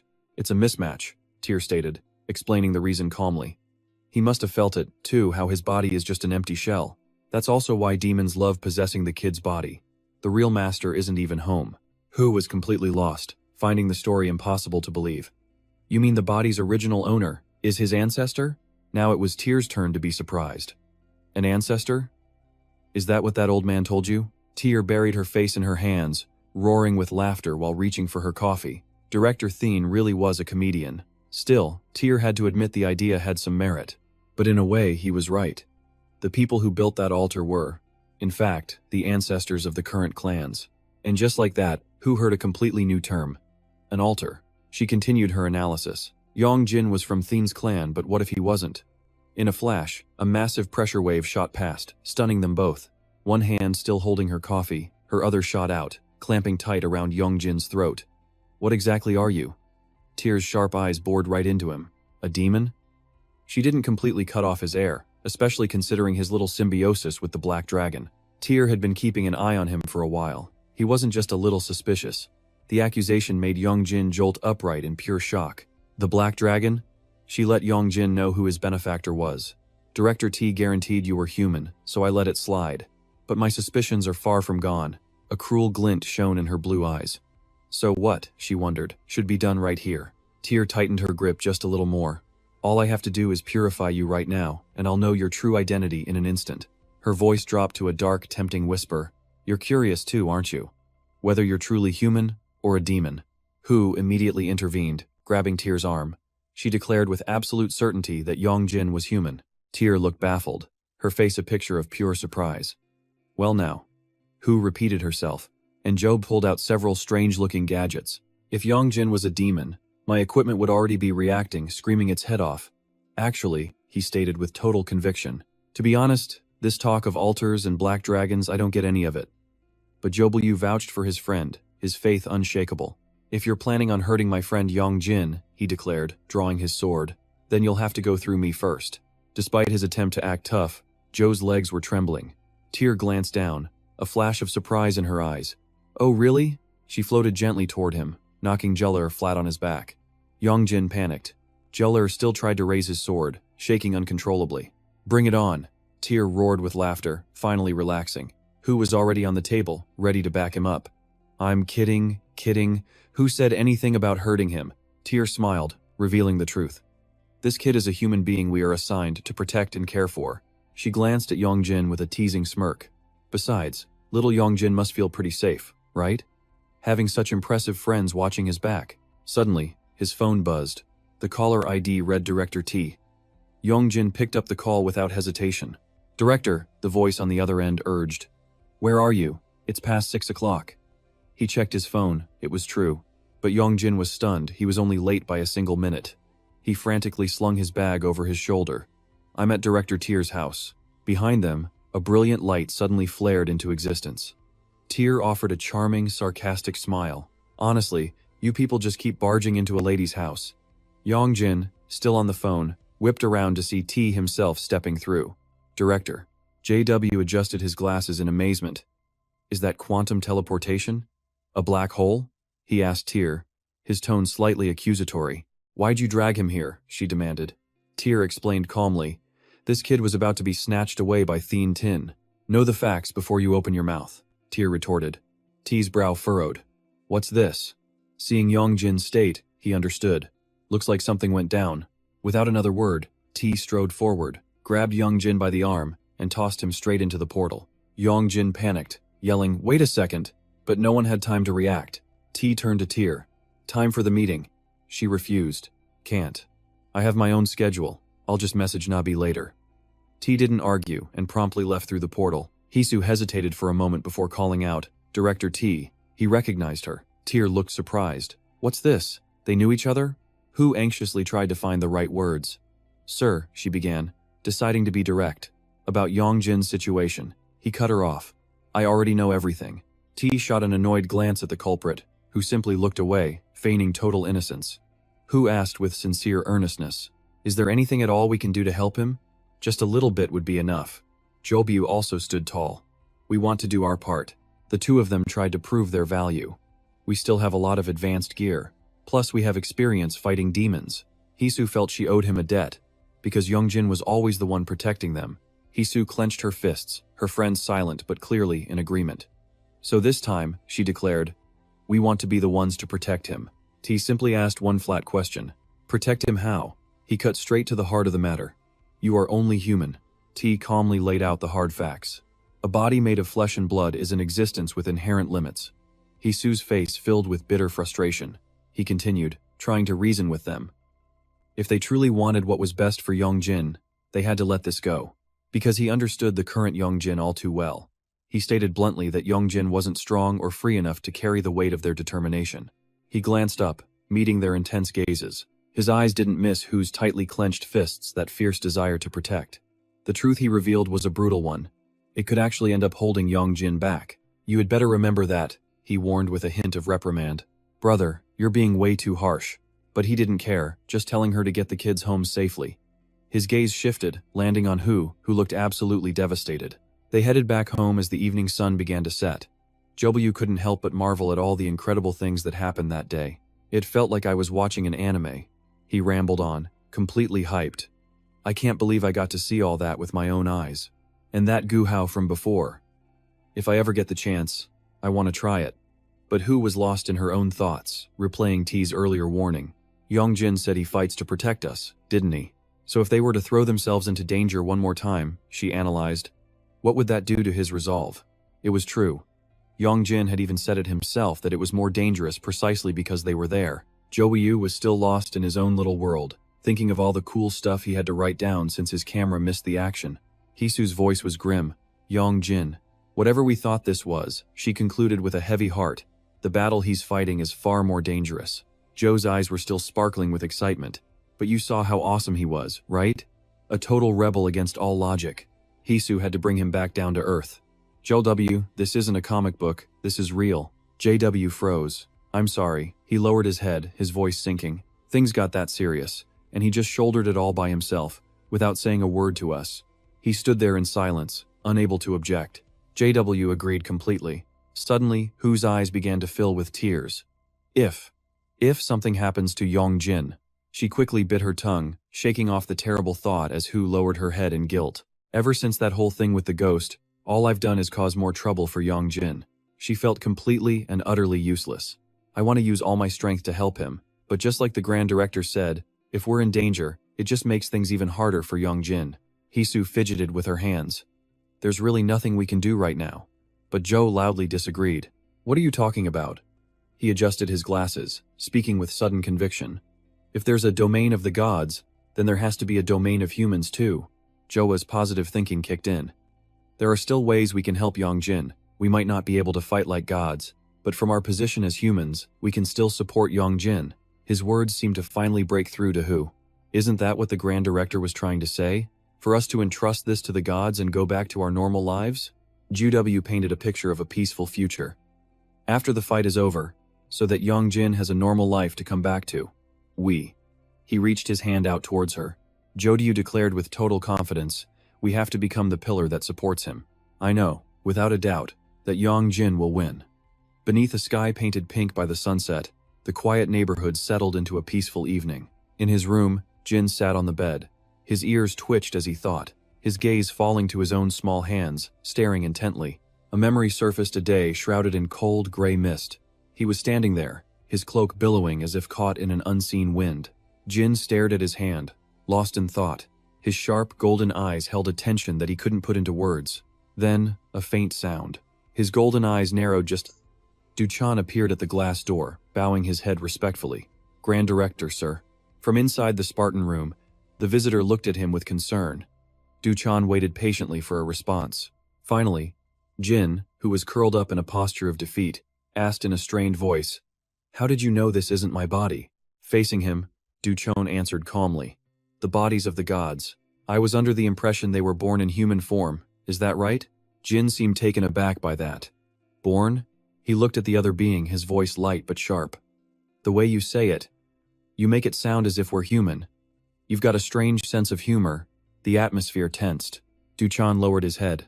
"My apologies, sir." Jin's voice suddenly dropped. "That's right." The scene flashes back to him locked in a fierce battle. "That human's vessel," his voice explains, "was originally meant to be mine," Jin continued, a hint of frustration on his face. "So even if I manage to get my power back, I can't use it to its full potential. This canine body simply can't handle that kind of output." Duchan looked at him and asked directly, "Then why not just return to your original body?" He answers quietly, his voice heavy with thought. "I've already tried that a few times." The mood in the quiet room instantly plummets. They sit in silence until Jin speaks up, his eyes tinged with sadness. "But maybe this is all part of fate's design?" At that moment, Duchan bows his head respectfully, his voice steady. "If there's any way I can be of service, I am at your command. Please do not hesitate to ask. Anything at all." He looks up, his eyes narrowing with doubt. "Anything?" And just like that, a cooking video pops up. A soft voice from the video explains, "The amount of water is very important. It should be about 1 pinky finger joint high. One joint is roughly 3 centimeters. This was the technique of a ramen master with 20 years of experience. Cooking with Grandma Jin." T holds out the tablet with a dead serious expression, his voice trembling. "Think you can follow this?" The video's voice continues. "When the water starts to boil." After a moment of hesitation, he finally nods. "I'll give it a shot." The scene cuts to a peaceful pink and purple sunset, which is suddenly shattered by a piercing scream. "You idiot!" T charges at him swinging a terrifying red broom. "Who told you to trade the dragon with that guy?" Poor Yong Jin can only shield his head in a panic. The dining room is pure chaos as he slumps onto the table. Suddenly, a voice shouts, "Run, get some water, quick!" Yong Jin sighs, weakly defending himself. "But, you said the white dragon was better." T snatches the glass of water, admitting through gritted teeth, "That's not wrong, but that doesn't mean I told you to trade it. I already explained this before." Yong Jin suddenly remembers. T had instructed him that the best plan was to absorb the white dragon into his left arm and to extract and get rid of the black dragon. T pauses, his voice now a mix of annoyance and worry. "So why did you go and act on your own?" His face was calm, but his words made the air incredibly tense.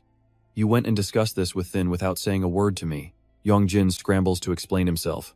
"I didn't have your number, so how could I contact you? Things just kind of happened." Seeing him still covering his head, T tells him, "I'm not going to hit you, sit up straight." The moment Yong Jin sits up, T's deep voice returns like a warning. "You yourself were terrified your ancestor would abuse that kind of power." T then elaborated, "And the black dragon is an incredibly dangerous power. So what do you think happens if your ancestor gets a hold of it?" Yong Jin then asks, completely changing the subject.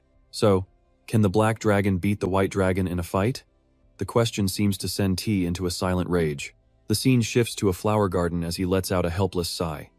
"Why on earth would you make them fight?" T's expression turns serious. Let's put that aside for now. I can't understand the white dragon's actions. He looks straight at Yong Jin, posing a bewildering question. Why would it choose to let the black dragon remain inside a human's body?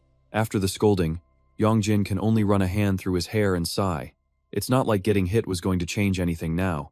T glances at Yong Jin, wondering to himself, White dragon. What in the world are you thinking?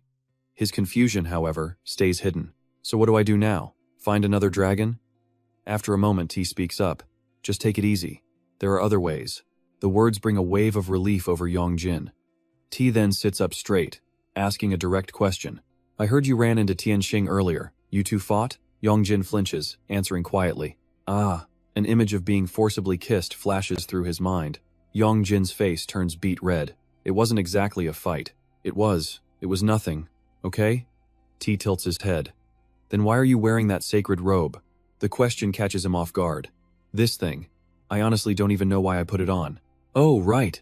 Yong Jin fires back his own question. Why didn't you tell me that sacred robe was yours? My ancestor found out about me because of it. Hearing this, T just gives a calm shrug. And? His voice is ice cold as he looks down. T looks up with a sharp, calculating smirk, his eyes narrowing. It's not like that guy can do anything to me. Next time, just tell him to come on over. All Yong Jin can do is quietly agree. The tension finally eases. Yong Jin puts his hands on the table, saying thoughtfully, Well, my ancestor did tell me to come learn from you. T's brow furrows slightly as he listens with a sharp gaze. He also said you're the smartest among the earthly branches. At this, T lets out a short, bitter laugh. How absurd. A confused Yong Jin just says, Sir. T quickly changes the subject. Have you heard what the Grand Overseer said about Tianxing? Yong Jin looks completely lost. I heard they're called the Celestial Overseers, so I guess they're stronger than you all, right? But T doesn't answer. He slams his glass on the table, stands up, and says coldly, Let's take a walk. It'll help with digestion. The scene shifts to a gorgeous sunset, the sky painted in orange and gold. On a sun-drenched stone path, T carries a bucket of water toward Yong Jin. As they walk, he suddenly speaks up. Yong Jin, tell me the names of the 5 elements that create nature. Confused, Yong Jin scratches his head, trying to remember. Water, fire, wind, earth, and plants. But then T's voice chimes in. Metal, wood, water, fire, and earth. T says firmly. Those are the 5 elements. Every word leaves Yong Jin slightly stunned. A single drop of water falls from a leaf in the peaceful quiet as T's voice continues. They are the fundamental energies of all nature. An image of the yin-yang symbol appears, swirling in the darkness, representing the division between 2 opposing forces. Ti concludes his lesson, and what governs them are the celestial stems. A mystical symbol then appears against the golden sky. Ancient spirit beasts emerge from the clouds, creations of the first celestial god, and the very source of all power in the universe. Yong Jin's eyes go wide in shock. What? They stop on the path, and T continues his explanation. Because of this, their very existence carries with it an overwhelming power and an undeniable authority. Yong Jin processes this for a moment, then quietly asks, So, you're saying they're unbelievably powerful? Tai tilts his head, his gaze locked forward, as his calm voice replies, That very power is the problem. The scene flashes to a violent vortex of energy threatening to tear space apart. Because they were so pure and primordial, they inevitably began to clash with one another. His face remains calm, but his eyes hold a deep meaning. And from that conflict, we were created, the earthly branches. We are the beings who receive the power of the celestial stems and maintain the balance of the 5 elements. Soon after, 8 of them appear, splitting into groups. The 5 elements, which once moved separately, were brought into perfect harmony by the second celestial god. Yong Jin, still totally lost, asks another question. So their ranking was decided by a race or something? Ti looks a little surprised. Huh? Yong Jin quickly explains. You know, the legend where the rat climbed on the ox's head to win? Suddenly, a new voice cuts in, making him jump. That happens to be the one fable our older brother despises. The newcomer says softly, In that story, the dragon is portrayed as extremely kind, while the rat is made out to be a villain. Turning his back while holding a broom, T begins to explain. In any case, the celestial stems, to put it simply. His next words leave Yong Jin floored. Just think of them as our seniors. Yong Jin hesitates before asking, So what? Ti gives a slight, almost reluctant nod. Try not to worry about it too much. As they continue walking, T adds, in fact, knowing the celestial stems are behind this actually simplifies things. We don't need to overthink it. As he speaks, his eyes turn to ice. For a god to descend upon the mortal realm, they must first have the permission of the heavens. He pauses, then adds, they're likely here to return the distorted order back to its original flow.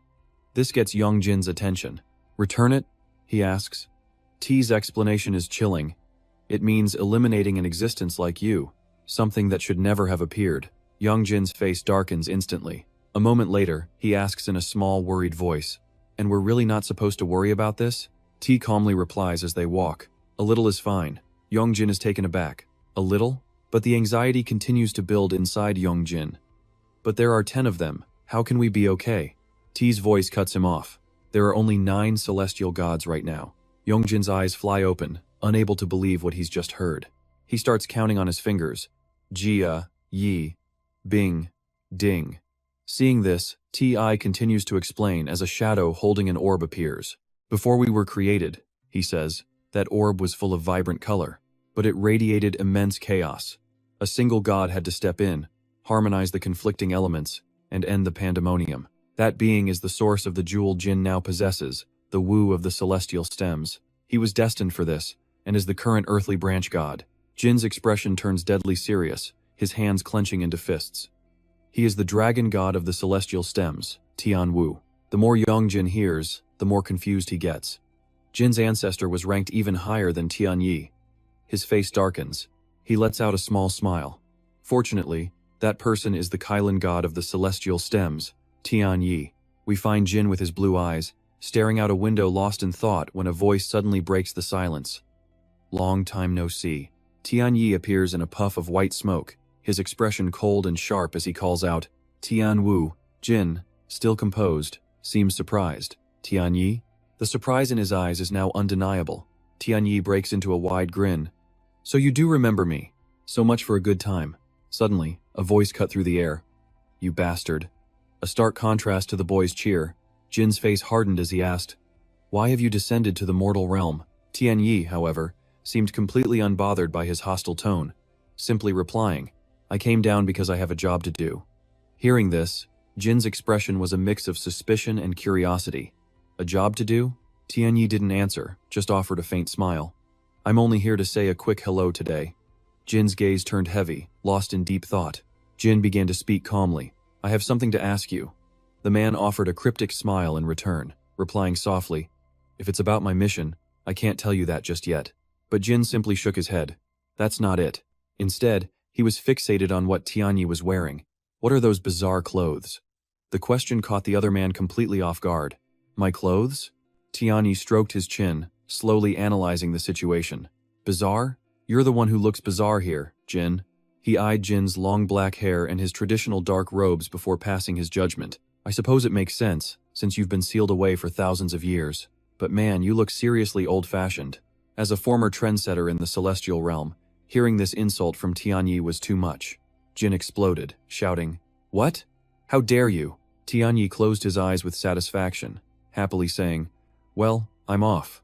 But in a flash, Jin drew his sword, pressing the blade right against Tian Yi's throat. Seeing Jin's fury, he just tilted his head with a knowing smile. Did being called old-fashioned really get under your skin that much? Jin was not amused by Tian Yi's attitude and got straight to the point. Your mission. His gaze turned ice-cold as he asked him directly. Does it have something to do with my body? Tian Yi's cheerful demeanor vanished as he shot back. You said you only had one question, but seeing Jin's dark expression, he decided to let it go. Fine. It's a good thing you still seem to be healthy. Without another word, Tian Yi looked at Jin, smiled gently, and promised to see him again soon. With that, he instantly vanished right before Jin's eyes, leaving only a puff of white smoke. Jin, who seemed used to this kind of behavior, only narrowed his eyes. Under the setting sun, Yong Jin looked toward T, his voice full of confusion and curiosity. The heavenly stems? The ones who attacked me. Are my ancestors on the same side as them? He remembered a moment from the past, lost in his thoughts. So, that man's claim to be the strongest wasn't a lie after all. His voice dropped low.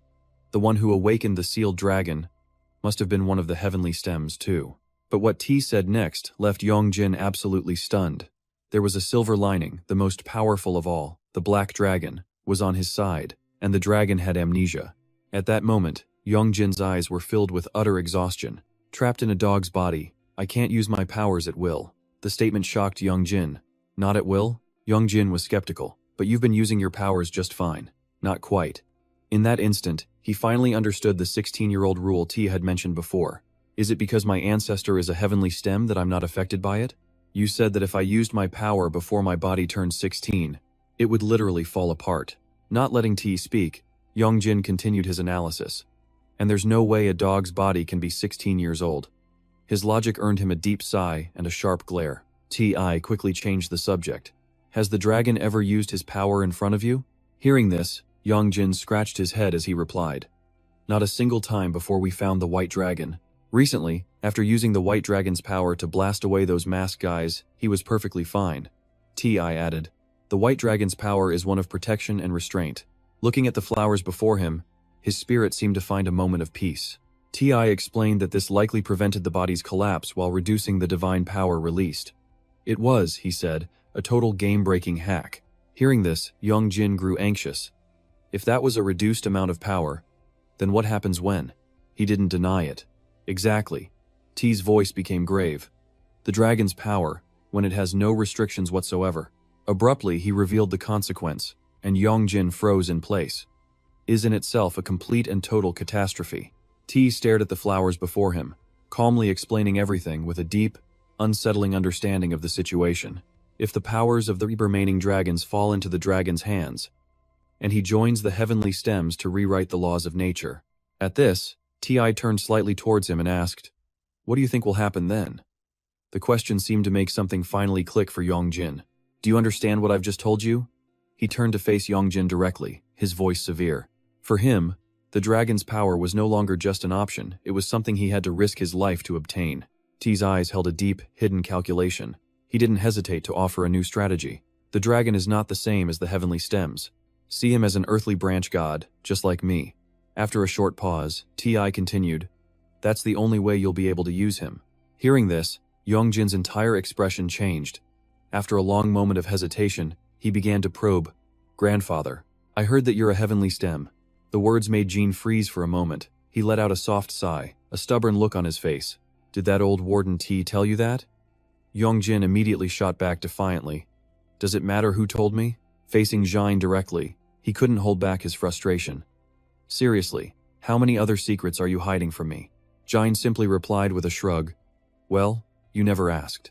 That nonchalant answer made Yong Jin explode, yelling, "What?"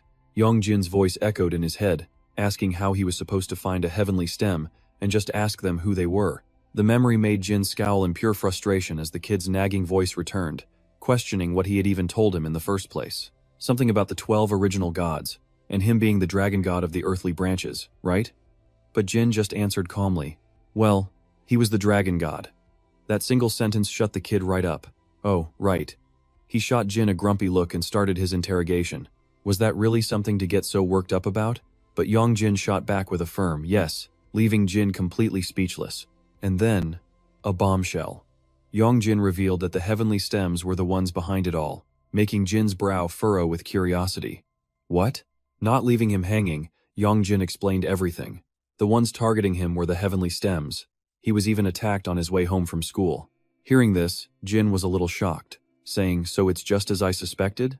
Seeing his ancestor's reaction, Yong Jin wasn't having it.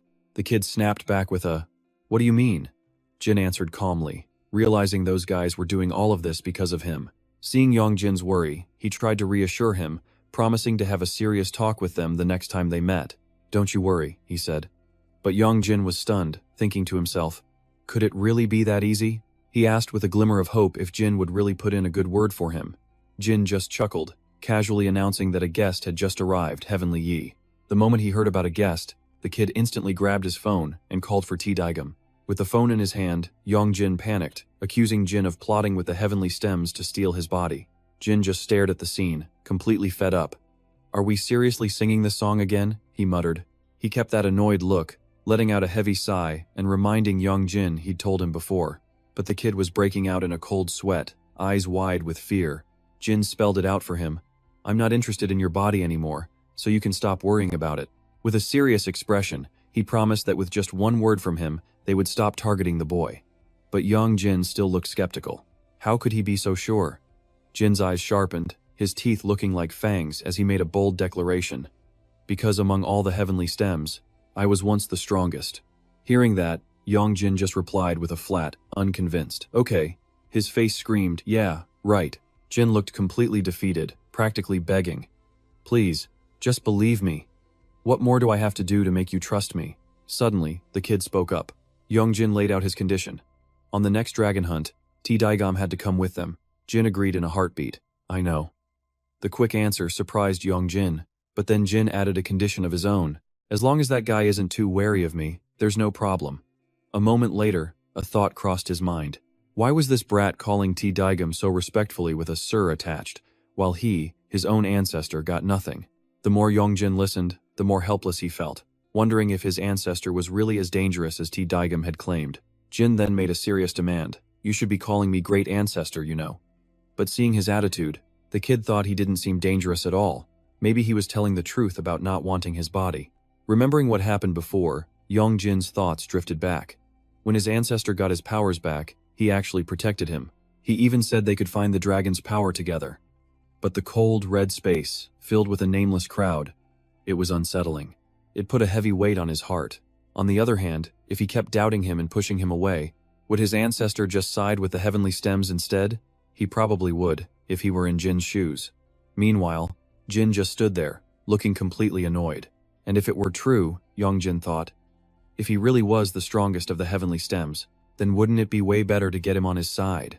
Seeing the boy lost in thought, Jin suddenly spoke up. "Is that all Daigam told you?" At that moment, Yong Jin remembered another piece of advice Daigam had given him. "You have to use the dragon."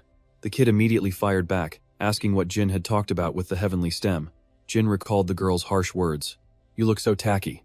The memory made his mood plummet. He just muttered that they exchanged simple greetings. An awkward silence fell between them. Suddenly, Jin looked up and asked quietly, "Can I ask you something?" The question caught Yong Jin off guard. "What is it?" Jin asked with surprising innocence. "Do my clothes really look that bad?" Without a shred of pity, Yong Jin answered bluntly, "You're just now figuring that out?" He then shot back with his own question, raising a frying pan threateningly. "What have you been shoving in your mouth?" he demanded. "Instant noodles, wasn't it?" He glared at his ancestor's helpless face and pressed on. "Seriously, how do you even eat noodles like that?" Jin confessed that he was just hungry. Hearing that, Yong Jin's voice turned stern. "Wipe the noodle broth off your face." The kid was so fed up, thinking to himself that if Daigam saw this, he'd definitely change his mind. All his previous thoughts just went out the window. The scene shifts to a mystical night sky full of stars. The next day, the sky is perfectly clear. Outside the school, a voice is heard gossiping. "Hey, did you see? There's a new transfer student in the 3rd grade class." The classroom was buzzing. One student whispered, "She looks pretty strange." His friend leans in, curious. "Strange, how?" But before a reply came, another girl cut in. "Quiet.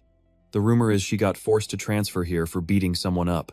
Out in the hallway, things were just as chaotic. Voices buzzed with anticipation. "She's in that class?" another kid asks, hyped up. "I gotta get a look, too." Meanwhile, Yong Jin walks along, deep in thought. He really should have brought his ancestor.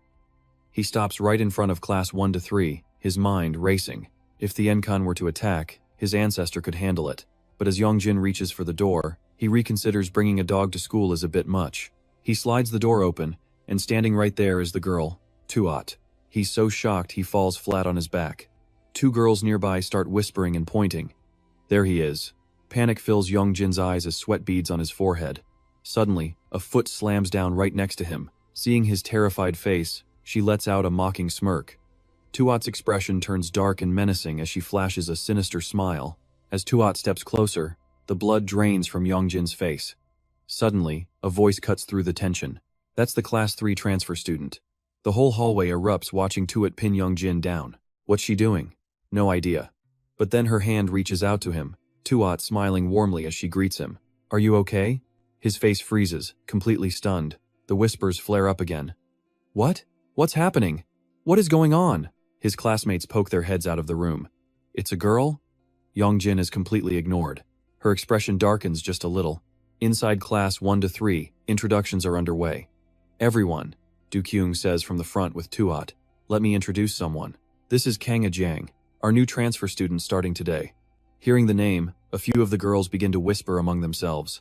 That's her, the one who got forced to transfer for fighting. So scary. There's more. He cuts them off with a serious look. I've heard some bad rumors about our new classmate. They are not true, so I expect you to stop spreading them. But the chatter continued anyway. If Du Kyung says so, it must be a lie then. Besides, she was already acting all high and mighty a minute ago. Bad rumors fly through the class. She was just about to hit Yong Jin. Yeah, exactly. Du Kyung immediately hears this. Yong Jin? Is that true? He coldly confirms it, shocking the girl. The class completely erupts at his answer. See? Tuat screams angrily. Hey! The sudden outburst shocks everyone. Whoa, she yells back. You tripped all on your own. Do you know her? He denies it flatly. No. A chubby kid in front mutters, this is like the start of a school drama. Meanwhile, some girls start picking on her. Why is she wearing an eye patch? Got pink eye or something? It's to seal her awesome power.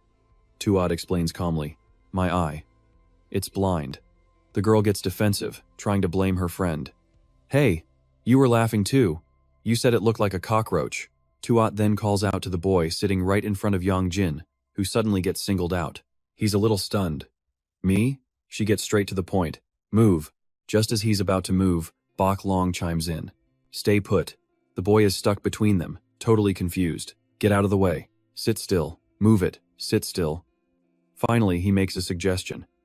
I'll listen to whoever asks me in a gentler voice. Immediately, they both put on a sweet voice. Jian Ho, I'm begging you.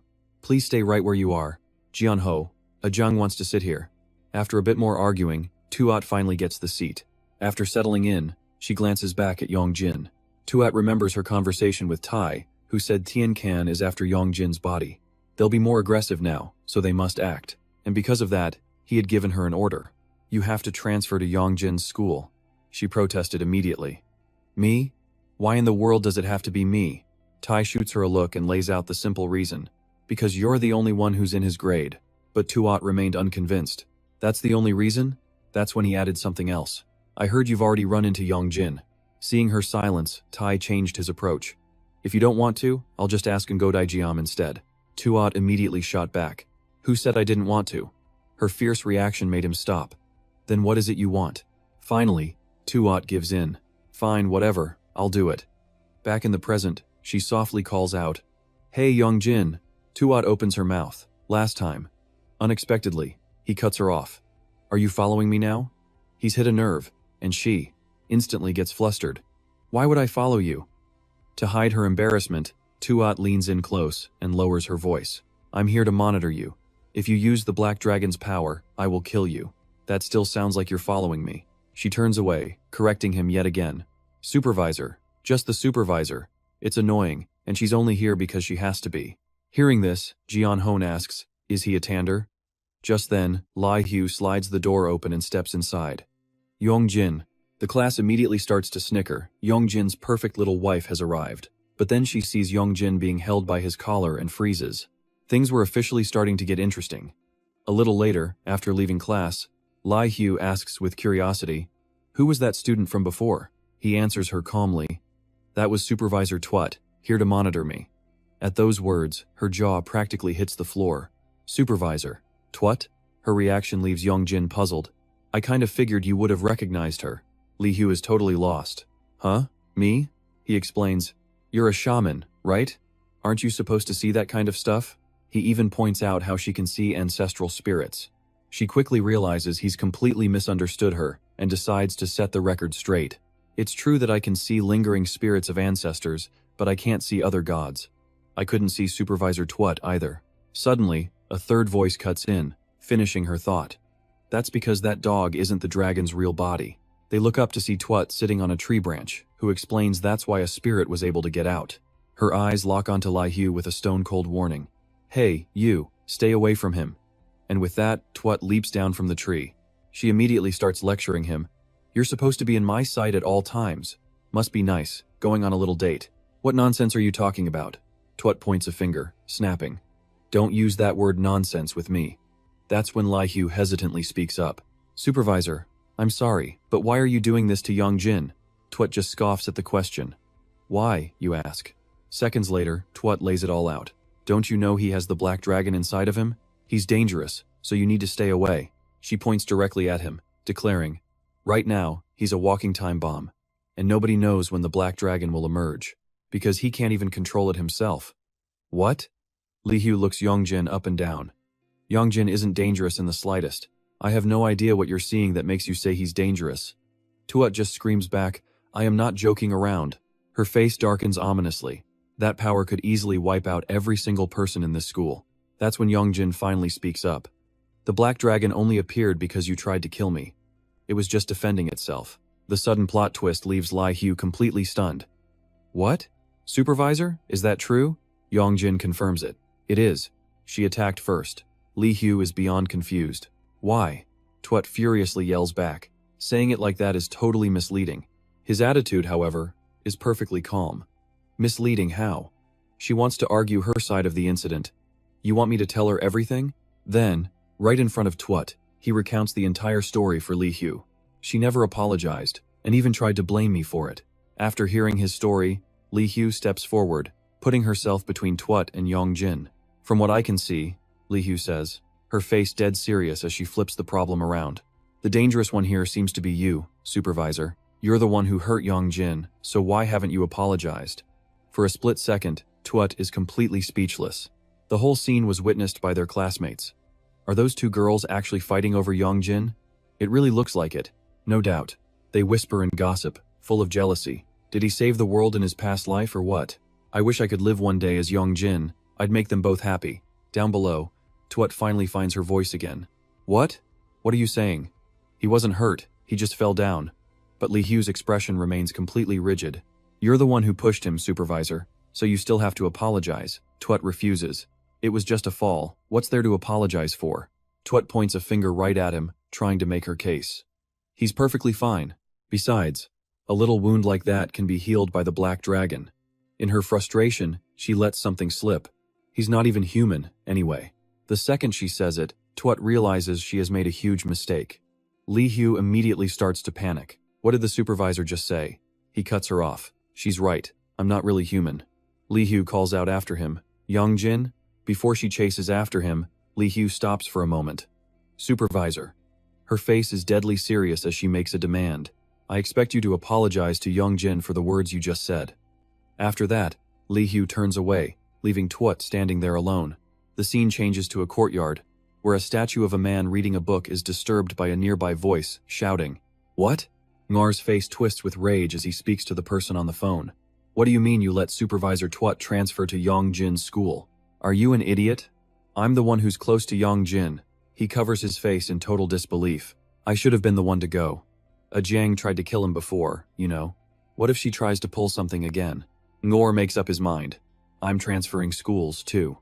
Hearing this, Thun turns to give him a look of utter disdain. Do you think school is your personal playground? Transferring schools? He casually pours cold water on the idea. Yeah, in your next life. Her words were pure venom, and crushed by her sharp tongue. Yong Jin could only stand there, weeping bitterly. As he rushed across the pavement, her words echoed in his head. He had to transfer schools, he thought. He wasn't even human, was he? Crushing a can in his hand, his lonely figure recalled an old phrase that the bodies of gods were all nearly identical. His expression turned sorrowful, as if he were nothing more than an empty, hollow vessel. Meanwhile, Tuat sat alone on a bench, lost in thought. She replayed his heartbroken expression in her mind, insisting she hadn't said anything wrong. She tried to reassure herself. Besides, it was the truth. Still, his devastated face kept flashing in her mind. Sucking on her lollipop, she couldn't help but wonder why did he make that face. Her phone buzzed, a message from Enjo, the Grand Supervisor. Another followed instantly. I see you read that, Enjo typed, getting straight to the point. You busy today, Yong Jin? I know you're not. Come hang out. I'm bringing the Pegasus right to you. He sighed at the sticker reply he got back.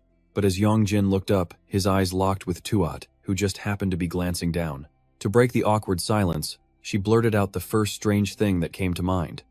Who do you take after to be so ugly? The teacher spotted them instantly. Hey, you two in the back. Suddenly, all eyes were on him. Save the romance for after class, kids. Isn't that Kun Yong Jin again? Someone whispered. A moment later, the final school bell rang. Yong Jin didn't hesitate. He grabbed his bag and left. Wait, I'll walk with you, Tuat called out, scrambling to catch up. Yong Jin, are you ignoring me? Suddenly, Yong Jin stopped, his voice cold as he laid down the law. From now on, here are the rules. Don't act like you know me. And don't follow me. She immediately objected. You can't just say no. I can't do that, Tuat insisted, stressing every word. I'm here to protect you, not just to watch you. T, the grand supervisor, personally gave me this order. Yong Jin just pulled out his phone. Then I'll tell T for you. She froze. What? He spoke with a chilling calm. You were forced into this. You clearly don't want to be here. Seeing that look, Tuat began to panic. No, that's not it. I heard the Heavenly Court is after you. It's dangerous. Yong Jin cut her off, his voice dripping with pure sarcasm. So what? He threw her own words right back at her. This body isn't human, remember? I'll just heal quickly. The comeback left her absolutely speechless. Tuat started to call out, hey, about that, but Yong Jin was already gone, shouting back a final warning. Follow me again, and I'll report you for bullying. That threat stopped her cold. She could only stand there, completely lost and bewildered. On the street, students walked home in scattered groups. Aimlessly, Yong Jin tilted his head back and looked at the sky. The sky was a clear, brilliant blue with a few clouds drifting by. No way, he thought to himself. It can't possibly be, right? No way. Thinking of Enjo, he muttered. He wouldn't actually ride that thing here. Just then, a deafening engine roar split the air. Startled, he whipped his head around. And there it was, a motorcycle, speeding right toward him. The bike screeched to a halt as a leather boot hit the asphalt. One hand still gripping the throttle, Ngo had arrived. He flipped up his visor with a huge grin. Behold, he announced proudly. Pegasus 2. Seeing Yong Jin's dumbfounded expression, Ngo beamed. So awesome, your jaw's on the floor, huh? He then tossed Yong Jin a helmet. Hop on. Still dazed, Yong Jin asked, where are we going? To see some friends who are dying to meet you. Ngo's eyes crinkled into a smile. So that's where we're headed. But first, he snapped a quick photo and sent it off with one word. Kidnapped. On the receiving end, a hand holding a phone began to tremble. Suddenly, Dao let out a horrified scream. He's here. Mao looked over, curious. Who? Dao said frantically. He's coming. What do I do now? Seeing her panic, Mao tried to calm her down. You've been miserable about not getting to apologize. This is perfect, isn't it? Dao was still worried. But what if he's hostile the second he gets here? Mao just shrugged. Then you get on your knees and beg for forgiveness. Problem solved. A plate of cake was placed on the table. Sue smiled sweetly to herself, wondering, I wonder if he likes sweets. Dao held up the plate, practically in tears. I'll buy out your entire shop, just give me everything. Let Yong Jin eat it all. Sue actually pulled out a calculator. That'll be 368,000, please. Meanwhile, Mao just grabbed a piece of cake. Thanks for the treat, Grand Supervisor Dao, she said, taking a bite. The scene then cuts to a house in the forest as night falls. Outside, two figures in black cloaks muttered to each other. It's been days. All we've done is stare at this stupid wall. We've tried our best. A pause. Well, to be honest, we haven't really tried our best at all. His partner remained stubbornly silent. Inside, soft footsteps echoed on the floorboards. A white-haired figure, holding a glass of wine, heard a respectful voice call out, My lord of the Heavenly Court. The masked subordinate reported. The guest has arrived. He continued. This subordinate will now. She tells him to dismiss the others, and he agrees. Before leaving, the masked subordinate even offers a careful apology. He promises it won't happen again. But Tianding isn't bothered by it. Not a problem. She acts nonchalant, knowing this is exactly what's needed to infuriate the jerk hiding in the shadows and lure him out to play. And just like that, another masked figure appears right behind her, facing Tianding directly. Seeing his master, the subordinate knows it's his cue to leave and quickly excuses himself. The man wears a mask with a grotesque smile. So, you went out and caused quite a scene, didn't you? Tianding brings a hand to her lips, her voice rising. What's the matter? You're the one who told me to take action myself. Just as you said, he is an interesting kid. But then, he suddenly lunges forward, grabbing her by the throat. Her breath catches, and Tianding struggles to swallow. His voice drops, low and threatening. What kind of game are you playing? You could have easily brought him here yourself. He slams her down into the chair. From you, the leader, down to your grunts, you're all a bunch of useless thugs, trying to play spy games. The eyes behind his mask glow an eerie red. Because of the mess you made, the entire, carefully arranged situation has been ruined. Suddenly, Tianding lets out a smug cackle. Should I maybe make a little more noise then? Her expression is practically begging for a fight. Or maybe next time, I'll talk about the heavenly mandate. It's just that I have no interest in crushing ants. Her slender hand slowly reaches for his chest. I'm warning you. Should I fight you, or just run away? He immediately grabs her wrist, slamming it hard against the armrest. The pressure on her throat tightens, leaving a red mark on her skin. Don't you dare underestimate me, he warns. After your failures, the new generation of gods like us has been improved. We're a much better model. Hearing this, she doesn't flinch. Instead, she just scoffs. Even so, your nature is still the same. Tianding raises an eyebrow, looking at him flirtatiously. Without our power, you're all just a bunch of cheap imitations. The pressure around him drops, thick with a dark, arrogant energy. Tianding's face is flushed from the wine as his threat whispers in her ear. One day, that arrogance will destroy you. In an instant, she unleashes her fluffy white tails. They dance behind him, a few twirling playfully in front of his face. Tianding uses her bewitching appearance to provoke him further. Go on. Why don't you try and destroy me right now? He lets out a defeated sigh. Then, his hand loosens from her neck, and he vanishes completely. Having gotten exactly what she wanted, Tianding smiles softly. What a disgusting creature. The scene shifts to a small coffee shop, where a motorcycle pulls up to a door with a closed sign. Inside, Yu is on the ground, head bowed in defeat. Yong Jin and Wu walk in, completely stunned by the sight. Yong Jin knits his brows. What are you doing? Mao, standing nearby, answers for her. She's begging for forgiveness. A fork stabs into a cake on the table. Just as Wu opens his mouth to take a bite, a hand yanks him back. Don't eat that. It was you. With sparkling eyes, she holds the slice of cake out to Yong Jin. Hey Yong Jin, I bought this for you. He hesitates, then suggests everyone should share it. Yu sighs dramatically. You're truly a living saint. He just sighs back, completely exasperated. Yong Jin looks over at her eating cake, then asks hesitantly, are you also a divine general of heaven? She grins brightly. Sorry for the late introduction. I'm the earthly branch god, Yu. My human name is Yu Zhong. Call me whatever you're comfortable with. And another thing, Yu shoots up, patting her chest with confidence. If it's a request from you, Yong Jin, I'll do absolutely anything. Just say the word. He flinches. Oh, no, you don't have to. She shouts. Please, just give me a chance to make it up to you. He looks conflicted. Well, Miss Yu Zhong. Hearing that, Yu feels a pang of disappointment. He called her Miss Yu Zhong. Yong Jin's voice comes out steadily. Please, buy me a new school uniform. She'd buy him 10 if he asked. She asks, confused. But why a uniform? Yong Jin answers honestly. Because you're the one who ripped my old one. Now I only have this one left. Wu can't believe it. What were you thinking, tearing the kid's clothes? Immediately, Yu bows her head, slamming it hard against the table. I'm so sorry. It must have hurt so much.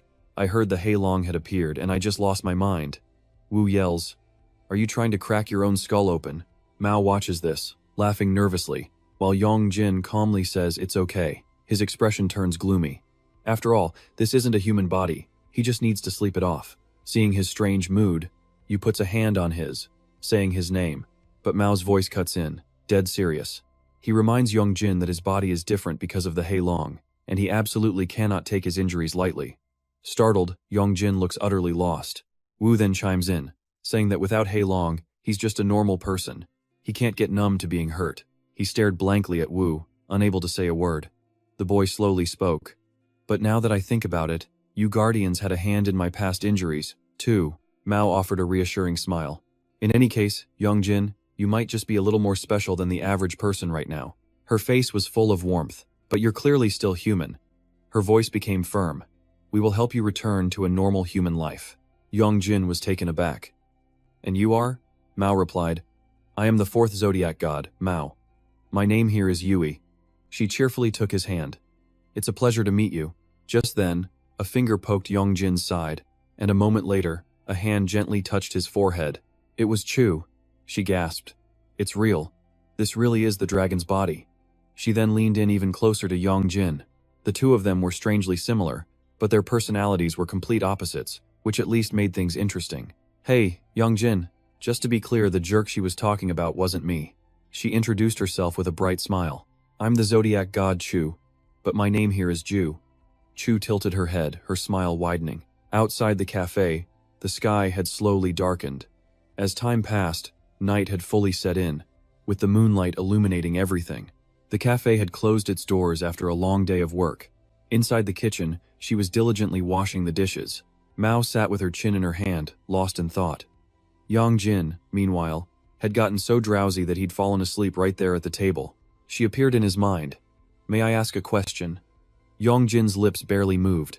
"My parents passed away when I was very young." Back in reality, Mao moved closer to him, her gaze softening as her long, white eyelashes fluttered. "Is it because of me that he's in this deep sleep?" she wondered.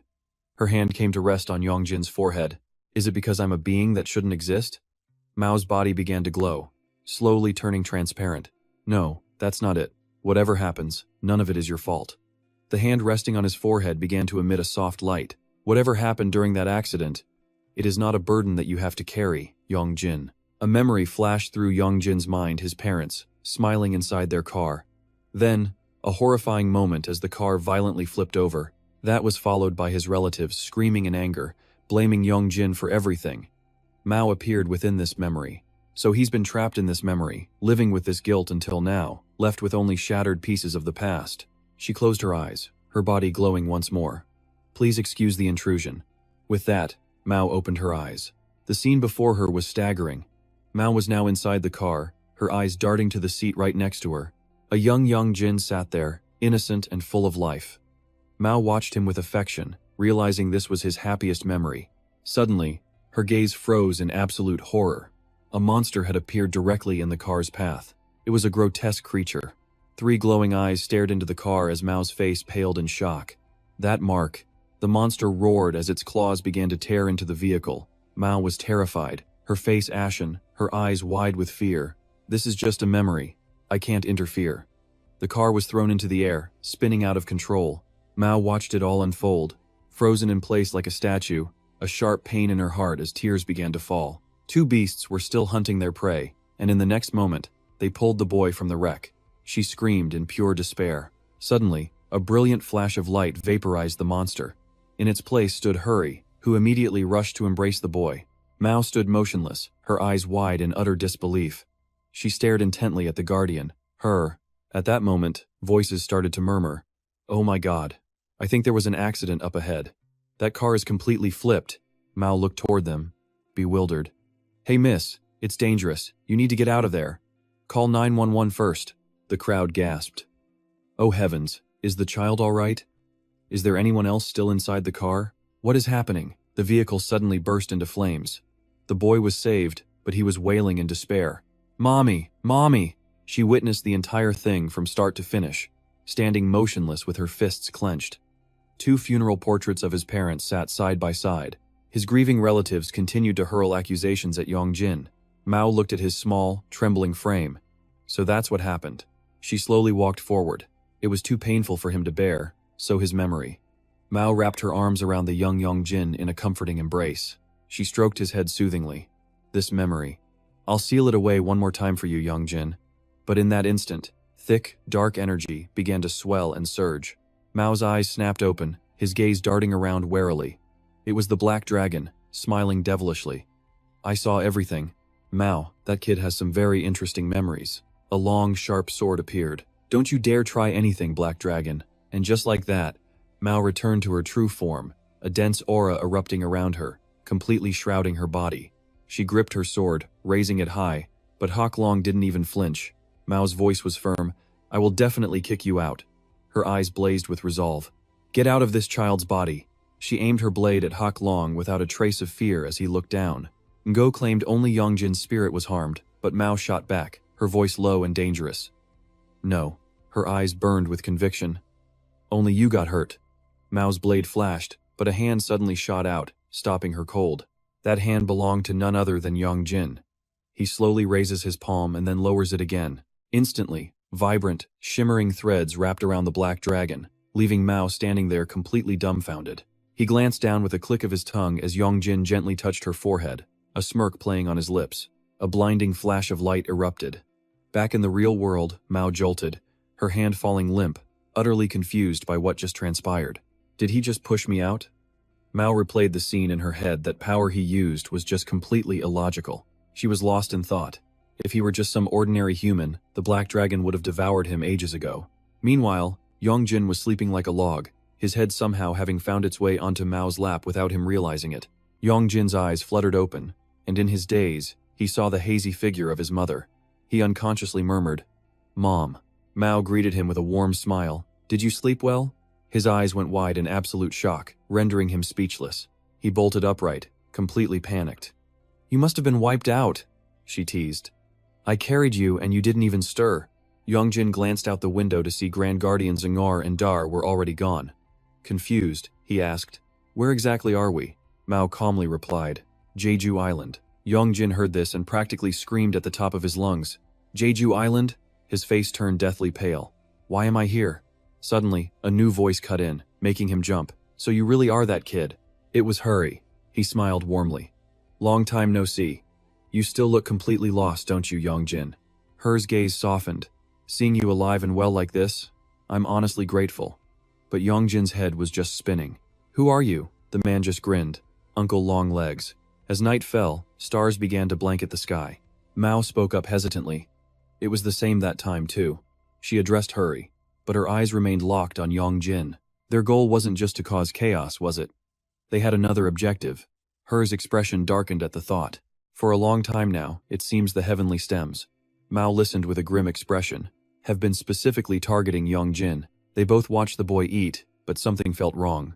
Her asked suspiciously, "Grand Guardian Mao, you don't find this odd?" He laid out his theory that after the initial incident, nothing similar happened to Yong Jin until right before his 16th birthday. She was floored by the realization. If their only goal was restoring order, they would have made more aggressive moves to eliminate him later. Mao nodded. "It is strange. I don't understand why they stopped targeting Yong Jin at all, especially since after that accident, he was always left completely alone." Hurry's eyes darted around the room cautiously. If the heavenly stems had interfered 10 years ago, he argued, Thin's seal could have been broken at any single moment. Her continued, "And it's no coincidence the seal broke right as he was approaching his 16th year. Look, what I'm about to say is pure speculation." Hurry's expression turned dead serious. "I'm afraid Yong Jin was never the original target. It was Thin's body, a vessel capable of wielding divine power." Mao froze on the spot, her eyes wide with disbelief. "What?" Her remained perfectly calm. "I believe the heavenly stems discovered it. The rule of the 64 seasons. 64 seasons, that's 16 years. The weight of his words left Mao stunned. "You mean the condition for using that vessel?" She slammed her hand on the table and shot to her feet. "We have to tell the other Grand Guardians." Her just shrugged. "Do you still not understand?" Mao's face drained of all color. "Grand Guardian Mao," he pressed. "The only ones who knew." His next words hit her like a physical blow. "Were the earthly gods themselves." Mao's voice trembled. "What are you implying?" Her expression darkened.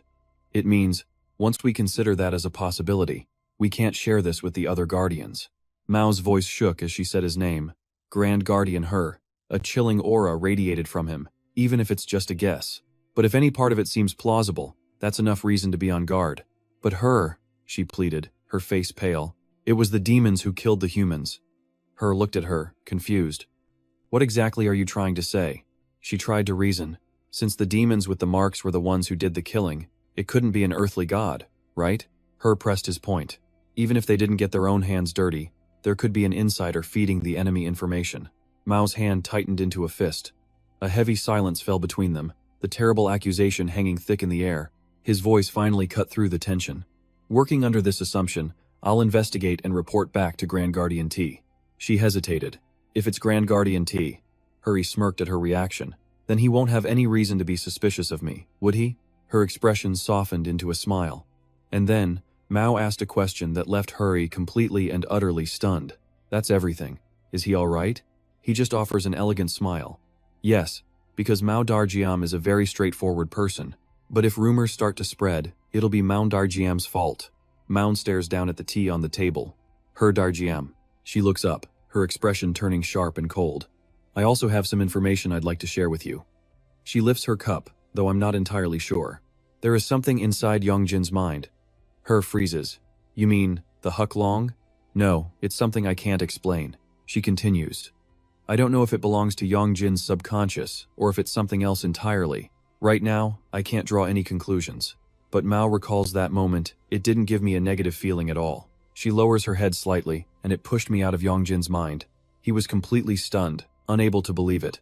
It pushed you out? Mao looks away, hesitating. Yes. That night, a gentle breeze rustles the leaves on the trees. The rooftops are all beautifully and solidly designed.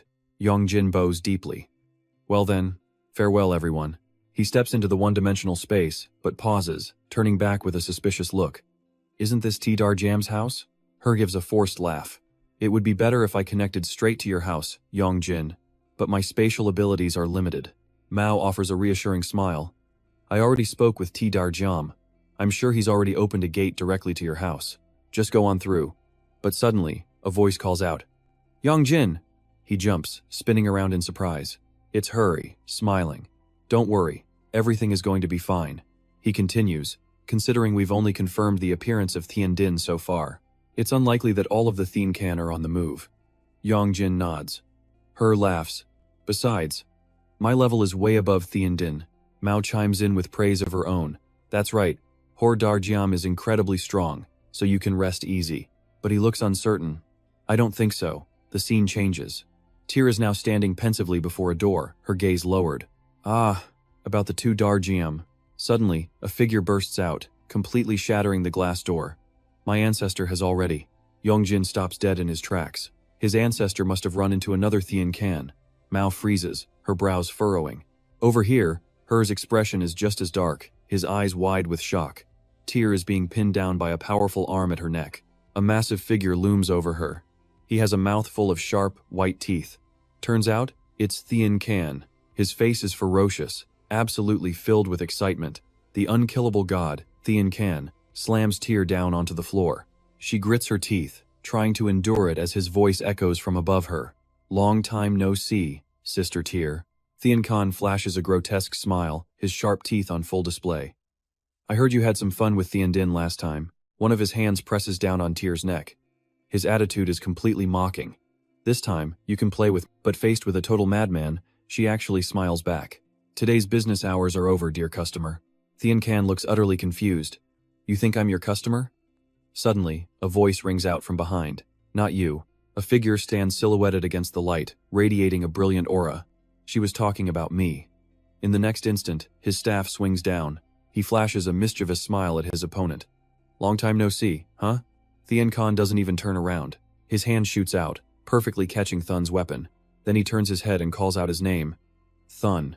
The two immediately charge into battle. Thien Can spins, attempting a sweeping attack. But Thun is already a step ahead, moving forward. His vision suddenly shifts, his pupils constricting. In a flash, Thun lands a powerful punch right in Thien Can's face.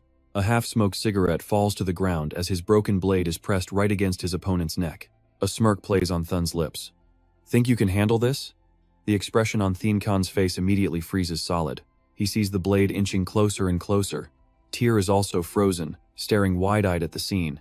Explosive strike. A massive explosion erupts at the exact same moment Thun's blade slices through. She yells out his name. Hey! Thun tilts his head back in confusion. What? Tyr angrily stomps toward him, shouting, This is my shop. He casually replies, I can just fix it for you. What's the big deal? But as they argue, a third voice speaks up. Well, what a surprise. Thien Can is completely unharmed. I thought being trapped in a human body would stop you from using your powers properly. That hurt more than I expected. Seeing this, Thun only becomes more interested, a thrilled smile spreading across his face. He touches his shoulder. Ah! In an instant, Thun's clothes change, replaced by a red robe with golden patterns. War God. Next, he quickly launches another dagger. The razor-sharp weapon flies directly towards its target. Thien Can isn't worried in the slightest. That won't have any effect. But in the next moment, Thun suddenly leaps up, grabbing the sword's hilt. The move left Thien Can completely stunned. Before he could react, Thun landed a brutal kick right into his side, but he still managed to get an arm up to block. Thun seemed impressed. You actually stopped that? But now he knew. With a look just begging for a punch, Thun started taunting him about the past. Remember the old days? When you got beaten to a pulp? Having said his piece, Thun pulled his leg back as the hilt of his sword began to emit a soft glow. Ah! He leaped behind Thien Kan, his massive blade now crackling with streaks of brilliant golden light. The enormous sword came crashing down with unstoppable force, but Tien Kan's voice suddenly froze him in his tracks. "I've been looking forward to meeting you the most." With a single hand, Thien Kan caught the blade, a condescending smirk on his face. "But this is just disappointing." The moment the words left his lips, he drove a fist straight into Thun's chest. Thun's sword clattered uselessly to the ground. The sudden reversal of fortune made Tyr cry out in absolute panic. Then Thien Kan let out a small gasp. "What in the world is this?" He looked at the wound on his blocking arm, genuinely surprised. "I wasn't even going all out yet." Thun's left arm was bruised crimson, the bone underneath visibly bent out of shape. "Have you really become human?" He ignored the pain, his face darkening as he demanded, "What are you doing here?" Thien Kan just shrugged, feigning helplessness. "Your snake maiden messed with heaven first, so I came to mess with you a little." He then pointed his weapon at his opponent. "But you're so weak, I've already lost all interest in this." With a quick goodbye, Thien Kan decided to leave. "I'm out." But as he turned his back, he paused, as if remembering something. A sly, calculating smile spread across his face. "I heard that in the mortal world, there's a specific time you have to wait for. That's when you guys can finally unleash your true power, right?" Thun just listened to the taunt with a cold, unchanging expression. "We can meet again then. I'm always ready for a fight." Suddenly, flames began to spontaneously erupt from the floor. He recoiled from the heat, surprised, hot. And the one creating this inferno was none other than Tyr. "There won't be a next time." Her expression was ice cold, her hand commanding the flames. "You are not leaving this place." The second Tyr gave the order. A ring of fire exploded around Thien Kan, the fire snake. Her voice was hard as steel as she began her interrogation. "Talk." With every single word she spoke, the ring of fire tightened. The pressure made Thien Kan flinch. "What is your purpose?" Thun moved to her side, ready to provide backup. "And who told you about this so-called time?" Seeing he had no intention of talking, Tyr's eyes narrowed dangerously. Not answering? The fiery circle constricted again, wringing a pained gasp from Thien Kan. But even now, he could still manage a sneer. "You're even more pathetic than I imagined, sis." Thien Kan's hand clenched, grabbing hold of the ring of fire itself. He slammed a fist into the empty air. Thien Kan was using his Voidbreaker technique. Thun immediately grabbed Tyr. He shielded her from the immense blast of power. A moment later, only a giant crater remained, and Thien Kan had vanished. He clicked his tongue in frustration. How irritating. That night, in a brightly lit mansion, "That monkey is coming back soon." Ngor poured a glass of wine with a sly grin. "Let's finish this up and clean. Time to destroy the evidence." Dor seemed to be in a pensive mood. "Hey, I just had a thought," she said absent-mindedly while scrolling through her phone. "About Yong Jin's existence. What if the loop of the child who doesn't cry is finally over?" His expression immediately froze. "Director Dar, what is that chicken brain of yours saying? According to the natural order." But Dar cut him right off. "Wait. Just hear me out." She sat up straight. "The only reason we call it the natural order is because it's a flow that not even our powers can stop, right?" Dor's face was dead serious. "Now think about it more simply. That flow has already changed, hasn't it?" Ngar listened intently. "In a body born from a human lies the soul of a human." He continued her thought. "To be precise, that isn't a human body." She seemed to agree with him. "That's true. But the thing born inside that body is a human soul. If that's the case, is it possible?" Dur continued to lay out her theory. Could human souls also inhabit our next bodies? And after that, will humans just continue to be born? The more she spoke, the more excited she became. That means our mission in the mortal world is over, and we can finally go back to heaven. Once again, Ngor was there to crush her dreams. Nice theory, but a certain someone can't return to heaven. He was talking about that person. Director Thin? Dor scratched her head, completely confused. It probably won't be the same for us, right? Being forced into the body of a dog would be a bit much. Nor set his empty glass on the table, his hair hiding his expression. I feel bad for Yong Jin saying this, but to be honest, calling him completely human still feels a bit vague. She hugged a pillow and flopped onto the sofa. You're not wrong. That body was originally a divine vessel, he cut in. Model. That's not the real issue here. No's expression grew pensive. Let's just assume he was wearing High Overseer T's divine armor at the time. He was raising a sensitive point, but the way that kid used his divine power was simply far too natural. Every single word left Rooster stunned. To be honest, she couldn't get what Goat had said out of her head. If he were just some ordinary human, The black dragon would have eaten him alive by now. This was not something they could just ignore. She shot bolt upright, issuing a cold warning. If you dare call Yong Jin a demon, I will kill you myself. Of course, Horse didn't mean it that way. Yong Jin was definitely no demon. He simply glanced up at her. But his words carried a heavy truth, the idea that a mere demon would be strong enough to take on the black dragon track. Later that night, back at the private villa, Snake and Monkey were walking into the living room when Monkey suddenly looked up and froze. Something was off. Out of nowhere, two weapons were drawn, ready to be unleashed in an instant. In front of Monkey, Horse and Rooster were squaring off, ready to fight. "What are you two doing?" Snake demanded, her anger flaring. "This bastard told me to die just to test the flow of the principle. Why don't you do it yourself?" Rooster shot back. "No way. I'm busy playing a game that comes out next year. I've been waiting forever." Monkey groaned, already getting a headache. "Both of you, stop it, right now." Seeing Snake appear beside him, Rooster jumped down from the railing. "Great, Snake, you're here too?" She greeted him politely. "You're also here?" It was only then that Snake noticed Monkey's wound. "Wait, what happened to your hand?" Horse immediately relaxed his fighting stance, bowing politely. "Great, Monkey." He then tapped the pommel of his sheathed sword on the ground. He got everyone's attention. As Rooster stared in confusion, Horse spoke with dead seriousness. "Please, focus on what I'm about to say." He started laying out his theory.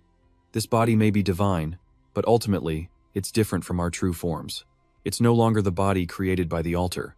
Horse bluntly stated the thought that had been bothering him. "Besides, it's been a long time since we've had to use our powers properly." One of them mused, unable to hold back the thought. "And we don't need special conditions to activate our powers like Great Rat does," he continued, clenching his fist. "We've been living peacefully, like normal humans, for a while. But from now on, we have to train, to synchronize these bodies with our divine power." His expression was absolutely determined. After all, no one knew Tiangan's real goal. When he descended here, was his only target really, Yong Jin? I highly doubt it's going to be that simple. The solemn atmosphere was shattered by Monkey's question. "Hey, you damn horse, are you drunk? Why are you being so serious all of a sudden?" Hearing that, Rooster chimed in with her own accusation. "I knew it. He's completely wasted. No wonder he's suddenly having a fit." A little while later, with Horse passed out on the sofa, Monkey picked up the empty bottle in disbelief. That crazy horse drank the entire thing. Monkey poured himself another glass. So, the issues Horse had brought up earlier. He wasn't entirely wrong, was he? If these bodies disappeared right now, would we return to the heavens? At that moment, Snake came up with an idea. If we want to verify that, we should try contacting Great Tiger. He has the fewest attachments to this mortal world, after all. Rooster complained. "To be fair, sis, none of us are really attached. These shackles have caused us nothing but grief."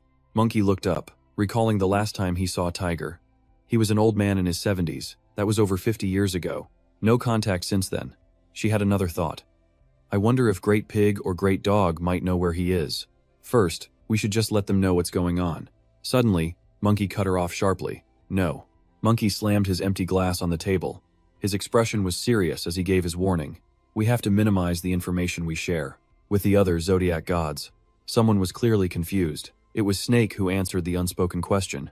"Because Tiangan knows too much about us. Things like how long we can actually use our true power on Earth, all the way to details about our altar-given bodies." She sat there, stunned by the implications. "When he told me I was trapped in a human body, it sounded suspicious even then. And from the very beginning, he kept mentioning my true power," Monkey added, providing another piece of the puzzle. "He wasn't speaking with confidence, like he knew the information for a fact. He was fishing, trying to confirm what he'd been told." Rooster interrupted. "Even so, if we start suspecting the others based on just that." Snake tried to calm things down. "It's not a certainty yet, just a theory." She recounted, "When I asked Tiangan about his purpose for coming to this world, he told me that person said he wasn't allowed to say yet. He was clearly referring to his informant, and that person definitely knows all about us, Zodiac Gods." Monkey picked up a full glass from the table, his voice rising slightly. "Interesting, isn't it?" A sly smile formed on his lips. "There's a traitor among the Zodiac Gods."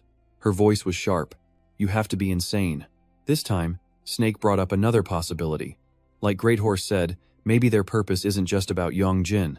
Rooster looked on. She listened with a dazed and bewildered expression. But they definitely need the Ionin Scroll to achieve that goal. For now, all we can do is keep an eye on the people around him. The scene changes, shifting to the following day. Under a bright sun, Yong Jin sat dazed, an orange in his hand, while Gong Jon practiced the horizon slash with a wooden sword. He approached, handing the sword to Yong Jin. "All right, your turn." Unimpressed, Yong Jin complained. "Can't we just skip training when we're at school?" Gong Jon insisted. "Training doesn't distinguish between places." Yong Jin kept trying to persuade him. "From now on, just let me handle it myself. I've got the basics down anyway." His hand tightened around the wooden sword. "No." His friend's face turned serious as he made a promise. "In a short amount of time, I'll make you as strong as you can possibly be." Yong Jin had to ask, "Why?"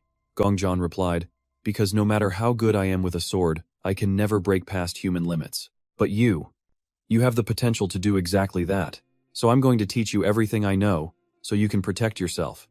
If you can't escape your destiny, then you have to fight it, and most importantly, you have to win." Gong Jon held the wooden sword out in front of him, but Yong Jin completely saw through the dramatic moment. "You have all of that saved as a note on your phone, don't you?" he deadpanned. "Seriously, you have absolutely no sense of style. Yong Jin-kun." Yong Jin didn't hold back. "You're only doing this because you think this whole situation is some kind of game, aren't you?" Just then, laughter erupted from behind them. "Hey, losers!" A spinning basketball came hurtling straight for Gong Jon. Without a second thought, Yong Jin snatched the wooden sword, lunged forward to block, and swung with all his might at the ball. It instantly ripped apart, hissing as it deflated to the ground. The bullies froze in shock. Did the basketball just explode? How was that even possible? Jong-su's eye twitched. What just happened?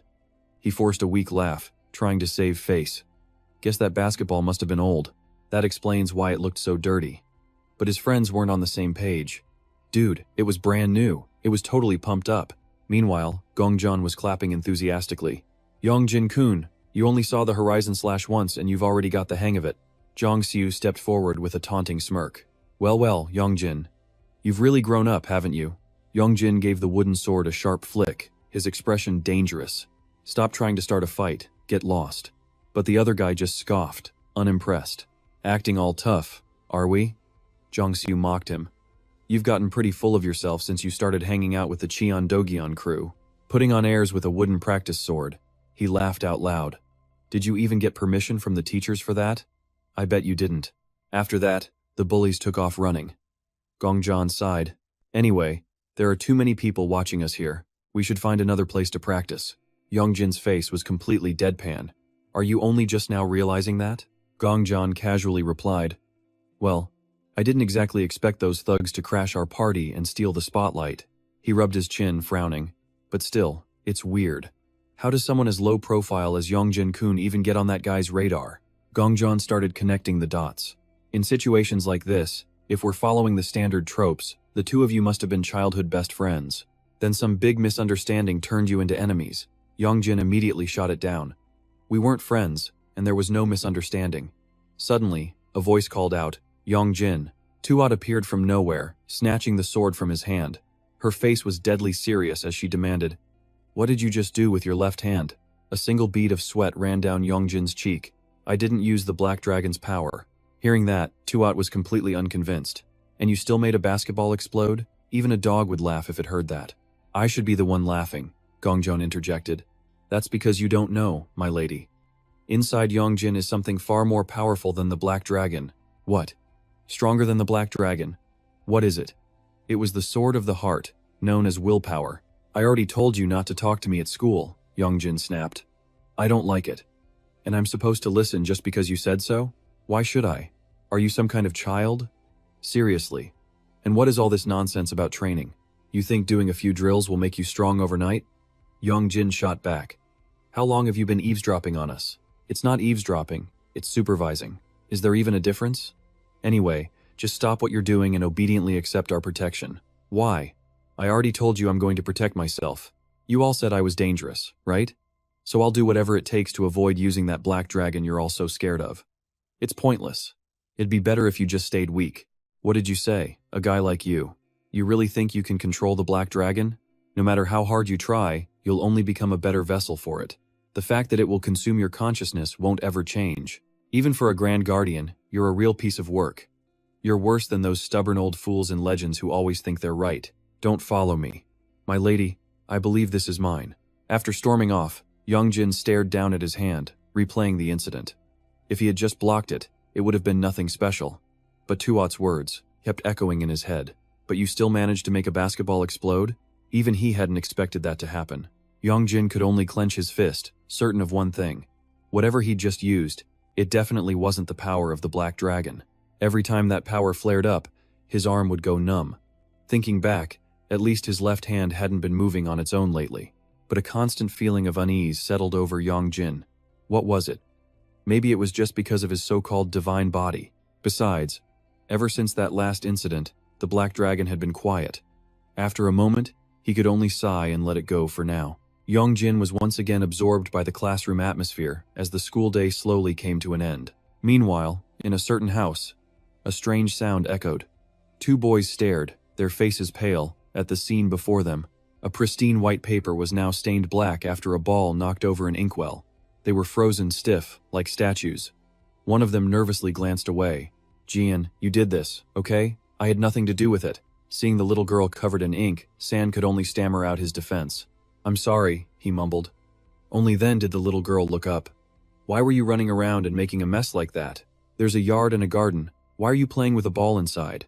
Her glare sent a shiver down San and his friend's spines. Terrifying. Bok Sun stood up, her voice dangerously calm as she made her demand. "You're paying for this." Immediately, San and Jian looked like they were about to cry, but he had no money to pay her back. Boksun didn't say a word, just held up 3 fingers, folding one down with every passing second. Suddenly, a piercing shriek echoed through the house. T walked in, looking annoyed at the kids. "What's all the commotion?" Boksun trembled as she pointed her finger. "It was San. It was all San's fault."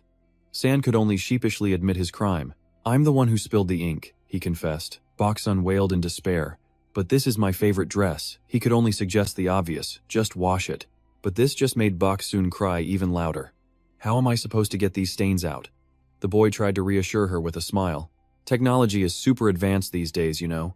Boksun couldn't believe it, shouting back, "What are you talking about?" T just sighed, having heard enough. "I'll buy you a new dress, exactly like that one." Hearing this, Boksun's mood flipped instantly as she ran towards him. "Really?" Seeing her sudden excitement, T quickly added, "But it's too late today, we'll go tomorrow." Boksun immediately saw her chance to ask for more. "Well, since it's summer and all, you should buy Boksun a new sundress too." San and his friend were absolutely speechless, so that was her real goal all along. T just gently patted her head, promising to call Manager Lai to take her shopping the next day. The thought of someone else taking her made Boksun bristle with anger. "I don't want to go with that manager guy. I told you I want to go with you. You have to go on a date with me." Seeing her about to burst into tears again, T finally relented. All right, I get it," he sighed, quickly trying to change the subject. "Now, let's go have dinner." "Boksun, go get changed." "Okay," she replied cheerfully. San and his friend glanced at each other, smiling faintly, relieved that the crisis was over. The 3 kids happily followed T, chattering away. "By the way, is Yang Yang not coming today?" San had heard that name before. He said he's busy, so he can't visit as often. On another street corner, Yong Jin arrived home only to freeze, his bag slipping from his hand. Seeing the messy tangerine peels all over the floor, Yong Jin's face went blank. "Don't tell me." He rushed over and lifted the fruit box, completely shocked. Tangerines. This was the exact box he got from Hoi. "Yong Jin, I have a little something for you. These are golden, fragrant tangerines and some tangerine jam. Take them home and try them." The authentic Jeju Island tangerines were gone before he'd even had a chance to enjoy them. My precious tangerines. Oh, were those tangerines? Jin lay on the floor, patting his stomach as he recalled the taste. They felt like seeded fruit, but weren't bitter at all. In fact, they were incredibly sweet. Yong Jin glared furiously at his ancestor. "Did you eat this entire box all by yourself?" Jin clumsily sat up, pushing a large pot towards the boy. "I don't know how starved that Dutron kid is, but he's the one who ate more than half of them." But Yong Jin knew his ancestor too well to believe he wasn't just blaming Dutron. At that exact moment, Dutron was happily chasing chickens, completely oblivious. Feeling powerless, Yong Jin could only issue a punishment. "You're temporarily banned from eating instant noodles." Jin was baffled. Banned for just a few tangerines? "You packed a bunch of those tangerines for school, too. You're so stingy, totally stingy." Yong Jin shot back, holding up the empty box. "I brought those to share with my friends. You're just a greedy glutton who ate them all alone." Jin knew he was wrong, but still whined as he followed him. So, how long is this temporary ban you mentioned? Yong Jin was still fuming and simply replied, depends on my mood. You ate that much and you're still hungry or something? Jin snapped back irritably. You're such a tyrannical little brat. Even if you are my descendant, you're going to grow up to be a really unpleasant person. Yong Jin didn't reply. Looking at the empty fridge, he just thought to himself, looks like I have to go grocery shopping tomorrow. He pulled out his phone to check his funds, realizing he only had a little left for living expenses. It'll be tough to find a part-time job right now, he mumbled. His words quickly reached Jin's ears. A part-time job? With tangerine bits still on his mouth, he pried. You planning on catching bugs again? Is there a problem? Yong Jin just answered flatly, after shopping tomorrow, I'll take a job if I find one. If not, whatever. I'm coming with you, his ancestor declared seriously, but Yong Jin immediately shot him down. No way. The truth was, he was incredibly worried. Yong Jin was worried. He had Director Tuat at school, but right now, he was completely on his own.